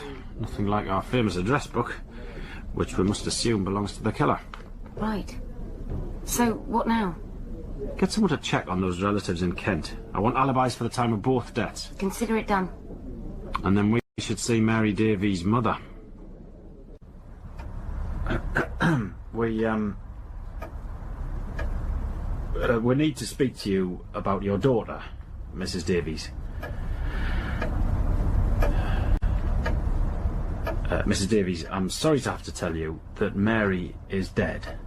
Hmm? And further, I should inform you that we believe she was murdered. Do you know of anyone who might have done this? Any enemies she could have had? An ex-boyfriend with a grudge? Someone she'd argued with recently? Anything at all? When did you last see Mary? Years. Years? Ago? How many? 2? 10? Years roll by like clouds. Rain from years. Have you been in contact? By phone, for instance? Well, if not, why not? Nothing. Nothing? Baked beans on toast.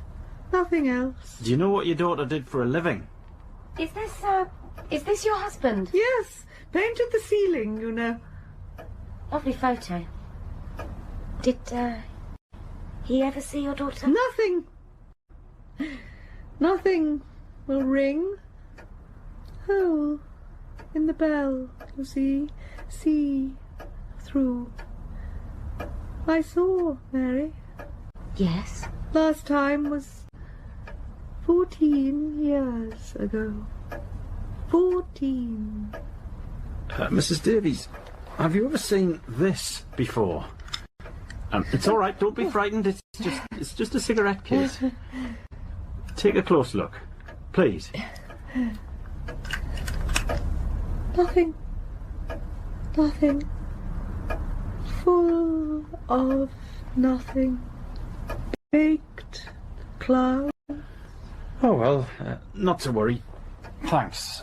We'll be going. Oh, but could I just use your toilet before leaving? Too much coffee this morning. Too much coffee. So, what did you find? In the loo. Come on. Wallpaper upstairs, peeling like Mrs. Davies' skin. Main bedroom, very bare. Crucifix over the bed. Nothing else. Nothing.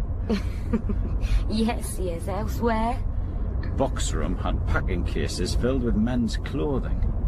Presumably her dead husband's. Another was full of kids' toys. Bizarre. If that 14 years was true. Another crate had a load of books, including a Bible. with Mary Davies, confirmed this day of our Lord 17th of November 1980, inscribed inside its cover. That's it? One other door. Locked. Interesting her cutting her daughter off after all those years. You think she may have known about her being on the game? Well, imagine. Mary Davies gets a decent upbringing with strong religious beliefs. Her mother obviously cares about her because she's kept all those childhood things, even if she is barking, right? I'm listening. Yet, somehow, drugs, the wrong crowd, whatever, Mary goes off the rails. Mum finds out and flips, but big time. She kills her daughter out of shame and rage, but still, as gently as possible. After all, most murders are committed by family members. Well, that'll do nicely. Thank you. If it wasn't for Joey Gelber. Oh. No way could Mrs. Davies have dealt with someone of his strength. Well, maybe she took a contract out on him. Does she look like she'd know where to even start looking for a paid assassin? I doubt if she can find her kitchen. Looks can be deceptive. And where the hell does the tattoo come in? Let's just dust this. Ah, the mysterious cigarette case. Nice shiny surface for prints. Well spotted. And even I can do this. There we go. And here is a copy of the ones found all over that tampered heating outlet. Ah, one could be from Venus, the other from Mars. So Mrs. Davies didn't kill her daughter. Yeah. Letter for you, sir. Thanks. We're getting nowhere fast, aren't we? Well, well. Return the book. My anger is not for you unless you persevere with their protection. Be not afeard, but bring the book unto Argent Wharf. Recognise the handwriting? Just a bit. I think I know Argent Wharf. Huge old warehouse by the Thames, east of Silvertown. Right. Let's hit a stationery shop on the way. The killer watched Gelber's place and followed clients home. That's why they'd got addresses but no names or postcodes, right? I copy. Now they want their book back. So they may want to bump those people off, not blackmail them. The note does say unless you persevere in their protection. But what's the motive? Unless there is a lover involved.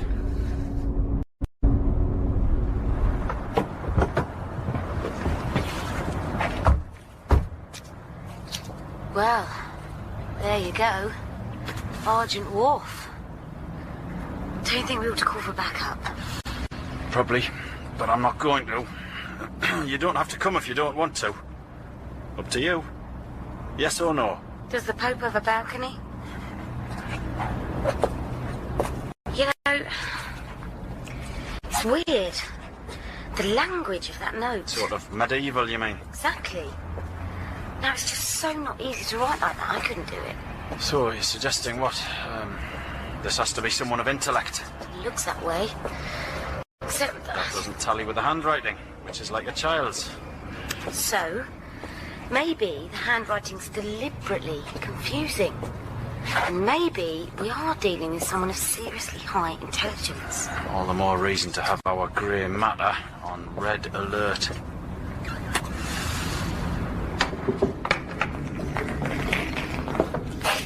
Highly salubrious.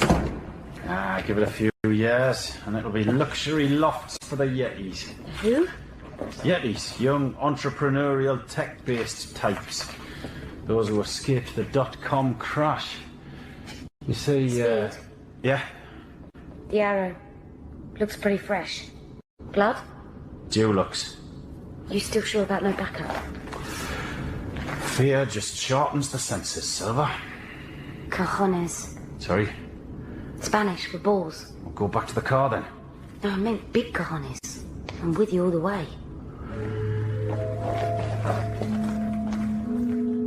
Their lifeblood is sprinkled upon my garments, and I have stained all my raiment. they step in danger and harm's way unless they adhere to the honesty of the Lord, unless they obey the obdurate commands of the Almighty. They shall perish by the sword as decreed, by the ever-sharpened blade of the Lord my God. Okay. To the side, Silver. This won't open quietly. Right. I'll keep an eye on the stairwell in case anyone has any nasty little ideas of creeping up behind us. Like Danger Mouse. Like what? He's a record producer. He's full of surprises. Leave it out. Concentrate.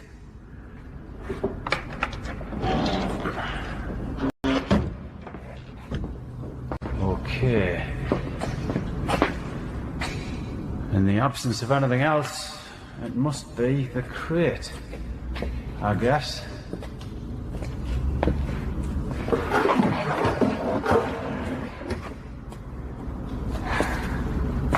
What the hell is that? Set the book herein. Cast the basket upon the waters and be gone. Gotta be a basket case. I'll lob that into the Thames and it'll just go straight to the bottom. No, I don't think so. Look, it's coated.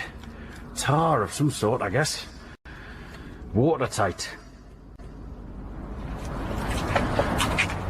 Well, another arrow. This is getting like Sherwood Forest. You're frightened. Why'd you say that? A number of jokes. Yes, I am frightened. Sensibly. The jetty must be the launch spot. Shouldn't we at least call River Police? What? And have them frighten our killer off before you can say Thames Barrier? No, thanks. Good luck on your maiden voyage, basket. Okay. I presume we're being watched. So, back to the car, drive off the way we came. Tide's going out, so we'll double back and head down the river to see what we can see. Right, let's see if we can spot it getting picked up. Silver, come on! There's no point in indulging in pointless activity, Speed. What are you talking about? Have you eyeballed that little lot? Oh, shit. There's no way past. We've lost it before we've started. Cojones. What law allows them to put up barbed wire fencing like that? Moses. Oh, meant to that.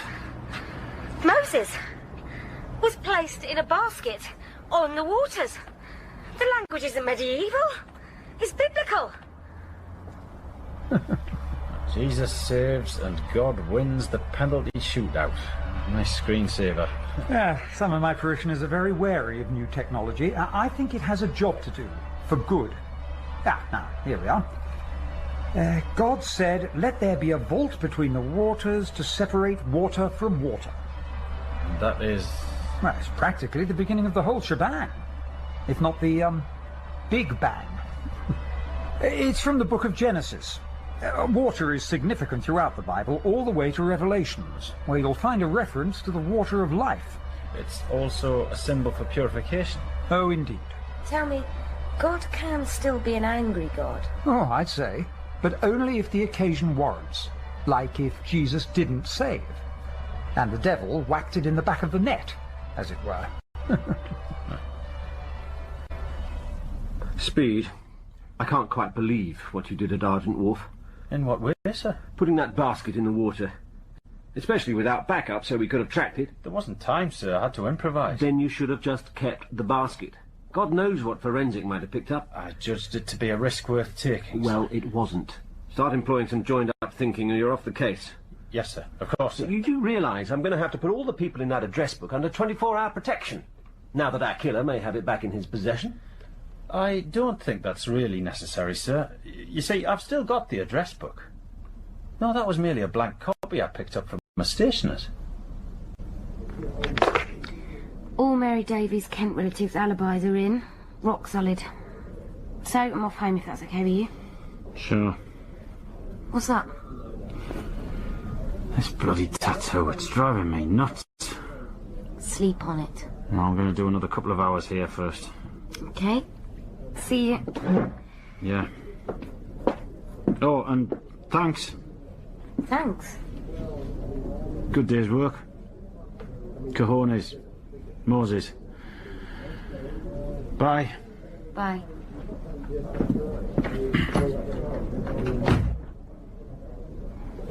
Bible. Tattoo. Water. Water. Religion.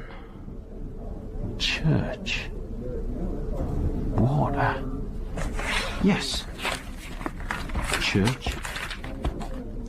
Water. St. Anne's. Limehouse.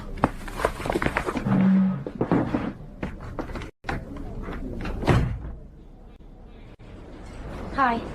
Hang on, you just left. Yeah, but I'm back and twice as bad. I've got my mag with the telly listings. And tonight's the night for a takeaway, cold beer and trash TV. Lift's on its way down. Oh, come on, you know I take the stairs. Oh. Night, sir. Good night. See you tomorrow.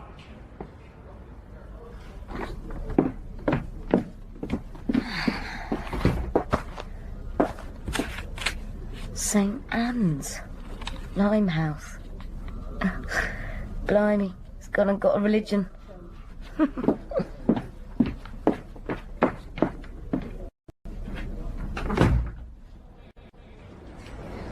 This time it really is good night. Night.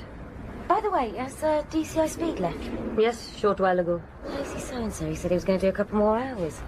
Probably in the pub by now. Not with the pictures he was carrying. How do you mean? Looked like mortuary photos. One with a tattoo?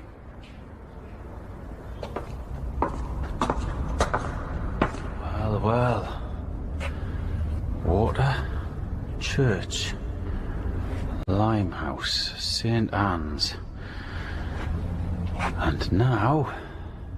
tattoo. Window. Stained glass. Stained body. Stained blood. Hello? Hello? Is someone there? Chicken tikka, naan bread, pilau rice and a sagaloo, please, to take away. Oh, and a cobra while I wait. Hello? Is there anybody there?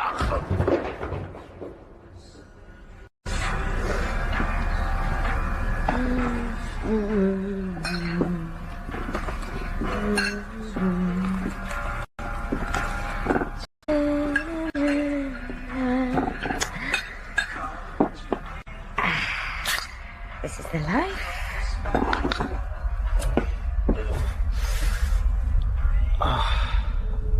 So you wake. Untie me. This'll get you nowhere. The book is not yours. I desire its return. My colleagues know I'm here. They'll be arriving shortly. You lie. You would have come together. Look, we can resolve this. By delivering unto me the book. Yes. My name is Jamie. You are? Daniel. Daniel, I'm sure we can talk this through. I will have the book. Put the sword down. The Lord my God is an angry God. This church means a lot to you, doesn't it, Daniel? It is my abode. You live here. My Lord has gifted me knowledge of secret places. I can see religion is important to you. And justice too. That's my work, Daniel. I'm on your side. Oh, please take the blade off my neck. You may think you've already gone so far that nothing matters anymore, but there can be mitigating circumstances in the eyes of the law. Only one law counts. That of the Lord my God. Daniel, the paper you used, why was it so old? I tore it from the back of the Bible in the church. Tell me about Joey Gelber. Why did you let us know where to find him? So the other sinners would be aware of their mortality and the coming vengeance. And why the water? To cleanse him? Cleanse he who is bound for hell? No. In the beginning was the vault of the waters. The Lord my God chooses he should return there. And why cut off his hand? His hands were foul with pestilent actions. I will have the book. How did he get it from you? He knew not of its existence. But she did. Mary Davies? Were you close to her, Daniel? Were you and Mary Davies lovers? No! No, Daniel. No, put the sword down. Daniel! Prepare to meet heaven or hell! No!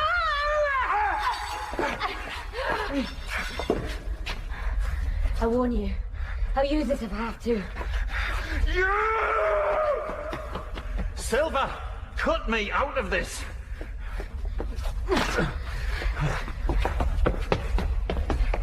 Outside? No, we would have heard the door. Over there. Must be up to the spire. Come on!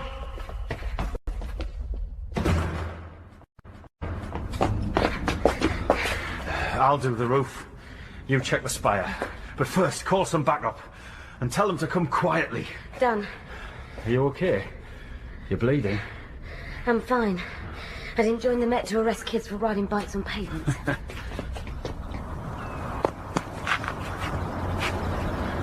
You see the firmament? There is no limit to his great creation. But evil intervenes. Why did God allow that, Daniel? And why did he allow free will? That is God's business, not mine. No, there's a lot you can choose. For the good. We should talk. Just the two of us. Speed? Just the two? Silver, hold off. Daniel, listen. I can make sure you're well treated, that you get good legal counsel. You can trust me. Trust? Believe me, I want to help. I need but the help of the Lord. Daniel, no, don't! Of the Lord my God! Silent backup. Bollocks.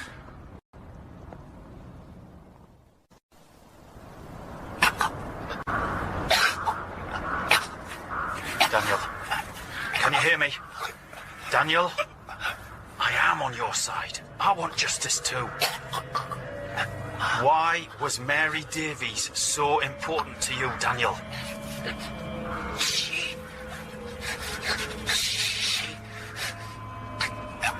was my...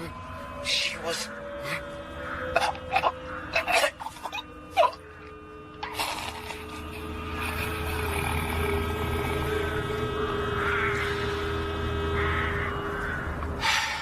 Dust to dust. Dawn chorus, how nice. Just open it, Silver. I had to give the MI5 kit back, I'm afraid. But I am a black belt third Dan Shotokan karate. Then come on, let's do it. You said it. Hi-ya! Hello? Mrs. Davies? Upstairs? I'll show you the box room. These are the packing cases. Did you say it was men's clothes you found? Yes. Only on top, there's boy stuff underneath. Look at these books. Except for the Bible, they're not labelled Mary, but Daniel. What's this lead to? Well, that was the one that was locked.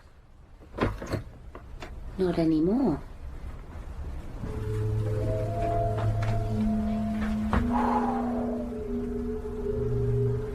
I know religion can get pretty heavy at the extremes, but even so... There's pictures over here, Speed. Mr. and Mrs. Davis ad infinitum. Daniel likewise, and not a single one of Mary. What was that? Downstairs. Mrs. Davies? Speed. Cellar. Mrs. Davies, this is pointless. Okay, let's get down there. Mrs. Davies? We need to speak. Delaying things cannot help. Really, Mrs. Davies, we simply...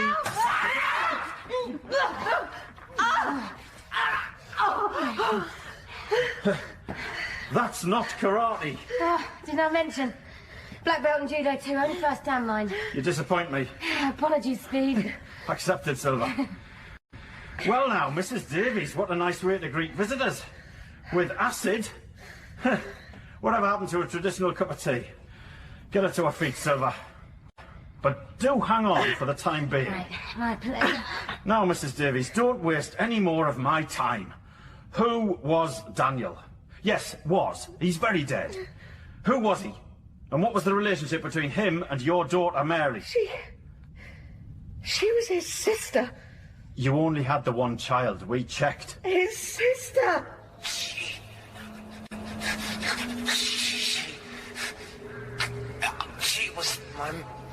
was... Mother. She was his mother. What? And sister. Isn't that so, Mrs. Davies? Your daughter must have been, what, 16 at the time? You pulled her out of school so no one knew about the pregnancy and kept her well hidden until after the birth, which you carried out and never registered. It's true, isn't it? You told Mary that her son had died at birth, perhaps, and then sent her off to relatives in Kent, severing all contact while bringing up Daniel here. It wasn't my husband's fault. He was tempted. He fell. He regretted.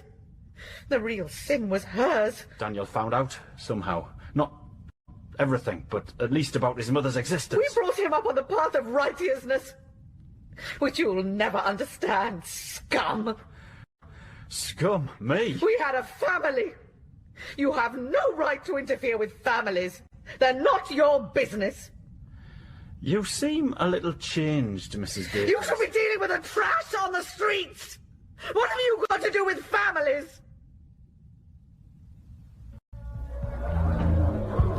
Thanks for turning up at the crypt. That was bloody good coppering. Luck. You'd marked the church in that A to Z, and while I was enjoying my chicken tikka, I saw this stained glass on the telly. It just all clicked. Look, cojones. Look, I'd like to just... Oh, sorry. After you. I just wanted to apologise for intruding on your private life the other day. Oh. I've gone and done it wrong again. No, I'm laughing because I wanted to apologise to you. My reaction was out of order. I'm still very raw and sometimes I lash out, so I'm sorry. Well, let's just forget it. Hey, Demon Days. Is that cocktail getting to you? Gorillas. In Clerkenwell, I don't think so. Gorillas. With a Z. Damon Albarn's other band, Demon Days, their second album. It's very cool. How come people don't listen to Sinatra anymore? They do. I prefer the Capitol years myself. Most people go for songs for swinging lovers, but I rate only the lonely. Those Nelson Riddle arrangements are just mind-blowing. Appearances can be deceptive. But, listen. You remember saying you didn't join the Met to bust kids for cycling along pavements? Yeah. Well, neither did I. You want to carry on working with me? Yeah. Speed? Yes, I do. Very much. Okay. Then, let's do it, Silver.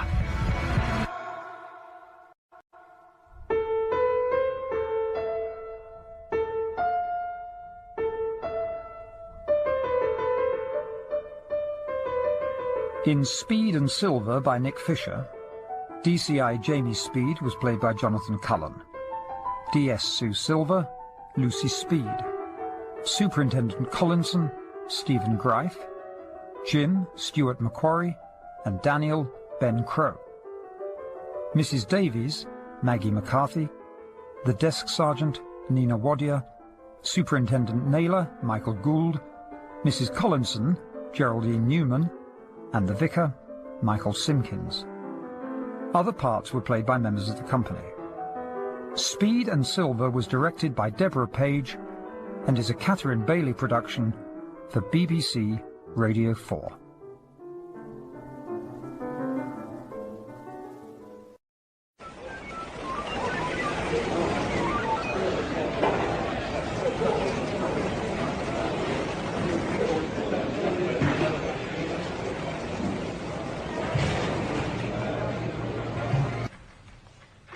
Hello, Charlie.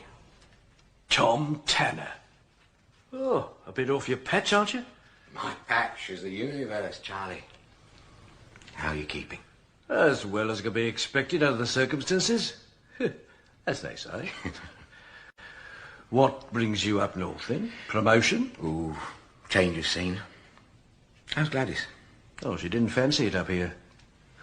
Can't blame her. How long have you been in these parts? A few months. I wish I'd known. Nothing you could have done. How did you find me? You're in the files, aren't you? What's all this?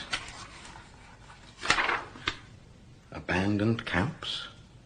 Pineapple breasts untouched? Camels too young to die in battle, boys grown hairy? Stallions lost? Poetry, Charlie? Persian. You need time for this sort of stuff. And I've got time, haven't I? Surprised? Nothing surprises me. I'm doing an open university course. Courtesy of the Queen. You're in a closed university here, though, aren't you, eh? University of Crime. Not that they're going to teach you anything you don't know. Oh, you should have listened to me, shouldn't you? I told you. Once on the books, always on the books. I was shocked. No, you weren't.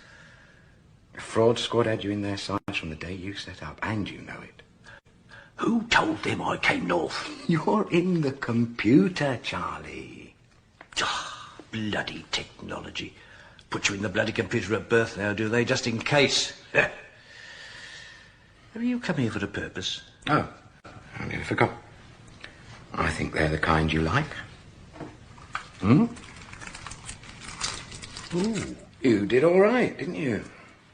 400 grand, was it? You brought my favourite cigars. Well, that's kind. That's very kind. 400. Fraud squad found 2. So, what happened to the rest? Go on, have one. Yeah, no, I've got someone waiting. Oh, well. Suit yourself. Don't get me wrong. If the commercials can find it, good luck to them.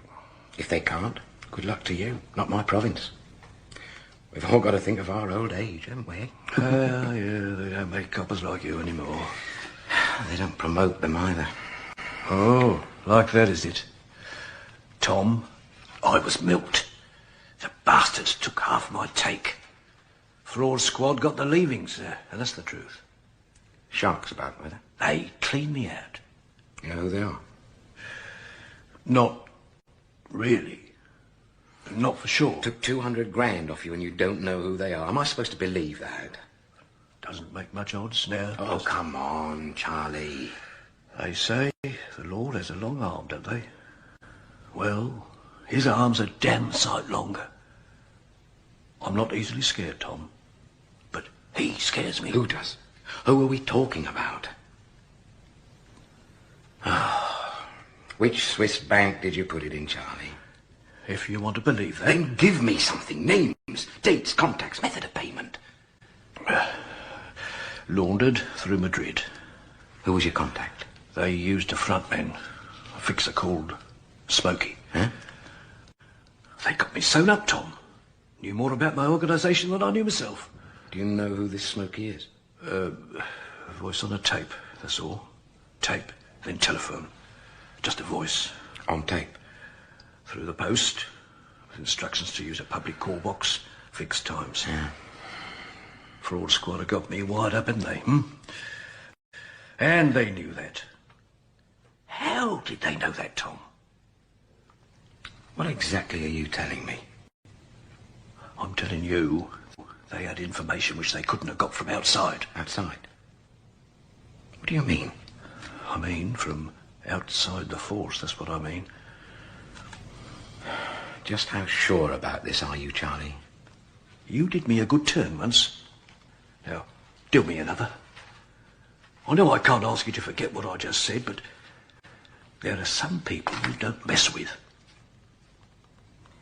You haven't changed, have you? Strictly off the record. Officially, I haven't said anything, right?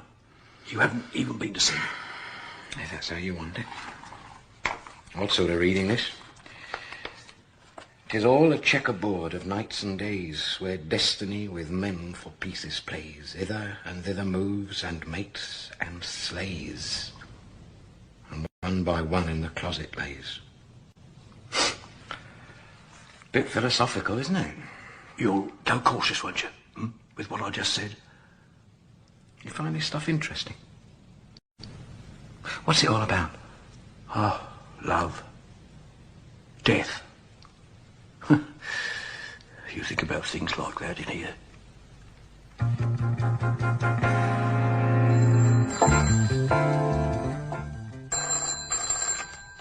Double 2407. That was a smart piece of work of yours last week, Major. Very neat and tidy. I beg your pardon? Ormskirk. I'm talking about Ormskirk. 75 grand, was it? Very clean. We admire your style. Who is this? The Scrubs, 79. We had some nice long chats, if you recall. Who are you?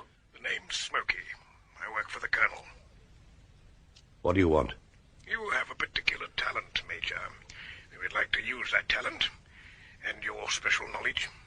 What special knowledge? Logistics, transportation, railways. You'd be in charge of your own unit, of course. Who recruits? We recruit. What do you want me to do? What was he up to, this Charlie of yours? Long-firm fraud. He set up a nice little business exporting luxury goods. Yeah, whiskey, cigarettes, electronic stuff, that kind of thing. I had a warehouse near the docks, collected the stuff in and then shipped it out a load at a time. He ran the firm straight for a year or two, until his credit was good. He was even making a profit. And then he sold a few big loads he hadn't paid for and cleared out. Where did he go wrong? Surveillance. C6 had him in their sights from the start. Charlie's just an old-fashioned crook. It never occurred to him that once he was on the books, he'd stay there, even if he moved from one end of the country to the other. Oh, we're all on a file somewhere, Molly. How did he move the stuff? There's a road haulage outfit, Benillo and Son. Used their warehouse. It backs up against the railway, somewhere off Bank Hill. They are an old established firm, straight as a die. He hadn't a clue what was going on. So what do we do now? Tell you what I'd like to do. I would like to take you on a picnic. Somewhere in the mountains. Oh, I haven't been on a picnic for years. I'm not quite sure how to take that. Why? Because you're black? Because I'm old enough to be your father? Or because I'm your... Oh, bloody hell. We are all trapped in some kind of net, aren't we? You're a strange person, Tom. I knew Charlie when he's weak, he's devious, he's a dreamer. Maybe we all need dreams. Do you know he's taken to reading Persian bloody poetry? Sounds interesting. I think it's time you met Nat. Nat? Inspector Nathaniel Rimmer. He's our intelligence wizard. He'll introduce you to Midas. And what's Midas when it's at home? A fancy piece of software on the police national computer. MIDAS. Multiple Interface Database Access System. It's all part of preemptive policing. That's what dished Charlie. Criminal records, you No. It's more than that. Let us suppose you are sleeping with the Minister of Defence. King Bobby spots your car outside his country residence in Surrey and gives the number to his collator, who stores it away in the computer. And 3 weeks later, another Bobby spots your car outside a C&D meeting in Yorkshire, passes the number on to his collator. With the aid of Midas, they can trace that car number through every file in the system. Whether it's been in an accident, lost, stolen, or parked outside a private house in Farnham. I don't fancy the Minister of Defence. As a detective, your job is to pass on to our collator every little detail you turn up, every sniff that twitches your nostrils. And in turn, he'll give you any information you need. Provided that it hasn't been cornered by the CIB, the Specials, or MI5. Who do you fancy? MI5? You'll be telling me next it's got a line to the CIA or the KGB. Oh, I wouldn't know. I don't think anybody does. It's a compartmentalized system, see? What does that mean? It means the software was programmed by several different groups who wouldn't have known what the others were doing, or even how their own program was going to be used. And that makes it a secure system. No one person knows what's inside, or who is watching who. You don't sound as if... I'm an old-fashioned detective, Molly. Perhaps that's why I like Charlie. Yeah, this is high-tech stuff. It is not the world I was born into. It's your world now, and you're welcome to it. Thanks. We'll pay Nat a visit tomorrow morning. Oh, shut up. Oh, Molly. Don't say anything about my little visit to Charlie, will you? Not to anybody. Just between me and you for the moment. All right. Sure. If you say so. Yeah. See you in the club tonight. You might hear Nat performing. He's quite something.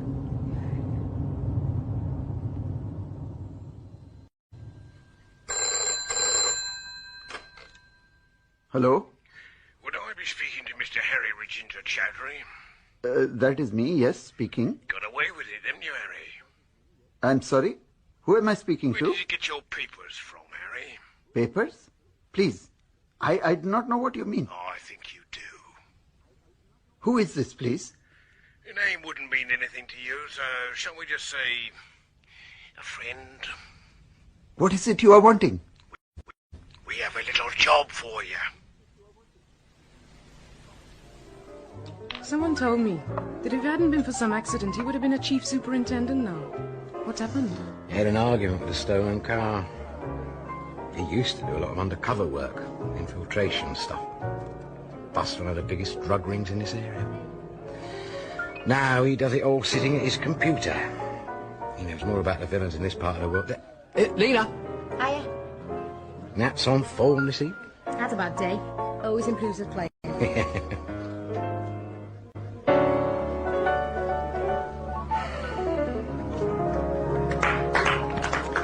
Molly, this is Lena. Lena works in the collator's office with Nat. Hello. Hello. Molly's assigned to me for training. So weird. Been keeping you to himself, has he? I've only been here since last week. Well, you like working with Tom. He's a great detective. Thinks the police force is a branch of the social services. Hello, Nat. It is. In a way, isn't it? Well, someone has to collect the refuse, I suppose. Nat, this is Molly Dearden. I'm pleased to meet you, Constable. You come to learn what real police work is about, have you? You'll find life up here a bit of a change from Farnham, wasn't it? Guildford. You're quite a musician, Mr. Rimmer. That's what I keep saying. We've all got to shake out the bugs somehow, haven't we? We don't know how Tom here keeps saying. Bit of a mystery man, our Tom. Guildford. You're born in Guildford, were you? I was born in Camberwell. Ah, Camberwell beauty. Netted yourself a nice, colourful butterfly, haven't you, Tom? Nat. Don't mind me, Constable. I get a little acerbic when the wind blows up from the south. Oh, you wouldn't know where the wind's coming from, Nathaniel. Wouldn't I? I put it down to stress. He spends too long staring at his VDU. His what? Visual display unit. VDU stress, it's the latest thing. Haven't you heard? We've all got it. They give us extra tea breaks. There isn't an outside window in Nat's office, Molly. He sees the world through his computer screen. No wonder he thinks it's full of potential subversives, thieves, flashers and forgers. Eh, Nathaniel? Villains are just file numbers for you, aren't they? Not real people. Oh, sure. It was just a file number that smashed up my leg, wasn't it? Glasses seem to be getting a bit empty. Who's drinking what? I'll do this. Molly, rum and Bacardi. I'll have half a bitter, if it's all the same to you.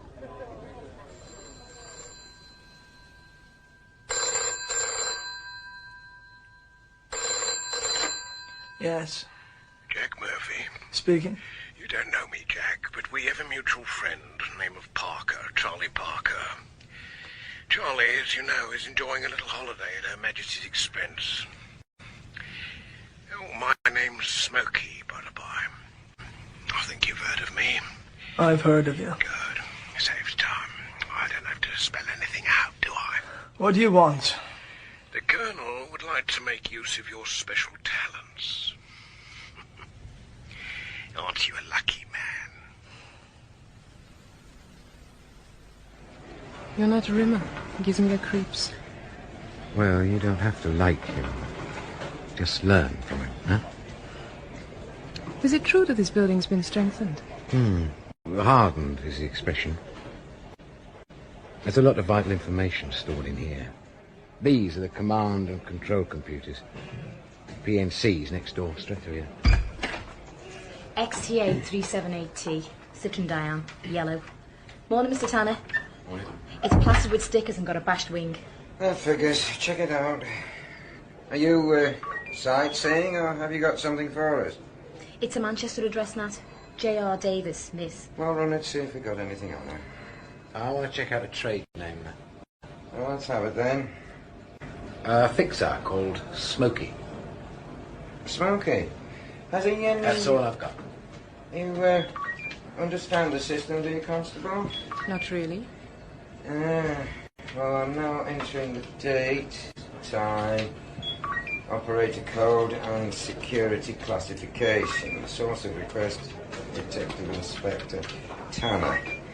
And we're ready to go. It's like getting into Fort Knox. There's a lot of stuff in there. Stolen vehicles, vehicle owners, fingerprints, wanted and missing persons, criminal names, that's the one we're after. Stolen checks, stolen property, modus operandi, disqualified drivers, you name it, we've got it. Not to speak of the fraud stuff and C11, that's criminal intelligence, which includes drugs and immigration. And then, of course, there's the special branch. That's altogether another game. With my dice, I can get at most of this stuff, unless it's classified, of course. Hello, hello. I think we've gone bird's nesting. Access code error. Retry. What does that mean? Think about. No trace. Does that mean It means exactly what it says. So either we're chasing moonbeams, or there's a bell ringing somewhere. Damn.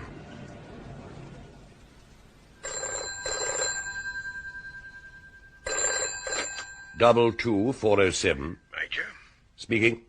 You have some news for us? Well, I had a long chat with... Facts, Major, not details. Yes. Well, it worked. I'm in, no problem, for a 2-week trial. I got the run of the place. Excellent. And how do you like your team? They seem to know what they're about. Good. Then we'll proceed as planned, which means the wasps should be gathering in about 12 hours, unless they're unduly slow off the mark. So, from now on, we communicate as instructed. Understood? Understood. Good. Chief Superintendent Williams, you are expecting me, I think. Palmer. Ah, yes. Come through. I don't think we've met. The Chief Inspector rang half an hour ago. Do sit down. Can I get you something? Tea? Coffee? No, thank you. Well, what have you got for us? Something pretty nasty, I gather. I'm afraid so. Well, let's know the worst. You've got a detective inspector called Tanner on your books. Joined the division a few months ago. Tom Tanner, yes. Got a bit friendly with the local villains down south. He was cleared? He was transferred. Powers that be decided to give him a second chance. Don't believe in second chances myself. Well, we've flagged a few files. Like to keep track of Tanner's villains. And? Some weeks ago he began to get a bit interested in a certain Charlie Parker. Parker tried to pull a fraud job in these parts and came a cropper. Tanner's been combing the files. Now, why should he do that? If he knows the man? Tanner came up here at his own request, yes? Yeah? At 0925 this morning, he tried to put an inquiry through on the PNC. Set the alarm bells ringing. Oh, did you know about this? No. Well, you should have done. The inquiry was about Brian Joseph Anderson, trade name Smokey. Smoky works for the Colonel.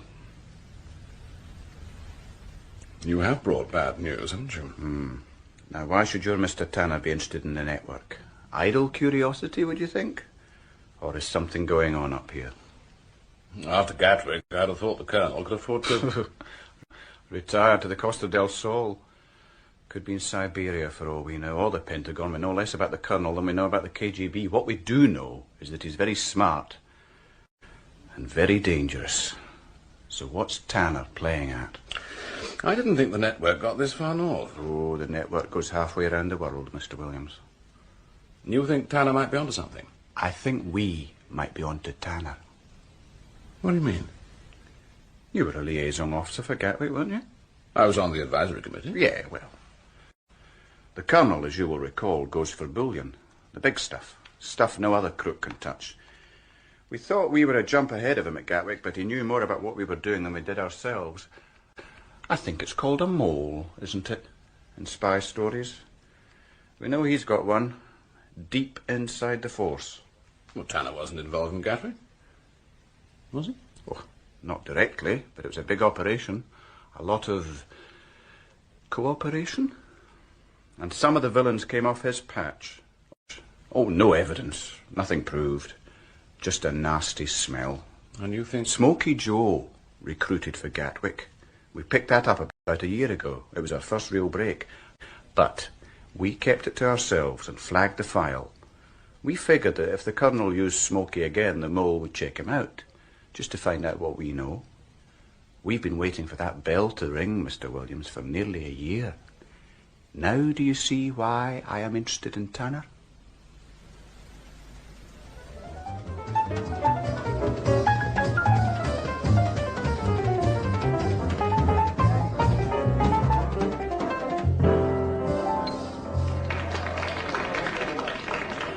Where did he learn to play like that?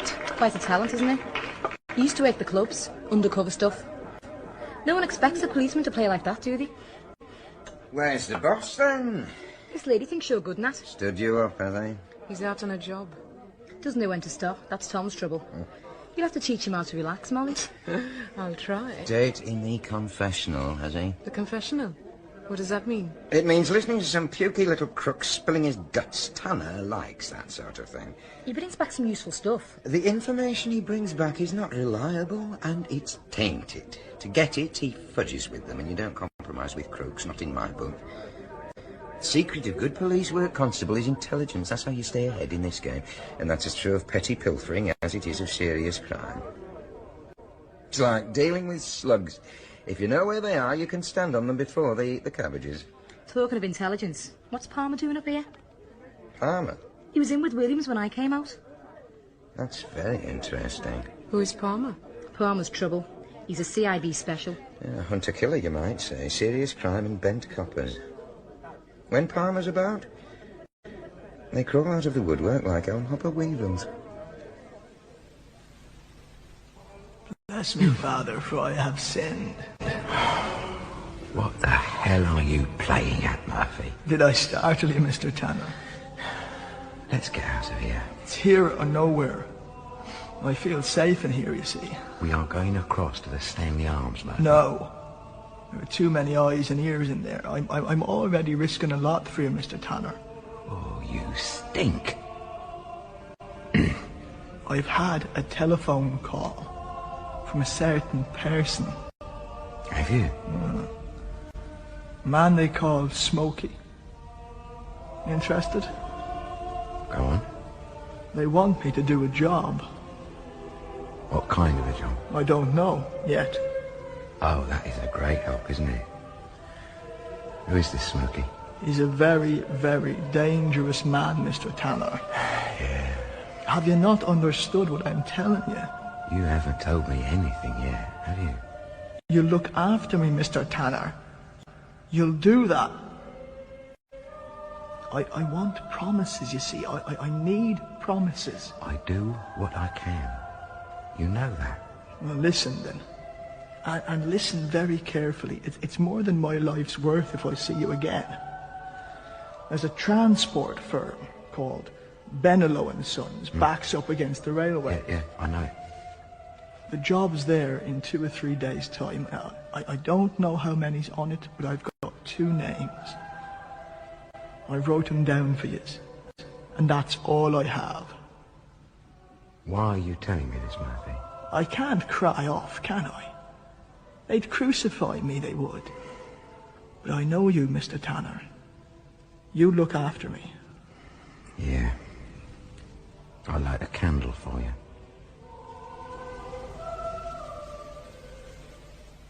We've got a pretty detailed modus operandi on the Colonel. We know he runs a number of small operations, blackmail, protection, that kind of thing, to fund the big job. We know he uses a front man to recruit. And Smokey's good. No contact, does it all over the blower. At Gatwick, he made sure we knew exactly what he was going for and where, and then he hit us somewhere else. Aye, Gatwick was a classic. According to our intelligence, he was going to tackle the armoured truck at Purley, and we were ready for him. Backup, roadblocks, the lot. Took the stuff straight off the tarmac, ran rings round us. He knew exactly what we were doing. We don't want that to happen again, do we? And you think he's up here? He goes for bullion, Mr. Williams. Yeah, well, I don't think we've got anything up here that would... Oh, my God. The Springfield gold. Estimated value between 40 and 45 million. And they're moving it through here next week. How the hell does he know about that? That's a top-secret operation. Even Tanner hasn't access to that sort of information. We can't be sure of that. You want to see him? He'll be at home now. Tomorrow will do. Morning, Tom. We've got something on those names for you. Ah, good. Hello, Molly. All right. Fine. Well, what have you come up with then? You've got 7 majors to choose from. Uh-huh. Armstrong died in Woking, 78. Suspicious circumstances. Can't be him. Fletcher, small-time embezzler, Tavistock. No. Jackson, smuggled Mercedes out of Germany after the war. Retired, living in Finchley. Simpson, that's the manager of the Ormskirk job. It'll be an assumed name, not on him. Thompson did a similar job in Tunbridge Wells. Probably the same person. They're both unwanted. We've got a tramp in Essex calling himself the Major. And we've got a Major who runs a sex shop in Soho. Any joy there? The Ormskirk job? We've got a modus operandi on Ormskirk. Yeah? 3 other jobs, all of a pattern. Except that in one he calls himself a brigadier. All train jobs. Ah. Got away with a whole truckload at Ormskirk. Very neat. Descriptions? Tally. Nice range of moustaches. Probably wears a wig. You want them? Yeah, please. What about that other, Chowdhury. Chowdhury, yeah. Yes, well, he's not on CN and he's not on Wanted and he doesn't own a car. What about immigration? Learning fast, aren't you, Constable? Nina? Will do. He's a bit of a drunk, isn't he, Jack Murphy? Yeah. You don't think he's taking you for a ride, do you? Well, why should he do that? Because he's a little man. Little men like to feel important. Yeah. Nice to have a copper on the trot, isn't it? Here we come. Chowdhury, Harry Rajendra. Branch ref, C11, 4785A. Subsid refs, nil. Previous convictions, nil. CRO number, none. Date of birth, 2743. Reasons for interest, suspected illegal immigrant. Got a nose for them, have you, Constable? Has he got a job, Lena? Yeah, he's got a shop. Electrical supplies. Used to work for BR as a signalman. Murphy was a crane driver before we put him inside. Looks like you flushed out a real job, Tom. Yeah, beginning to, isn't it? Yes. Wonder what they're after. Molly, I think we'd better have a look at Bennylow's place. Routine crime prevention check. Yeah, that'd do very nicely. What am I looking for? Whoa, anyone sniffing around. Take that Ormskirk Major's description with you. Don't alarm them. Collator's office. Good morning, sir. Yeah, he's with us now. I'll tell him. Williams wants to see you. Me? You know we've got a CIB vulture on the battlements, don't you? Pharmacy. Oh, crikey. It's trouble for someone. Yeah, wish me luck.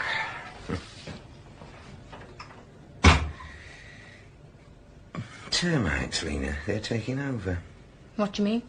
Insects. account for over 1/3 of the world's productivity. Did you know that? Getting into your leg, are they? What's Tanner looking for? Tom's all right. He's putting on an act. Don't we all?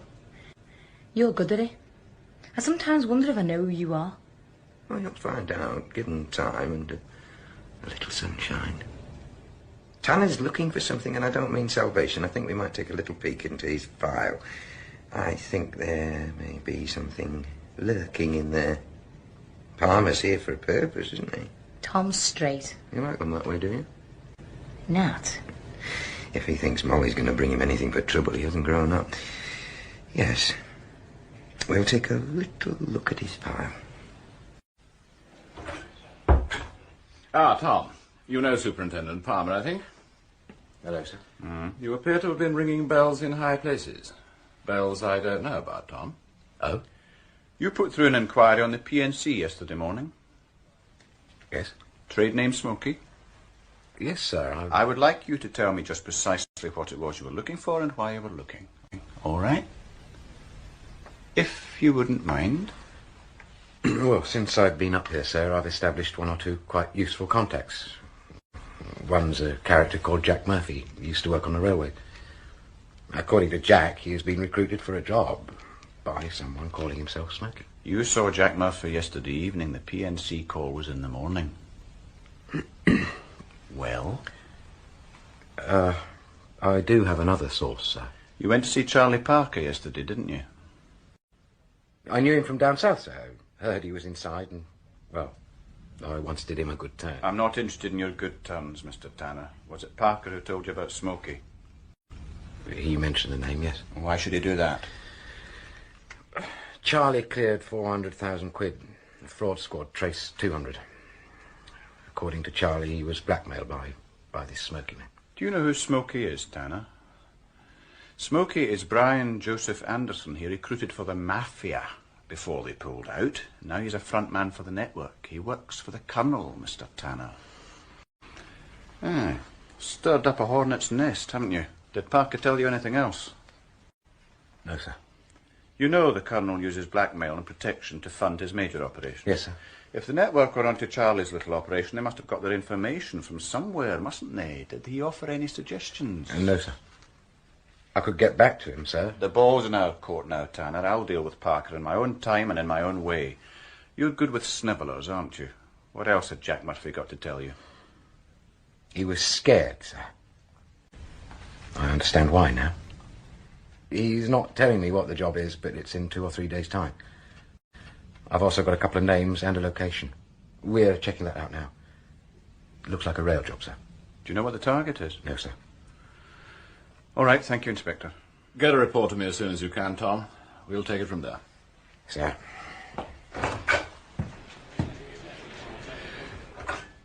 He wasn't going to tell us about Parker, was he? Until I gave him no choice. He's lying through his teeth. I'm not so sure. I'll tell you something else about Tanner. After the Gatwick affair, he took a holiday. Disappeared from our screen for 3 weeks. Said he was in the Alps. Can you see Tanner in the Alps? He likes mountains. What do you want me to do? Take him on? No. We'll give him some rope. See where he leads us. Mr. Benelo? Not here, I'm afraid. Can I help you? You are Mr... Harris. Major. You are new here? That's right. I'm a new boy, but I'm beginning to find my way around. I look after the logistics, routing lorries and so on. I did it in the war. Had a bit of spare cash, looking for a partnership. Benelo and I. Early days, of course.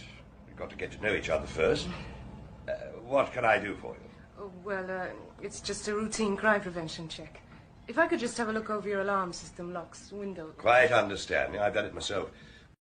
Border Control, BAOR. BAOR? Army of Occupation, Germany. Oh, you'd be surprised what people try to get out of Germany. Mostly on the trains. Cameras in the loo, radios in the pipes. In those days, you could buy a decent camera for 100 cigarettes.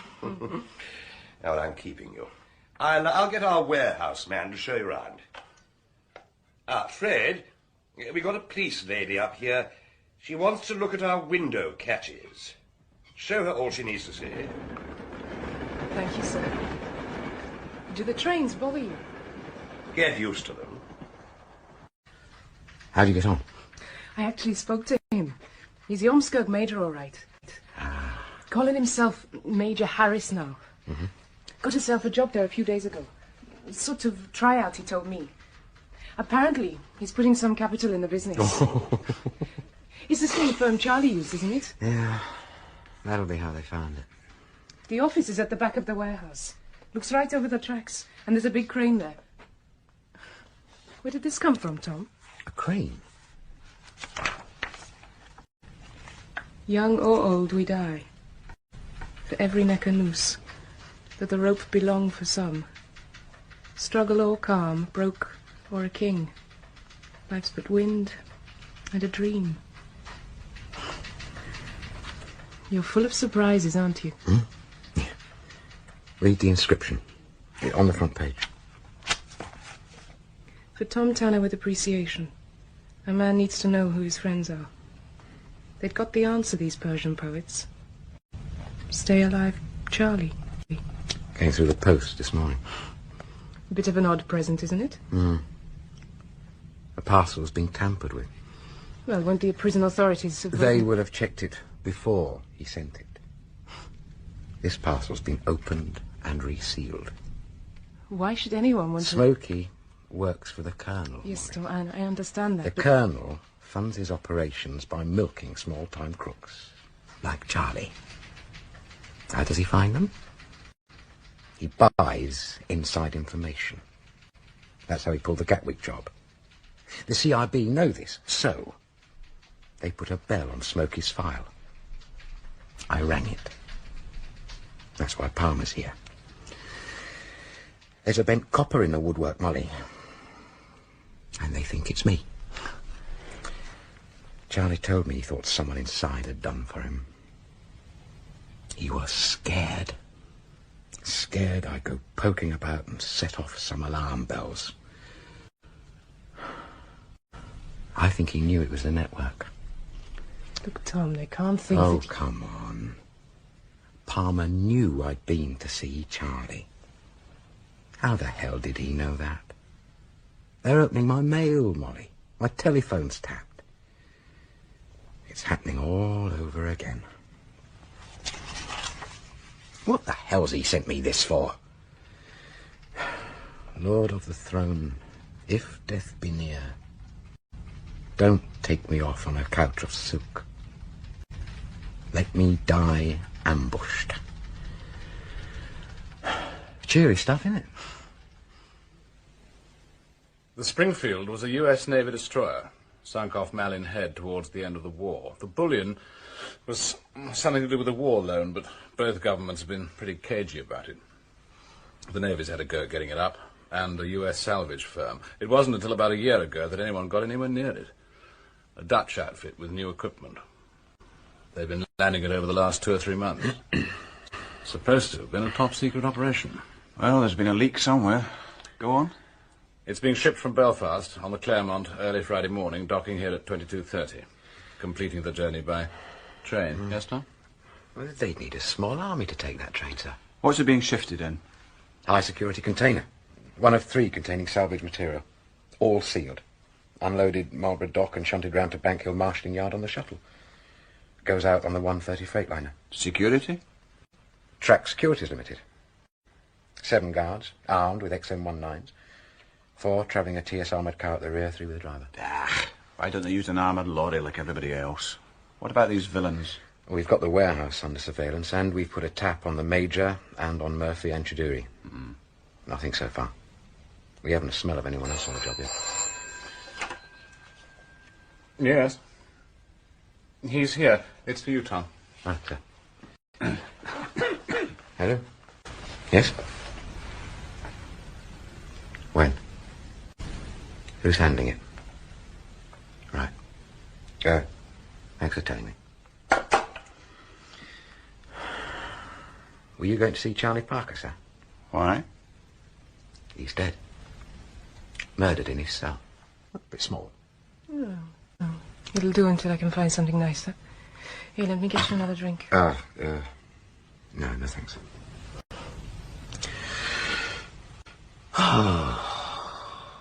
You can't blame yourself, Tom. You really can't. You liked him, didn't you? Yeah. He was an odd sort of man. Imaginative.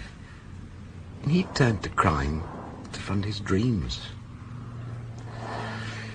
But a loser, Molly. Born loser. You couldn't have done anything. I took him a box of cigars, Molly. Tom, no one squeals for a box of cigars. When they found him, they were stuffed in his mouth. Oh, I think I've drunk enough of that. Come on, I'll drive you home. What happened, Tom? I mean, in the past. I'll deal with Parker in my own way and in my own time. That's what Palmer said. Those were his words. I don't like Palmer. Some people join this force, Molly, because they like drinking blood. They thrive on it. Perhaps that's why I'm not a good policeman. You are a good policeman. Why do you always run yourself down? Why did you join, Molly? Do you really want to know? No, I think I've got a good idea. Why did you join, Tom?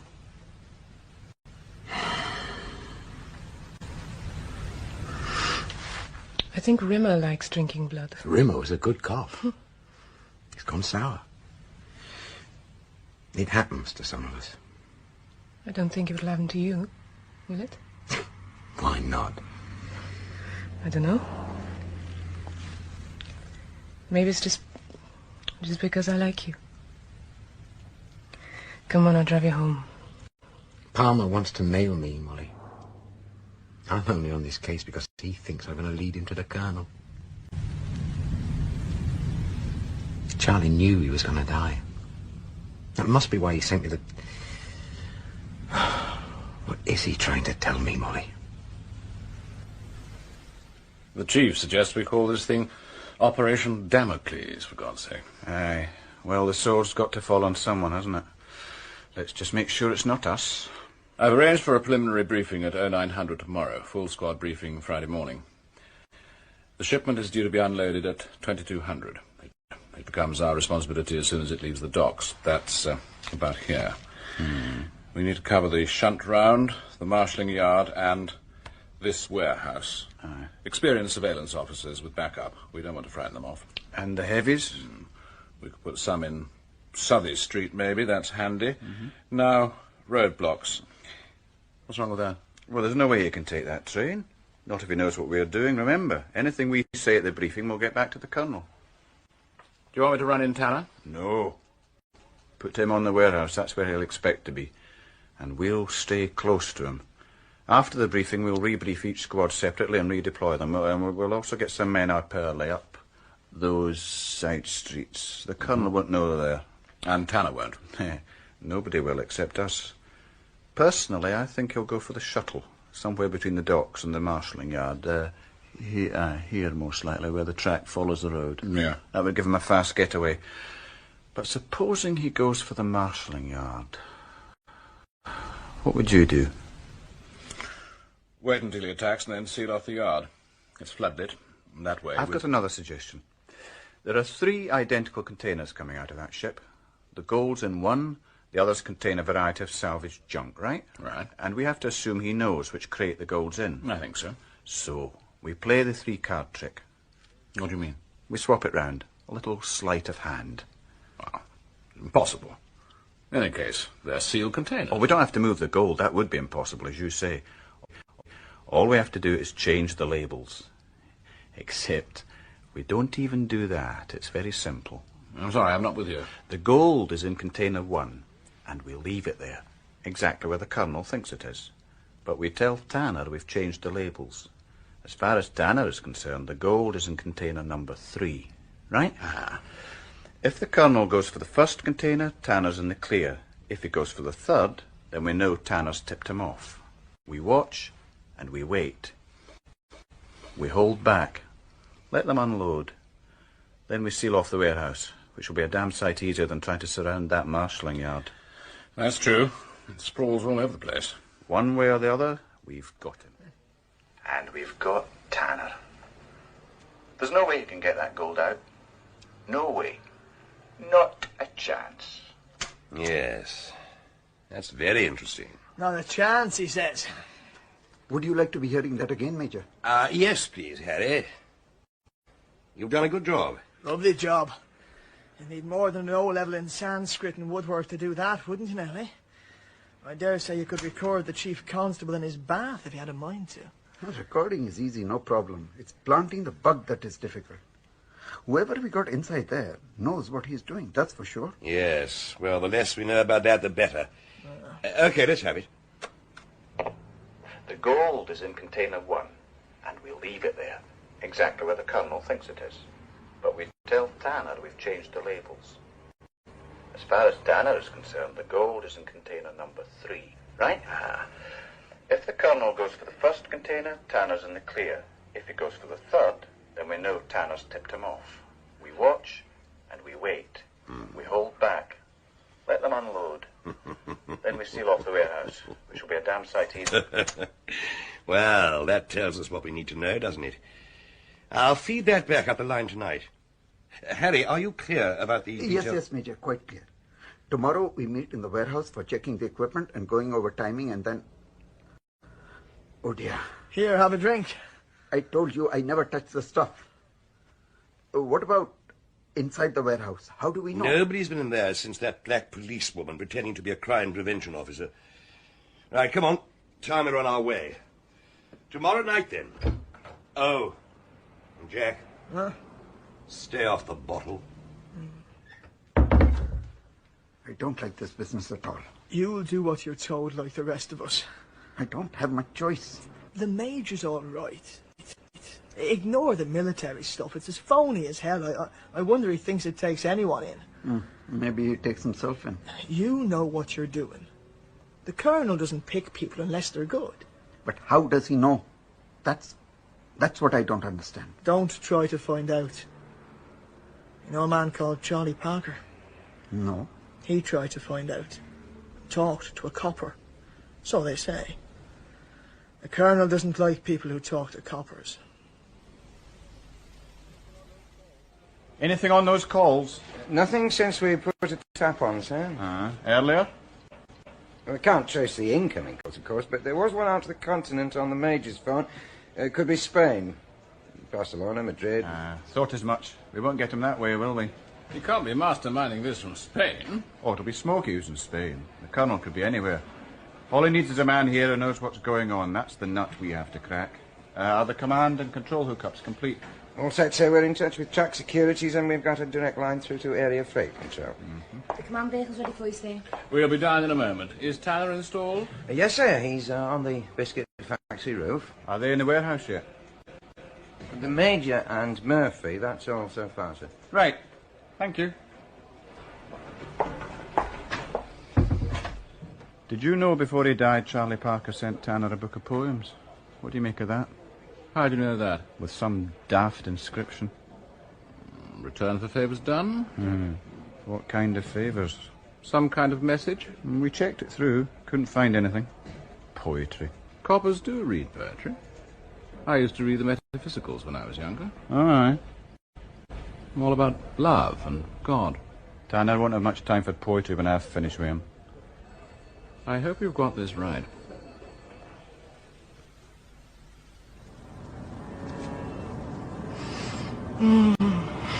It's nice up here. Look, you can see the river. And there are the cathedrals.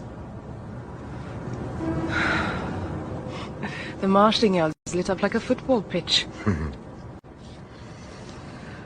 Oh, it's so still. You can see the whole city. What are you looking at? The plough. See it? Two at this end. Lead up to the North Star. Oh, thank God it isn't raining. Oh, shouldn't lean on that if I was you. Where's the command vehicle? Cable Street. Somewhere behind us.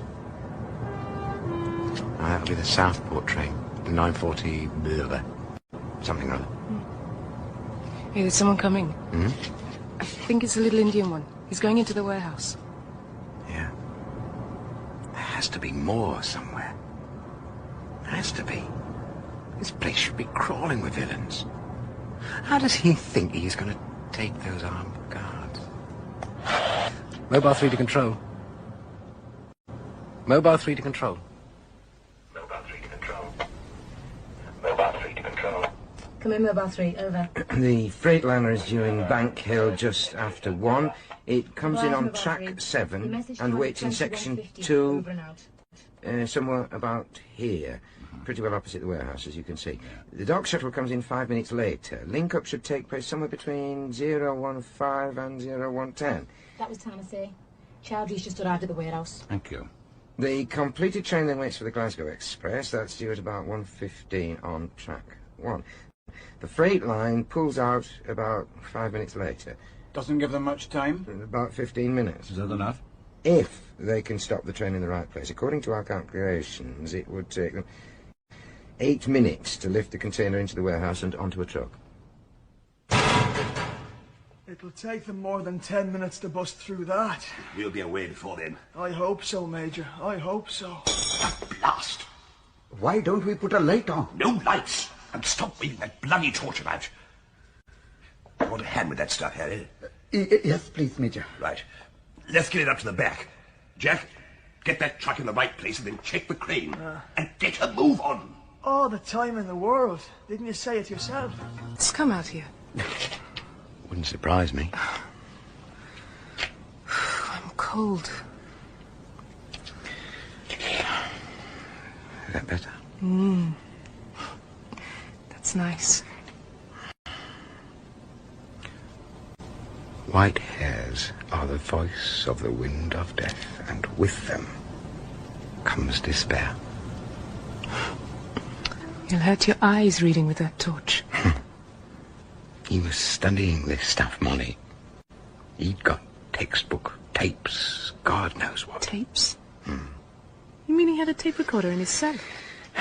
We have got 3 times the number of men they had at Gatwick. Most of them armed. The whole area's sealed off. A cat couldn't move out there without our knowing about it. How's he going to do it? What would you do? If you were the Colonel, Molly, how would you smuggle a full-size container weighing God knows how many tons through the cordon that we have got round that warehouse, Maybe he doesn't know we're here. Maybe there isn't any mold. I can hear a train. He can't do it. He can't do it without removing the cordon. To get that container out, he has got to shift us. Now, how's he going to do that? He hasn't got in yet. You won't find the answer in those poems. 'Tis all a checkerboard of nights and days, where destiny with men for peace is placed, hither and thither moves and mates and slays. Control to Mobile 3. Control to Mobile 3. Over. When this is over, I'm going to take you on that picnic, if I'm still around. I know a nice little river in the Welsh hills. You'll be around. Control to Mobile 3. Control to Mobile 3. Do you read me? Mobile 3. Do you read me? Control to Mobile 3.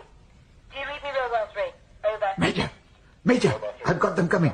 Coming through now. For God's sake, you've been fiddling about for long enough. Damocles 1 negative. Package now in transit. Do you have more intruders? Over. We have no more intruders. Over. Message times 010. Over and out. Thank you, my dear lady. That's all we want to know. Come on, Harry, it's on its way. Intruders. Now, would that be us, do you suppose? What is this Damocles 1? Oh, the fuzz go in for these fancy names. Damocles 1 will be the docks. We're Damocles 3. Now, get out there, Harry. This hat is not fitting me very well, Major. Never mind the bloody hat. Just get out there. Hey, Tom. There's someone coming out of the warehouse. Looks like a railway worker. Where? Just to the right of those signals. It's the Indian. Yeah, got him. What the hell's he doing? Looks like he's checking something on the track. He's moving back. Can you see the train? It's coming in now. What's he up to? He's going to stop the train. He's going to stop the train just where they want it. Mobile 3 to control. Mobile 3 to control. Come in, Mobile 3. Freight entering section 3. Now, repeat. Freight entering. Get into the right place, Harry. Get into the right place. Do you think you've had enough? I'm fine, just fine. Why don't you take a nip yourself, Major? It's good stuff. Concentrates the mind. I hope that Harry knows what he's doing. He's a railway man.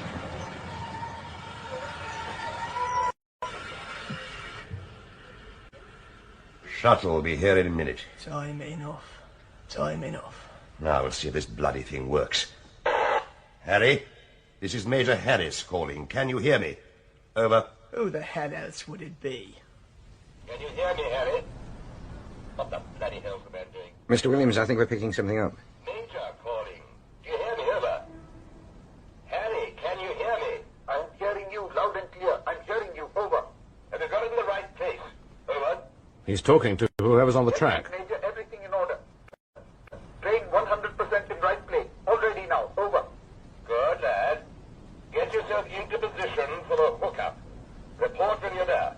Over and out. That means they're positioned the Freightliner. That's it then. He's going for the marshalling yard. We've had nothing from Damocles 2, have we? Nothing, sir. It looks as though Mr. Tanner... Right, then it's the warehouse. Get that call out. All units in Damocles 3, full alert. Control to Damocles 3. What's Control the catch going to Damocles be? 3. I hope he hasn't got some snipers where we can't see them. Control Damocles 3. All units. Control Damocles 3. All units. These are beginning to buzz. The package is now in your section. Repeat. The package is now in your section. All units to status 1. Repeat. All units to status 1. Stand by. Over and out. Oh, nice to be kept informed. Will that crane start? There'll be no problem. Mobile 3 to control. Mobile 3 to control, over. Come in, Mobile 3. Package now in view. Repeat. Package now in view. I'm standing by. Over and out. We have link up, Major. We have link up. Clown. Major. Shut up. Can you hear it? I can't hear a bloody thing. What are they waiting for? Hither and thither moves, and mates and slaves. Listen. Suppose he's not just watching the chessboard, Molly. Suppose he's moving the pieces himself. What do you mean? Oh, I have been a detective all my working life, but I've never done much bloody detecting, just collecting information and feeding it up the line. Now I've got to try and... Oh, what is going on down there? How long did Nat say Palmer had been in the Bureau? 7 years, was it? Something like that. And he was Chief Intelligence Officer on Gatwick. He... Ah. It's a Glasgow Express. Have you noticed something about this operation, Molly? What's that? Nobody knows what anyone else is doing. We even had separate briefings. Apart from the command and control unit, Williams and Palmer are the only people who know what's going on. Can you see the numbers on those containers from here? No. What the hell are they waiting for?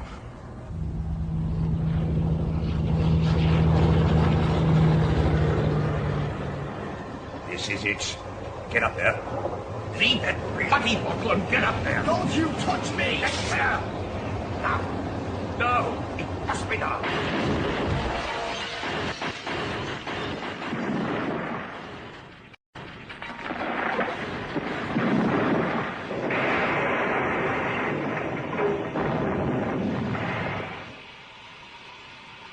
Molly! Come on, Tom, we must go down. That's what they want! The lights have gone. Mobile 3 to control. Mobile 3 to control. Mobile 3 to control. Do you read me, control? Do you read me? Combat, this is Mobile 3. Come on to break control. Come on to break control. An urgent message. What is going on out there? Come in, control. Come in, control. What's your message? Come in, please, Mobile 3. Mobile 1 to all units. Clear this frequency. Clear this frequency. All units on standby. Come in, Switch that Mobile off. 3. Switch it off. You all right? I'm fine, yes. Very fit. Oh, my God. What about? Oh, Major. Very ghastly, awful mess. I'm trembling all over. I think I'm very probably going to be sick. Oh, dear Is God. it on the hook? Yes, Major. Container all hooked up. It's coming through now. Right. Now, I'm going down to guide him in. You find those frequencies and get switched on, then beat it. You've done your stint. And good luck. And you, Major. Oh, dear God. Just get in among those passengers before the lights get back on. You'll be all right.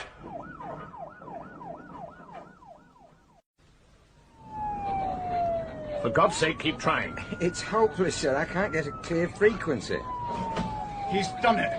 He's bloody done it. What is going on? Chaos. Total chaos. Well? They've derailed the Glasgow Express. We should have thought of that. Oh, there's no way we could have thought of You better be right about Tanner, hadn't you? There'll have to be an inquiry. And once it's known... going full speed and it hasn't hit anything. But he's got his container. He won't get far with it. Yes, but which one? Could you see? Not a bloody thing. The guards on the train will know, sir. They wire up those things. I think we might get them now. The frequencies are beginning to clear. Raise them. And then we're moving in. Right, sir. Damocles to cargo 1. Damocles to cargo 1. Over.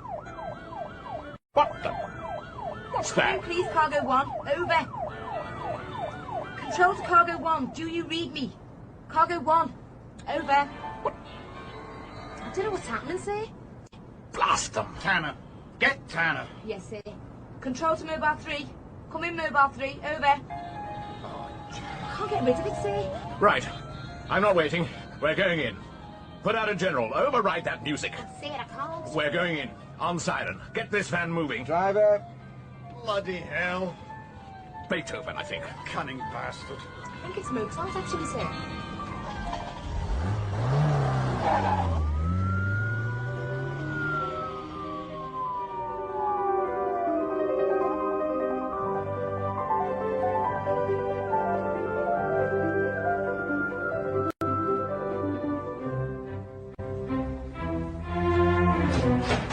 God's sake! I can't get the bloody thing open. You should have done this before. I can't be in 3 places at once now, can I?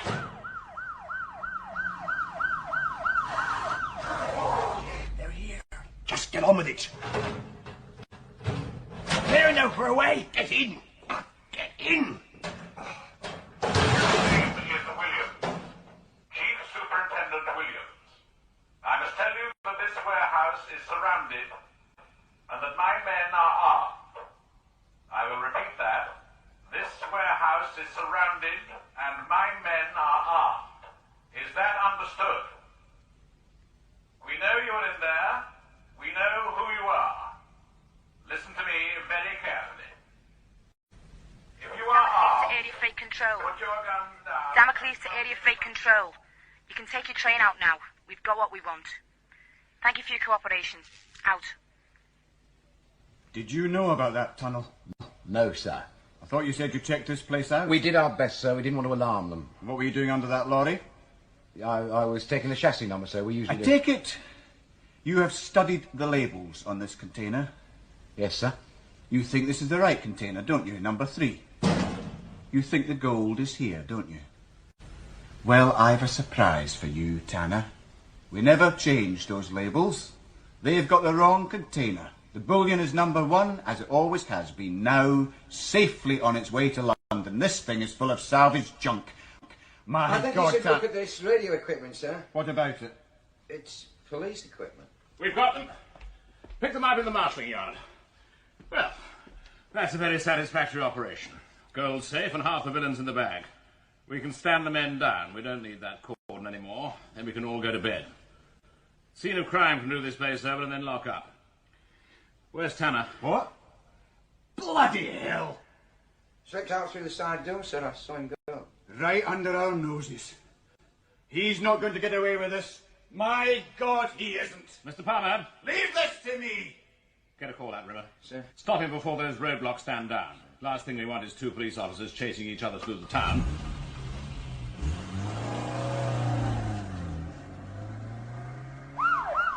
Zealous man, Mr. Palmer. I sometimes think he's too zealous now. There's something about this whole thing which doesn't smell right. I think we've done a good job, sir.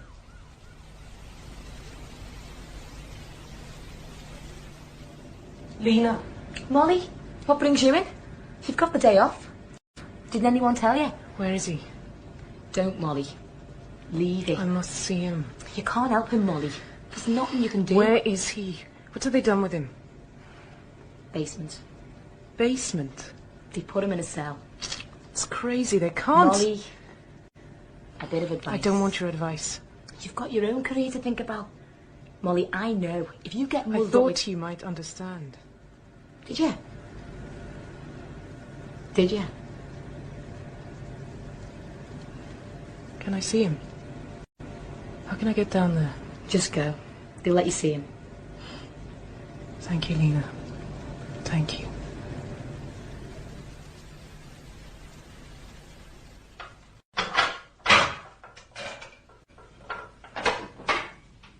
Molly. Hi, Tom. Are you all right? I'm fine. Fine. Did Henderson ring? About 5:30 this morning. And? He said they were going downriver, and that he hoped you would join them as soon as you could. He said you'd understand. Yeah, thank you. What's going on, Tom? Why are you in here? Because Mr. Palmer wants my head on a plate. According to him, I am the only person who could have told the Colonel that those labels hadn't been changed. And that makes me the most. It's ridiculous. They want me out of action, Molly. But why? Why you? Oh, I have been chosen. Chosen with great care. I've got a dicey record. I'm too friendly with villains. I was close enough to Gatwick to have known what was going on. I'm good with squealers. I listen to the Jack Murphys of this world. Are you saying that Jack was doing what he was told to do. The Colonel's not that stupid. We were intended to be watching that warehouse. The whole thing's been set up, Molly, from the start. Set up? Set up. Stage managed. And poor old Charlie got in the way somehow. Maybe he made some unwise guesses. Perhaps the Colonel just thought he knew too much. We'll never know.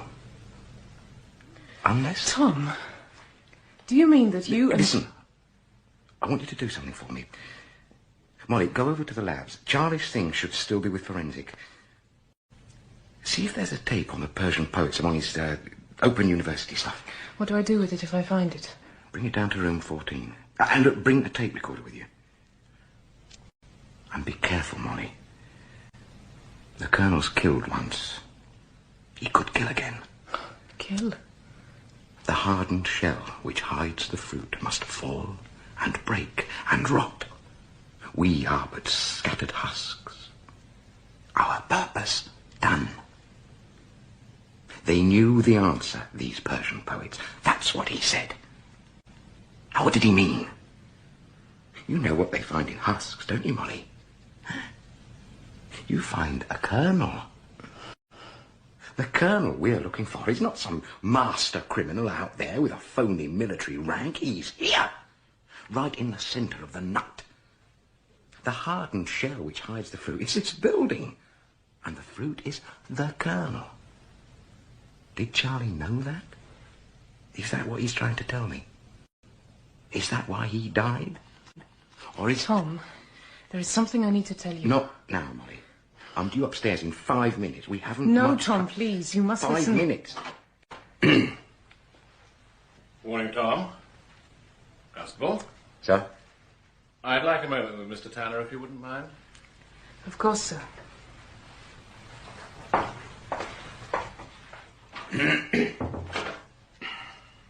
Is there anything you would like to tell me before we go upstairs, Tom? I could make things a lot easier for you.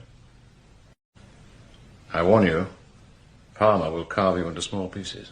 Oh, I'll take my chances with Mr. Palmer, sir. This is a waste of time. We know what we need to know. I think we should hear this tape. If you say so. Well, get on with it, Constable. Sir. The symbolism that develops in later Persian mystical poetry is complex, making the abstract physical and spiritualizing the visible. And often it is impossible to say whether the love referred to is the soul, the love of God, of a beautiful girl, a handsome youth, or simply... Tom Tanner, messages for you. If it ever reaches you. They're coming for you, Tom. I trusted you to keep your mouth shut, didn't I? But you didn't. I warned you. But you wouldn't listen. You don't spill on the Colonel and survive. So who told him? Who told him, Tom? Did you get those poems? There's a lesson in those poems. Read them, Tom. Read them. Maybe they'll teach you how to die. We all need to know how to die. Because we're all of us in the network, aren't we? All of us. We're bringing it out into the universe, people like you and me. You said your beat was the universe. Do you remember? Listen to me, Tom. Listen very carefully. Because you work for the Colonel, Tom. I've no time. I've no time. I've no time. But in many of these poems, this is certainly not the case. For in Persian poetry, as in life, nothing is quite what it appears to be. On the other hand, they reveal a subtlety. If you would leave us now, please, Constable. He's innocent, sir. Constable. You know he's innocent, sir. You know it was... Get out! Please, sir, you know he We was... know about your relationship with Mr. Tanner, Constable. Now, go. Tom. Tom. Go, Molly. Please. Just go.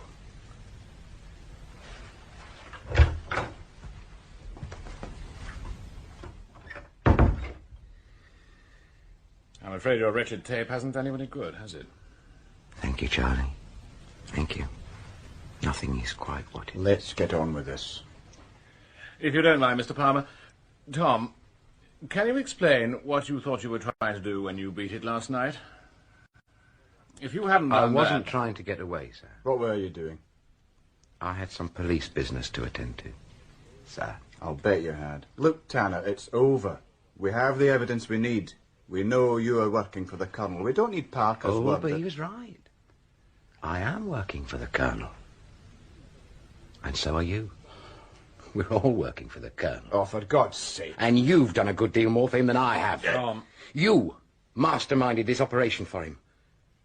Without your help, there's no way he could have got that gold. No way. What do you mean? Williams? Yes, all right, put him on. You were responsible for Parker's death. Oh, a responsibility I share with you, sir. Look, I'm not taking any more of Yes? this. When? Dear God. Yes. Yeah. No, stay there. I'll call you back. Scene of crime left 2 men guarding that warehouse. Nothing to guard, was there? Day squad got there 5 minutes ago, found them tied and gagged like something out of a B movie. The truck was gone.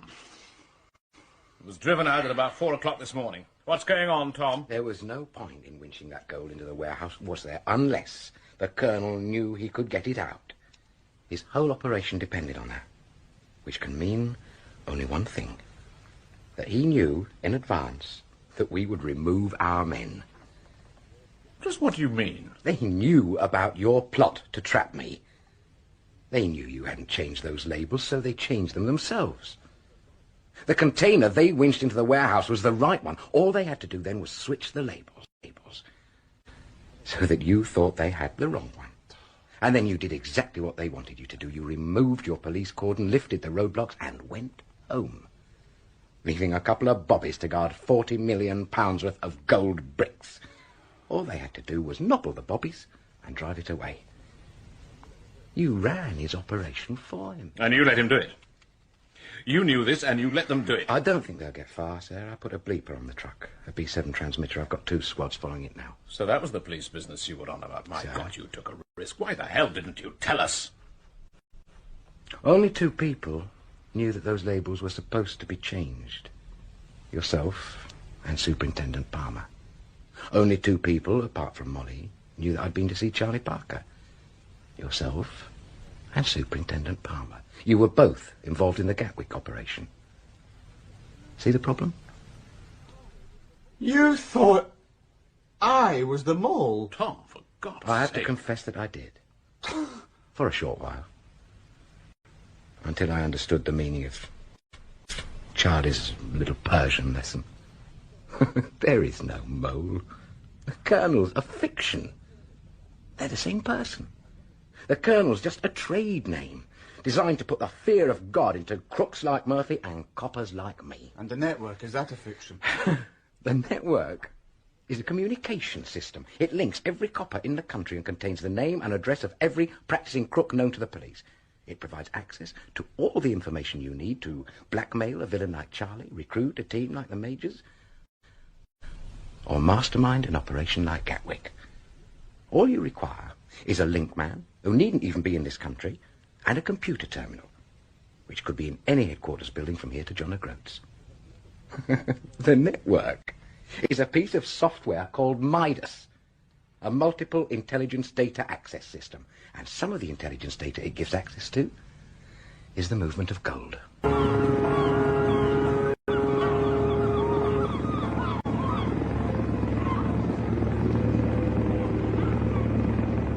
That chopper's still there? Routine. And that is what we finished with, Lena, you and me. I don't like it. There's no way they can find us, love. No way. In half an hour, we'll be aboard that freighter, and then sunshine, wine, freedom, and my God, we've earned it. One of them's bound to talk. Murphy or Oh, that they'll spew up. Little men like that always do, but they know nothing. Nothing. They don't even know what was inside that container. The Major was no fool. He might know I more. doubt it. And if he does, he won't spill. Not after what happened to Charlie. Remember, even Smokey doesn't know who I am. There's only one person I fear, and that's Tanner. But he's only... Nah, Tanner isn't all he pretends to be. No, but we've done for him. Once and for all. Think it'll stick? Palmer isn't going to take the blame, is he? He's going to have to find someone to throw to the lion. Nat, over there. Look. What? And there's another. Give me those glasses. Got them moving. There's one straight ahead. Now, aren't they? There are 3 launches and a chopper. All right, then. Oh, God, Nat, what are you doing? They fished this gold up once. They can fish it up again. Nat! I'll just let them come a bit closer. Nat, don't! Nat! Ripper, this is Tom Tanner. Can you hear me? I'm instructing you to heave to. I'm coming aboard. Ripper! Then come aboard, Mr. Tanner! Keep away! Tom, keep away! Keep away!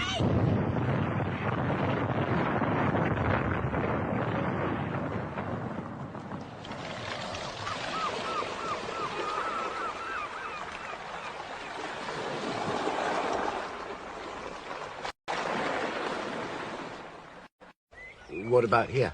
Or would you rather be in the tree? Oh, he's fine. Right. How's that leg? As well as can be. No, it's all right. You know, if Lena hadn't shouted... I know. Tom, why do men do things like that? Can you see Nat in prison? But all those years of concealment and lying. Was he trying to fund his dreams like Charlie? I don't know. You found a lovely spot. I really don't know. Revenge, power, greed, contempt. I don't think Nat saw villains as people. Just as pawns in a kind of computer game. Perhaps he was addicted to undercover work and the computer was all he had left to do it with. Who knows? I think this might just be drinkable. I got it from a supermarket round the corner. You've brought a great picnic. Tom, there's something I must... You'll find some glasses in there somewhere. You brought the Persian book. Of course. The answer wasn't really in these poems, was it? I mean, how could it have been? Oh, funny stuff, poetry. You seem to be able to make it mean what you need it to mean. When I first read these poems, they all seemed to be about death. But now they seem to be about love. Here, with a loaf of bread beneath the bough, a flask of wine, a book of verse, and thou beside me singing in the wilderness. Tom, there is something I have to tell you. You don't have to, Molly. We're all undercover agents of one kind or another, aren't we? These days. What's that supposed to mean? It means I know what you want to tell me. You were the only person who could have told Palmer that I had been to see Charlie. I knew the Bureau had me under close surveillance. I just didn't realize how close. You're CIB, my love. Assigned to me after I started rooting about in Charlie's file. I'm sorry, Tom. Oh, no. It's all part of the job, isn't it? Anyway, it takes a mole to find a mole. Where's your blouse? A mole? What do you mean? The Colonel had penetrated the system, Molly. He had gained access to national intelligence. Special branch didn't like that. And so, after Gatwick, they recruited their own mole. Me. Cheers. They needed bait. Someone to set the bells ringing. Someone with a dirty record. Too friendly with the villains. Good with snouts. Sharp claws. A crab to catch an octopus. Palmer didn't know this, of course. Now, that mole could have been anywhere. So, why did he come up north? How did you know he was here? Oh, he didn't. Until he started milking Charlie. The details of Charlie's operation didn't go into the files until after his conviction, which meant that, to have known about it, the mole had to be somewhere in this area. Had to be. Of course, we didn't know the mole was the Colonel himself. Then.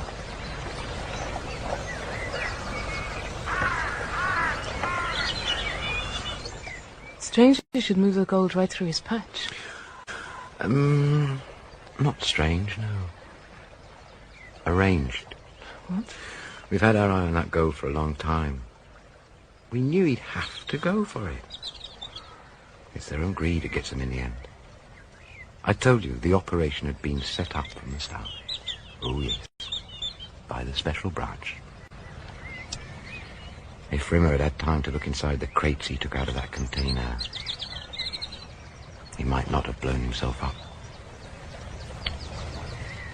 They were full of bricks. Nothing's quite what it seems, is it? Perhaps Charlie was right. Perhaps those Persian poets did have the answer. For in and out, above, about, below, 'tis nothing but a magic shadow show, played in a box whose candle is the sun, round which we phantom figures come and go. Are you going to cut the loaf?